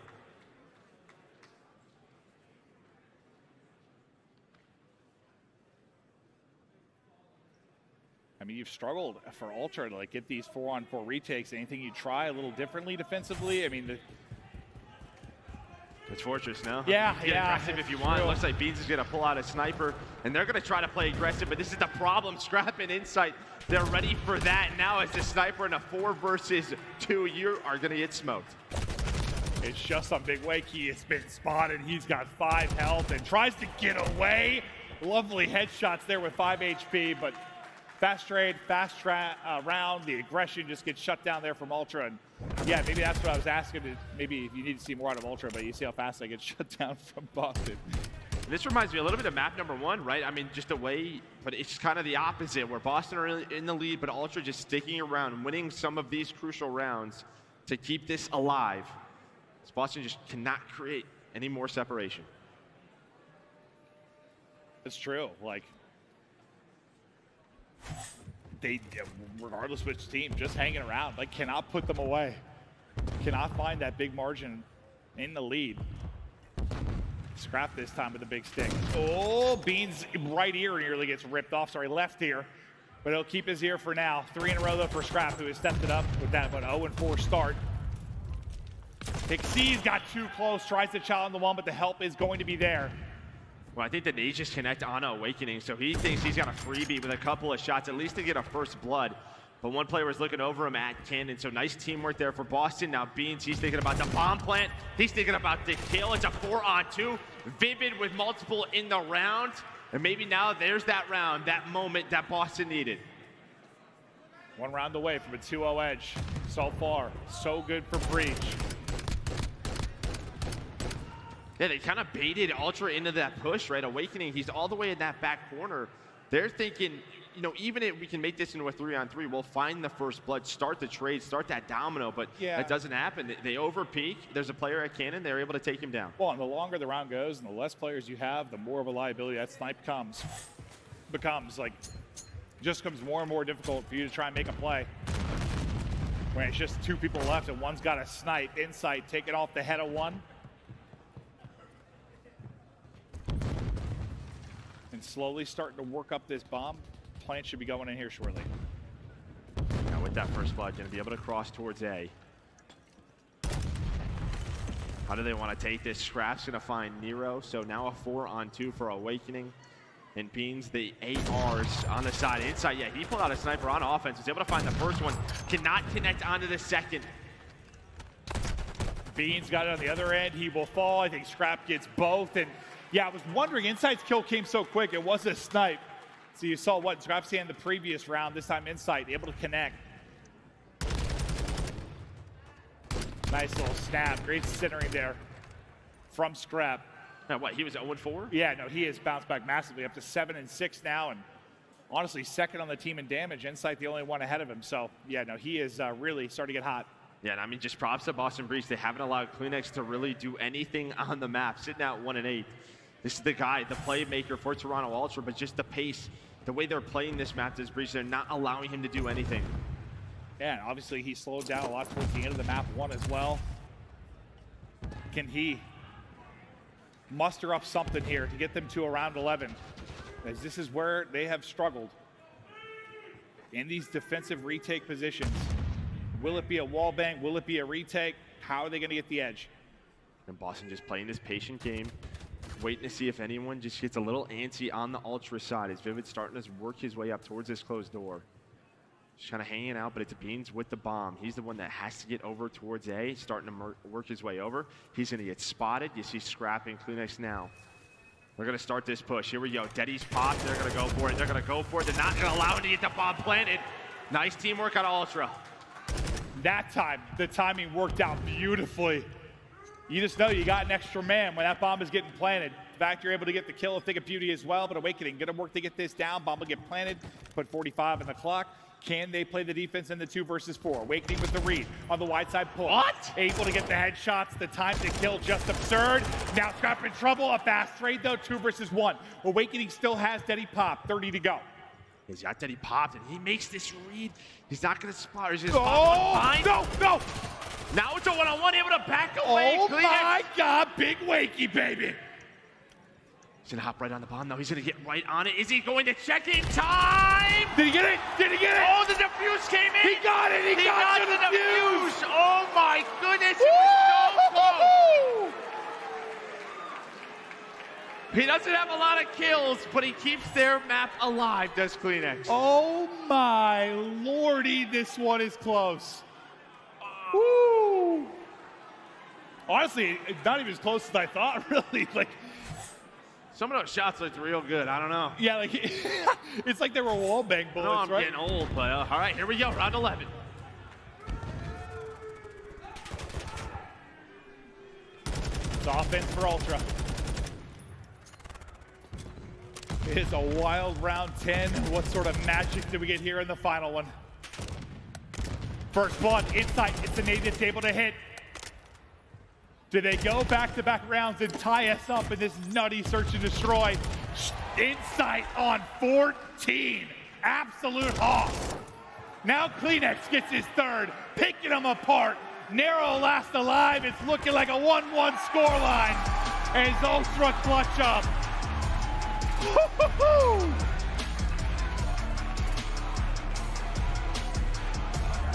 Well, Insight with the plays from start to finish, up to 14. But yeah, it kind of reminds me of map number 1. Ultra just never got away. They never got away. Awakening had an opportunity to win the map for Boston Breach, and well, sometimes it just comes down to milliseconds. Yeah, that was like the one time that looked like a normal time to kill with attack. Like, instead of like a 2-3 bullet kill, like just sitting there diffusing, soaking. Unbelievable. I mean, I panicked. I started jumping around when he didn't finish the first kill. Just one of those situations where he's able to step back and recenter nicely, but just couldn't clutch up. Kleenex with the ice just gets on the bomb instantly, and it's a roller coaster of emotions to bring us to the 6-5 score line from Ultra. Nail biters thus far, Joe. And I mean, honestly, props to Kleenex, right? You're having a struggling map to kind of make that decision, because I think sometimes players in that sort of moment will panic, right? 20 seconds left. He just found one kill. You know, he has the Dedi reset. Where is he going to go to? Some players might just take the risk, might just try to hop off that bomb, try to find that kill. He just sticks Or it was an easy decision, like, I'm not winning a gunfight in this map. I'm just going to stick it. Like, Yeah, that's my best chance to win.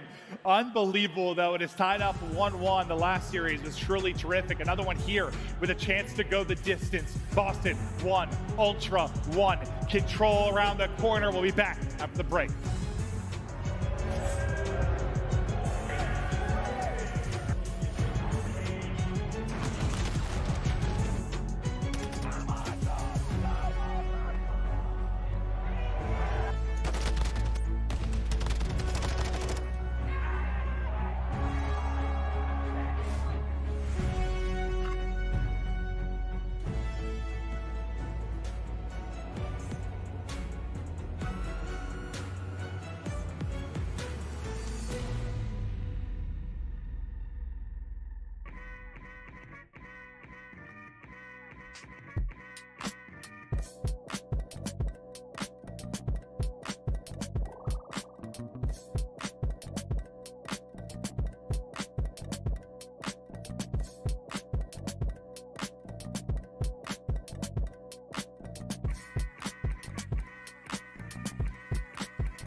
Hello and welcome back to the OpTic Texas Major, the Skyline View.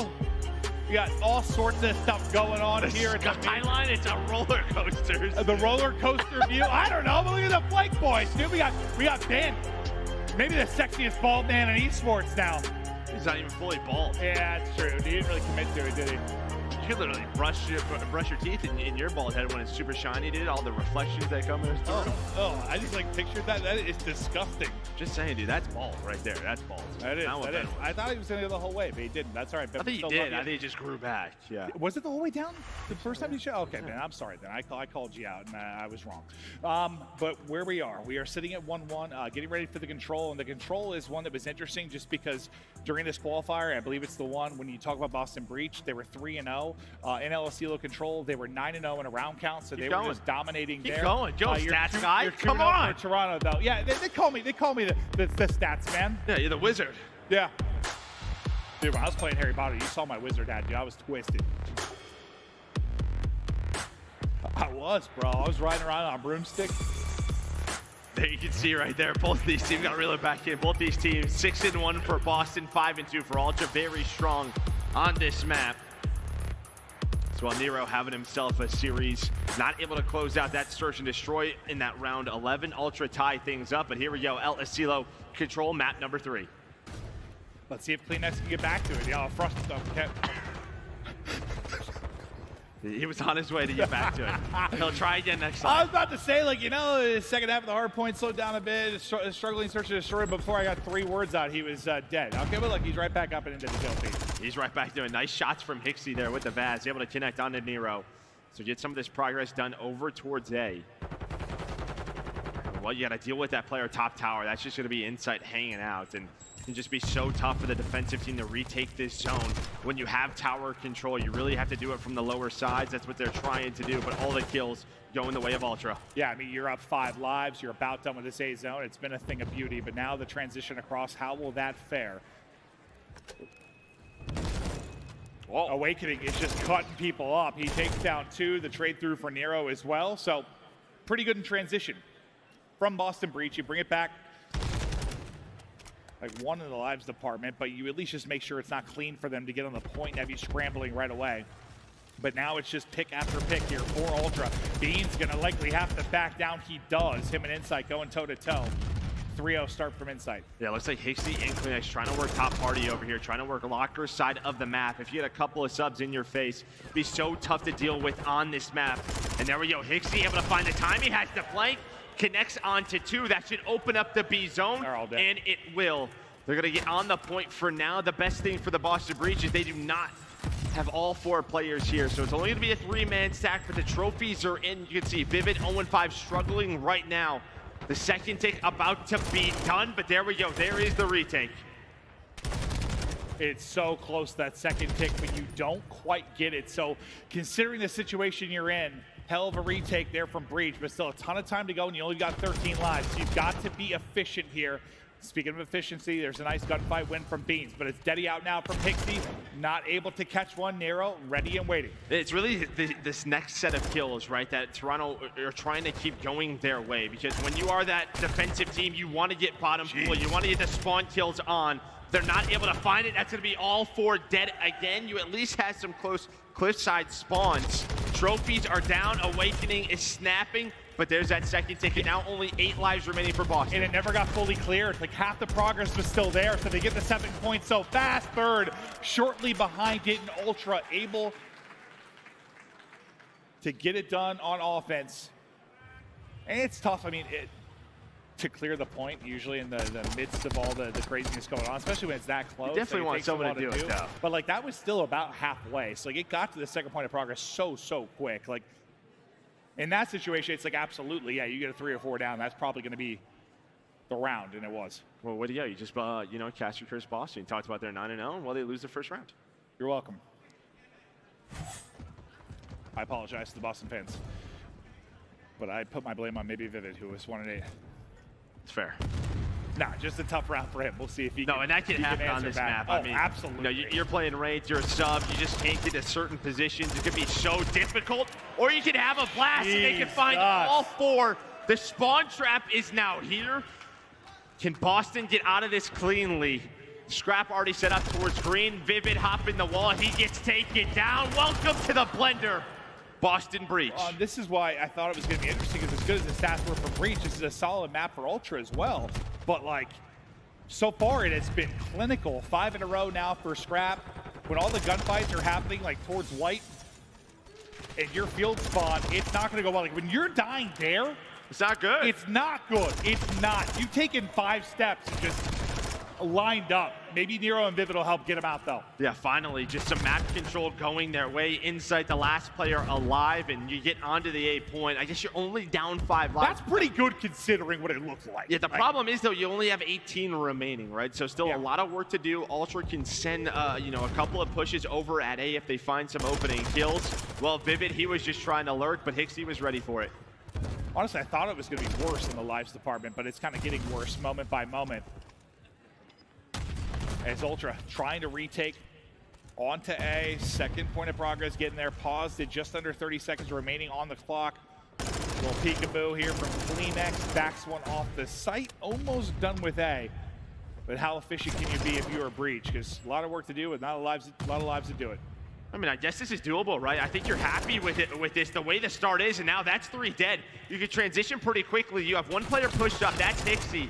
Well, Kleenex, he pulls out the tack, it snaps onto Nero, and Awakening. And all right, now all 4 dead again. There's just no trades right now from the Breach side. That was your chance, right? Like, if you were going to bring this back, it would have been an incredible offensive round 1 if you got it done. Not that it's not possible, but considering how it started, it would have been unbelievable. That was probably your moment to do it. Never say never, Maven. No, 100%, but that 4 down, a dagger, that gets them back to basically step 1. Nero trying to shoulder back and forth. 1 kill through. Now you've got 45 seconds, and you just have 8 lives. And you kind of nailed it. I mean, yeah, the life differential was 5, but you only had 18. But you still got a shot here. You still got a shot here. Big Wake finding the kills. You're onto the point. You stop the clock. The gunny is up. The tags are in. But he's going to continue to push forward. Leave one on the point. Big Wake not missing a bullet. A chance for some late round heroics here from Boston Breach. But now 5 lives remaining. Down to 4. But now it's looking tough. That might have been their chance there. Then off a spawn, Insight going to find Vivid. Awakening tried to do it all, but it was a couple of, you know, just picks. You had 4 players alive for Boston, but I think 1 player got a kill on the flank. That was Kleenex, and then just 1 more on the point. Maybe a nade connects, whatever it is. That player is weak. If they're able to stay up, then maybe there is a chance. Hixie with some nice shots, and well, there we go. Ultra. It was pretty clean at times. Awakening still alive, but they're able to win round number 2. Yeah, it sort of feels like unbelievable that Breach had the chances they did, just considering the early trap and some of the mid and late round dominance they found. Awakening nearly just taking over. But Ultra hold on, and that would have been an absolute dagger to let that slip away, but now you go up 2-0. And I think a sight to see for Ultra is the way Insight is playing from map 2 here in the map number 3. We saw the stats. It wasn't the best for a main AR, right? It was like 0.99 throughout the qualifiers. You know, he's just been a monster for this team ever since he's joined them in Cold War. So happy to see numbers like this for Insight. See if he can get the cruise. The answer to that's quickly yes. He gets the cruise, but then he drops, and Beans and Vivid take out just about everybody. It's just Hixie with Deddy Pop that's going to be lurking here around pool.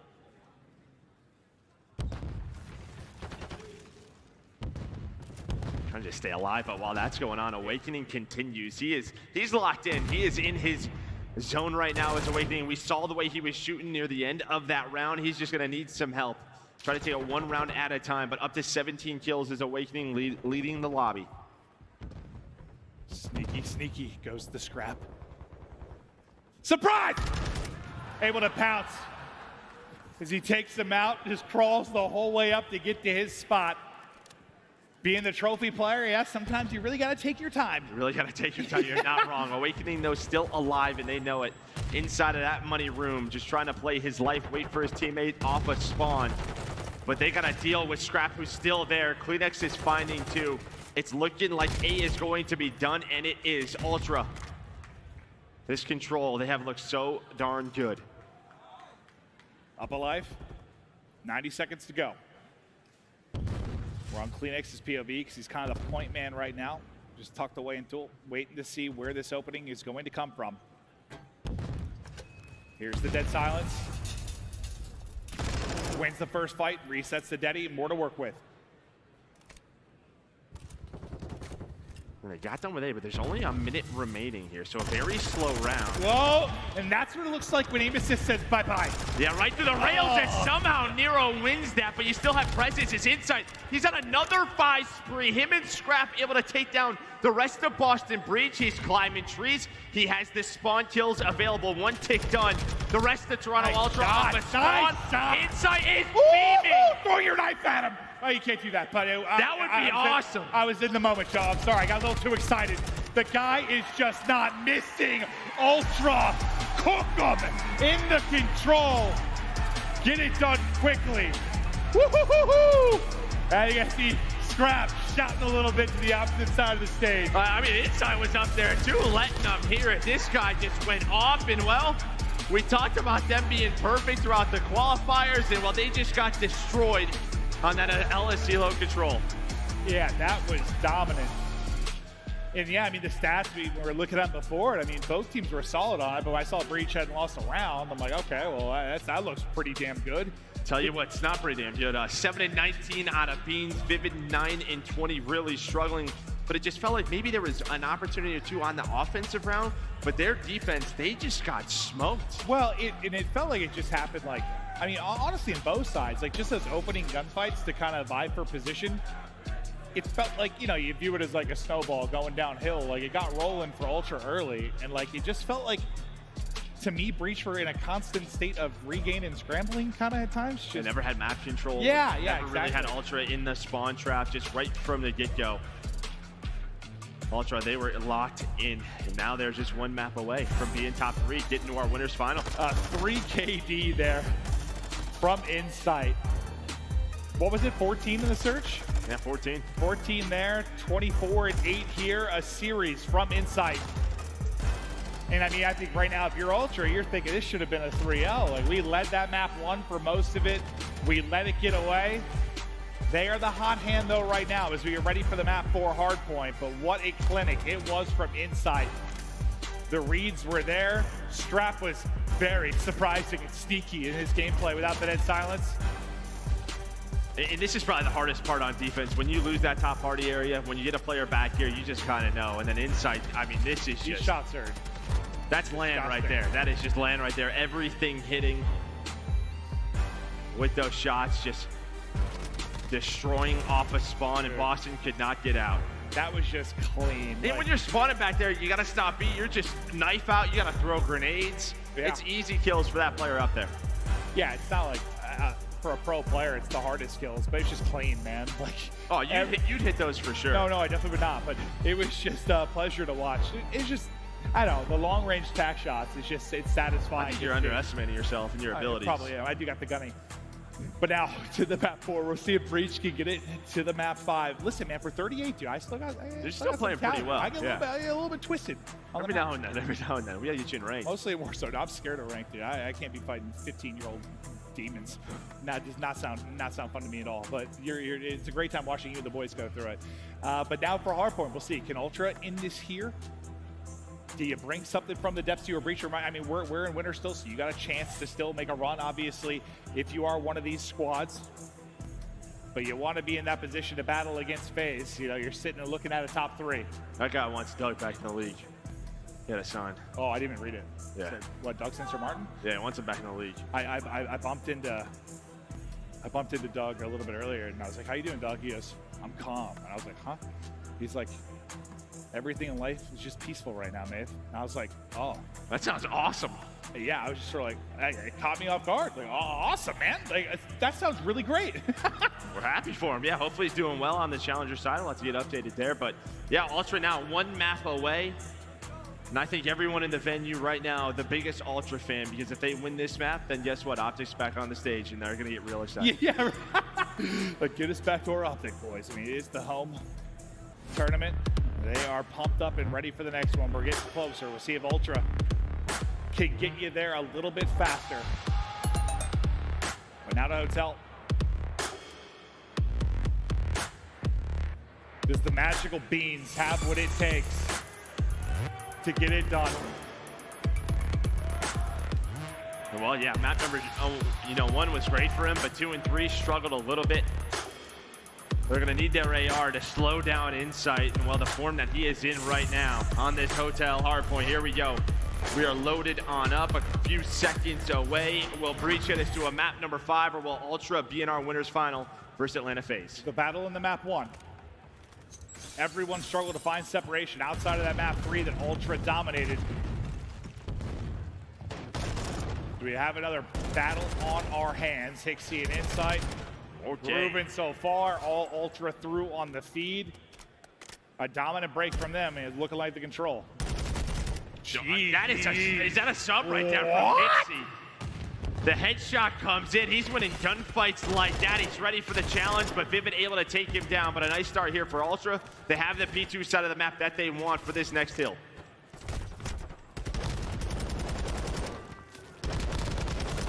They continue to dance, but Awakening does eventually get dropped. Some lovely headshots there out of Scrap to take him down. 19-10 the advantage after the first hard point. Now we look to get set up. It's going to be Insight who is playing deep, and he has been the hot hand after the last couple of maps. Guy has been in his bag. They needed a couple of big breaks that were started by Nero and Vivid in map number 1, and right here, Nero with 2 to get them on the hill. This is what they did so well in map 1, was just make it messy. Did not allow Ultra to get into their setups, and even when they were in their setups, they just broke it right away. Well, Breach, now they have the spots that they want in control. Well, I mean, the timing was just beautiful. The second you got those opening picks, Insight has to think about transitioning over, and he gets picked out of the back by Vivid, and they just collapse. How is Hixie alive? Trying to fight back in. Yeah, Hixie, a heroic effort, but still, in the point for now, it's Breach. And now with 20 seconds, you guys already see all the players from Ultra. They're thinking about the kitchen hill, this money hill that it can be. So they're going to get set up, and the rest of Boston Breach going to try to find anything that they can on this rotation.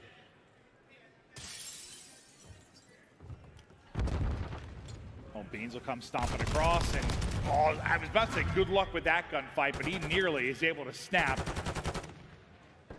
Big Wake tries to finesse after the kill. Gets dropped.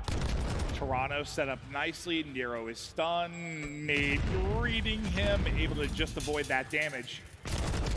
But the opening kills all the way to Ultra. Scrap, I think he went 2 before he dropped, gets 2 quickly back in the feed, sitting 9-4. Yeah, it's really just the ARs right now. Finally, Kleenex gets involved, but Ultra, Insight and Scrap, finding the routes that Boston is taking, not allowing them to get close to this hill. Finally, you have a push through the front, but Hixie and Kleenex are ready for it.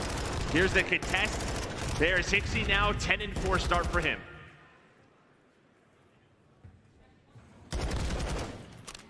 Continuing to dance, continuing to find the kills. As he soaks up the remaining couple of seconds, we'll look at the rotation on the other side of this, and Kleenex just trying to get away, able to do it. Once again, they light up the feed. 5 in a row now for Scrap as he's looking to work towards the streak.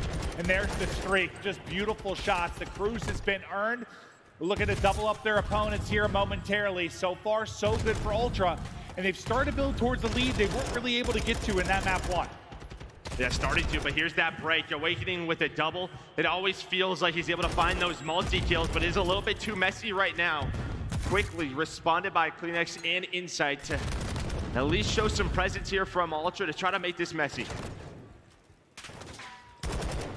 Yeah, I mean, right, I was about to say, like, this is where maybe they start to get that, hey, you think so? Great lead. But then all 4 dead. Okay, well, then maybe this is the moment. You still have 20 seconds left to earn here. You'd be looking at what, like a 115 or so scoreline to 56. And Kleenex 3 before he dropped. Insight's just at 4 and 7, who's been so good in the maps 2 and 3, but the rest of the boys really stepping it up. But now we get ready to rotate across the map. The point man for Ultra has fallen. This is maybe kind of that make or break type moment. I know there's been insane comebacks. We saw one here with Las Vegas, but you need to get a real good chunk of time here. Yeah, just the way that Ultra is shooting right now, there we go. There is a response. They needed an early rotation, an early hold on those first pushes. They're going to find all 4 kills, push out the middle of the map, make Ultra have to work for it. So far, fantastic job. 25 seconds off of this, and you haven't really got close to touching this point. Now the next big wave. 2 kills for Ultra. They got a 2-on-2 towards the point. Nero, though, steps it up and makes the play on the point. And just like that, you're right back into it once again. Ultra just not able to chain together the points to run away with the game. Yeah, on the flank, though, you did have Kleenex who was able to win his one-on-one. So the presence is here for Ultra for this next hill. When we go over to Patio, number 8, he has been alive in this position for so long. Hixie does spawn out. But yeah, I mean, they basically rotated 35, 40 seconds left. They only really sent 1 or 2 chances at this. They're going all in at Patio. And they're looking around for him. He's already getting 1, he got 2. You pointed him out on the map in that tucked away position, and it ends up paying off. Now they all spawn kind of towards mid-map, and are looking to send it across. Insight playing for the top, doesn't have to do any work yet, as Hixie is chopping him to bits as they get close to the point. Lovely, a little jump off the top banister to get the pick, and right back to the point. Yeah, I think that's just comms, right? He gets the call out backstairs, but yeah, nobody backstairs, or sorry, nobody on the hill. Another player there, but they played it patiently.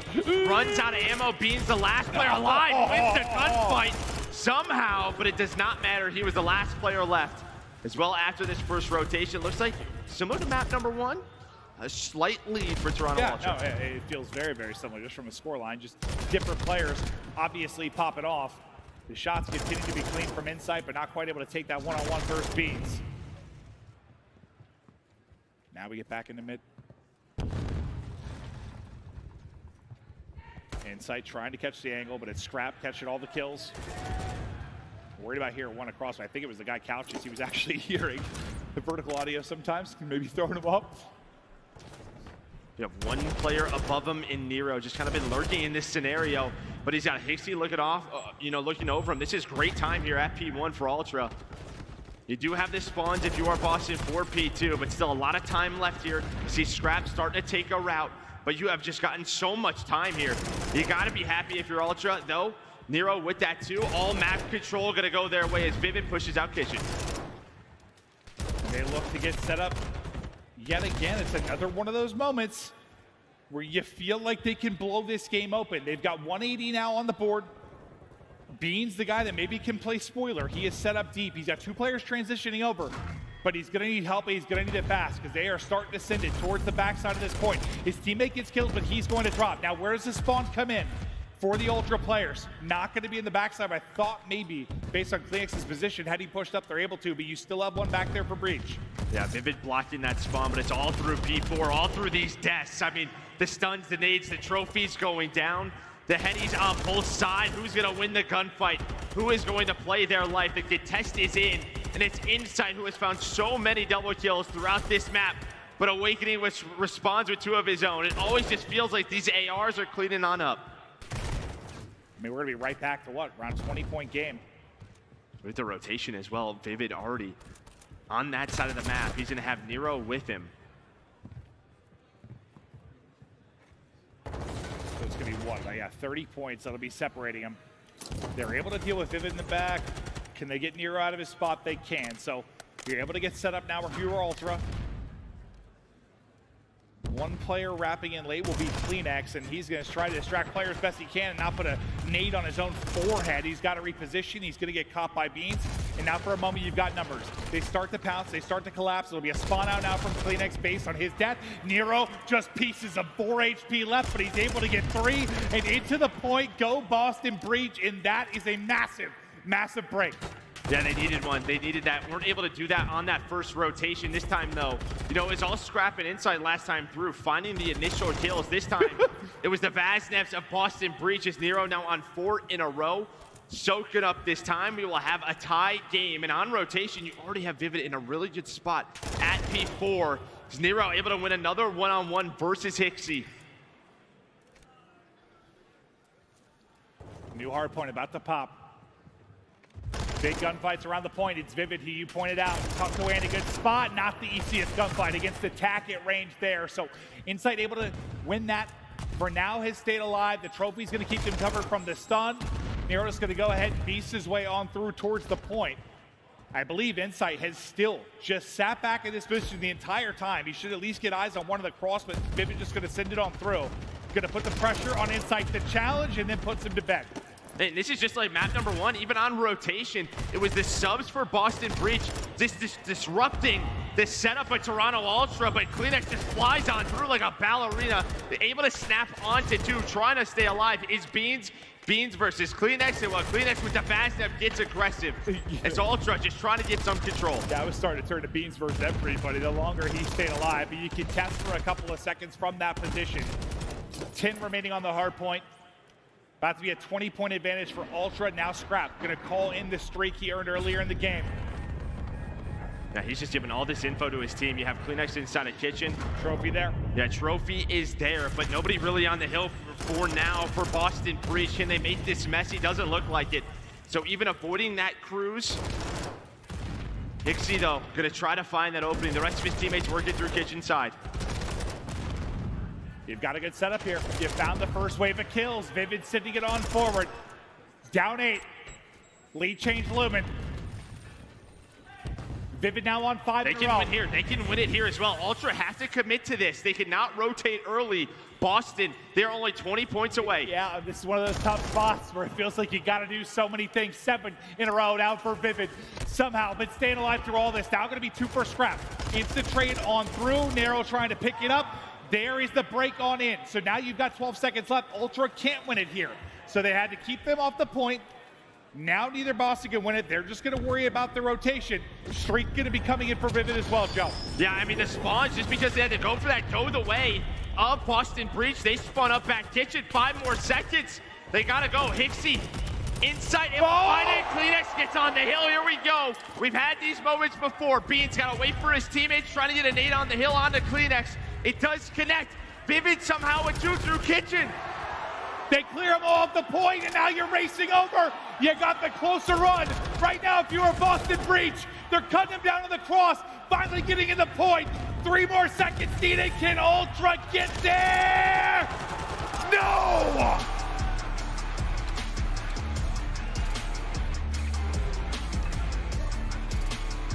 Map 5. Well, this is what you expected in winners round 2. We just had it with FaZe in Seattle. This time you're getting it between these 2. And Ultra, I think both hardpoints, they feel like that they had it. They had it under control. It's just, dude, it felt so similar. It did. But Boston just never went away. Never went away, and they controlled both of those P5s. But I think when you were able to break on through, Vivid somehow through kitchen with the tack was able to find 2 kills through the back, and that just broke the setup of Ultra. Well, Vivid must have gone like 14-2 over the final couple of hard points. Or it felt like that streak got up to what, like 7 or 8 when you're battling around kitchen. You saw him get 3 or 4 in the transition to final. Like, he popped off. And consider he's 30-31. I mean, it must have been just a wild change in his stat line. No, it was. It was not a great game for him. But, you know, when he gets going, him and Nero, it just feels like this is a different team. They get so streaky. They just build that momentum up. Unbelievable. Just 2 insane hard points. This one, 7 points will separate them. We're going to take a look at our scuff play of the game, which is going to be the final moments of it. The crazy ending to this hard point is Boston Breach able to clutch up, and Joe, take us through it. Yeah, so you get the cruise missile comes on in. Behind that, Ultra do a very good job early to break this setup, as they're working their way all the way through. Yet inside and wins it, and I'm waiting for Vivid here, because Vivid is really the difference maker. He spawns kitchen side. And I think he pulls out attack, and yeah, Insight and Kleenex just aren't ready for that. You're expecting them to spawn front P4, but Vivid gets 3 kills. Maybe a bit of a Boston miracle right there with that spawn. You did have Scrap in the middle of the map. Maybe that influences that. Yeah, but that was really the play. Yeah, I think if that's getting hit, you're expecting that to be like a route somebody takes, right? Like a long route, not just. You know, if there's 4 dead, that's the call out. You think they're all around P4, pushing through the front, but that's just not what happened. He just spawns and he drops multiple, and that's how things falls apart. So, well, it's fun to see like the replays of the scuff play of the game at times, because it's just, it's fast. You know, yes, in the wild moment, you might miss exactly how it went down. We get to see it there again, and you see how Vivid made the play, and yeah, maybe a Boston miracle, but it's map 5 coming up next. Do they have another miracle in the bag? Do not go anywhere. This search and destroy decides it all for this winners round 2. Don't go anywhere.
The Call of Duty League is presented by the GMC Hummer EV Pickup, the world's first all-electric super truck. Upgrade your game with the Scuff, the official controller of the Call of Duty League. It is time. Here we go. Map 5 between Boston and Toronto. Been a doozy of a series. It all comes down to this search. Winner's got a date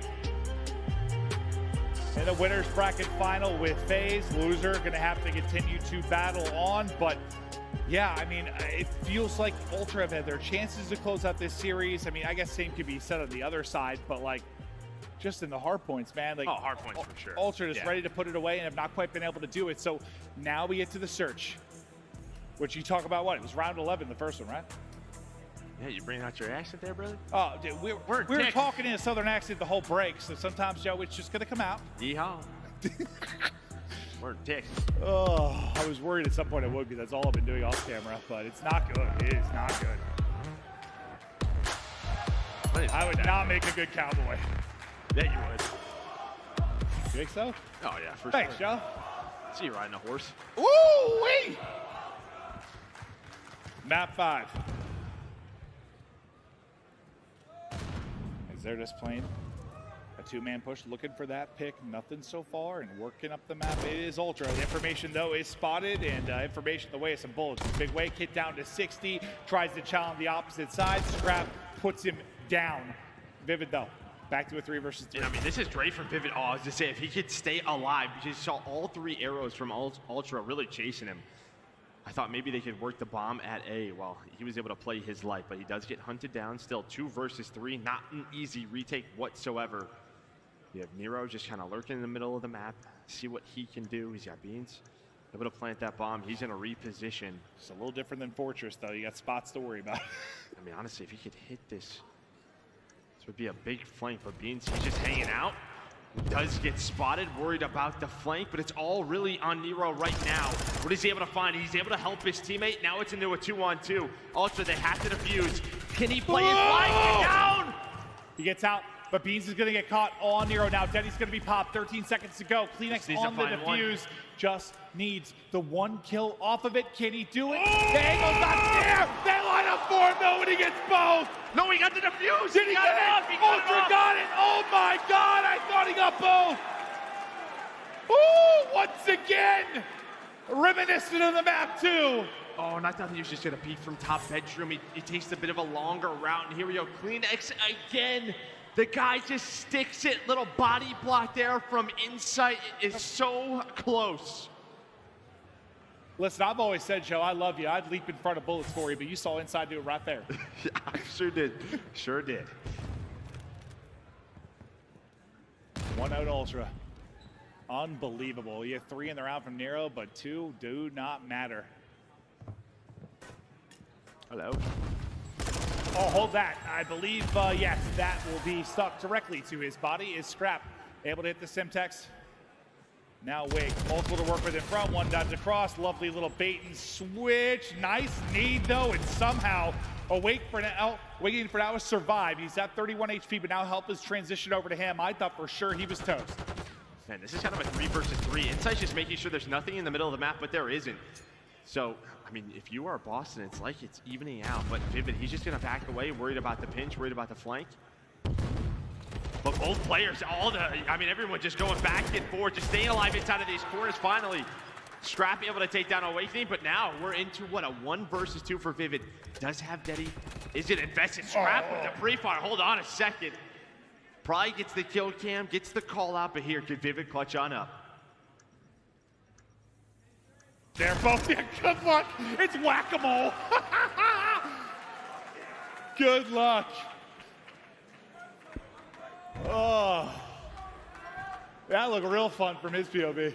I mean, what do you do? There's literally just nothing you can do. Yeah, you are dead. Couple of snakes in the kitchen, just cooking it up. Well, Ultra able to go up 2-0. It starts with that first blood. From Scrap, the stun, the nade.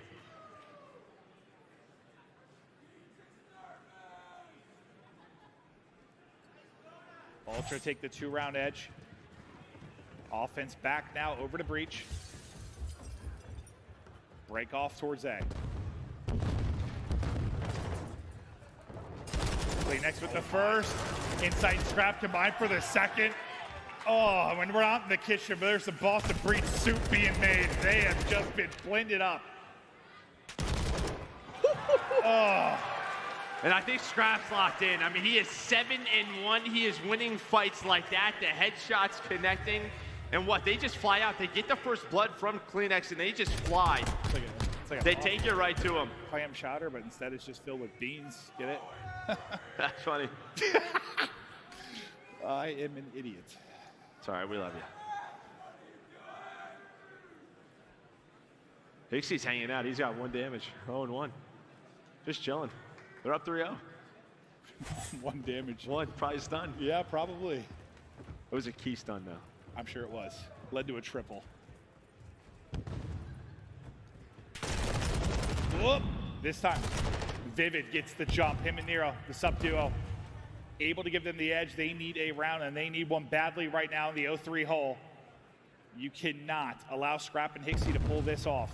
I mean, just a very aggressive call defensively. They go 4 right down the middle, just trying to find anything early. And while they take down Insight and Kleenex. So a nice aggressive call. Like to see that, right? Just still staying confident. Even though it's a game 5, you're down 3-0. Some time to work with for both of these players, but they're very separated. You have Scrap at A. Hixie just trying to find anything near this wine. Well, he found the whole team's on the other side of the wall, but ooh, nearly a pick from Scrap. Daddy. Maybe they're just thinking Joe B's gonna find one, but Awakening just plays his life, backs on down. Yeah, I mean, that's gonna be the difference here right now. You just haven't allowed either Scrap or Hixie to finish a kill. They get one there, maybe it gets a little bit interesting, but just good job playing their lives to the Breach side. Now you are on the board.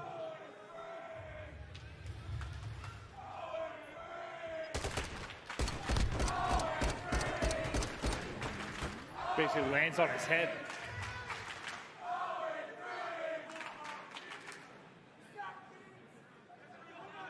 The fans just calling out Beans' stat line right there, 0-3. That's because he dropped 17 on them. Oh. Listen, you guys are allowed to be a boo Joe if you need to. No, don't boo me. I was just saying.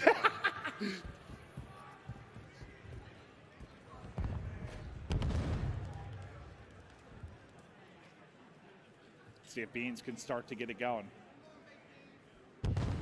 Get something within this search and destroy. It's a slow round. Is everyone vying for position now? Vivid just kind of holding. Well, this is a different map, but this is exactly what they did on Fortress, right? They found ultra picks. Like, they found first bloods time and time again, just kind of playing this way. Spreading the map on offense, taking their time. Will it work out, though, on Hotel? A little bit different on Fortress. Nero. To get this bomb planted, or at least try to. One day, he's just going to eat it. Just going to eat it, get the bomb down, and, well, set up his teammates. Yeah, you almost finish him off before the plank gets through. He's just able to get it done, and, yeah, usually you don't want to auto-mantle towards the top. There's a trophy there, a nade over the top. Everything blows up, including Beans' body as he just gets dropped. And yeah, a lot of Beans fans in the crowd, I think, currently is what it sounds like, is Ultra able to take out everybody. Now work to defuse. But yeah, Beans to 0-4, now struggling. And Hixie does finally get one going. Yeah, Beans didn't have a great map number 2 either. I mean, really, it was Insight. Now it's Scrap, who's at 8-2. So you're up 4-1 now. It is Ultra, but again, this has just been a match of either side. They just can't get away from one another. Last time through on defense, Boston very aggressive. What adjustments are Toronto Ultra going to make? And just another one of those do or die rounds for Breach.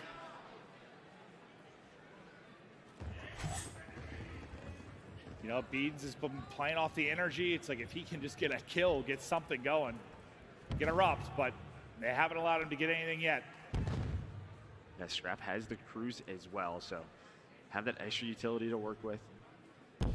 Vivid just trying to find info outside of that carpet room. Kleenex just very rudely stomping all over the restaurant table. It's like the menus and all the napkins and food. Unbelievable. It's probably going to be my kid in a couple of years. Probably. Good luck with that.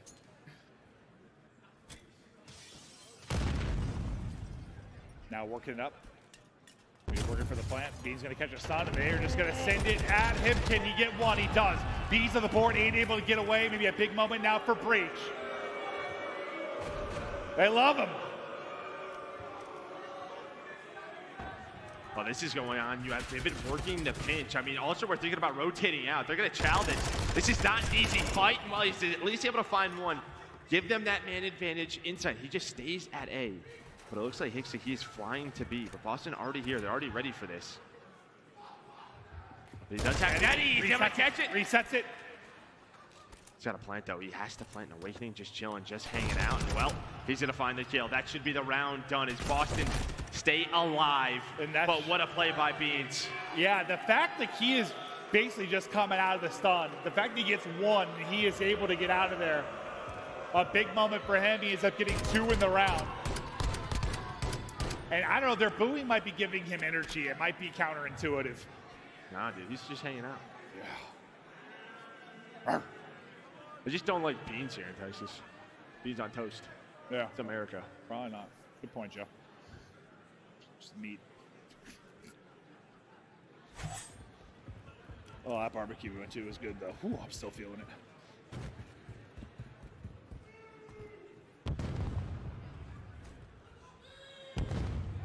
Once again, though, in a spot where you need to get a crucial round, Breach are able to do just that.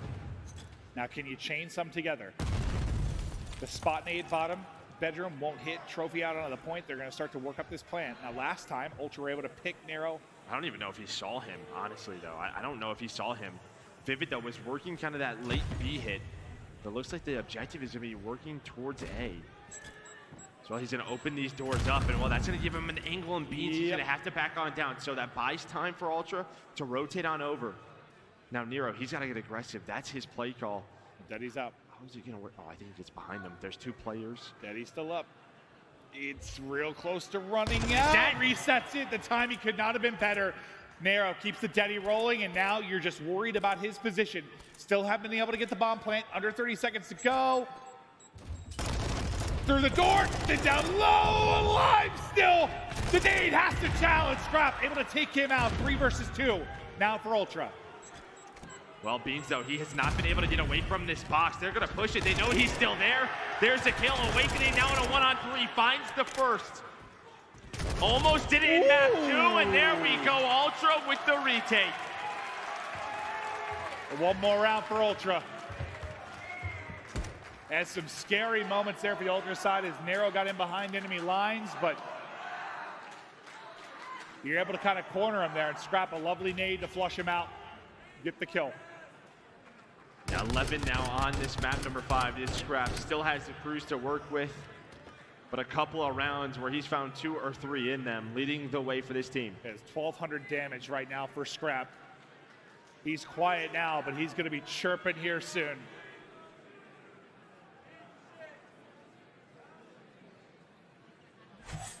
Made the face. He was doing math or something. I don't know. Or he's just thinking, dude. I see he's got the snipe out, so Bean's able to pull out that sniper, but again, just kind of this mid to B slow start here for Ultra. Maybe they want to use the cruise here. We just to give them that info, and that's gonna, I think, be it. Here we go. I just like that corner. Here we go. Whoa, we're going for a ride. Oh, tries to wrap it the entire way around, but door is closed. Not going to connect, but Six Flags close by. We just went for a little bit of a roller coaster there. Yeah, those doors are open. Maybe that's a kill, maybe 2. But it gives them the info. No, it's a 2-2 split. Now, just what does Ultra want to do? Just taking their time. Beans is going to spot one over towards A, and maybe, again, it's just this back and forth call, but it looks like A is going to be it for Ultra. Here they go. Hit a shot. It might just take one. He is stunned. Luck. Good luck with that. Just going to get fried. Kleenex tucked away. 4 versus 2. Vivid. A kill to give them a chance in this. Nero, another to bring it to a 2 versus 2. Ultra not out of it yet. 30 seconds on the clock. Pressure on Breach to now make the play.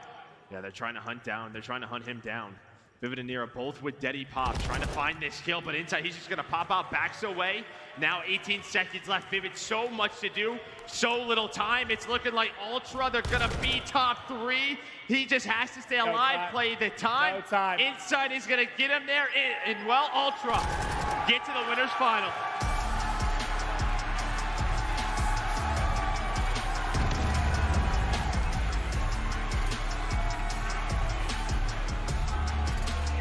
And it feels, Joe, like it's been a while since the FaZe Ultra winners final, right? Like you talk about the inception of the CDL and just those two going toe to toe in all the battles they had. Yes, there's been team changes on both sides, but it kind of feels like all is normal again. Like when you see those two matching up. Yeah, I think Ultra as well, just probably gonna go back, watch those hard points, need to clean that up, especially the way FaZe are playing Search and Destroy, but this should be a battle tomorrow. Yeah, but as much as maybe they look vulnerable on the hard points, same could be said for FaZe. That's where they've had some of their struggles, certainly. Search, yes, it's very hard to count out this FaZe squad, but Ultra, tomorrow we'll see what they can muster up against that squad.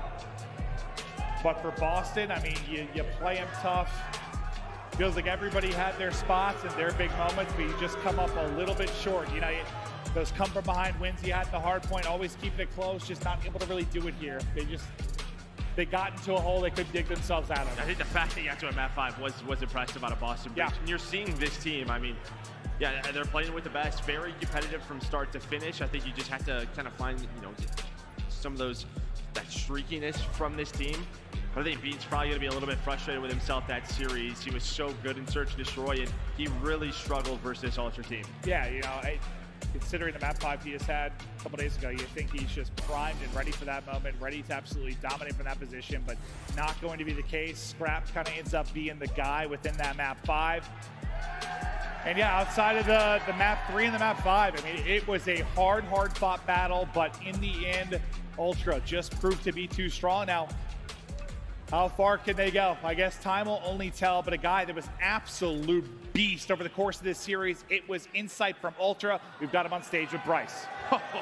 All right, thank you very much. Yes, joining me here, Insight on the stage. Incredible game. We've had an incredible series today. That was another one coming out here. But before we go to the positives, let's talk the negatives.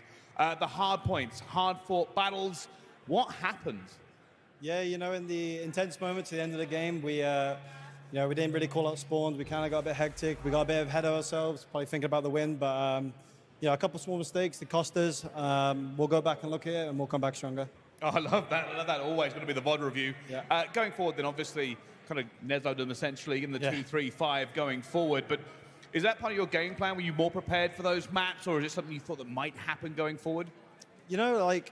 Start this year, the past 2 years, we've been a Neslo team, Ultra's been a Neslo team. I remember. And the start of this game, we really haven't shown any prowess in S&D. Control's been a bit Control's been good, and Hardpoint's been hit and miss. We've really knuckled down on the S&D, and I feel like it's really showing in our gameplay. We went out there, we were just go for it. Let's just play it, leave everything on the pitch, so to say, and that was that. Yeah, 100% was all left out there from the end. I've got to ask you, a couple of rookies on your team this year. It wasn't that long ago that you were the rookie, if I'm honest, but a couple of rookies. How's it been adjusting to maybe new temperaments, new ways of playing, new attitudes? Yeah, the good thing about young people is they're hungry. You look at Scrap, he's so passionate. Yeah. He doesn't care what people think about him. He just goes for it. He's him. Charlie, he's been league ready for a while now. People call him a rookie, but I mean, when he plays, he feels like a vet. Oh, awesome. That's great. Any last thing you want to say to the fans looking at home? We love the fans watching, love the crowd, great energy, and just keep up all weekend, guys. All right, thank you very much. Let's hand this back over to the desk to break down the 5 maps we've just seen. Another great series, another map 5, not a round 11, but still a map 5 nonetheless. Toronto Ultra, I think, coming in were the favorites for sure, and they came out as the favorites. They moved forward. They're guaranteed top 3 for the first time. They're going to be playing against Atlanta FaZe. a great series nonetheless. Sally, what kind of series were we looking at? I mean, I knew this was going to be a battle. Again, before this even started, I was like, these are two teams that mirror each other incredibly well in all game modes. You know, I think it was just Toronto came out to play and search and destroy today. They were both pretty average across the league when it comes to those games 2 and 5, and Toronto's been a lights-out control team, but so is the Boston Breach. So it really came down to the search and destroys, and shout out Scrappy. I mean, 11-4 in that game 5, he really shut it down. And I love the answer coming out from Insight during that interview, Nameless, saying, look, you know, a lot of players, or Hixie, Scrappy, for example, called rookies, but they play like veterans. Yeah, absolutely. You know, showing some love to his teammates. We see the difference that Hixie makes in Yeah. Search and Destroy. Now, only had 2 bomb plants in that last Search and Destroy, but that's exactly what they needed, right? Every single time, like, it just seems like they're baiting and switching for each other so well. We saw a couple of B pushes, and even in the clutch moments, right? Like, just identifying where that player is going to be playing from and getting that final kill, not letting Boston make any big plays.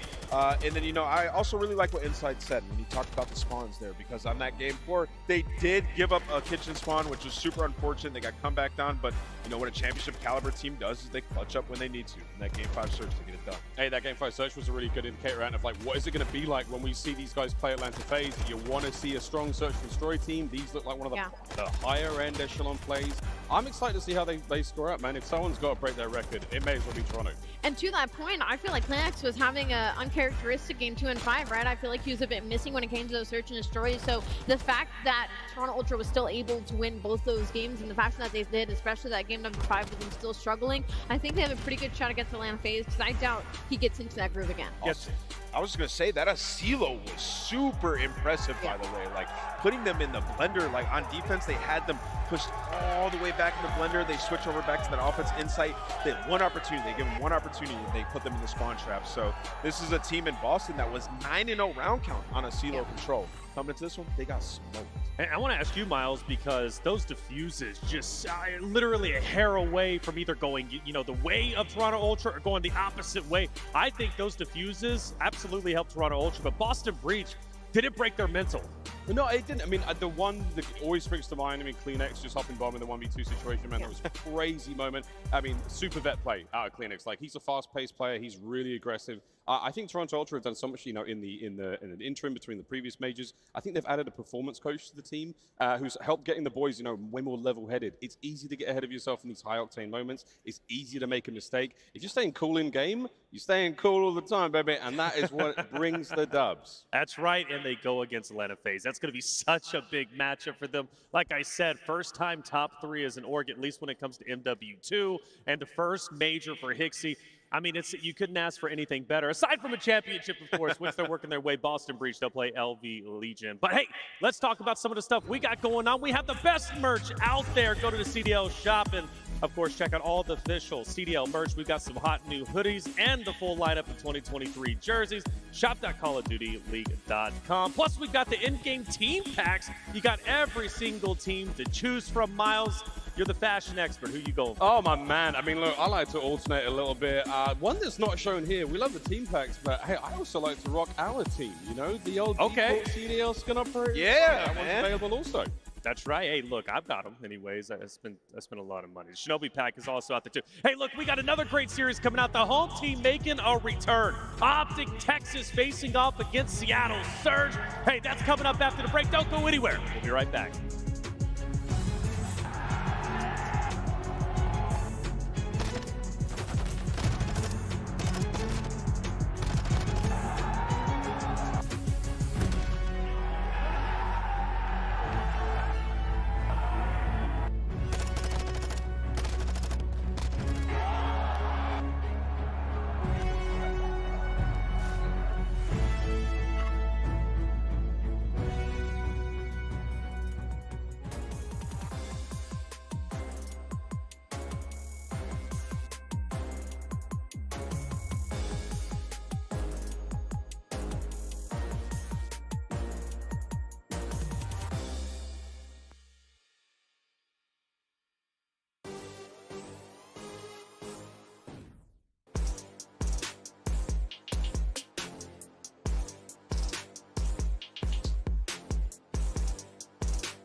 continues to be huge. We got the wheels down, watch us rolling. Touchdown 3.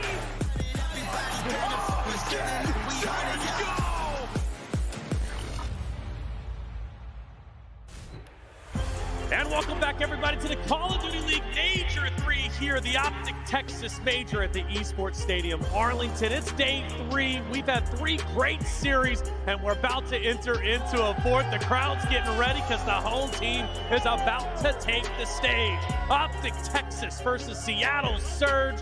Seattle Surge off a very narrow loss. Map 5, round 11. It went the distance. Nameless, you've been a competitor. I got to ask you, because I personally don't know, so I'm looking for insight. Does a narrow loss like that hurt more than a blowout? No, I think you feel pretty good about that, especially at the end there, because you can look at it and be like, dude, Pred literally got hip fired, and we win this game. So for Seattle, you know, you're down in losers bracket, you fix your search and destroy, you pushed Atlanta FaZe to a round 11 where you potentially could have won. They're feeling nice going up against the Green Wall. Well, they're trying to make their way back in. We'll see if they'll be able to do so. This is an elimination round after all. Winner will be done for. So we look at it. Boston Breach, Las Vegas Legion. That's going to be coming up after this. We've just seen Boston Breach take a bit of a loss. Toronto Ultra, that map 5. But we focus our attention down below. Seattle Surge, OpTic Texas facing off to see if they can reach tomorrow gameplay. Of course, winners finals looking spicy. Atlanta FaZe Toronto Ultra. Toronto Ultra, the first time top 3, at least when it comes to this season or Modern Warfare 2 in general. So congratulations to them. We'll see what they can do. But let's hone in on the home team. We've got OpTic Texas. Let's talk about Shotzi, because Shotzi has been crazy consistent, Alec. Yeah, I mean, honestly, talking about OpTic Texas as a whole, they impressed me in the Florida series simply because what they needed to change was their fundamentals. They needed to go back to the basics, and I saw that in that map number 4, Mercado, 250 to 117 against the Florida Mutineers, give or take, but regardless, they were doing it. They were rotating early. They set themselves early with that lead from that P1 into P2 and into P3, and then we talk about that search and destroy that we saw from them. They were down 0-3 to make the clutch, to make the run. It's Shotzi that finds that 3-piece in the back of the other players, and then the momentum kind of makes that change, right? Then they go 4 or 5 rounds in a row. Then they come up with the win. The OpTic Texas team, if they can start out hot in a series, as all we are asking from them, they can ride that wave to the end. Yeah, I mean, when I look at this OpTic team, when things are going well for them, they can just keep steamrolling teams. And when I say things going well, the subs are winning their chows, right? Because when I look at Shotzi and when I look at Hook, they tend to chow more often than some of the other teams, right? The problem is, like, when they're going up against a team like Seattle Surge, you really have to respect your opponent. You can't come in here and just walk around and gun them left and right. And we saw that when they played FaZe in the online portion. They really respect their opponent, playing discipline, weren't over-challenging, and it works out.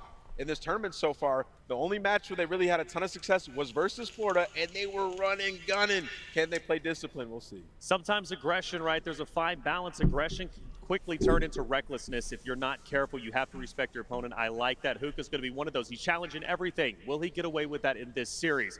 Let's talk Seattle Surge, though, the opponent to OpTic Texas in this series. Seattle Surge, again, showing great promise in that series versus Atlanta FaZe. Yes, they dropped down, but Pred was insane. Sib, he almost made the heroic play with the 2-piece with the nade and the gunny. Unfortunately, it didn't work out, Allie. Yeah, I might take the other side of this. Of course, I've never been, you know, a player on this sort of stage, but I feel like a loss like that definitely would hurt sometimes more than a blowout, simply because, you know, you were right there. You were round 11 right there and make it to the winners finals to beat the Atlanta FaZe, who has been steamrolling teams thus far. And I mean, Fred, dropped 40 just so they didn't get reverse swept on that hotel. And then they go into the embassy, search and destroy. He goes 16-7. You got to think he keeps that going. And you got to think, I have to look at Mac. He had an unfavorable game in the first couple of that series against Atlanta FaZe, that he comes out here swinging.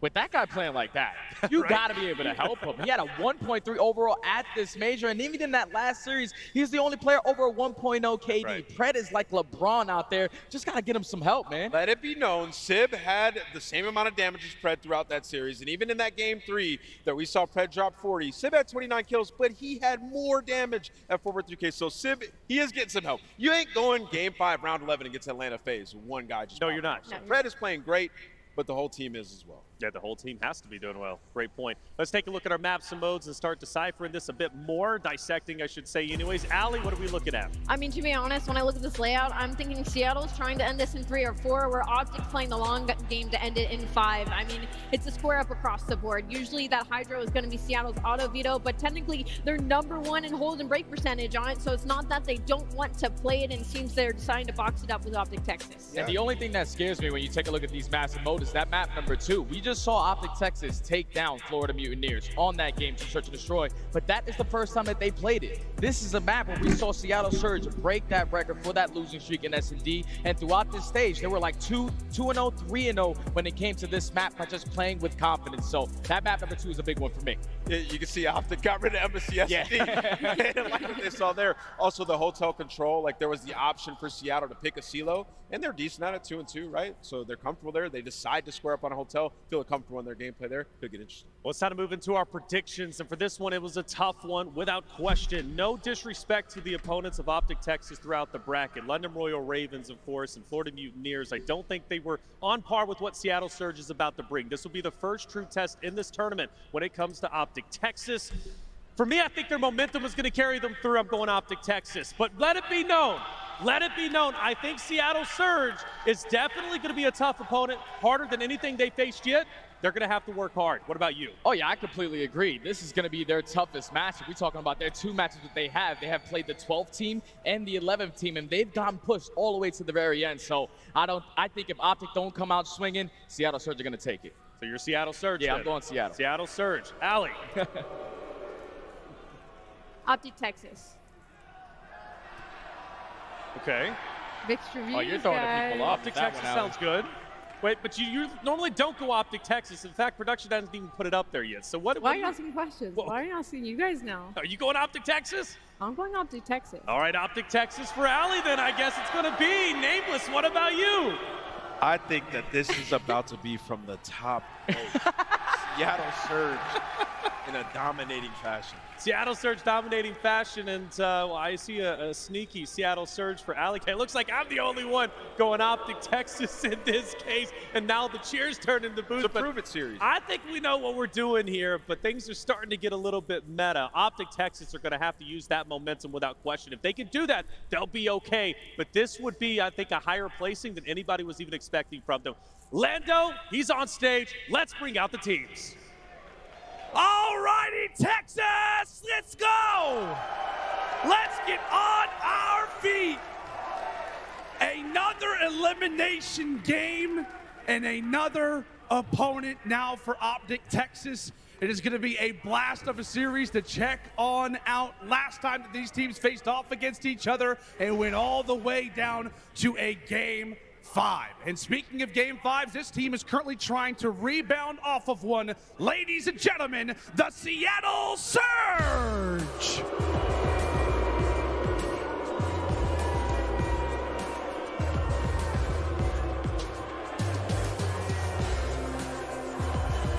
Sid, Accuracy, Mac, and Pred, Seattle Surge.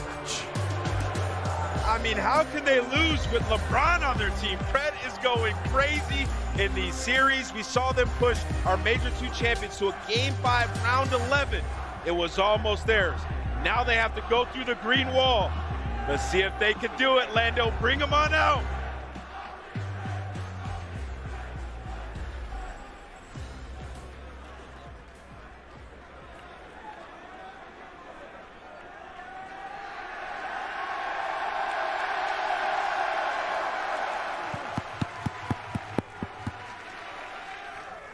We got someone special today.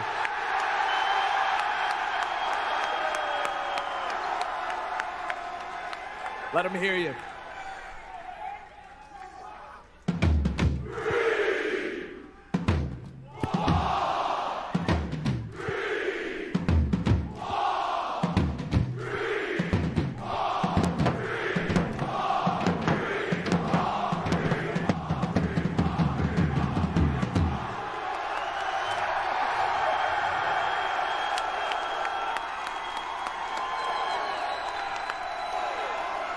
Ladies and gentlemen, without further ado, your very own OpTic Texas.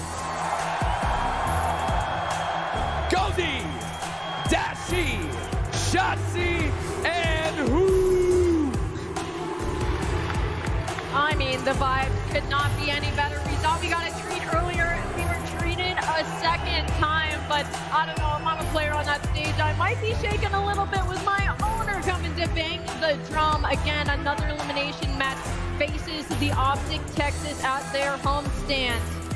They have the chance, they have the fire, and they have the green wall on their feet. Let's see if they can get through Seattle. Straight to Bryson time, let's get it started. All right, thank you very much, Ali. We are ready for this game.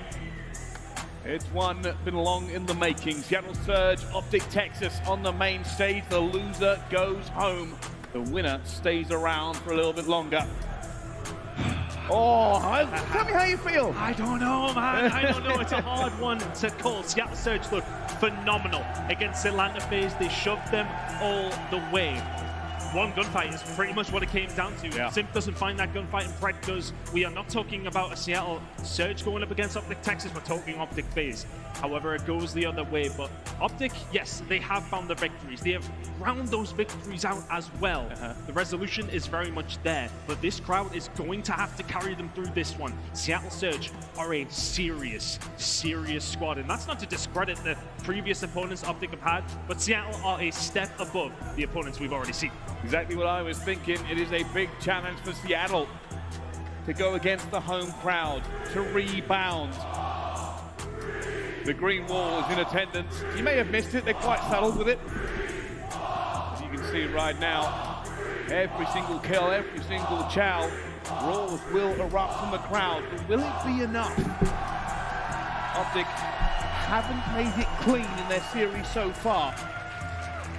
Are Seattle better at being dirty? We'll have to find out. This map is almost ready, Ton. Here we go, Hydro coming up to kick this series off. An interesting one. We've seen OpTic today, not looking too bad. On in Seattle, it is usually their auto veto, but they are getting better. The holding rank percentage looks fantastic for Surge, but their problem is rotations. They're at the low end of things. OpTic Texas, a good opportunity to take them at number one here, I think. All right, here we go. Texas versus Surge. Seattle versus OpTic. Let's find out who gets better technically. At the moment, we're going to see OpTic on the slightly less preferred side. Most teams want to stay, battle for P1 and hold those P2 spawns, but Shotzi loves a bit of water play. And Shotzi typically on this map dropping over about a 1.15. He's always the guy looking for those routes for this team. Did a good job at that up against Florida beforehand. Seattle Surge resolute so far. Plenty of those have been coming through as well. Ghosty with a team kill. Hoop will find one onto Pred, but it's decent time for OpTic Texas to kick things off on P1. Accuracy answering back. For Surge, that's not too bad. 20 seconds to go here on P1. Got P2 control. One of the biggest things here is that realistically, Surge are never going to hold this very long. They've backed up with their players. They're going to be outnumbered. For Texas, it's about time. OpTic will soak every single second they can out of it. We know P2's a hard break. The Navy SEALs are in attendance. They are sending their front man, their speed, all the way around the water. And Seattle, do they have the bodies and the guns to take them down? Shotzi with the first one, so that might just open things up here. Ghosty will find a second. Mac needs to find something, as Dashi will find another clean break for OpTic Texas. Worst case scenario for Seattle Surge. You let a lot of time leak over towards P1 to lock this down, and you lose it immediately. Turns out OpTic like big game players. Seattle really let that one slip as well. They should have realized the water route was coming in, but they went too passive. They went too far back, and OpTic continue to milk every single second out of this P2. And for Seattle Surge, all that you sacrificed has come to naught because the rotation is lost, and maybe the next one too. Look at the mini-map. Some good scrap time coming in here for Surge. We can go over to what's going to happen over towards the other side of the map, though. Shotzi is taking his time, as Ghosty will find two. Shotzi surviving on this rotation. I feel like he had the opportunity for a gunfight, but he's just waiting for the rest of the team to get over. Spawn out there for Surge as well. It's a healthy lead for OpTic Texas. Here he goes. OpTic speed demon himself. The master of movement. The Maestro are finding the gap, and he finds the first and gets straight back out of it. Get movement all the way around. And Shotzi just causes problems everywhere he goes. OpTic kicking this one into high gear already today. And I was going to mention before we got over here, OpTic Texas not having a lot of luck when it does come down to breaking P3, but immediately the doors are bust wide open. OpTic Texas now in a prime position to get some good time here. You've got Surge towards the back, the kills just about going the way of Surge though. Mac and Pred move inside.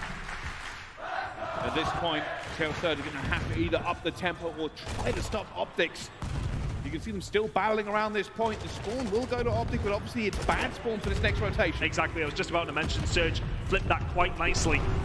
Yes, okay, some time starting to go over towards the side of OpTic Texas. They will take every single second they can possibly get. And it's one spawn out for Surge.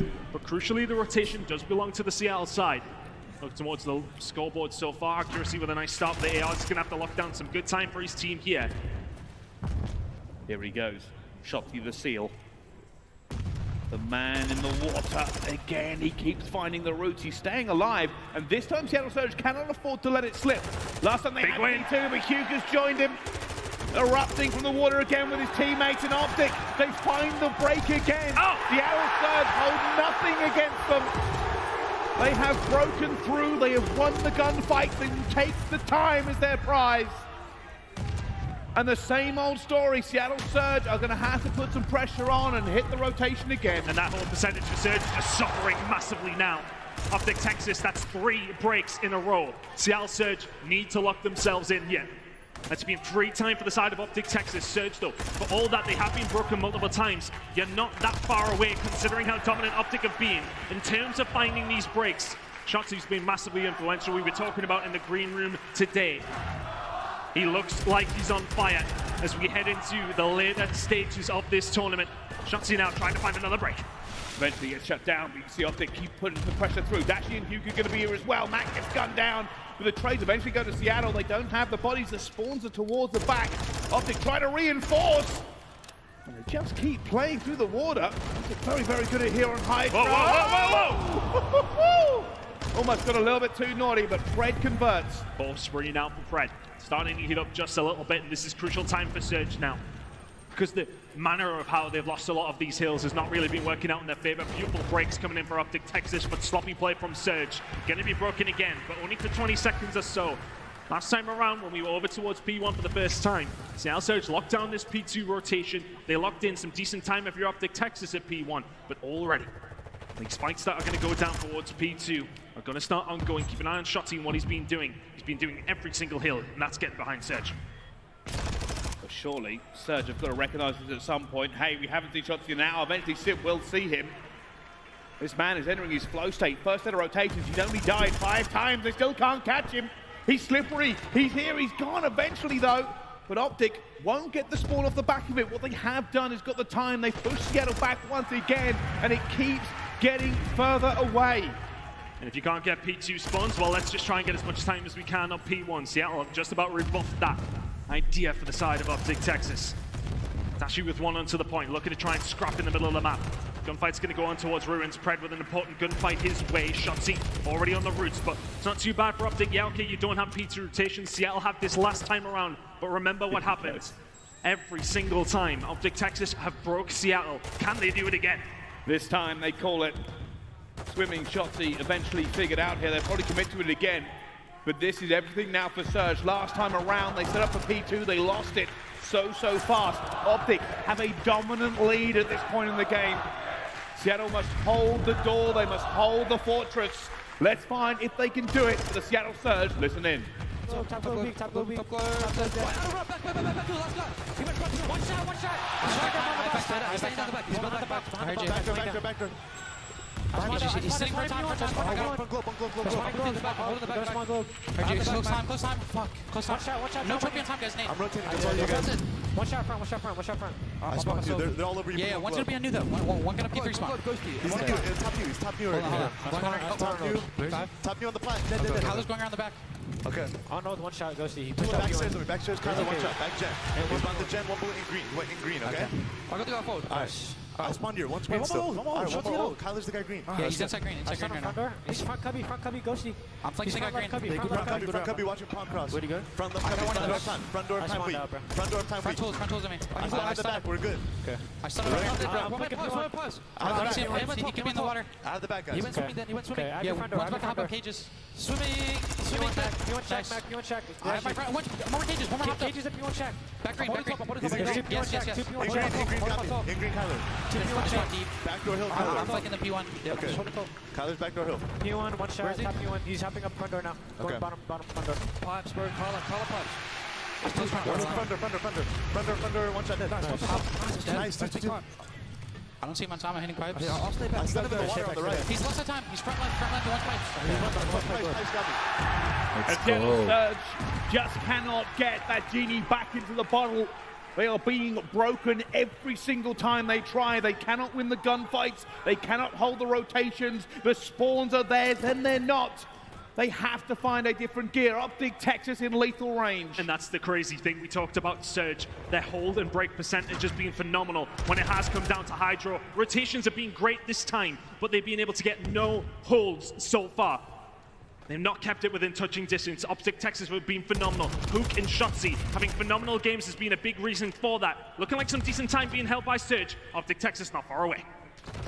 Seattle's going to have to start winning some gunfights. You are correct there, the SMGs. Good play. OpTic Texas have been burning, but Seattle Surge, a breath, a relief here for just a few seconds. Do OpTic commit to this? Do they look to take even more scrap time away? The pressure will always be on Seattle at this point. A rotation for Surge may help them get back. And OpTic Texas looking to just try and keep them in here. You can see the setup in the minimap in your bottom left corner.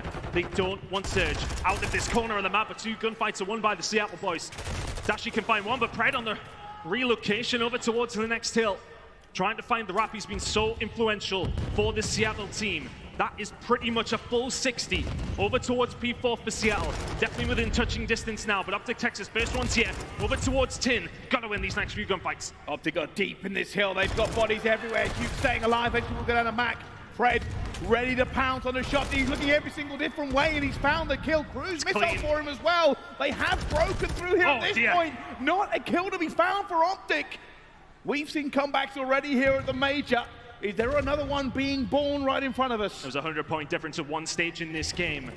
It is still 50, but Seattle Surge have picked up the majority of the time the last two hills. Hook now just trying to find her out, but surprise, surprise, accuracy is behind you, holding the spawn down. That's two big kills for Lamar. Shotzi trying to find a break himself, but he's the only one from OpTic who can answer. 15 seconds to go here on the second rotation of hills. It's all about this transition to P1 in holding down the spawns for P2 if you need it. Seattle Surge are breaking 200. It is going to be a 15-point game by the time we head over towards this third rotation. P1 and P2 is where OpTic has made so many points in this game already. They have the position for it as well. They have a Hugh. They have a Ghosty. This man is gunning and still moving forward. Not quite getting the time away yet. 3 down for it. The spawns may have flipped. It's trouble here for OpTic. They have to dig this out now as well. Hugh will find the first. Ghosty will find the second and third going forward. They can now bleed P1 for all it's worth. They can just about win here at P1 as well.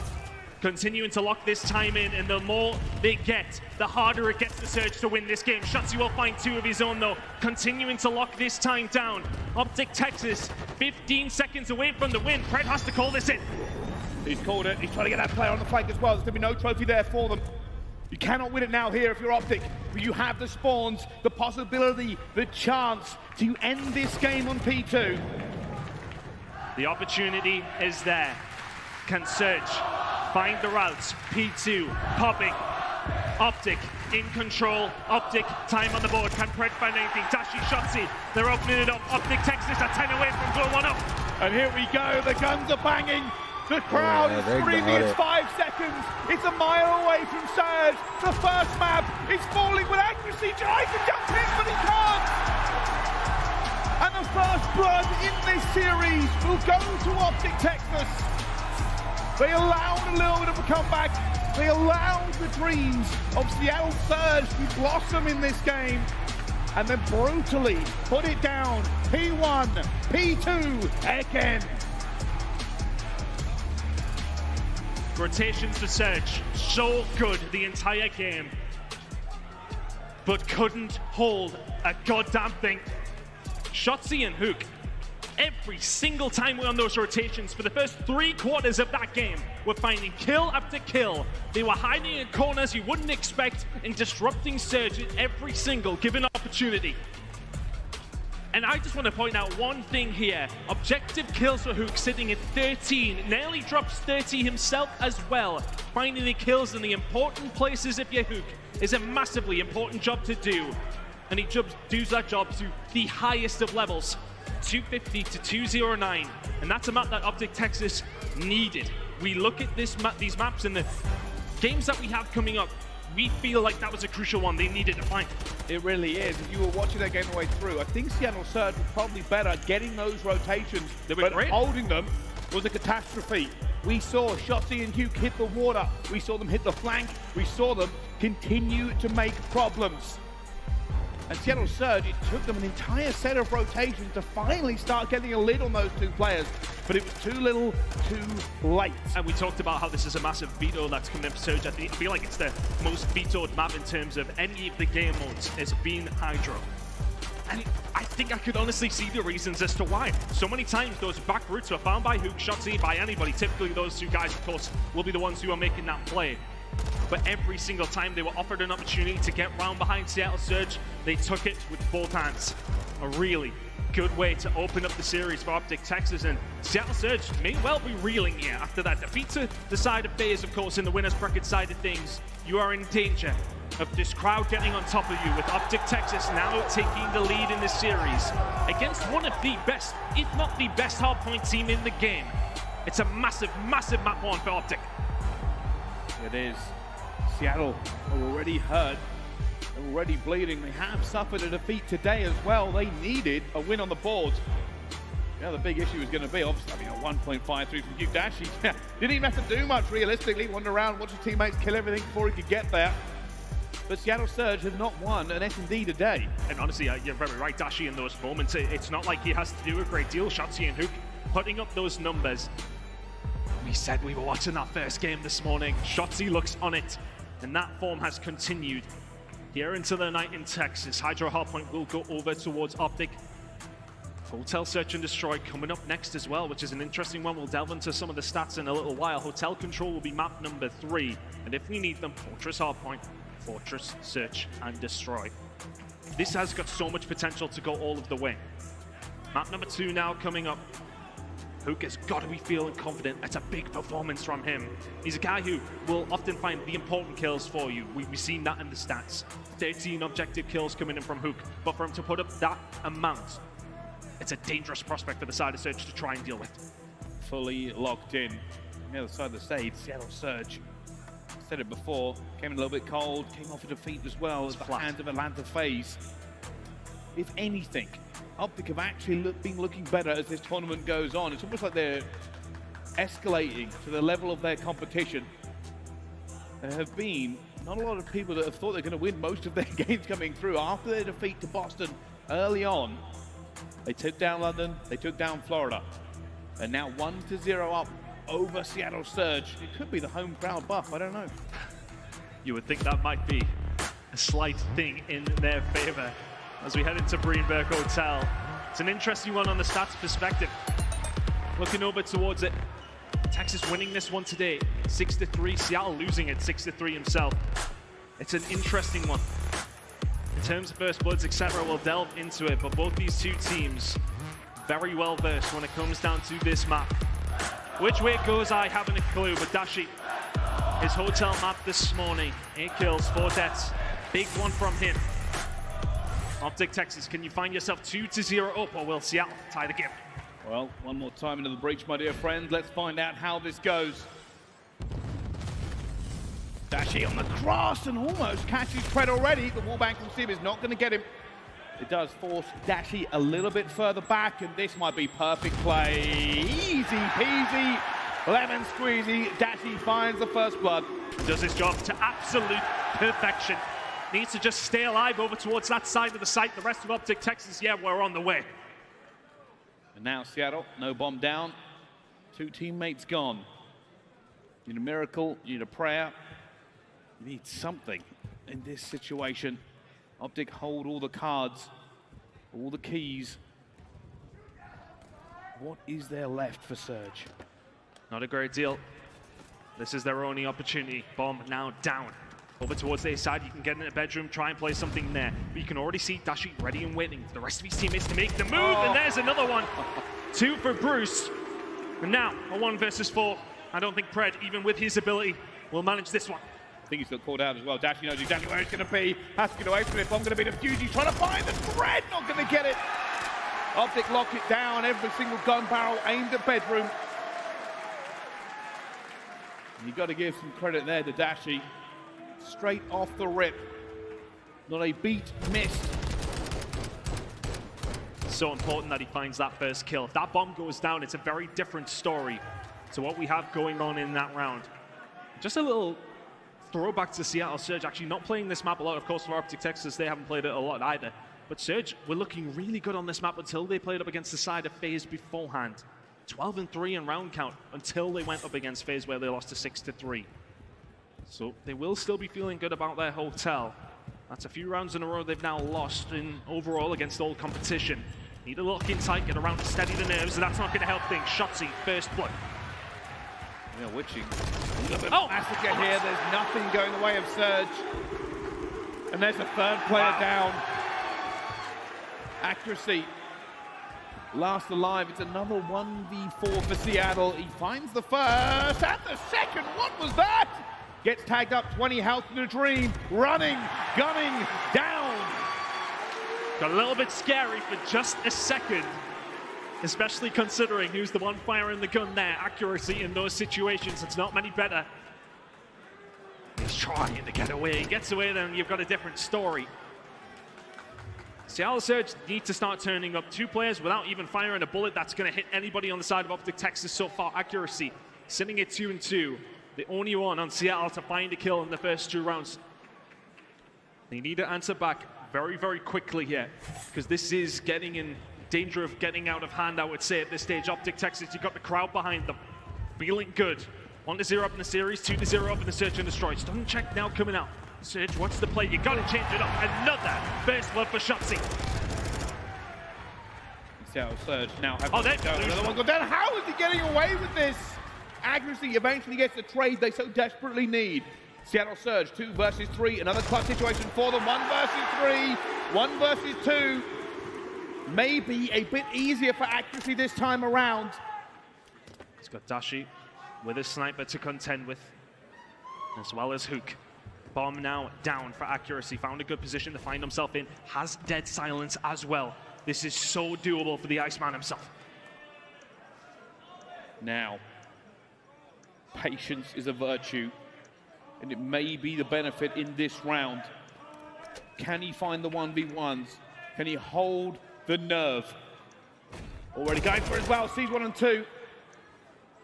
Playing time, waiting for it. It's a big count. Oh! That's a pistol! He's ripped the face off the Iceman! OpTic Texas are delusional confident right now. 1v2, and Dashi's like, yeah, I've got a pistol. I'm flying at him. That's 4 kills in the game now for Dashi. This is domination from the side of OpTic Texas so far in the Search and Destroy. Accuracy, it's always backs against the wall in that situation. But Dashi in that scenario to make that call and to work out as well. OpTic. Is this the same team we've been seeing over this stage? I don't know, because right now they are looking pretty much unstoppable. The team that could have fallen earlier in this tournament has found a new lease of life. That shout was outrageous. I hope our replay operator's got it. I want to see it from the other point of view. Cute being aggressive, because it's basically his middle name at this point. OpTic looking for control. Plenty of it is being given to them. Seattle Surge not able to answer. It is another first blood for Shotzzy. That's 3 out of 4 rounds. Hook now looking for a kill on the Mac as well. Would he challenge it? You think he would. He's thinking about it, but the bomb in hand is Shotzzy. Reign of terror continues. The SMGs of OpTic Texas are tearing Surge apart. And I can't tell you what to think of this S&D, but I know numbers. 4-0 to Texas. And on the side of Seattle Surge, 0-4, 4-4, 0-4, 0-4. Accuracy, the only player who has found anything from Seattle. The rest of his teammates are nothing but tears and the jeers of the green wall. They got to be feeling good about this one. We bigged it up as the biggest competition that OpTic Texas will face so far. But right now, they are making mincemeat out of Surge. Dashi nearly finding that one. 4 versus 4 still. Who can Shotzi the ones patrolling, roaming, hunting around the map as Hook will find surely a kill here. Big stun comes through. Pred will find one for Surge, his first kill of the game so far. Accuracy answers back. This is looking like a round for Surge. Something they have desperately needed. Being clutched up again here, we might as well end the series, but we'll see. OpTic playing patient, and Dashy whiffs the sniper. Still a 2 versus 4. Still plausible. 40 seconds on the clock. Bomb is down. Pred now in a good position to shut this down, and it's looking like Seattle Surge will eventually get themselves on the board. Important thing to note here for the side of Dashi. 5 spree. He will want to continue that. He will want to add to that. Cruise missile in the back pocket is never a bad thing to have. It's never that great of a thing to have either, realistically. The statistics say it's about 17% effective. But sometimes the information, sometimes the positioning is worth more than the kills it can find. Dashi will wait. I think the rest of the team now as well. It finds him. Everything they needed there around and to take him off of the streak. There may be life on that side of the stage. We'll have to get David Attenborough in to find out. 3 kills for Pred in that round. Not many people would have got that reference, but you know, we'll ride with it anyway. OpTic Texas is still in a commanding position in this Search and Destroy. A commanding position in this series. As mentioned, Pred eventually gets himself on the board with 3 kills in that round. We'll be looking to continue that spree. Crowd still buoyed by the performance of OpTic Texas so far. Look at this now from Surge. It's the default aggression. Over towards the defensive side. You can't do that. You can't do that. I know he wasn't moving that fast, Pred. He was stunned. You can't just knife your own teammate because he's in the way. And just when Seattle Surge felt like maybe they could regain, they get a team kill. They're now down 2 versus 3. Pressure onto the teammates. Can they find a miracle? No! Dashing guns. Accuracy, the Iceman again in a clutch situation. Not made a single one, and down he falls. 5-1 to OpTic. And this is starting to look like beating down. This is dominant. I mean, Pred making those mistakes, you can't let it happen. We'll see it again. I don't think many Australians or Seattle Surge fans will want to see this one. Oh, that's unfortunate. And I think Pred lost full as well. Straight in for the chow, doesn't get it. And the crowd is chanting something I don't want to repeat right now. But Seattle Surge have found nothing but misery here in this hotel. And down Pred falls. That's a 4th. Shotzi first blood. It's a 4th first blood for Shotzi in this game. Pulling out the AR, it doesn't matter what it is. He is finding everything on this map now for OpTic Texas. 4v3 for the map and a 2-0 lead. Now, we sell the dream. We talk about can Seattle come back. It is more than a mountain to climb. It is more than anything for them. And you can see that bomb is going to go down. Dash is going to know. They threaded the needle and he's letting through as well. Still a potential here for Seattle. The stun is going to hit. Matt still trying to play his life. More than just a potential, but Hook wins to come fight on the other side. Accuracy playing the island. He's been wiped off it by a tidal wave of OpTic players. Sip will find one, Dashi finds another. It's all down to Mac now in the 1 versus 3, now 1 versus 2. Gotta wait for it, gotta wait for it! Dashi guns him again! It's carnage on the main stage as OpTic Texas just kicked the teeth out of Seattle Surge. It was not a competition for OpTic. That's only like plus 20 SR. Domination from the word go. First bloods all over the place for OpTic Texas. 4 for Shotzi, 1 for Dashi, 1 for Hook. Seattle Surge barely even showed up. That is dominant from the side of OpTic, who are now in prime position to see themselves on Sunday at their own major. And who would have thought, based on what we've seen from this squad, over this major, the criticisms have been plenty and the criticisms have been deserved. But right now, they look like a completely different squad. 2 to the good and looking fantastic heading to the rest of this series. Well, last time we were here in Texas at the OpTic Major, a very famous photo of Dashi went around floating a foot above the stage. I guess you could say he's doing it again. 8-1, 5-1 for Hugh. Seattle Surge found nothing that game, and it's 2 to the good for OpTic Texas. Still a route out here for the side of Seattle Surge, of course. Hotel Control coming up, a solid control team themselves. Fortress Hardpoint, of course, as well. We've seen them up against FaZe. Look good on that map. But Fortress Search and Destroy will be a feel-good map as well for the side of OpTic Texas. They know, at worst, they have that map under their belts. They will be feeling super confident. This series is far from done, but OpTic Texas right now look unstoppable. They certainly do. Well, what happens in the control, we'll have to find out. Don't go anywhere. We'll see you for more Call of Duty League right after this break.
Ladies and gentlemen, welcome back to the Call of Duty League. We are going into map 3 in what can only be described as an OpTic beatdown. But one place that won't be beaten down is the crowd here in Texas are making noise for their team. And I don't know OpTic, I don't know Texas, but I tell you something, the noise is deafening. It is reverberating around this arena in the breaks. Does Seattle Surge have what it takes to regain? I don't know about you, I'm ready to put the headset down and just get in there. Get amongst it. They're having a great time, and rightfully so. But the question is, are Seattle Surge ready to eventually turn up to this game? Control is something they can potentially get underneath their belt here to make it a series. But we thought that about map 1. We thought that about map 2, and they are yet to show us anything at all. This is as poor as I've seen Seattle Surge on at all, actually, as far as the season has gone, as far as the stage has gone. They've looked very solid the entire way through. They've looked non-existent in this series so far. OpTic Texas blowing them away. Can they continue it, though? Control is going to be a difficult. There is always the caveat. There is always a chance. I would be remiss to not remind you of it, because realistically, we've seen some comebacks this tournament already, but does Seattle Surge have what it takes? The stats favor them in the control a little bit. Yeah. Texas haven't been amazing at it so far at this event, but then again, we said this before the game. Our desk said this before the game. The Reddit said this before the game. And OpTic have ascended. Right now, they just look to have a different kind of energy. Shotzi and Hook have been taking over the game. And it's just been so hard for Seattle Surge to deal with it. You know, I think, you know, they count on Pred having a good performance quite often. And when he is having that good performance, this team flows so well. But we have not seen Pred turn up just quite yet. The more for the OpTic side then, well, he has done for Surge, as the crowd were reminding him. But there is still some way to go. Hotel Control coming up now. And the stats on this one, well, I mean, look, we talked about stats already just a little bit. We haven't had much of a chance to talk about them, to be honest, but these ones will tell you a story that you need to know. 9-5 for the side of Seattle Surge is a nice one to have in your back pocket. 5-7 for OpTic. And bearing in mind, OpTic on this map today already, 2-0 up against Florida, threw it in the bin. Can't do it here. If you're OpTic Texas, close it out now. You cannot allow Seattle Surge to see that Fortress hardpoint. All right, let's find out. We've had a little bit of a break, a little bit of a breather. We'll see how these teams fly into this one already. There go the gruesome twosome. Hugh and Shotzi flying into this one. Shotzi will get down, but Hugh remains alive. And at the moment, OpTic looking for a push, but they have got players onto A. Are they going to reinforce Hugh could be? Really nice setup from Surge. Accuracy will find the 3 kills to slow everything down. And Surge don't panic, they don't go for Hook, they know he's back there. Yeah, okay, whatever, deal with it. They find the kills in the mid-map. They stop him getting any reinforcements. Now for the side of OpTic Texas, still concentrating over towards B as well. Simple fine fights there, Dashi and Kitchen. Potential still for B on the cards, that's why Dash is on the walkway, will get dealt with. It's a little bit mixy, to be honest with you. Neither team with map control, but now eventually OpTic Texas control of B. Nobody in veteran for Surge. Dangerous proposition. And they've got 3 down again. Seattle Surge rebuffing all the pressure and aggression from OpTic. And playing their own game, they will not buckle yet. And I like that from Hook there. Stays alive in veteran because he knows Surge want to extend out that way. Surge right now only have presence over towards that A side. OpTic have got things going on both sides of the map, and things going on over towards A are looking very, very nice. Ghosty will find one, his first kill of the game, but OpTic Texas looking to extend that time. Surge are actually having to answer what's going on over towards B. Dashi's locking that down on his own, will eventually get dealt with, but A, looking like it is going to go over to OpTic. We will be extending that time. They will. I don't think Seattle are going to do much. Look at the synchronization. Not a very good restaurant. It only really serves steaks, and I don't think they're that appetizing, but I could be wrong. Now comes the difficult part, though. With A gone, can OpTic find a way forward into B? Josie and Sib, it's a horrible gunfight for both sides. Neither able to get the pick first, but Hugh will find one onto Accuracy on the other side. Pred will get back on the Dashi, and the kills start to flow. Very Turtle set up here from the side of Surge. You've got nobody in the flank whatsoever. Now you're going to be pushed back into your spawn. Mac needs to go huge in the middle of the map because Ghosty's found 3 in a row. Big offense here from the side of OpTic. Texas is as good of a chance as they're likely going to get. And they've got players on it, they've got bodies ready. Sim's trying to find one, he gets it. The trades keep on rolling through. The third tick is increasing. Seattle Surge are trying to get their huge fight on. Pet gets one, Mac dives in as well, but it's done! OpTic find the first attack here on Greenberg Hotel. And Seattle Surge, this is not what they want, it is not what they need. And Seattle never really had control of Bedroom. It was very readable on every single occasion. They find a few kills, let's push Bedroom. Every single time. For the most part, it seemed like Hook was waiting there for them to push that advantageous position you want on the defensive side. They never had control. And that is always such a hard thing to try and get back from. You're fighting out from your back spawn.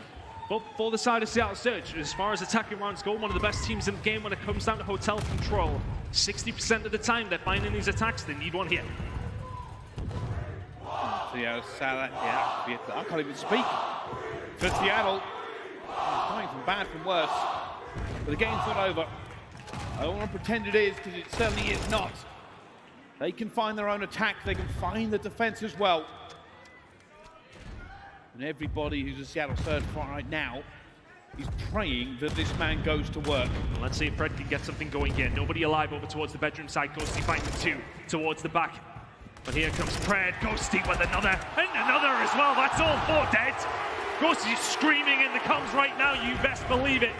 Seattle Surge retreat over towards A. OpTic are on the way. Fred trying to find 2 but can't. And while that first tick will go through, OpTic are not letting Sleeping Dogs lie, and they'll get another kill as well. Shotty finds it, actually gets that trade back. The second tick will come in now for them. And OpTic will slow down. Oh my goodness! Hugh is locked in. It's looking like A is going to go over towards the side of Seattle Surge.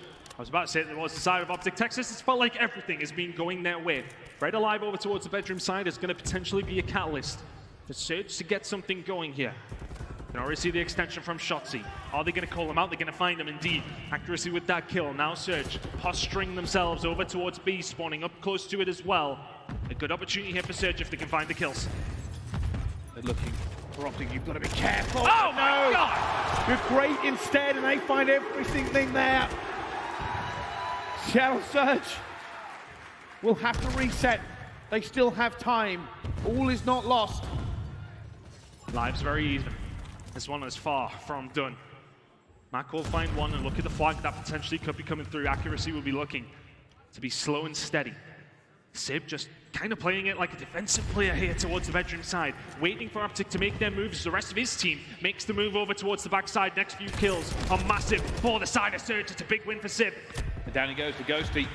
OpTic not relinquishing control here for a second. Pren finds the kill. They're onto the point. He finds another one. They've cleaned out bedroom. It's going to have to be Dashy to find something here as well. They're going to know where he's located into it, but he is going to get the gunfight. But Pren finds one as well. The first tick is now in for Seattle Surge. They have the body. Shotty flying, diving, trying to play his life. Hugh finds one with a nade. Shotty spraying with all the teammates, and he continues to dive in and be the hero they need. But is he stopping? Of course he is. And Sid will fall as well. Seattle Surge cannot weather the storm. 7v7 in the lives department. It is a huge defensive hold from OpTic. Shotzi's just running around the mountain, maybe overheating just a little bit. It's Sid will find him. Good shots from Dashi, but the Chow will surely come in. Mac with the grenade. The shot's not good enough. Bruce locking down the back. Give him a second. Not quite. Does get it with a grenade. 5v5. This basically turns now to a 30-second game of S&D. But they're on 2 ticks away. That's huge. Through versus 5. Dashi has to go huge. He has Ghosty with him. But time is ticking. It's gone. And Seattle Surge find that first taste of victory that they have needed in so long. It comes down to the wire.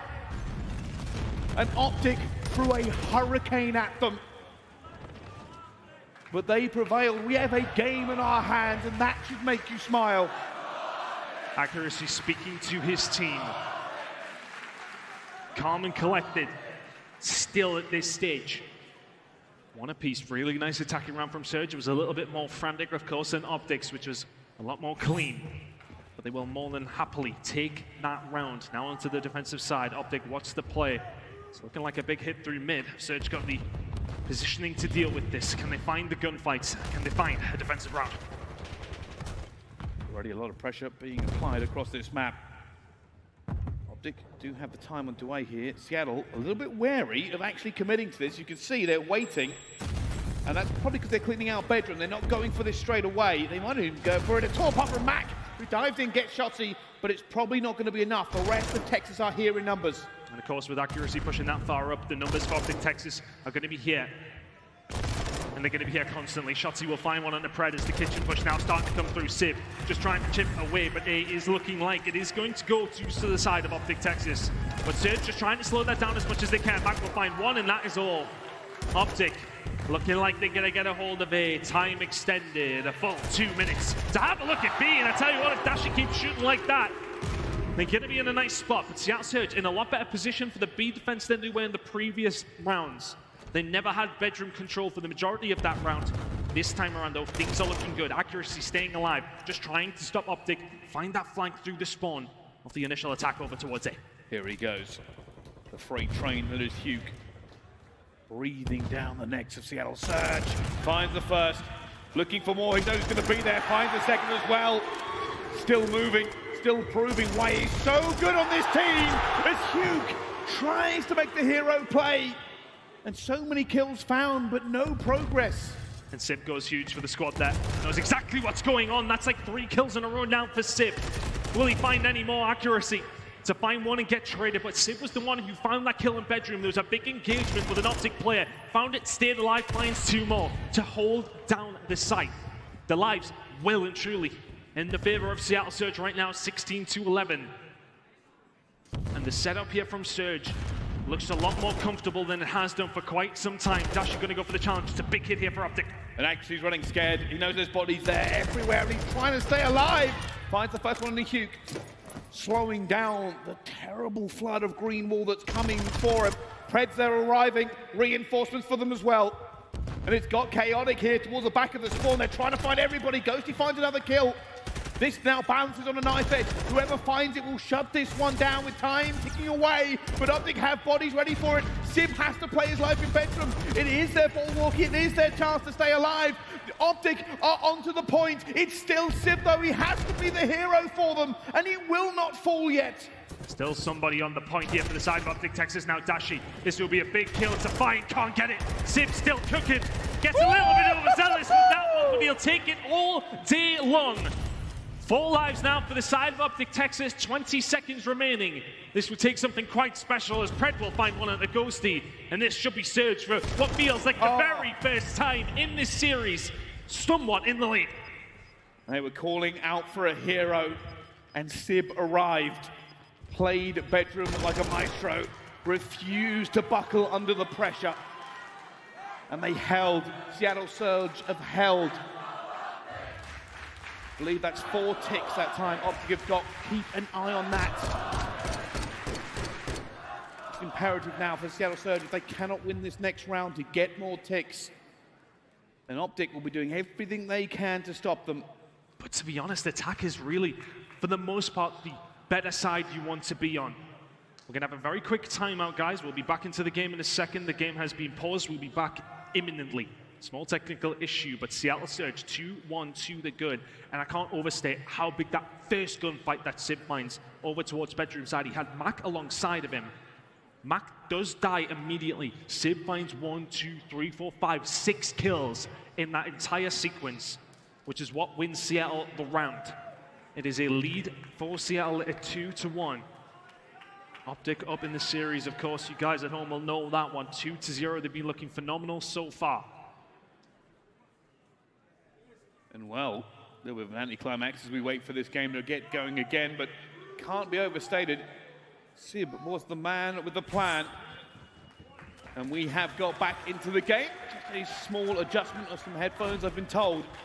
Nothing too major. Players back at it once again. No, an attack here for Surge. Pred finds 2 as well. Straight onto A, stopping the clock. Starting to heat up in this game is Pred. Can't find that kill on Tadashi though, as OpTic now come back over towards A in numbers to try and slow down what is somewhat inevitable on these attacking rounds. Seattle looking good over towards the A side, but Ghosty in his prime position to potentially do something about it. My God! That is not an easy gunfight to make, and he made it look easy.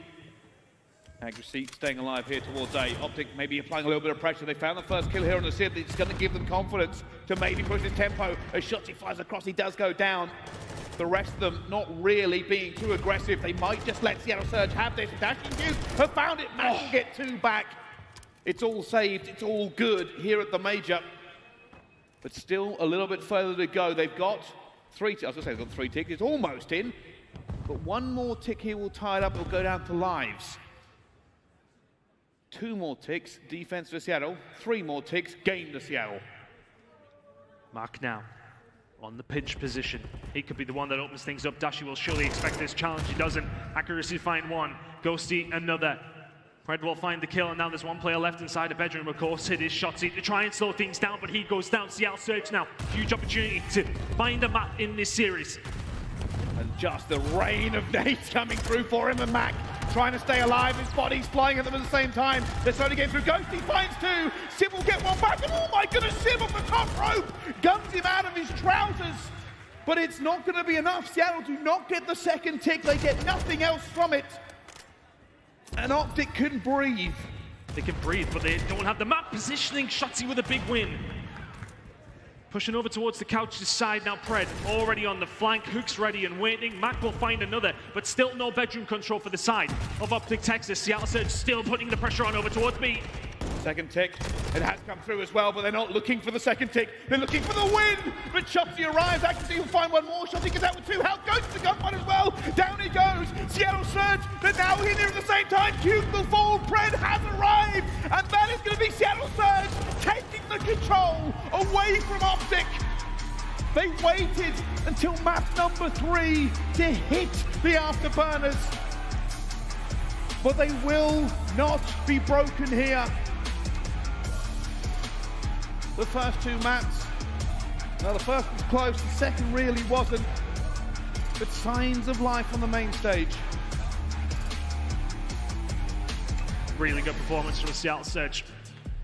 Just constant in their pressure on the attack. So often when they find that bedroom kill, they grab a hold of it and run with it for an absolute mile. A really strong performance from them, and what you want to see if you're a Surge fan is Pred with a 3 in front of that number. 30 kills for him in the game. Sip had a phenomenal time as well, putting on much more damage than Pred. And Sip, you can't underestimate how big those kills were over towards bedroom in that previous round. A phenomenal game from him, and Surge are well and truly back into this game, considering the next map that could potentially be coming up, of course, in Fortress Hardpoint. This one is far, and I mean far from over. Yeah, that's just the kind of momentum they really need for it, and you are correct. We talked about this before. KD does not mean you are good at Call of Duty. I'm sorry to tell you. Sometimes influential kills, influential spawns, they do matter more. And Sib staying alive in bedroom, it stopped the push. It stopped what may have been the end of the game, depending on how the teams are feeling. But Seattle Surge, they live to fight another day. They get another crack at a hard point. Just overall, a solid performance. I mean, we knew coming into this that the control was likely going to go over towards Surge. They've looked so good on this mode and on this map in particular. And OpTic Texas, their control is wanting for the most part. It has been a pretty weak thing for them, and we got a good example of that there as Surge will find themselves now back into this series. That was much needed, because it was a comfortable win as well. It's the kind of win you want to get yourselves back into this series, outslayed, outplayed. And the game will go to Surge, and as you mentioned, can't underestimate how big those kills from Sib were. Putting up the best KD in the lobby at a 1.3, so well, kills don't necessarily mean you're great, but he still puts the best KD up, I see. Yeah, I'll make my own words, but it doesn't matter. One of the things to bear in mind here as well, that realistically, maybe the downfall of OpTic in that last round was they just couldn't hold bedroom control. Just couldn't get away from him. We saw Shotzi when he went down. That was basically the beginning of the end. They had to dive forward. And we knew, like, we were counting the ticks. We were saying, hey, it's going to be this many ticks if they can get defense and everything else. But they smelled blood in the water. Yeah. They knew they had the opportunity to push them back into their spawn. They took it, held on to it. And now we get a map fall. Yeah, and we've seen the good offensive round statistics for the side of Surge come home to roost in that one. A very solid performance on that side of things. Getting a hold of the defense as well never hurts you. And now, if you're OpTic, you're kind of heading into enemy territory when we're talking about Fortress. We'll delve into the stats in just a second. But I'll tell you what, I'll just tell you them now. OpTic Texas, 1-2 record on this map. Seattle Surge, 8-2. It is their best hardpoint map. They are probably the best hardpoint team on the game on average. They will be feeling confident to send this to a map number 5. But OpTic Texas, the trump card, Fortress Search and Destroy coming up the final map. If we do need it, they enjoy that map. We've already seen some good performances from them over that this weekend. If I'm honest, I don't think they want to see it. They'd happily close this out in 4. I think there may be another headset adjustment going on. Waiting for this game to start. I can tell you, everybody is getting into the lobby. Everybody is readying up. For OpTic, business as usual. Keep moving forward. You lost the control, it doesn't matter. If we have Seattle Surge, it does matter. You've got the win. Use the momentum and carry on. Statistically, it is better here for Seattle Surge. But I'm kind of sick of saying it. I'm not going to lie to you. We have talked about statistics at length here throughout the broadcast, and it doesn't always tell the story. Not just throughout the broadcast and throughout the season. Yeah. To be honest, it's kind of felt like, it's like, oh, well, this team should win this based on our numbers, and it always goes the opposite way. So you never really know when it does come down to land, when you do factor in everything else for the side of OpTic Texas here. Stats can't account for this crowd getting behind them. It's helping them out in these series. They've pulled them over the line a few times already. They're going to need to do it again here against Surge, who will be feeling super confident heading into map number 4. The fist bumps coming through. Ghosty's still fiddling with his headset there. And you don't want that. You want to be as comfortable as you possibly can be heading into such a big map like this.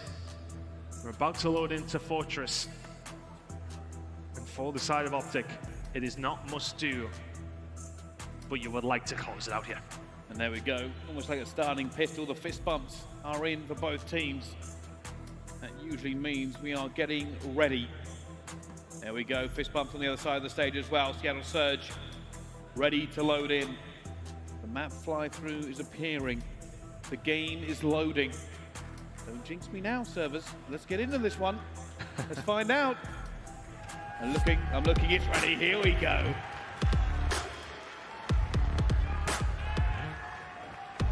As we've already talked about, this map for Seattle Surge, the numbers say everything points towards a win for their side. We're looking at Hook in this series so far. An absolute phenom. A 1.28 from Hook is something you want to see continue as we head into Fortress. Seattle Surge, their favored map. Can we see a map number 5? Or do OpTic close it out? We'll see them on Sunday. Looking for it already. Press trying to find Shotzi, but Shotzi, of course, gets away from him because that's what he specializes in. And Hugh will get the first kill. Sim will get the trade coming through as well. Hugh gets the second, and Ghosty gets Hook. All right. Well, sometimes it works. At the moment, OpTic Texas getting time on P1. Look about this rotation, accuracy already on his way. To be really careful if you're OpTic Texas earlier today, up against none other than, of course, Atlanta FaZe. The side of Seattle went up a massive 109-1 lead off the P2 and P3 perfect rotations. They're already getting some time over towards P1. OpTic Texas will not be going down to that 109-1 lead. They've got 22 on the board already. Good position for Texas here at the moment. Big chow from Sib. All alone, the Dope coming through eventually. And they're waiting for this one to pop. Seattle still not in position. Spawn's actually maybe better. They've got nothing, and it is time now for OpTic. And that was a big kill from Shotzi, because now he can get in the maps, he can start to cut off the Mac. We'll shut him down. So OpTic Texas, you're in the position where you're at the back of the map, you can lock it down nicely from here, but Surge in a good position if they can break. They're in the perfect position to hold it down to P3, but you've got to win some gunfights if you're Surge. They haven't went their way so far. You got to get past Dashy, Ghosty, and then you got to worry. Oh, my Shotzi will go around the flank and they will do work. Dashy is gunning everything towards him. Shotzi will shoot him in the back. Oh! finds a second. Dashi on 5. Seattle Surge, nothing since P1. And that is absolutely perfect from OpTic Texas. There's 15 seconds to play it for here. They're still winning the gunfights.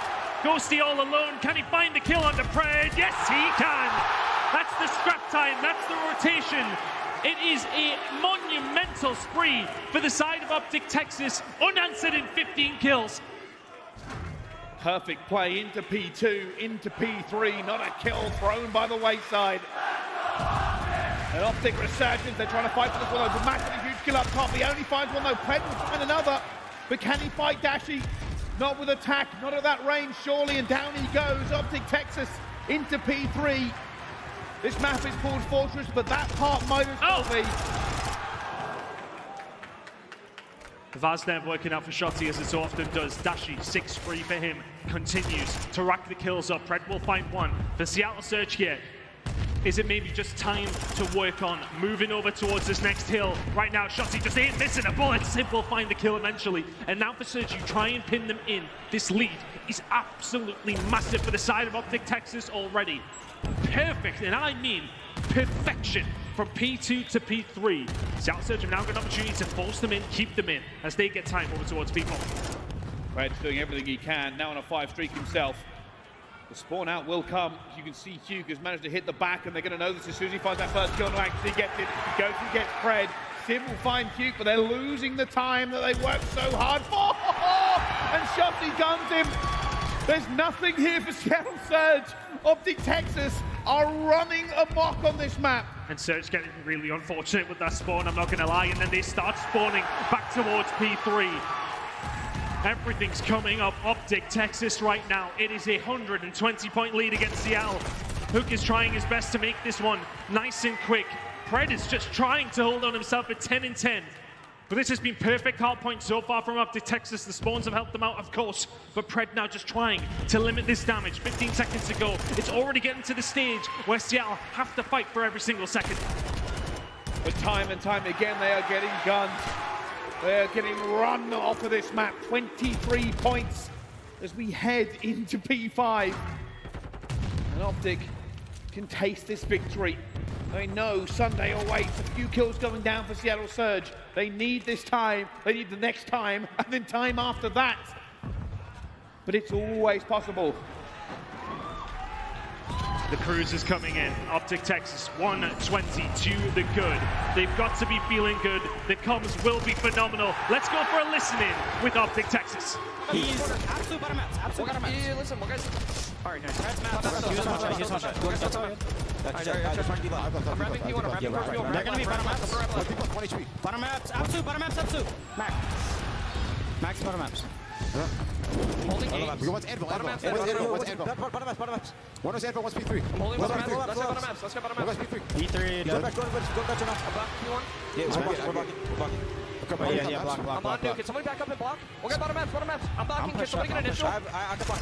Okay, so you block? Okay. Yeah, we're trying to get out left, by the way. Race good. All right, we're Pred. He's absolute bottom maps. I'm blocking. No. I'm blocking. Trust me. Not get left. I'm watching left.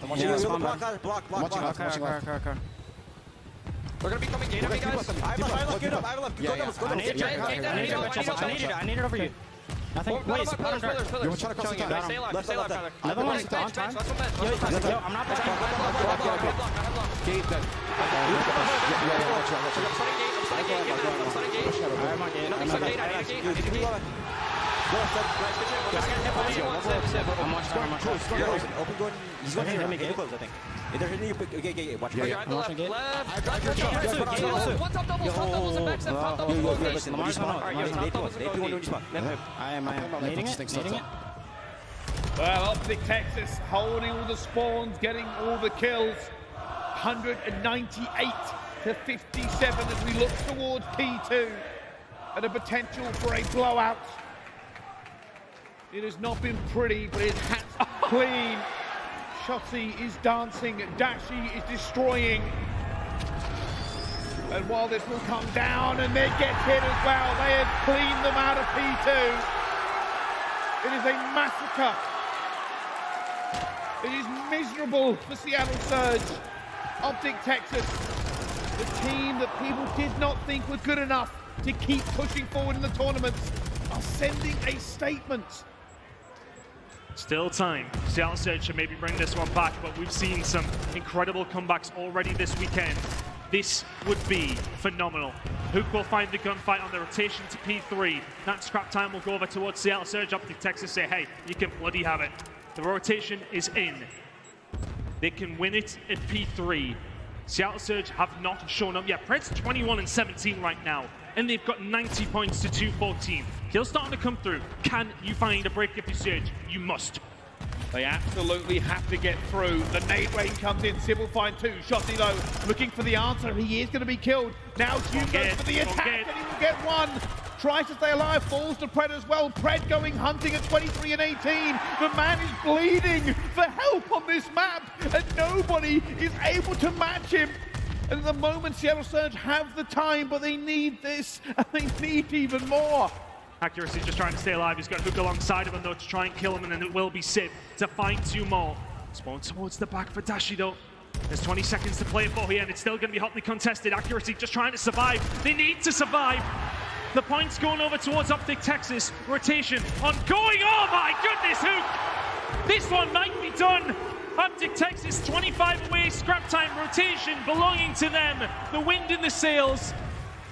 Is there a way back for Surge? You need to be pretty much perfect every single second that remains on this hard point. OpTic Texas, 10 seconds away. 10 seconds till destiny. And Seattle Surge pulls the clock, but Ghosty continues to rock it up as well. And 7 seconds, Seattle Surge are not there. They are too far away. And Seattle Surge, we will see you later.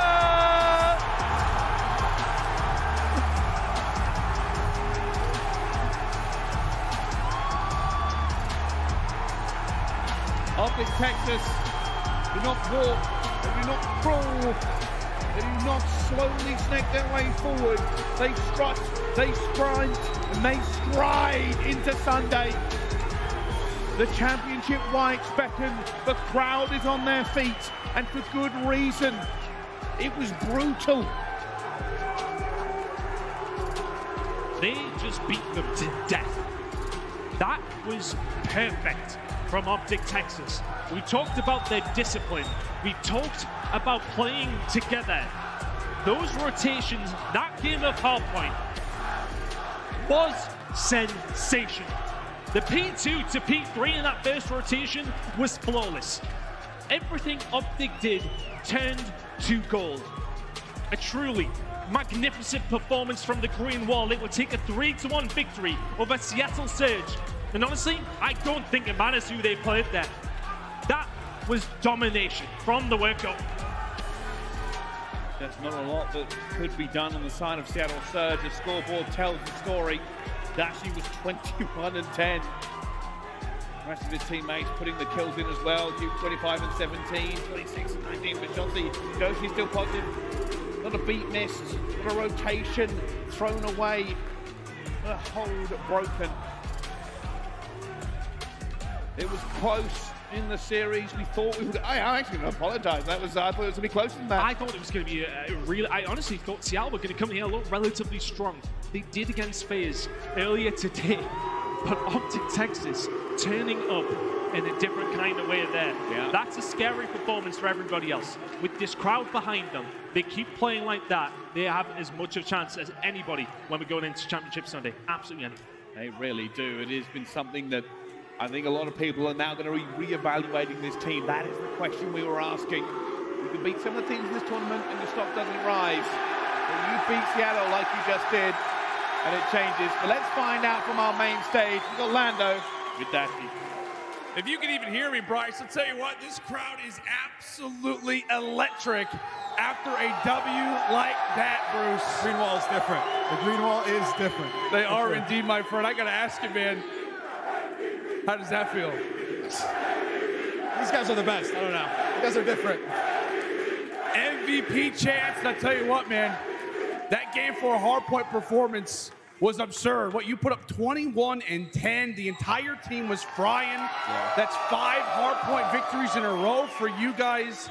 Is that really the mode that it feels like is progressing you guys, or is it another one? I feel like we're just translating our practices to our matches now, and I'm just really glad it's playing off. Job's not finished, though. Job is not finished. The elimination bracket run continues. What? That's London, that's Florida, now it's Seattle. What's the mentality like of the team moving into Championship Sunday? We're not content with this top 4 placing. I mean, we got our last event, so I mean, we're just trying to improve and trying to do better. What would you say as you guys go, maybe watch some VOD, get ready for tomorrow? What's the #1 focus for you guys moving into whoever it is that you play? Probably cleaning up our control. I mean, we won every other game mode today, so if we clean up our control, I think we're going to be good. Absolutely, man. They love you, Bruce. They love you, man. That guy's the GOAT right there. He absolutely is. You got some MVP shirts out here. What's it going to take? What's it going to take for you guys to hoist the trophy in front of the Texas fans, to do it? And really back-to-back events that you've been in front of the home crowd. I mean, we're going to have to give it everything we got. Just obviously play some good COD. I mean, go have some fun. I mean, the green wall is here. I mean, every game's lit. I'll give you your moment. Address the fans. What can they expect tomorrow? Yo, shout out to the green wall. I love you guys. You guys are family to me, so appreciate you guys. That's going to do it from us here on the main stage. Dashy and OpTic Texas, they get the job done. Desk, take it away, guys. Going into the series, I said OpTic Texas, they're going to have that bit of a buff right from the green wall, the fans out there, and that buff pushed them forward. They are playing like they have not played before this entire Major 3 qualifiers. They're absolutely incredible, and my lord, Shotzi Hook, I mean, they're just insane.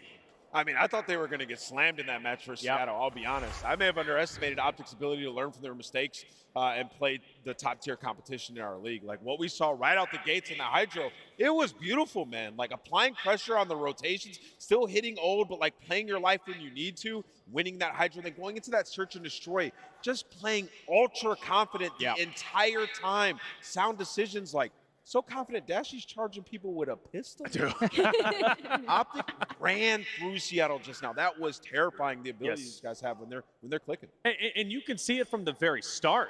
Like you said, they're literally flying at their competition, and they were doing the same thing. You actually, Nameless, you said it. Like, dude, can they continue to do that against Seattle Surge, or will Seattle Surge punish them?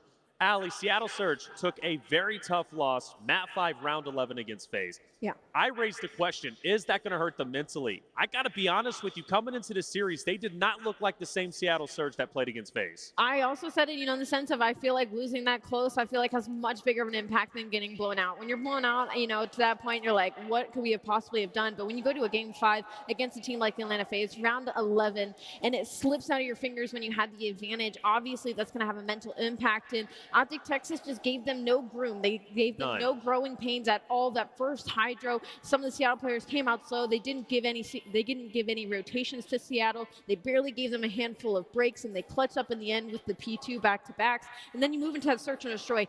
They were just running at the likes of Seattle. Relentless, absolutely relentless. You have to be at this stage in the game. They're now top 4. Let's talk about our scuff play of the game. It was Hardpoint on Fortress Study. They were absolutely running through Seattle. Surge, I'm telling you, man, this was the most dominant performance we've seen yet. Oh, without question, man. And the way that they started off this Hardpoint, they get all the P2 time, but then they win the gunfights over towards P3. When you're able to chain those 2 Hardpoints together, that's why you see the scoreline the way that it was. And then they just kept their foot on the driver's seat. They were just going, man. When you're playing that confident right now with the green wall behind you, OpTic Texas, they have really just shaken me up, man, because they come out, they have to go to a game 5 versus London. They go to a game 4 versus Florida, but when we talk about OpTic playing up against some of the top teams, they match that level of intensity with the green wall energy. They just made that one look super easy. And what do we see with like the top teams in Call of Duty? When a team makes a mistake, you punish them. We hadn't seen that with OpTic versus any of these top teams. Right there, we saw what Seattle did. They committed 2 players towards open. They get that, Dashy gets that 2-piece, and they flip them out, and they recognize that and immediately all run towards P3. And from then on out, the game is over, right? Like, you have a 110-point lead. As long as you don't make any crazy mistakes, the game is over. They ran that all the way up to the end.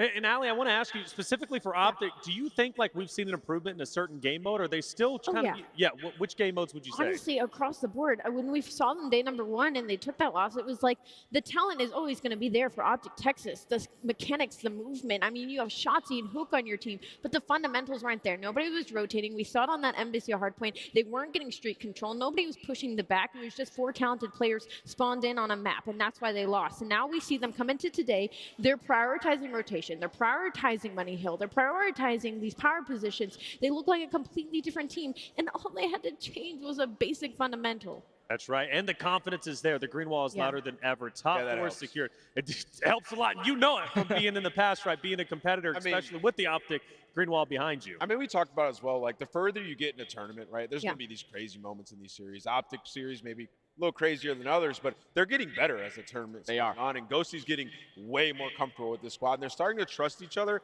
and trust that process that, yo, this team change did work, right? Now they find themselves in the same situation they were last event, sitting at top 4, and it's probably starting to feel like this is a justified move that we made. Let's keep doing our thing. And the only thing that scares me for OpTic, going into Championship Sunday, you heard Dasher talk about it in his interview, the main thing they have to focus on is control. The teams that are currently left in the tournament, like Toronto, like Atlanta FaZe, they are stellar in that mode. Right. So if you want to go home with that championship, you got to be able to fix that bottom off. Job's not finished. That's the big key takeaway, right? You got to stay focused, and I bet you OpTic Texas will be bringing the heat tomorrow where they will be competing. The team of the major is back.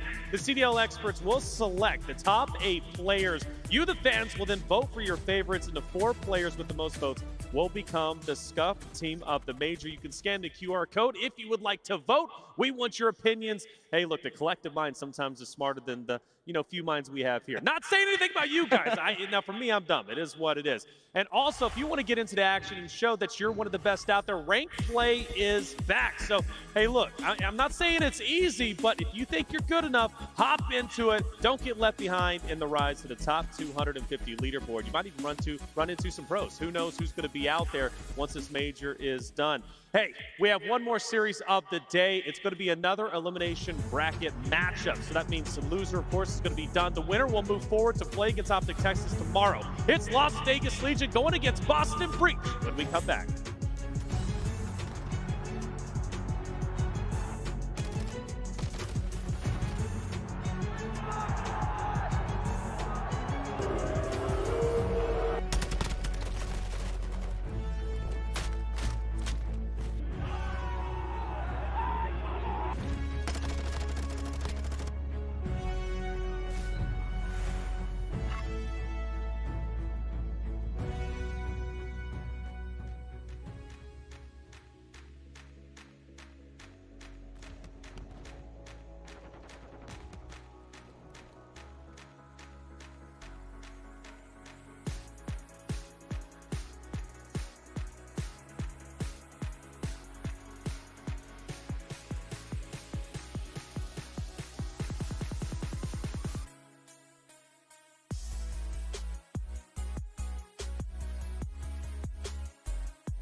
And welcome back, everybody, to the Call of Duty League Major 3, OpTic Texas Major here. Esports Stadium, Arlington. We've got our final series of the day. It's coming at you quick, so hang on tight. Las Vegas Legion versus the Boston Breach. Let's take a look at the bracket as it stands for the moment. And right now we see OpTic Texas, top 4. They make it, but will Boston Breach or Las Vegas Legion face off against them? Well, we're going to find out who it's going to be in just a little bit of time. Of course, up there, winners finals, Atlanta face Toronto Ultra. Who's going to win that one? That one's going to be a spicy one for sure, Nameless. Yeah, I mean, this is an absolute banger that we have coming up, though, man. Vegas have been waiting all day long to go up against the Boston Breach, and we're going to take a look at the maps and modes right now, and it's going to get a little interesting because that Game 2 Fortress S&D 8-0 Vegas Legion, so they definitely have the advantage there. That's right. Also looking at these hard points, Ali, I know you got something written down. What you want to say? I mean, I'm just looking at the Hotel does map that typically Boston Breach doesn't really let through in a series, but since they've picked up Beans, they've been looking much better in the map mode, expanding their map pool, so I'm excited to see what Vivid and Nero can do. Let's see what they're going to do. I think hardpoint control is going to be a sticking point. Boston Breach, they're strong there. We'll see what they can do. Miles, let's bring out our teams. Oh, Texas, we are wasting no time. It's time to just get this one on the road. After that last series, I feel like we're all a little bummed out. Energy level's still good. We're still sweet. They're sweet. They're ready. They're prepared, and so are we. It's time to welcome to the stage one side of our brilliant lower bracket matchup. They're green, they're mean, and they know what they want to do. They want to smoke Vegas. Bring them to the stage. The Boston Breach!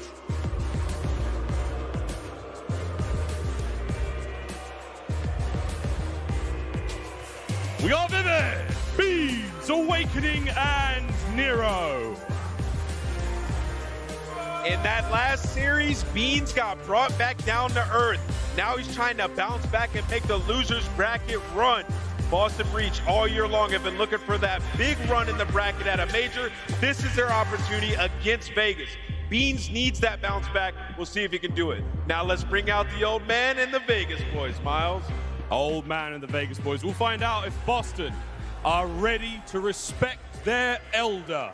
Ladies and gentlemen, they're looking to put it all in on the table right here, right now in Arlington, Texas. Please make some noise for the Las Vegas Legion!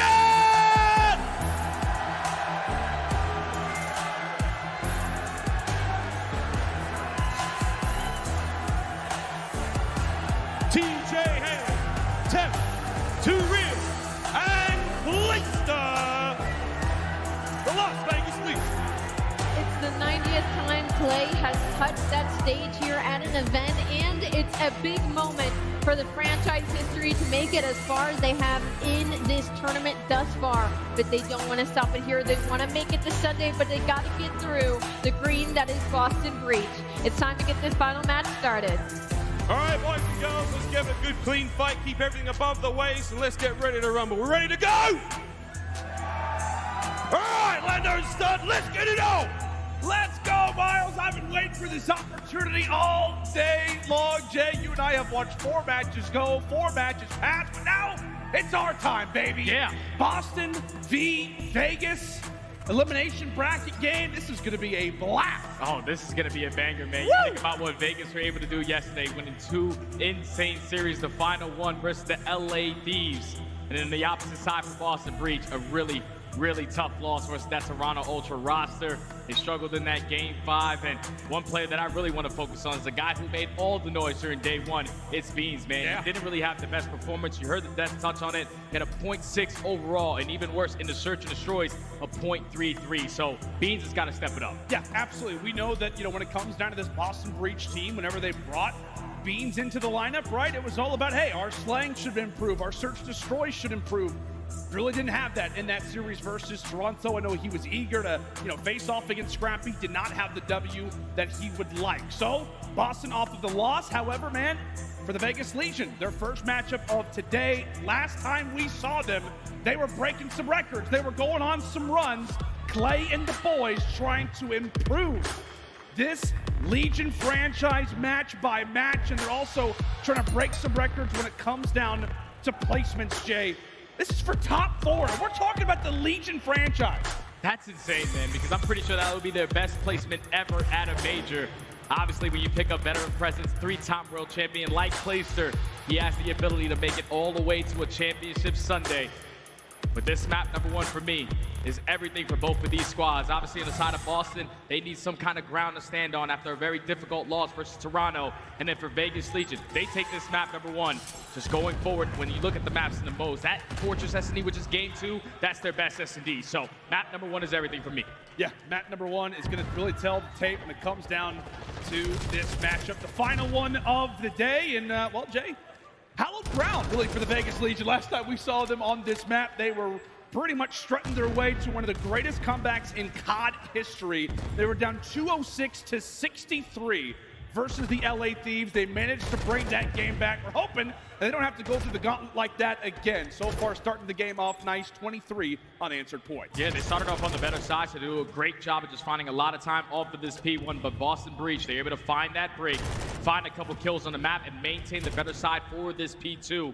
For both of these squads, pretty sure Boston Breach are dead last when it comes to rotation, and Vegas Legion, they are awful when it comes down to setting up properly for these hills. As Temp, he's a guy who just has that beamer on him. Yesterday in Hardpoint alone, he had a 2.0, and he's not slowing down now. No, not at all. Don had a chance to interview him on the stage. You could just tell he feels life. You see some light in his eyes. He's been with this Legion franchise for such a long time, as the break very nearly could be in. That is 3 down. Last player alive. The backside of the spawn is going to be Nero. However, Boston do get granted with a few spawns toward the back. Vivid, he'll end up coming in from the front. So basically establishes a bit of a pinch for Breach. They take advantage and they hold. Yeah, that was just good work from Nero to just stay alive towards those back steps, give those spawns to his teammates for them to break right back on in and get this final 35 seconds.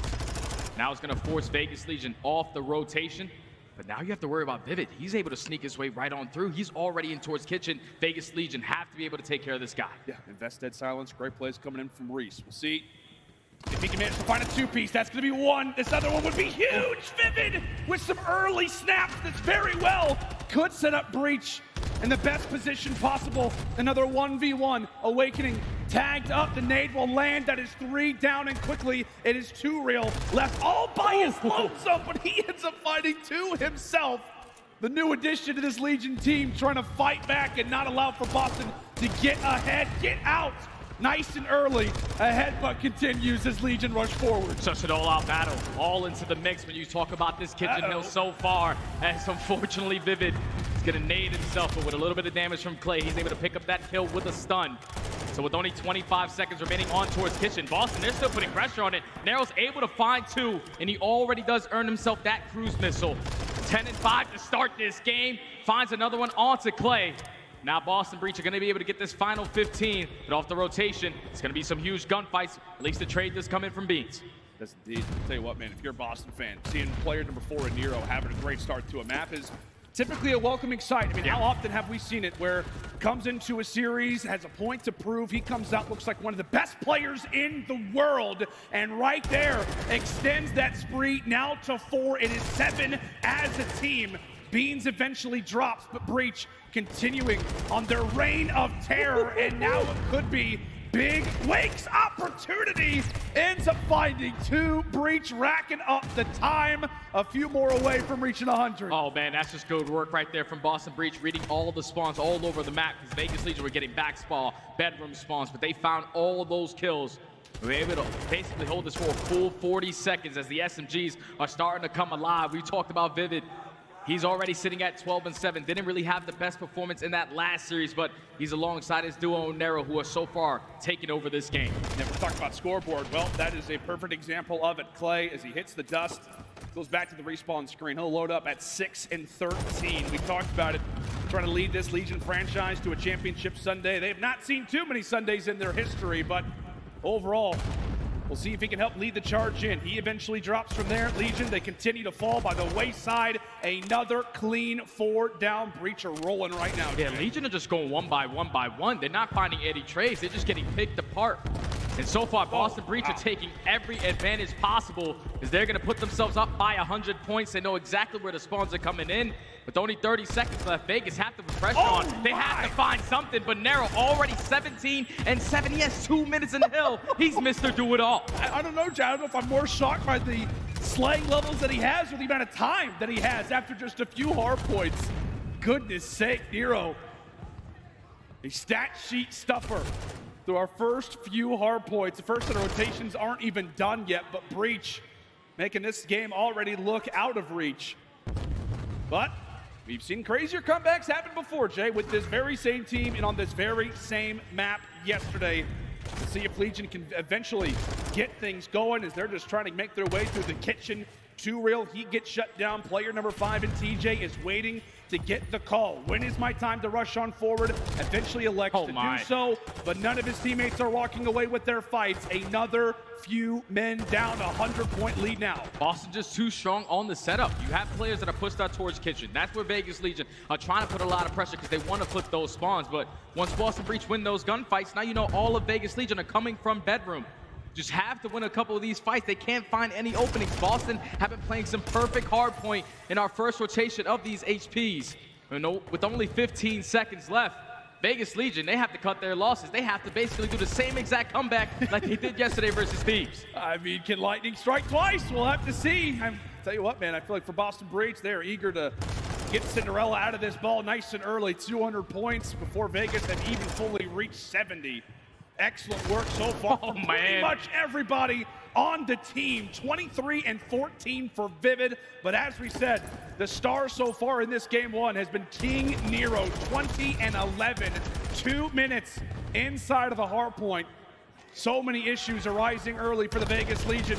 We talked about how this opening hard point was probably going to tell the tape of how this series would go. And I tell you what, Jay, if it goes anything like this series very well could be over soon. All right, well, Vegas Legion, it did a good job, though, finding a lot of time off of this P1. They're maintaining the spawns for P2. Just had to hold the push through from Shandy's side as Vivid already finds himself in a great position. The trade is there for 2Real, but now 2Real's the only guy. He has to try to make big plays, but Beans with the beamer is able to take him down. So Boston Breach, again, are going to win that rotation over towards P2. And now this break feels, I mean, absolutely necessary. Yeah. It feels like it has got to be here, and it's got to be now. Every kill is crucial as TJ strolling on forward, trying to lead the charge to the backside of the spawns. 203 to 106. Snapshotted it very well. Could be something that we reference again. TJ eventually drops from the back, and now it is all on to Clay. Can he win the fight versus Big Wake? Not going to happen. Head taken clean off there of the veteran. Vegas were looking for the break, and they've still yet to see it. They have yet to find anything. It's always constant trades from the Boston Breach. They're getting those close spawns towards double deaths. Have a lot more bodies in this situation, but Vegas Legion know they cannot give up this time. Boston cannot win off this P2. If you give up this time, the game is basically chalked up. So Vegas Legion gonna fight this to the very end with only 20 seconds left. Now you have to think about that rotation. It's all gonna be on 2Real. The guy who gets crucial kill after crucial kill, he has to do it again. They have stunned, they've got the information. Big 2Real, good heavens, able to drop 2, 1v1 to the point. This is gonna be huge. TJ is able to take it. I feel like if this was any other team, we'd be talking about this one is over. Legion starting to get a bit of momentum, down by 100. Can they lead the charge? Does it start in kitchen? It has to start in kitchen. You have to get a full 60 hold. Let's hit a couple snakes behind the counters as Clay is finally starting to heat right back on up. That's 3 dead in the feed. Vegas Legion, we've seen the comeback before.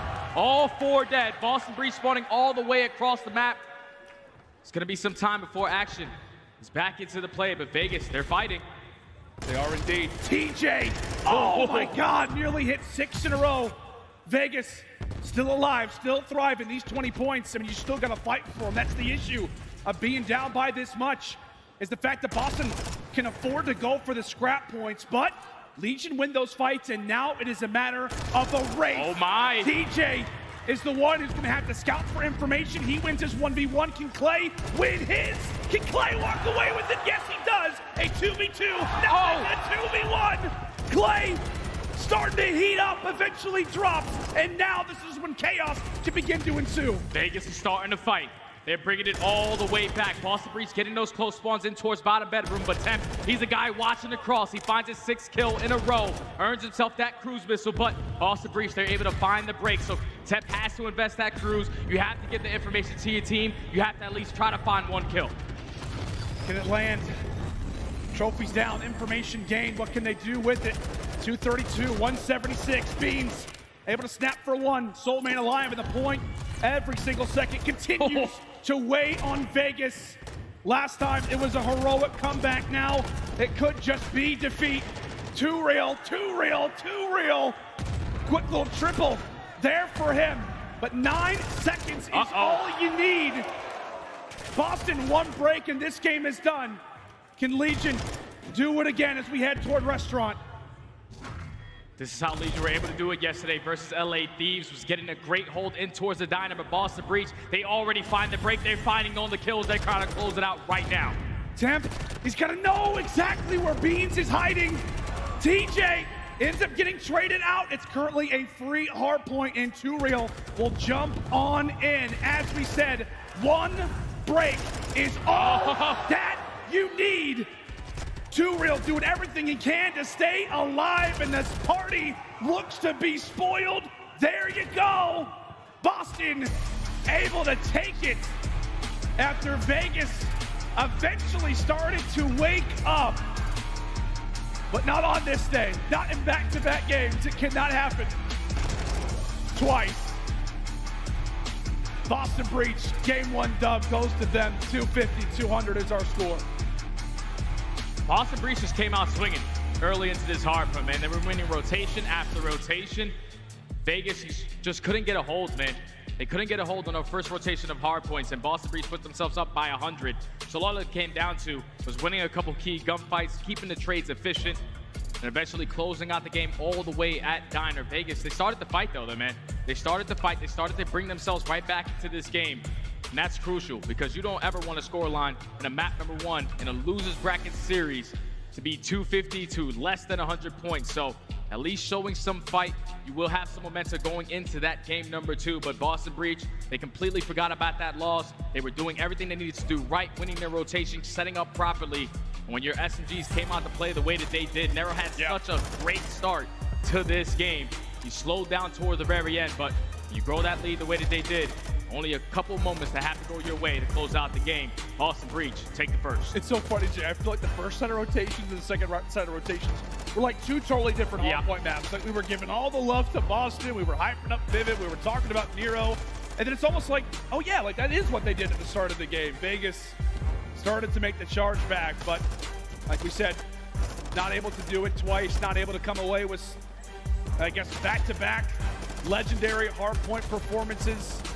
Breach answer early, and well, Jay, that's big for Boston, right? Considering that they've got that game 3 circled, so you do now have a little bit to focus on. Considering that next search destroy that we're going to have up next, we definitely favor Legion when it comes to record. So for Breach, not in a bad spot, right? This game 2 doesn't feel like you have to take it, considering that game 3, of course, you want to, but this game 1 definitely gives them a padding, if you will. Oh yeah, without question, man, because if you're Boston Breach, you just played this Fortress Search and Destroy versus Toronto Ultra. You lost all the way in round 11, and the biggest thing that caused them problem was their defensive rounds. They just couldn't clutch up on that end, but like you said, man, circling that map number 3, that control map, where Vegas Legion have not been able to find a win in quite some time in that mode. 0-6 in the last 6 times that they have played it. So if you are Boston Breach, taking that first respawn was big. If you can come out and take this search and destroy, then you definitely have the opportunity to close this one out in 3. Yeah, definitely do. We're going to take a look at all of our maps and modes here presented by GMC Honor EV. We're taking a look at Fortress Search Destroy. We're also talking about that Fortress listed for game number 3. The crowd's not super excited to see it, but who knows? Maybe we could see an attacking victory. Then we've got Embassy Hardpoint there for the game number 4. And who knows? Maybe we could have ourselves a good old game 5. Hi, crowd. You guys are nice and small. You look like ants out there. But tell you what, Jay, I'm excited, man. Fortress Search Destroy, it feels like lately when we've casted it, it is chaos. Yeah, it's an more absolute chaos mix. than normal. It's a mix, man. When you think about how fast these rounds have to go, especially in early round number 1s, no trophy systems to work with, so you're trying to fight for all-out art control. So I'm super excited to see the battle between the SMGs, 2Real and TJ versus Vivid and Nero. Just all about those early fights, man. If they can find multiple first bloods, that's going to be the key. But I think for Boston Breach, in order to take down this Vegas Legion squad, it has to all start with TJ. TJ is the playmaker that makes his way into art. He makes it happen for the Vegas Legion. Even if they get first blooded on this map, they have a 47% win rate in 3v4. So it's never easy. But Boston Breach have to make sure that they're maintaining art control, finding those first bloods, and getting those bombs down. Yeah, to kind of put that in perspective, I think, you know, for new fans out there, like 3v4 win percentage is normally like, what, like 20%? Yeah, so it's not good. The fact that Vegas, when it comes down to this map, are so well cultured, so well strategized when it comes down to being in these man-down situations. It feels like they're prepared for almost anything. But Fortress Search Destroy, a map that they love, a map that they have yet to lose. Can it continue to be a beacon of hope for them? As we look through the eyes of Donnie Temp, giving out those final call-outs, giving out some final words as they load in now for some good old Fortress Search Destroy, and there are the records, the stats that we have been referencing. Good God, Jay. Oh yeah, those stats are pretty damn good. Vegas Legion undefeated on this map, and they're going to be the team on the attacking side to start this one off. They know Boston Breach have no trophy system, so they're not going to get aggressive on towards A. They're going to put the pressure onto them, but Clayster, he tries to jump up towards the top P1 trucks. He gets picked off by Vivid, 3v4. Yeah, little did we know. We thought the SMGs, the crackheads were going to get involved. Nope, just turns out old man Clay wants to have himself a first blood engagement. Doesn't go his way, and from there, well, the team has to rebound. As we said, they're typically good in 3v4s. All right, 2v4. How about that? TJ Temp, longtime teammates, back-to-back. What can they do? Doesn't look like a whole lot. Yeah, now it's all up to TJ in the 1v4. He is going to get spotted, but the Beamer able to take down Vivid. Now 40 seconds to work with. Dead Silence is about to be earned. If you are Boston Breach, you just want to make sure you put yourself in a trade scenario. Because now he is going to get heard. They get the information. Snipe the air a little bit. So he's probably not going to invest his Dead Silence in this 1v3. Yeah, that's his version of punching the air out of frustration. 1v3, 20 seconds to go. Put some nice shots into Beans. However, not able to walk away with our first. Clay try to go for the early engagement, and from there, nobody really able to walk away with anything. TJ, the only man who walks away with a kill in that opening round. Boston off to a nice start. That round falls into the hands of Vivid, because once he finds that first blow into Clay, he doesn't hesitate with the aggression up to the street side. He finds himself all the way towards back 18. He's able to take down the second. And then once he finds that second kill, you see all of Boston Breach is starting to be aggressive. They're able to find the final kill onto TJ to make that round number 1 look easy. But this is where they have to focus up, because Vegas Legion, they are stellar on their defensive rounds, even in the 3v4. Got to try to get this bomb down quick. How about Temp bringing out the big guns? Vivid able to answer early. Temp does bring out that sniper, so Beans as well. Also wiped away here in round number 2. And it looks like with all that nade pressure, Legion are going to go ahead and back on up. Oh, Temp, where did that bullet go? Okay. Felt like that one was good, Jay. I don't know. Yeah, I definitely thought that sniper was going to hit, but I think you did too. With him not getting that kill, this is now going to allow Boston Breach to get this bomb down over towards A.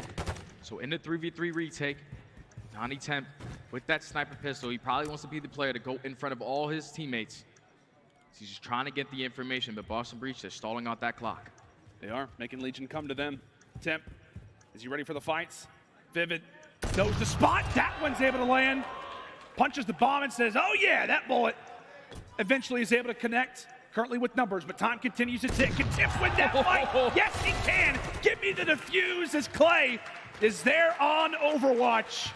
Legion there for the retake, and Temp makes good on an early ghost bullet, 1-1. Yeah, and that was a 3v4 round right there from Vegas.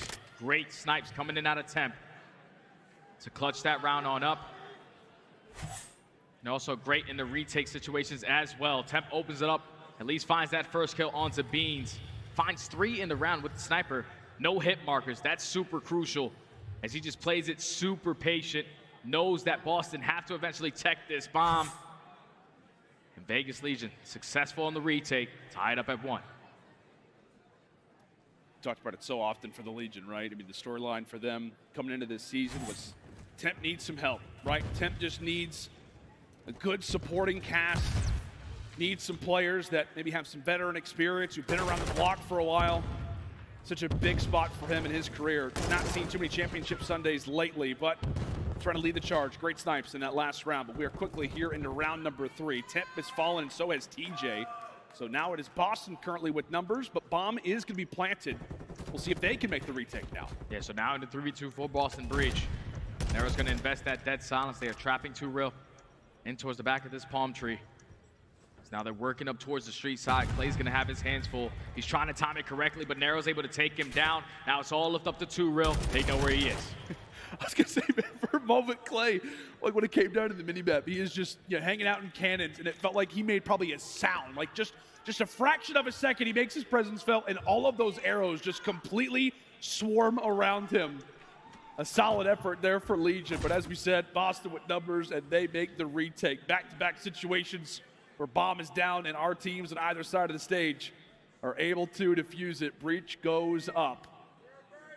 And so far, it has been a wonderful performance from Vivid, sitting at 5-1 already. Yeah, him and Nero so far are just setting the tone on this search and destroy. With the aggression that they are putting in towards Art, it's causing Vegas a lot of problems, but back on the attack. It's gonna be Beans carrying that bomb. You have all of Boston Breach just holding down their cuts, making sure nothing fishy happens with any players in the Vegas Legion trying to hop their way up in towards top Art. Temp once again with the sniper, just trying to find another successful round. Yeah, let's see that trophy be tossed out. Bit of information gained. Same thing can be said for Nero. He walks away with a fraction of HP. So both teams tested. Both teams bruised and battered already here in this round number 4. Will the plant go down again? Temp, he'll look to try to stop it. Will he see the peak? Will he get his chance? Yes, he does. Not able to strike. But TJ, thankfully, is able to deliver so far as Beans locking down things over at the bomb site. But TJ has got to do this all by himself. Too many players. Beans having himself around. He's getting loud. That's good work right there from Beans, because I told you he needed to step up and search and destroy. Didn't have the best performance versus the Toronto Ultra. Overall, 0.33 KD. But in this round, he's able to find 3 kills with great AR presence. Shuts down the sniper from Temp. No hesitation on the bomb plant. And it closes out the round with that final kill onto TJ. Boston Breach, 2 rounds in a row now. Yeah, man, like that's a search destroy performance that we expect out of a player like Beans. Coming into today, I want to say, was like a 1.5 search destroy KD. Obviously here in Major 3, where he has made his introduction into the CDL. Unbelievably talented search destroy player. Trying to wield Boston to a massive W here in game 2, trying to go up 2-0 overall. Vivid peppering in some shots. TJ, well, he has to back up, and what does that do? It sets up the fast and hungry SMG duo to do it all. Vivid and Nero able to strike as they rush forward in the cannons and make this round quick. Boston Breach, they're just doing a great job of soloing out Clay. Like, they know that he's the island player. He's the guy that likes to watch flank.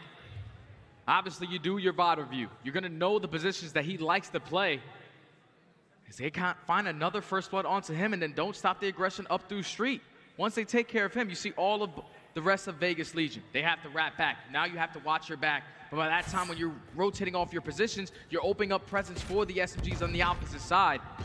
As Nero takes them all down. That was a very quick round from Boston Breach. Don't forget, Vegas need to win this map because they're so bad at control. They need to come back. Yeah, they do indeed. I mean, they lost Marky B on it just a few days ago.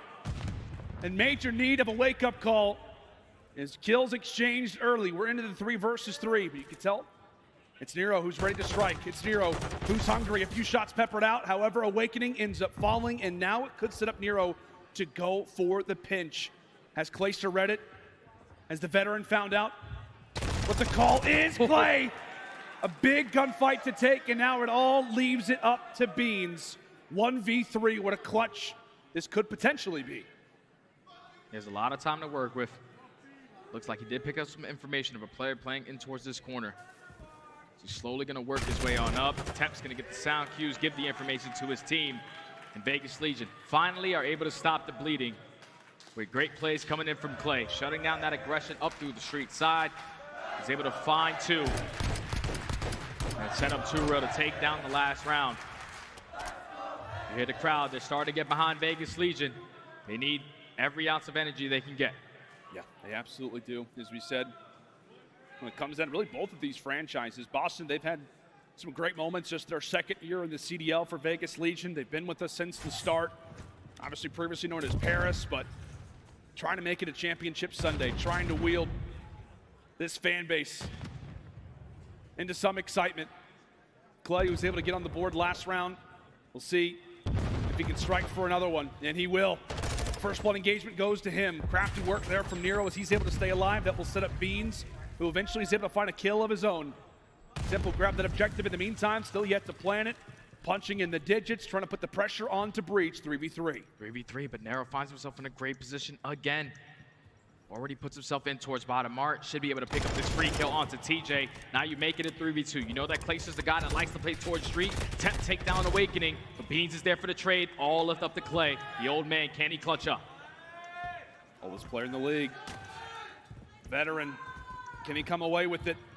1v2. Nero able to drop him. And with that, Boston will be able to go up 5 rounds to 2 on a map that, as we said, Vegas have been spotless on. An 8-0 record that's about to have a 1 now listed in the loss column, unless something can turn around, unless something can happen. And as we said, Jay, this feels like disaster. This feels like disaster already for Vegas, considering the next map that we have.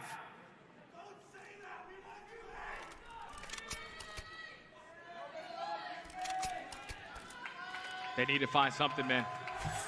Down 5-2, Vegas Legion. This game is far from over. We've seen some insane comebacks. Being down 5-2. Have to string something together. Temp's gonna put down a couple bullets. Able to get Beans weak and take down Nero. They take the first blood, but look at Vivid. Oh! Vivid able to strike for 2. Clay instantly left at a 1v3. Not able to clutch up last time. Can he go big this time? The team on his back. And it looks like he'll crumble. Boston Breach, answer again. And Beans is wanting to know when they're going to show up. A 2-0 start here. Breach by no means a fan favorite, but they are putting on one heck of a performance. And how about that turnaround from Beans, Jay? 8-2 after a slow performance there versus Toronto. You could tell, man, as they walked off the stage, those boys are feeling good. They got some swag, it feels like now. Oh yeah, they definitely just shook off the loss versus Toronto. That map number 1 told us everything, but beating a team like Vegas Legion on their best search and destroy map and making them look easy. Boston Breach are not trying to go home today. They're trying to make it to that championship Sunday. Just really think between Beans and Nero, those guys are just taking over the game. Early into the couple rounds, it was Vivid, finding the multiple first blood, non-stop aggression. But then once he started to slow down, that's when Nero started to step up. He had 6 non-traded kills, ends the map 10-4, all-out chaos when he was in towards the arc.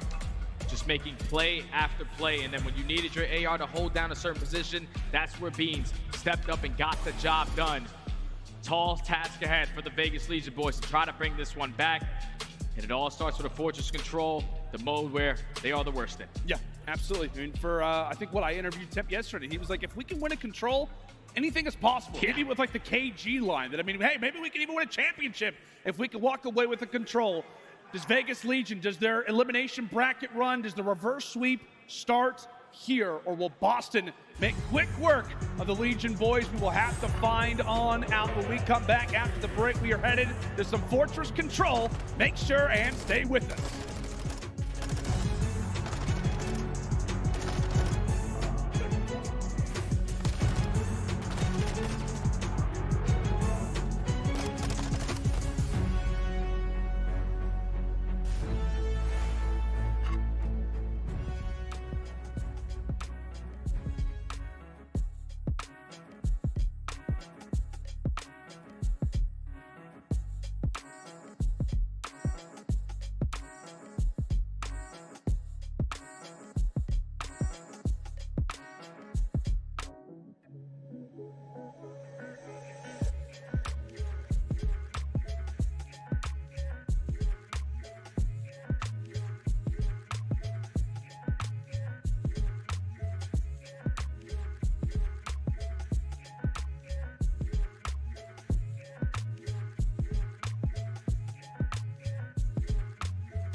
Alrighty, friends, and welcome back to the final matchup of the day. Boston Breach taking on the Vegas Legion.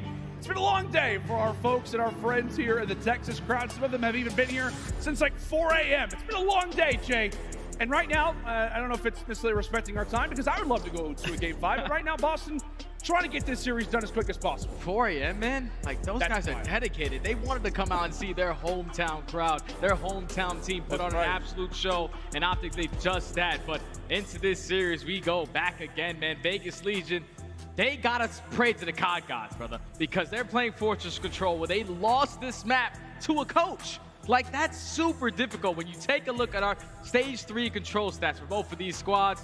Obviously, for Vegas Legion, it's not pretty. 18% win rate on their attacking rounds, 42% on their defenses, but the overall team KD of that 0.8, we have to be able to slay, man, because everything is on the line right here. You lose this, you're going home top 6 again. Jay, you know Clayster very, very well. I mean, he's one of your closest friends. Yeah. Obviously, he's typically the guy to really get the team going, get that momentum flowing. If you could mimic maybe what he's probably saying to the team right now, what do you think it would be? It's not over till it's over, man. It's not over until that score says 3-0 for the other team. So you got to just keep on fighting. A 3-time world champ. I'm not a world champ, so I know his speech is going to be a lot different. But Clayster, the veteran presence on that Vegas Legion squad, you have to be able to rally the troops. You do indeed. And for Vegas, they will start things off on attack. So, I mean, if they can come out and get a few segments, that would be huge for them. Get some momentum flowing, try to make Boston have to work a bit. But we know it, Fortress Control, very difficult for the attacking side. Often that right side of the map can quickly become a spawn trap if you're not careful. And Breach right now trying to set that up nice and early. So far for Vegas, it's only been 1 kill. We'll see if they can eventually get things going. And from there, the cutoffs seem to be found. Nero put himself in a spot to hopefully earn some streaks. Vegas run, Vegas fall. Kills continue to rack up. Oh, man, that's another 3 dead in the feed. Vegas have not been able to breathe outside of their base. It's all lot pressure in towards Maps. Great stun, though, to at least slow down Vivid. But great teamwork coming in from Narrow and Awakening, combining 4-3. So with only 30 seconds left, Vegas only found 2 kills on the round. You have to try to do something. It's looking like it's going to be a 4-man push right through the double doors, and it's on Narrow. See if they can make a last-second sprint. An opportunity, a 1v1 that's going to have to go their way, at least in terms of taking down Vivid, the first line of defense. But he backs up and allows for Beads to do the rest of the damage. 5 more seconds before round 1 comes to a close, and it's a nightmare. No segments for Legion. Boston, a commanding 1-0 lead. And they only got 4 kills in that round number 1, so we talk about Vegas Legion trying to find something. That's not the way you want to start it. But at least you don't give up any streaks on the opposite side to the Boston Breach. Now, if you are Vegas Legion, you just have to repeat exactly what Boston just did to you. Not allow any segments to go in favor of Boston. Try to tie this game up. All out slaying on this defense. Try to earn some cruise missiles. Oh, I was taking a look at that scoreboard. If your name's not TJ, you're combining for like 1 in 12. So for Vegas, that slang has got to improve, and it should when you're on the defensive side. But we know it for Breach, right? Really no pressure when it comes down to this round. All you got to do is walk away with 1 segment. That 3-man down spree should have left for them to get incredibly close to it. Tim, going to try to get a little bit of work done. He's hunting for information, searching for where Boston elects to go, but they're right on that point. Everybody's falling except for Temp. Information is fine, but you're not giving that to anybody. That is 1 segment. Now make it 2. A cruise missile that gets earned. Jay, this is just not looking good. This is getting worse and worse and worse. Full segment captured, another minute on the clock, and Beans could earn the 2nd streak. And now Vivid finds himself into R. He's going to set up the flank, but at least Clay is there for the trade. I would like to see Vegas Legion put a lot of pressure over towards it, because you know how crucial that is. And also, too, Real, to get 1 kill on the map, he finally is able to do so by taking down Beans. You still have to worry about the rest of Boston Breach, who is still roaming around your base. They find a couple kills. It's now 3 dead, but Vivid is still trying to roam. He's trying to make the play for Boston. And we know it, right? When it comes down to really Fortress respawns in general, but specifically on Control, and SMG hanging out to the top side of cannons can do a lot of work, can do a lot of problems for the defensive side as they're finding kills effortlessly. That lane is open, and from there, Breach flow on in. 3 members stacking the point, trying to get another segment on the board. Last man alive is going to be Beans. He eventually drops, but the damage has been done. The dent has been created. 4 segments and still 1:30 to go. And now if you are Vegas Legion, you got to at least put them in this trap. You allowed 4-6 to go in favor of Boston already, so that's not the best case scenario. But Clayster, he's starting to heat up. Finds himself on a 3 spree. Let's get the trophy down. Don't allow any tax to damage you. And Temp still holding down this top double window. So far they're keeping Boston Breach in that trap. But it's all about maintaining this because 11 to 10 in lives remaining. If Boston are able to chain a couple kills together, that can cause problems for Vegas. Yep, and absolutely could. Too real, trying to get something going, right? Just get that gun hot. Eventually falls. Thankfully, done a few in a row. Same thing can be said for TJ. 45 seconds to go, but as we said for Breach, they've done a solid job.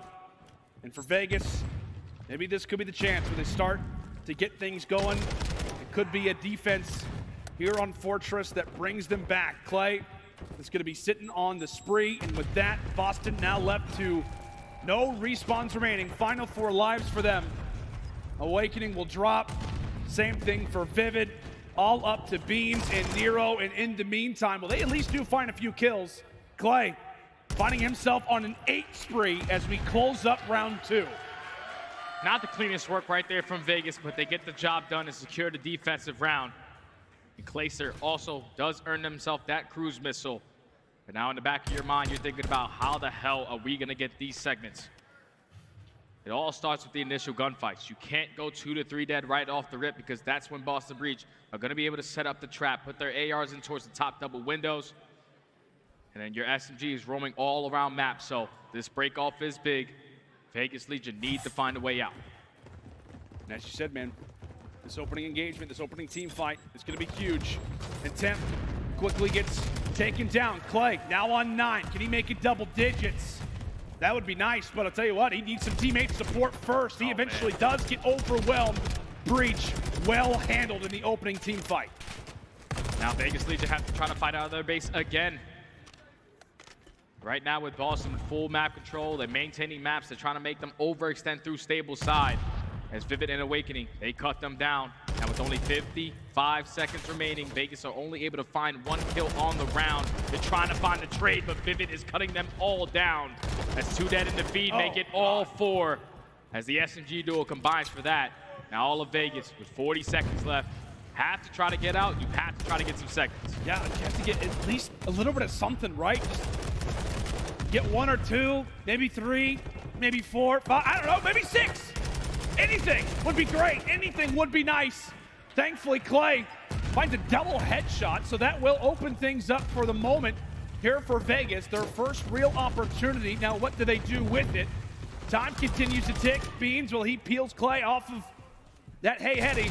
And from there, Nero, he will eventually drop. From there, TJ, the last man alive inside of the point, does not get close enough to getting a segment on the board.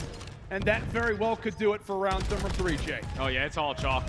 Beans is just cutting them down. The ARs on the side of Boston Breach, able to find all 4 kills in the feed. Vegas Legion couldn't do it in the slaying, couldn't find any segments on their second attacking round. So now, they are put in a situation where they have to clutch up on the defense to at least force round number 5. They have to win that attack because Boston Breach, with those 4 segments, have guaranteed themselves that defense in round 5. Yeah, that's the scary part here if you're Vegas, because you got to do it. It's got to be now. It's got to be on attack. And in this spot, can they come up clutch? Defensive round here, but as we said, the attack all but guaranteed.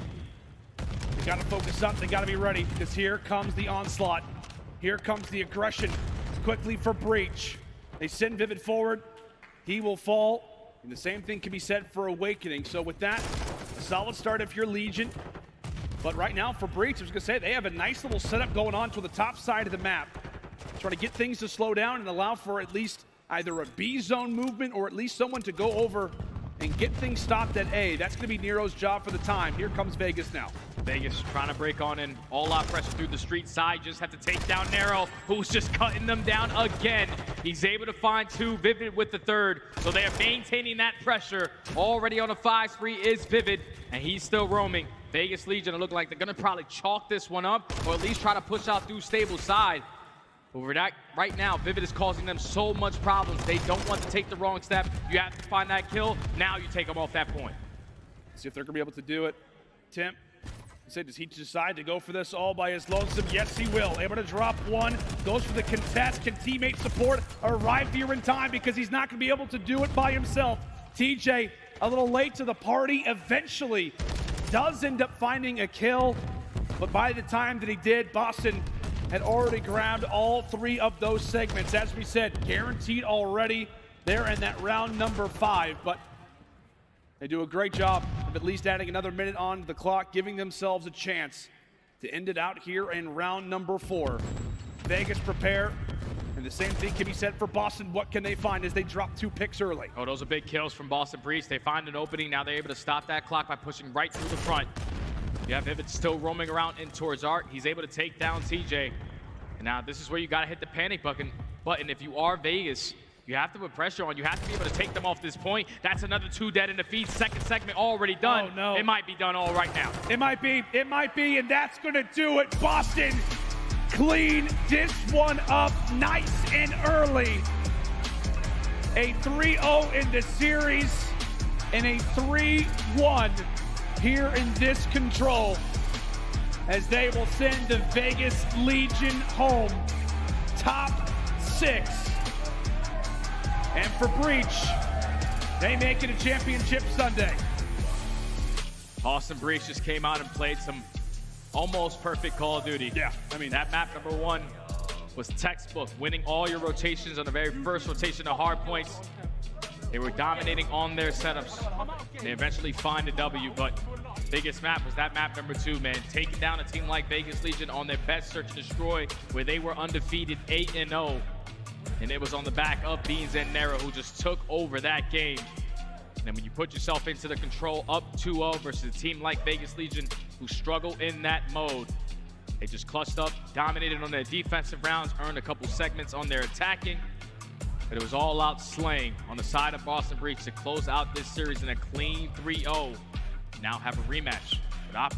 I was gonna say, that is going to be a very fun matchup tomorrow, but commiserations to the Vegas Legion. As we said, one of their highest placements in a very long time. They go out top 6. Unfortunately, will not see that Sunday tomorrow. But I'll tell you what, man, for Boston Breach, considering that they were off of that loss, right, versus the Toronto Ultra Legion, who have been solid so far this tournament, and beating them in such a dominant 3-0 fashion, especially in that Fortress Search and Destroy, how much better now do you feel about Breach moving into tomorrow? Oh, I'm super confident in Boston Breach because going into tomorrow, they got to play OpTic. They've already 3-0'd that team, and that was a great performances from every single player. I think the main guy that I wanted to focus on in this series was the turnaround for Beans. Yeah. They didn't have the best versus Toronto, but in that Search and Destroy 8-2. In that final map, almost a 2.0 KD.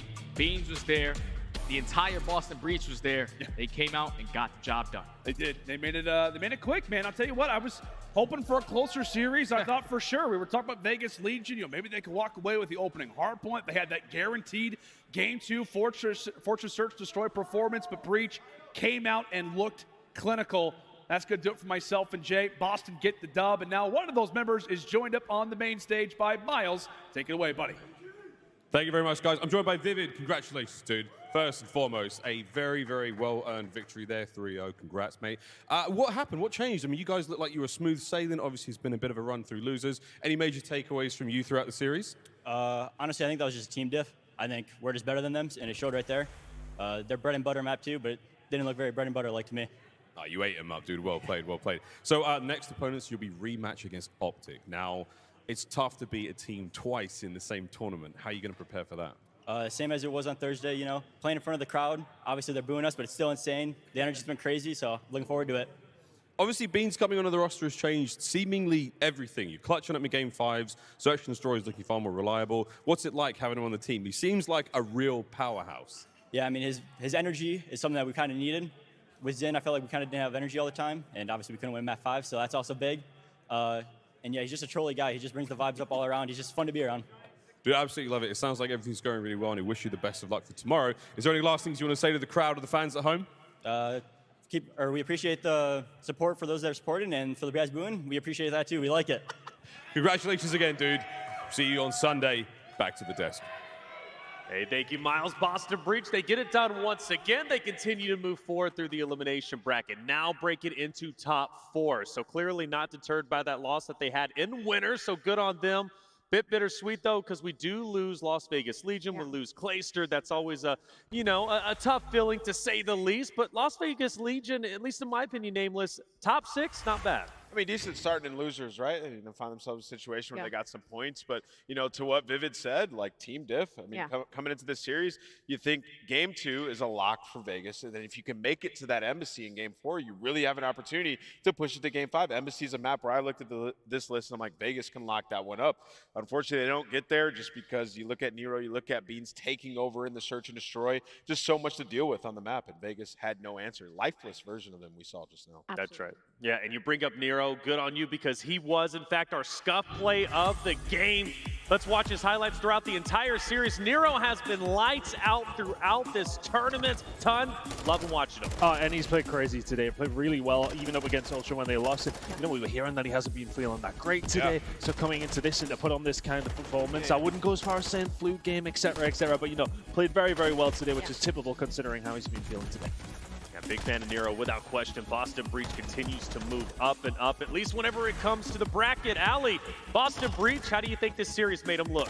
I mean, it made them look unstoppable, right? I think Vegas Legion, they came out really slow, and Boston really punished them for that. I think, this is a series that should have maybe gone a little bit longer, maybe a little bit closer, simply because of what Vegas Legion have been showing us. They've beat Boston Breach before, but you have to tip your heads to the Boston Breach again. They came out hot. They came out firing, especially after that Game 5 loss. I mean, it's tough to bounce back after something like that, especially when it was on the hands of Beans, who maybe had a little bit of an unfortunate performance in Search and Destroy, to come out and map 2 the way that he did. Yeah, and I think that one thing I want to say on Vegas Legion as well, they've kind of been waiting all day to play their game. Boston already played. They came in hot. Vegas came in cold. As soon as that happens, you're in a bad situation. Straight away. Well, let's start talking about our matches that took place. We had 5 great matches. We start off with OpTic Texas versus Florida Mutineers. OpTic Texas started getting the ball rolling, and man, once they got it rolling, they looked unstoppable. Yeah, I mean, they came out in that first match, the electricity in here, it was through the roof. The fans were going crazy, and OpTic was frying the Mutineers. Like, literally destroying them. Their guns were hot, and they come out, they lose that control, but if you're dominating the R points, it doesn't matter if you lose control. And they've been put in multiple situations where they proved that they were able to kind of slow themselves down and reevaluate the situation. They only got 4 out of the 9 first bloods in that hotel search and destroy, and yet they still won the map in a very convincing fashion, 6-3, and then they go into that hotel. They choke that 2-0 lead, but then they move into that Mercado hardpoint and just slam the Florida Mutineers. They're there, they set themselves for early success in those early rotations to P2 and P3, and they close it out in 250 to 117 fashion. And one thing that I love seeing, Hook and Shotzi stepping it up. They were absolutely frying. Hook was making plays that were making us scream, and it was wild. That dome play, by the way, where he hopped up top and then beamed the guy through the window, was nasty. We move on to Atlanta FaZe versus Seattle Surge. This series was absolutely nutty. Map 5, round 11. This is where we saw Simp absolutely go insane. Yeah, a crazy, crazy game for both 2 teams, and it was high-level COD across the board. Yeah. But yeah, it literally comes really down to 1v1 between Simp and Pred, whichever which way that one goes. The series win follows alongside of it, but it was just a really great game. And I would say in terms of the high-level COD that we've seen, the quality of gameplay, the highest we've seen so far in the CDL this year. Yeah, and you can see, Seattle weren't able to bounce back after that loss. Right? It's like the apple was so close, man. They're literally right there, and, Ped's not able to clutch up. But like you said, this was an amazing series. I mean, I feel like everybody who was watching this knew we were watching 2 championship-caliber teams going at it. We've never seen FaZe get tested like that on Embassy Search and Destroy. So we'll see how they readjust. Man, it was close to this play action that ended up taking place, and it's so upsetting because Zip ended up getting 2, and you really thought at that point, okay, Seattle Surge, they're going to do it, but Atlanta FaZe broke through. Our third series of the day was Toronto Ultra versus Boston Breach. It went another map 5, not around 11, but still a great series nonetheless. I mean, it was a really good series to watch. Going back to another game 5, it was kind of the revenge for Toronto Ultra. Again, an embarrassing matchup first and foremost when they went against the Boston Breach with Beans on the roster, dropping a 0.5 in the hard point. Yes, they took it, but only in a 20-point fashion and then lose the series. They come out today, they have a new player on the roster, which is Hixie, which I think the situation's so funny to me because we talk about the Rookie of the Year conversation between, you know, Scrappy and Beans. Hixie's still a rookie too. Like, this was still a big game for him to maybe try and solidify himself and put himself on the board. Of course, he is going to be that more objective, slower SMG player, and he made the difference. Toronto Ultra win this in a game 5 and a convincing 6-2 game 5. Yeah, and also it's like sort of a statement game as well. Like, yo, we don't even need to win the hard points to win the series. Like, all we got to do is win both Search and Destroys, and they do just that. And then also in the control, 3-0ing Boston Breach on their best control map. Coming into this, Boston had been lighting everybody up on a CeeLo, so Ultra are feeling damn good going into tomorrow. And then you go to series number 4, and it was OpTic Texas making the return. We saw them earlier versus Florida Mutineers. How would they play against Seattle Surge? Well, they ended up beating them 3-1 ton. You had a front seat to this match. Oh, and it was incredible to see them come out so hot. It was from the word go. And honestly, you know, we've been asking this question of OpTic Texas over the entire stage. Okay, yeah, they beat Florida. All right, they beat London. Everyone, myself included, every single one of the talent team had Surge taking this game relatively comfortably. I thought it was going to be a step too far. OpTic Texas proven not just us, but everybody else completely wrong. And I think the only people in here that were, of course, behind OpTic Texas were the only ones expecting this. It was a dominant performance. Yeah, the control was to continue, but they keep playing like that in hardpoint and Search and Destroy. It doesn't matter. That's right. I had a lot of questions about Seattle Surge. How would they be feeling after that loss to Atlanta FaZe? Well, we kind of saw it. They didn't recover. OpTic Texas carrying that momentum through, and man, they really do look unstoppable. The green wall is pulling up big, already secured top 4. I think that's a higher placing than a lot of people were even expecting, even though this is their home ground. But Boston Breach, and Texas, or OpTic Texas, will play against each other in the Elim round 4, and that's going to be an absolute amazing matchup. But I look at the top, though, Allie. We have Atlanta FaZe versus Toronto Ultra. Tale as old as time. That's Tale as old as time. These two teams are not unfamiliar with each other. I think it's a treat that we get them in the winners final of all places.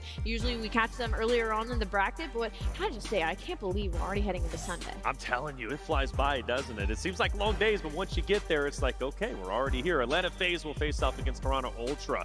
That's going to be an amazing matchup. Toronto Ultra, can they bring the fuego? Because Atlanta FaZe are truly looking like the top caliber team to take this entire thing. Then we have OpTic Texas versus Boston Breach. That's going to be at 3 p.m. Eastern Standard Time. Of course, an elimination round. So winner stays. Loser, unfortunately, will be done. They're going to have to settle with top 4. Then we have the elimination finals, the good old grand finals to finish off for the day. It's been a great major. I think we can all agree with that. And day 3 did not disappoint, just like the other days. Ton, what are our final thoughts? Honestly, it was a very, very crazy day as well. But maybe not as crazy as yesterday, but to see OpTic Texas with the regain and looking good on the stage, right. I can't believe how quick the turnaround has come through, and they have as good a chance as anybody heading into tomorrow. Absolutely the case. Allie, what about you? I think there's some weird consistencies in our stage, and we have 3 of our top 4 coming out of Major 3 qualifiers, still making it into Sunday, and then a proper upset. Maybe not an upset in the building here since we are in OpTic Texas homestand, but they beat the #1 seed to make it to Sunday as the 7th seed heading into this Major 3 qualifier. It's been a bang out. Absolutely. Nameless, it was a great day. What about you? I mean, this is a fantastic day at Call of Duty. Absolutely insane. Tomorrow could be so special. We got a rematch from day 1 with OpTic in Boston. Then we got Toronto Ultra and Atlanta FaZe. I can't wait. Just give me to Sunday. I'm telling you, it's going to be coming quick. Make sure you hit that follow button. You don't miss out because once this gets going, hey, it's hard to stop. Tomorrow, Championship Sunday, it's going to be underway. You don't want to miss out. Please join us. We would love to have you.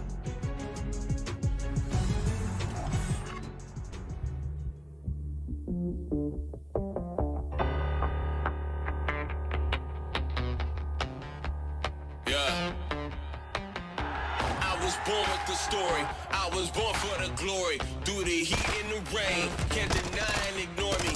I'm bred for commitment, signed up for a mission. Yeah, it comes with the price, it's all in the description. My time has arrived, I can't hesitate. Nothing is in my way, knocking down barricades.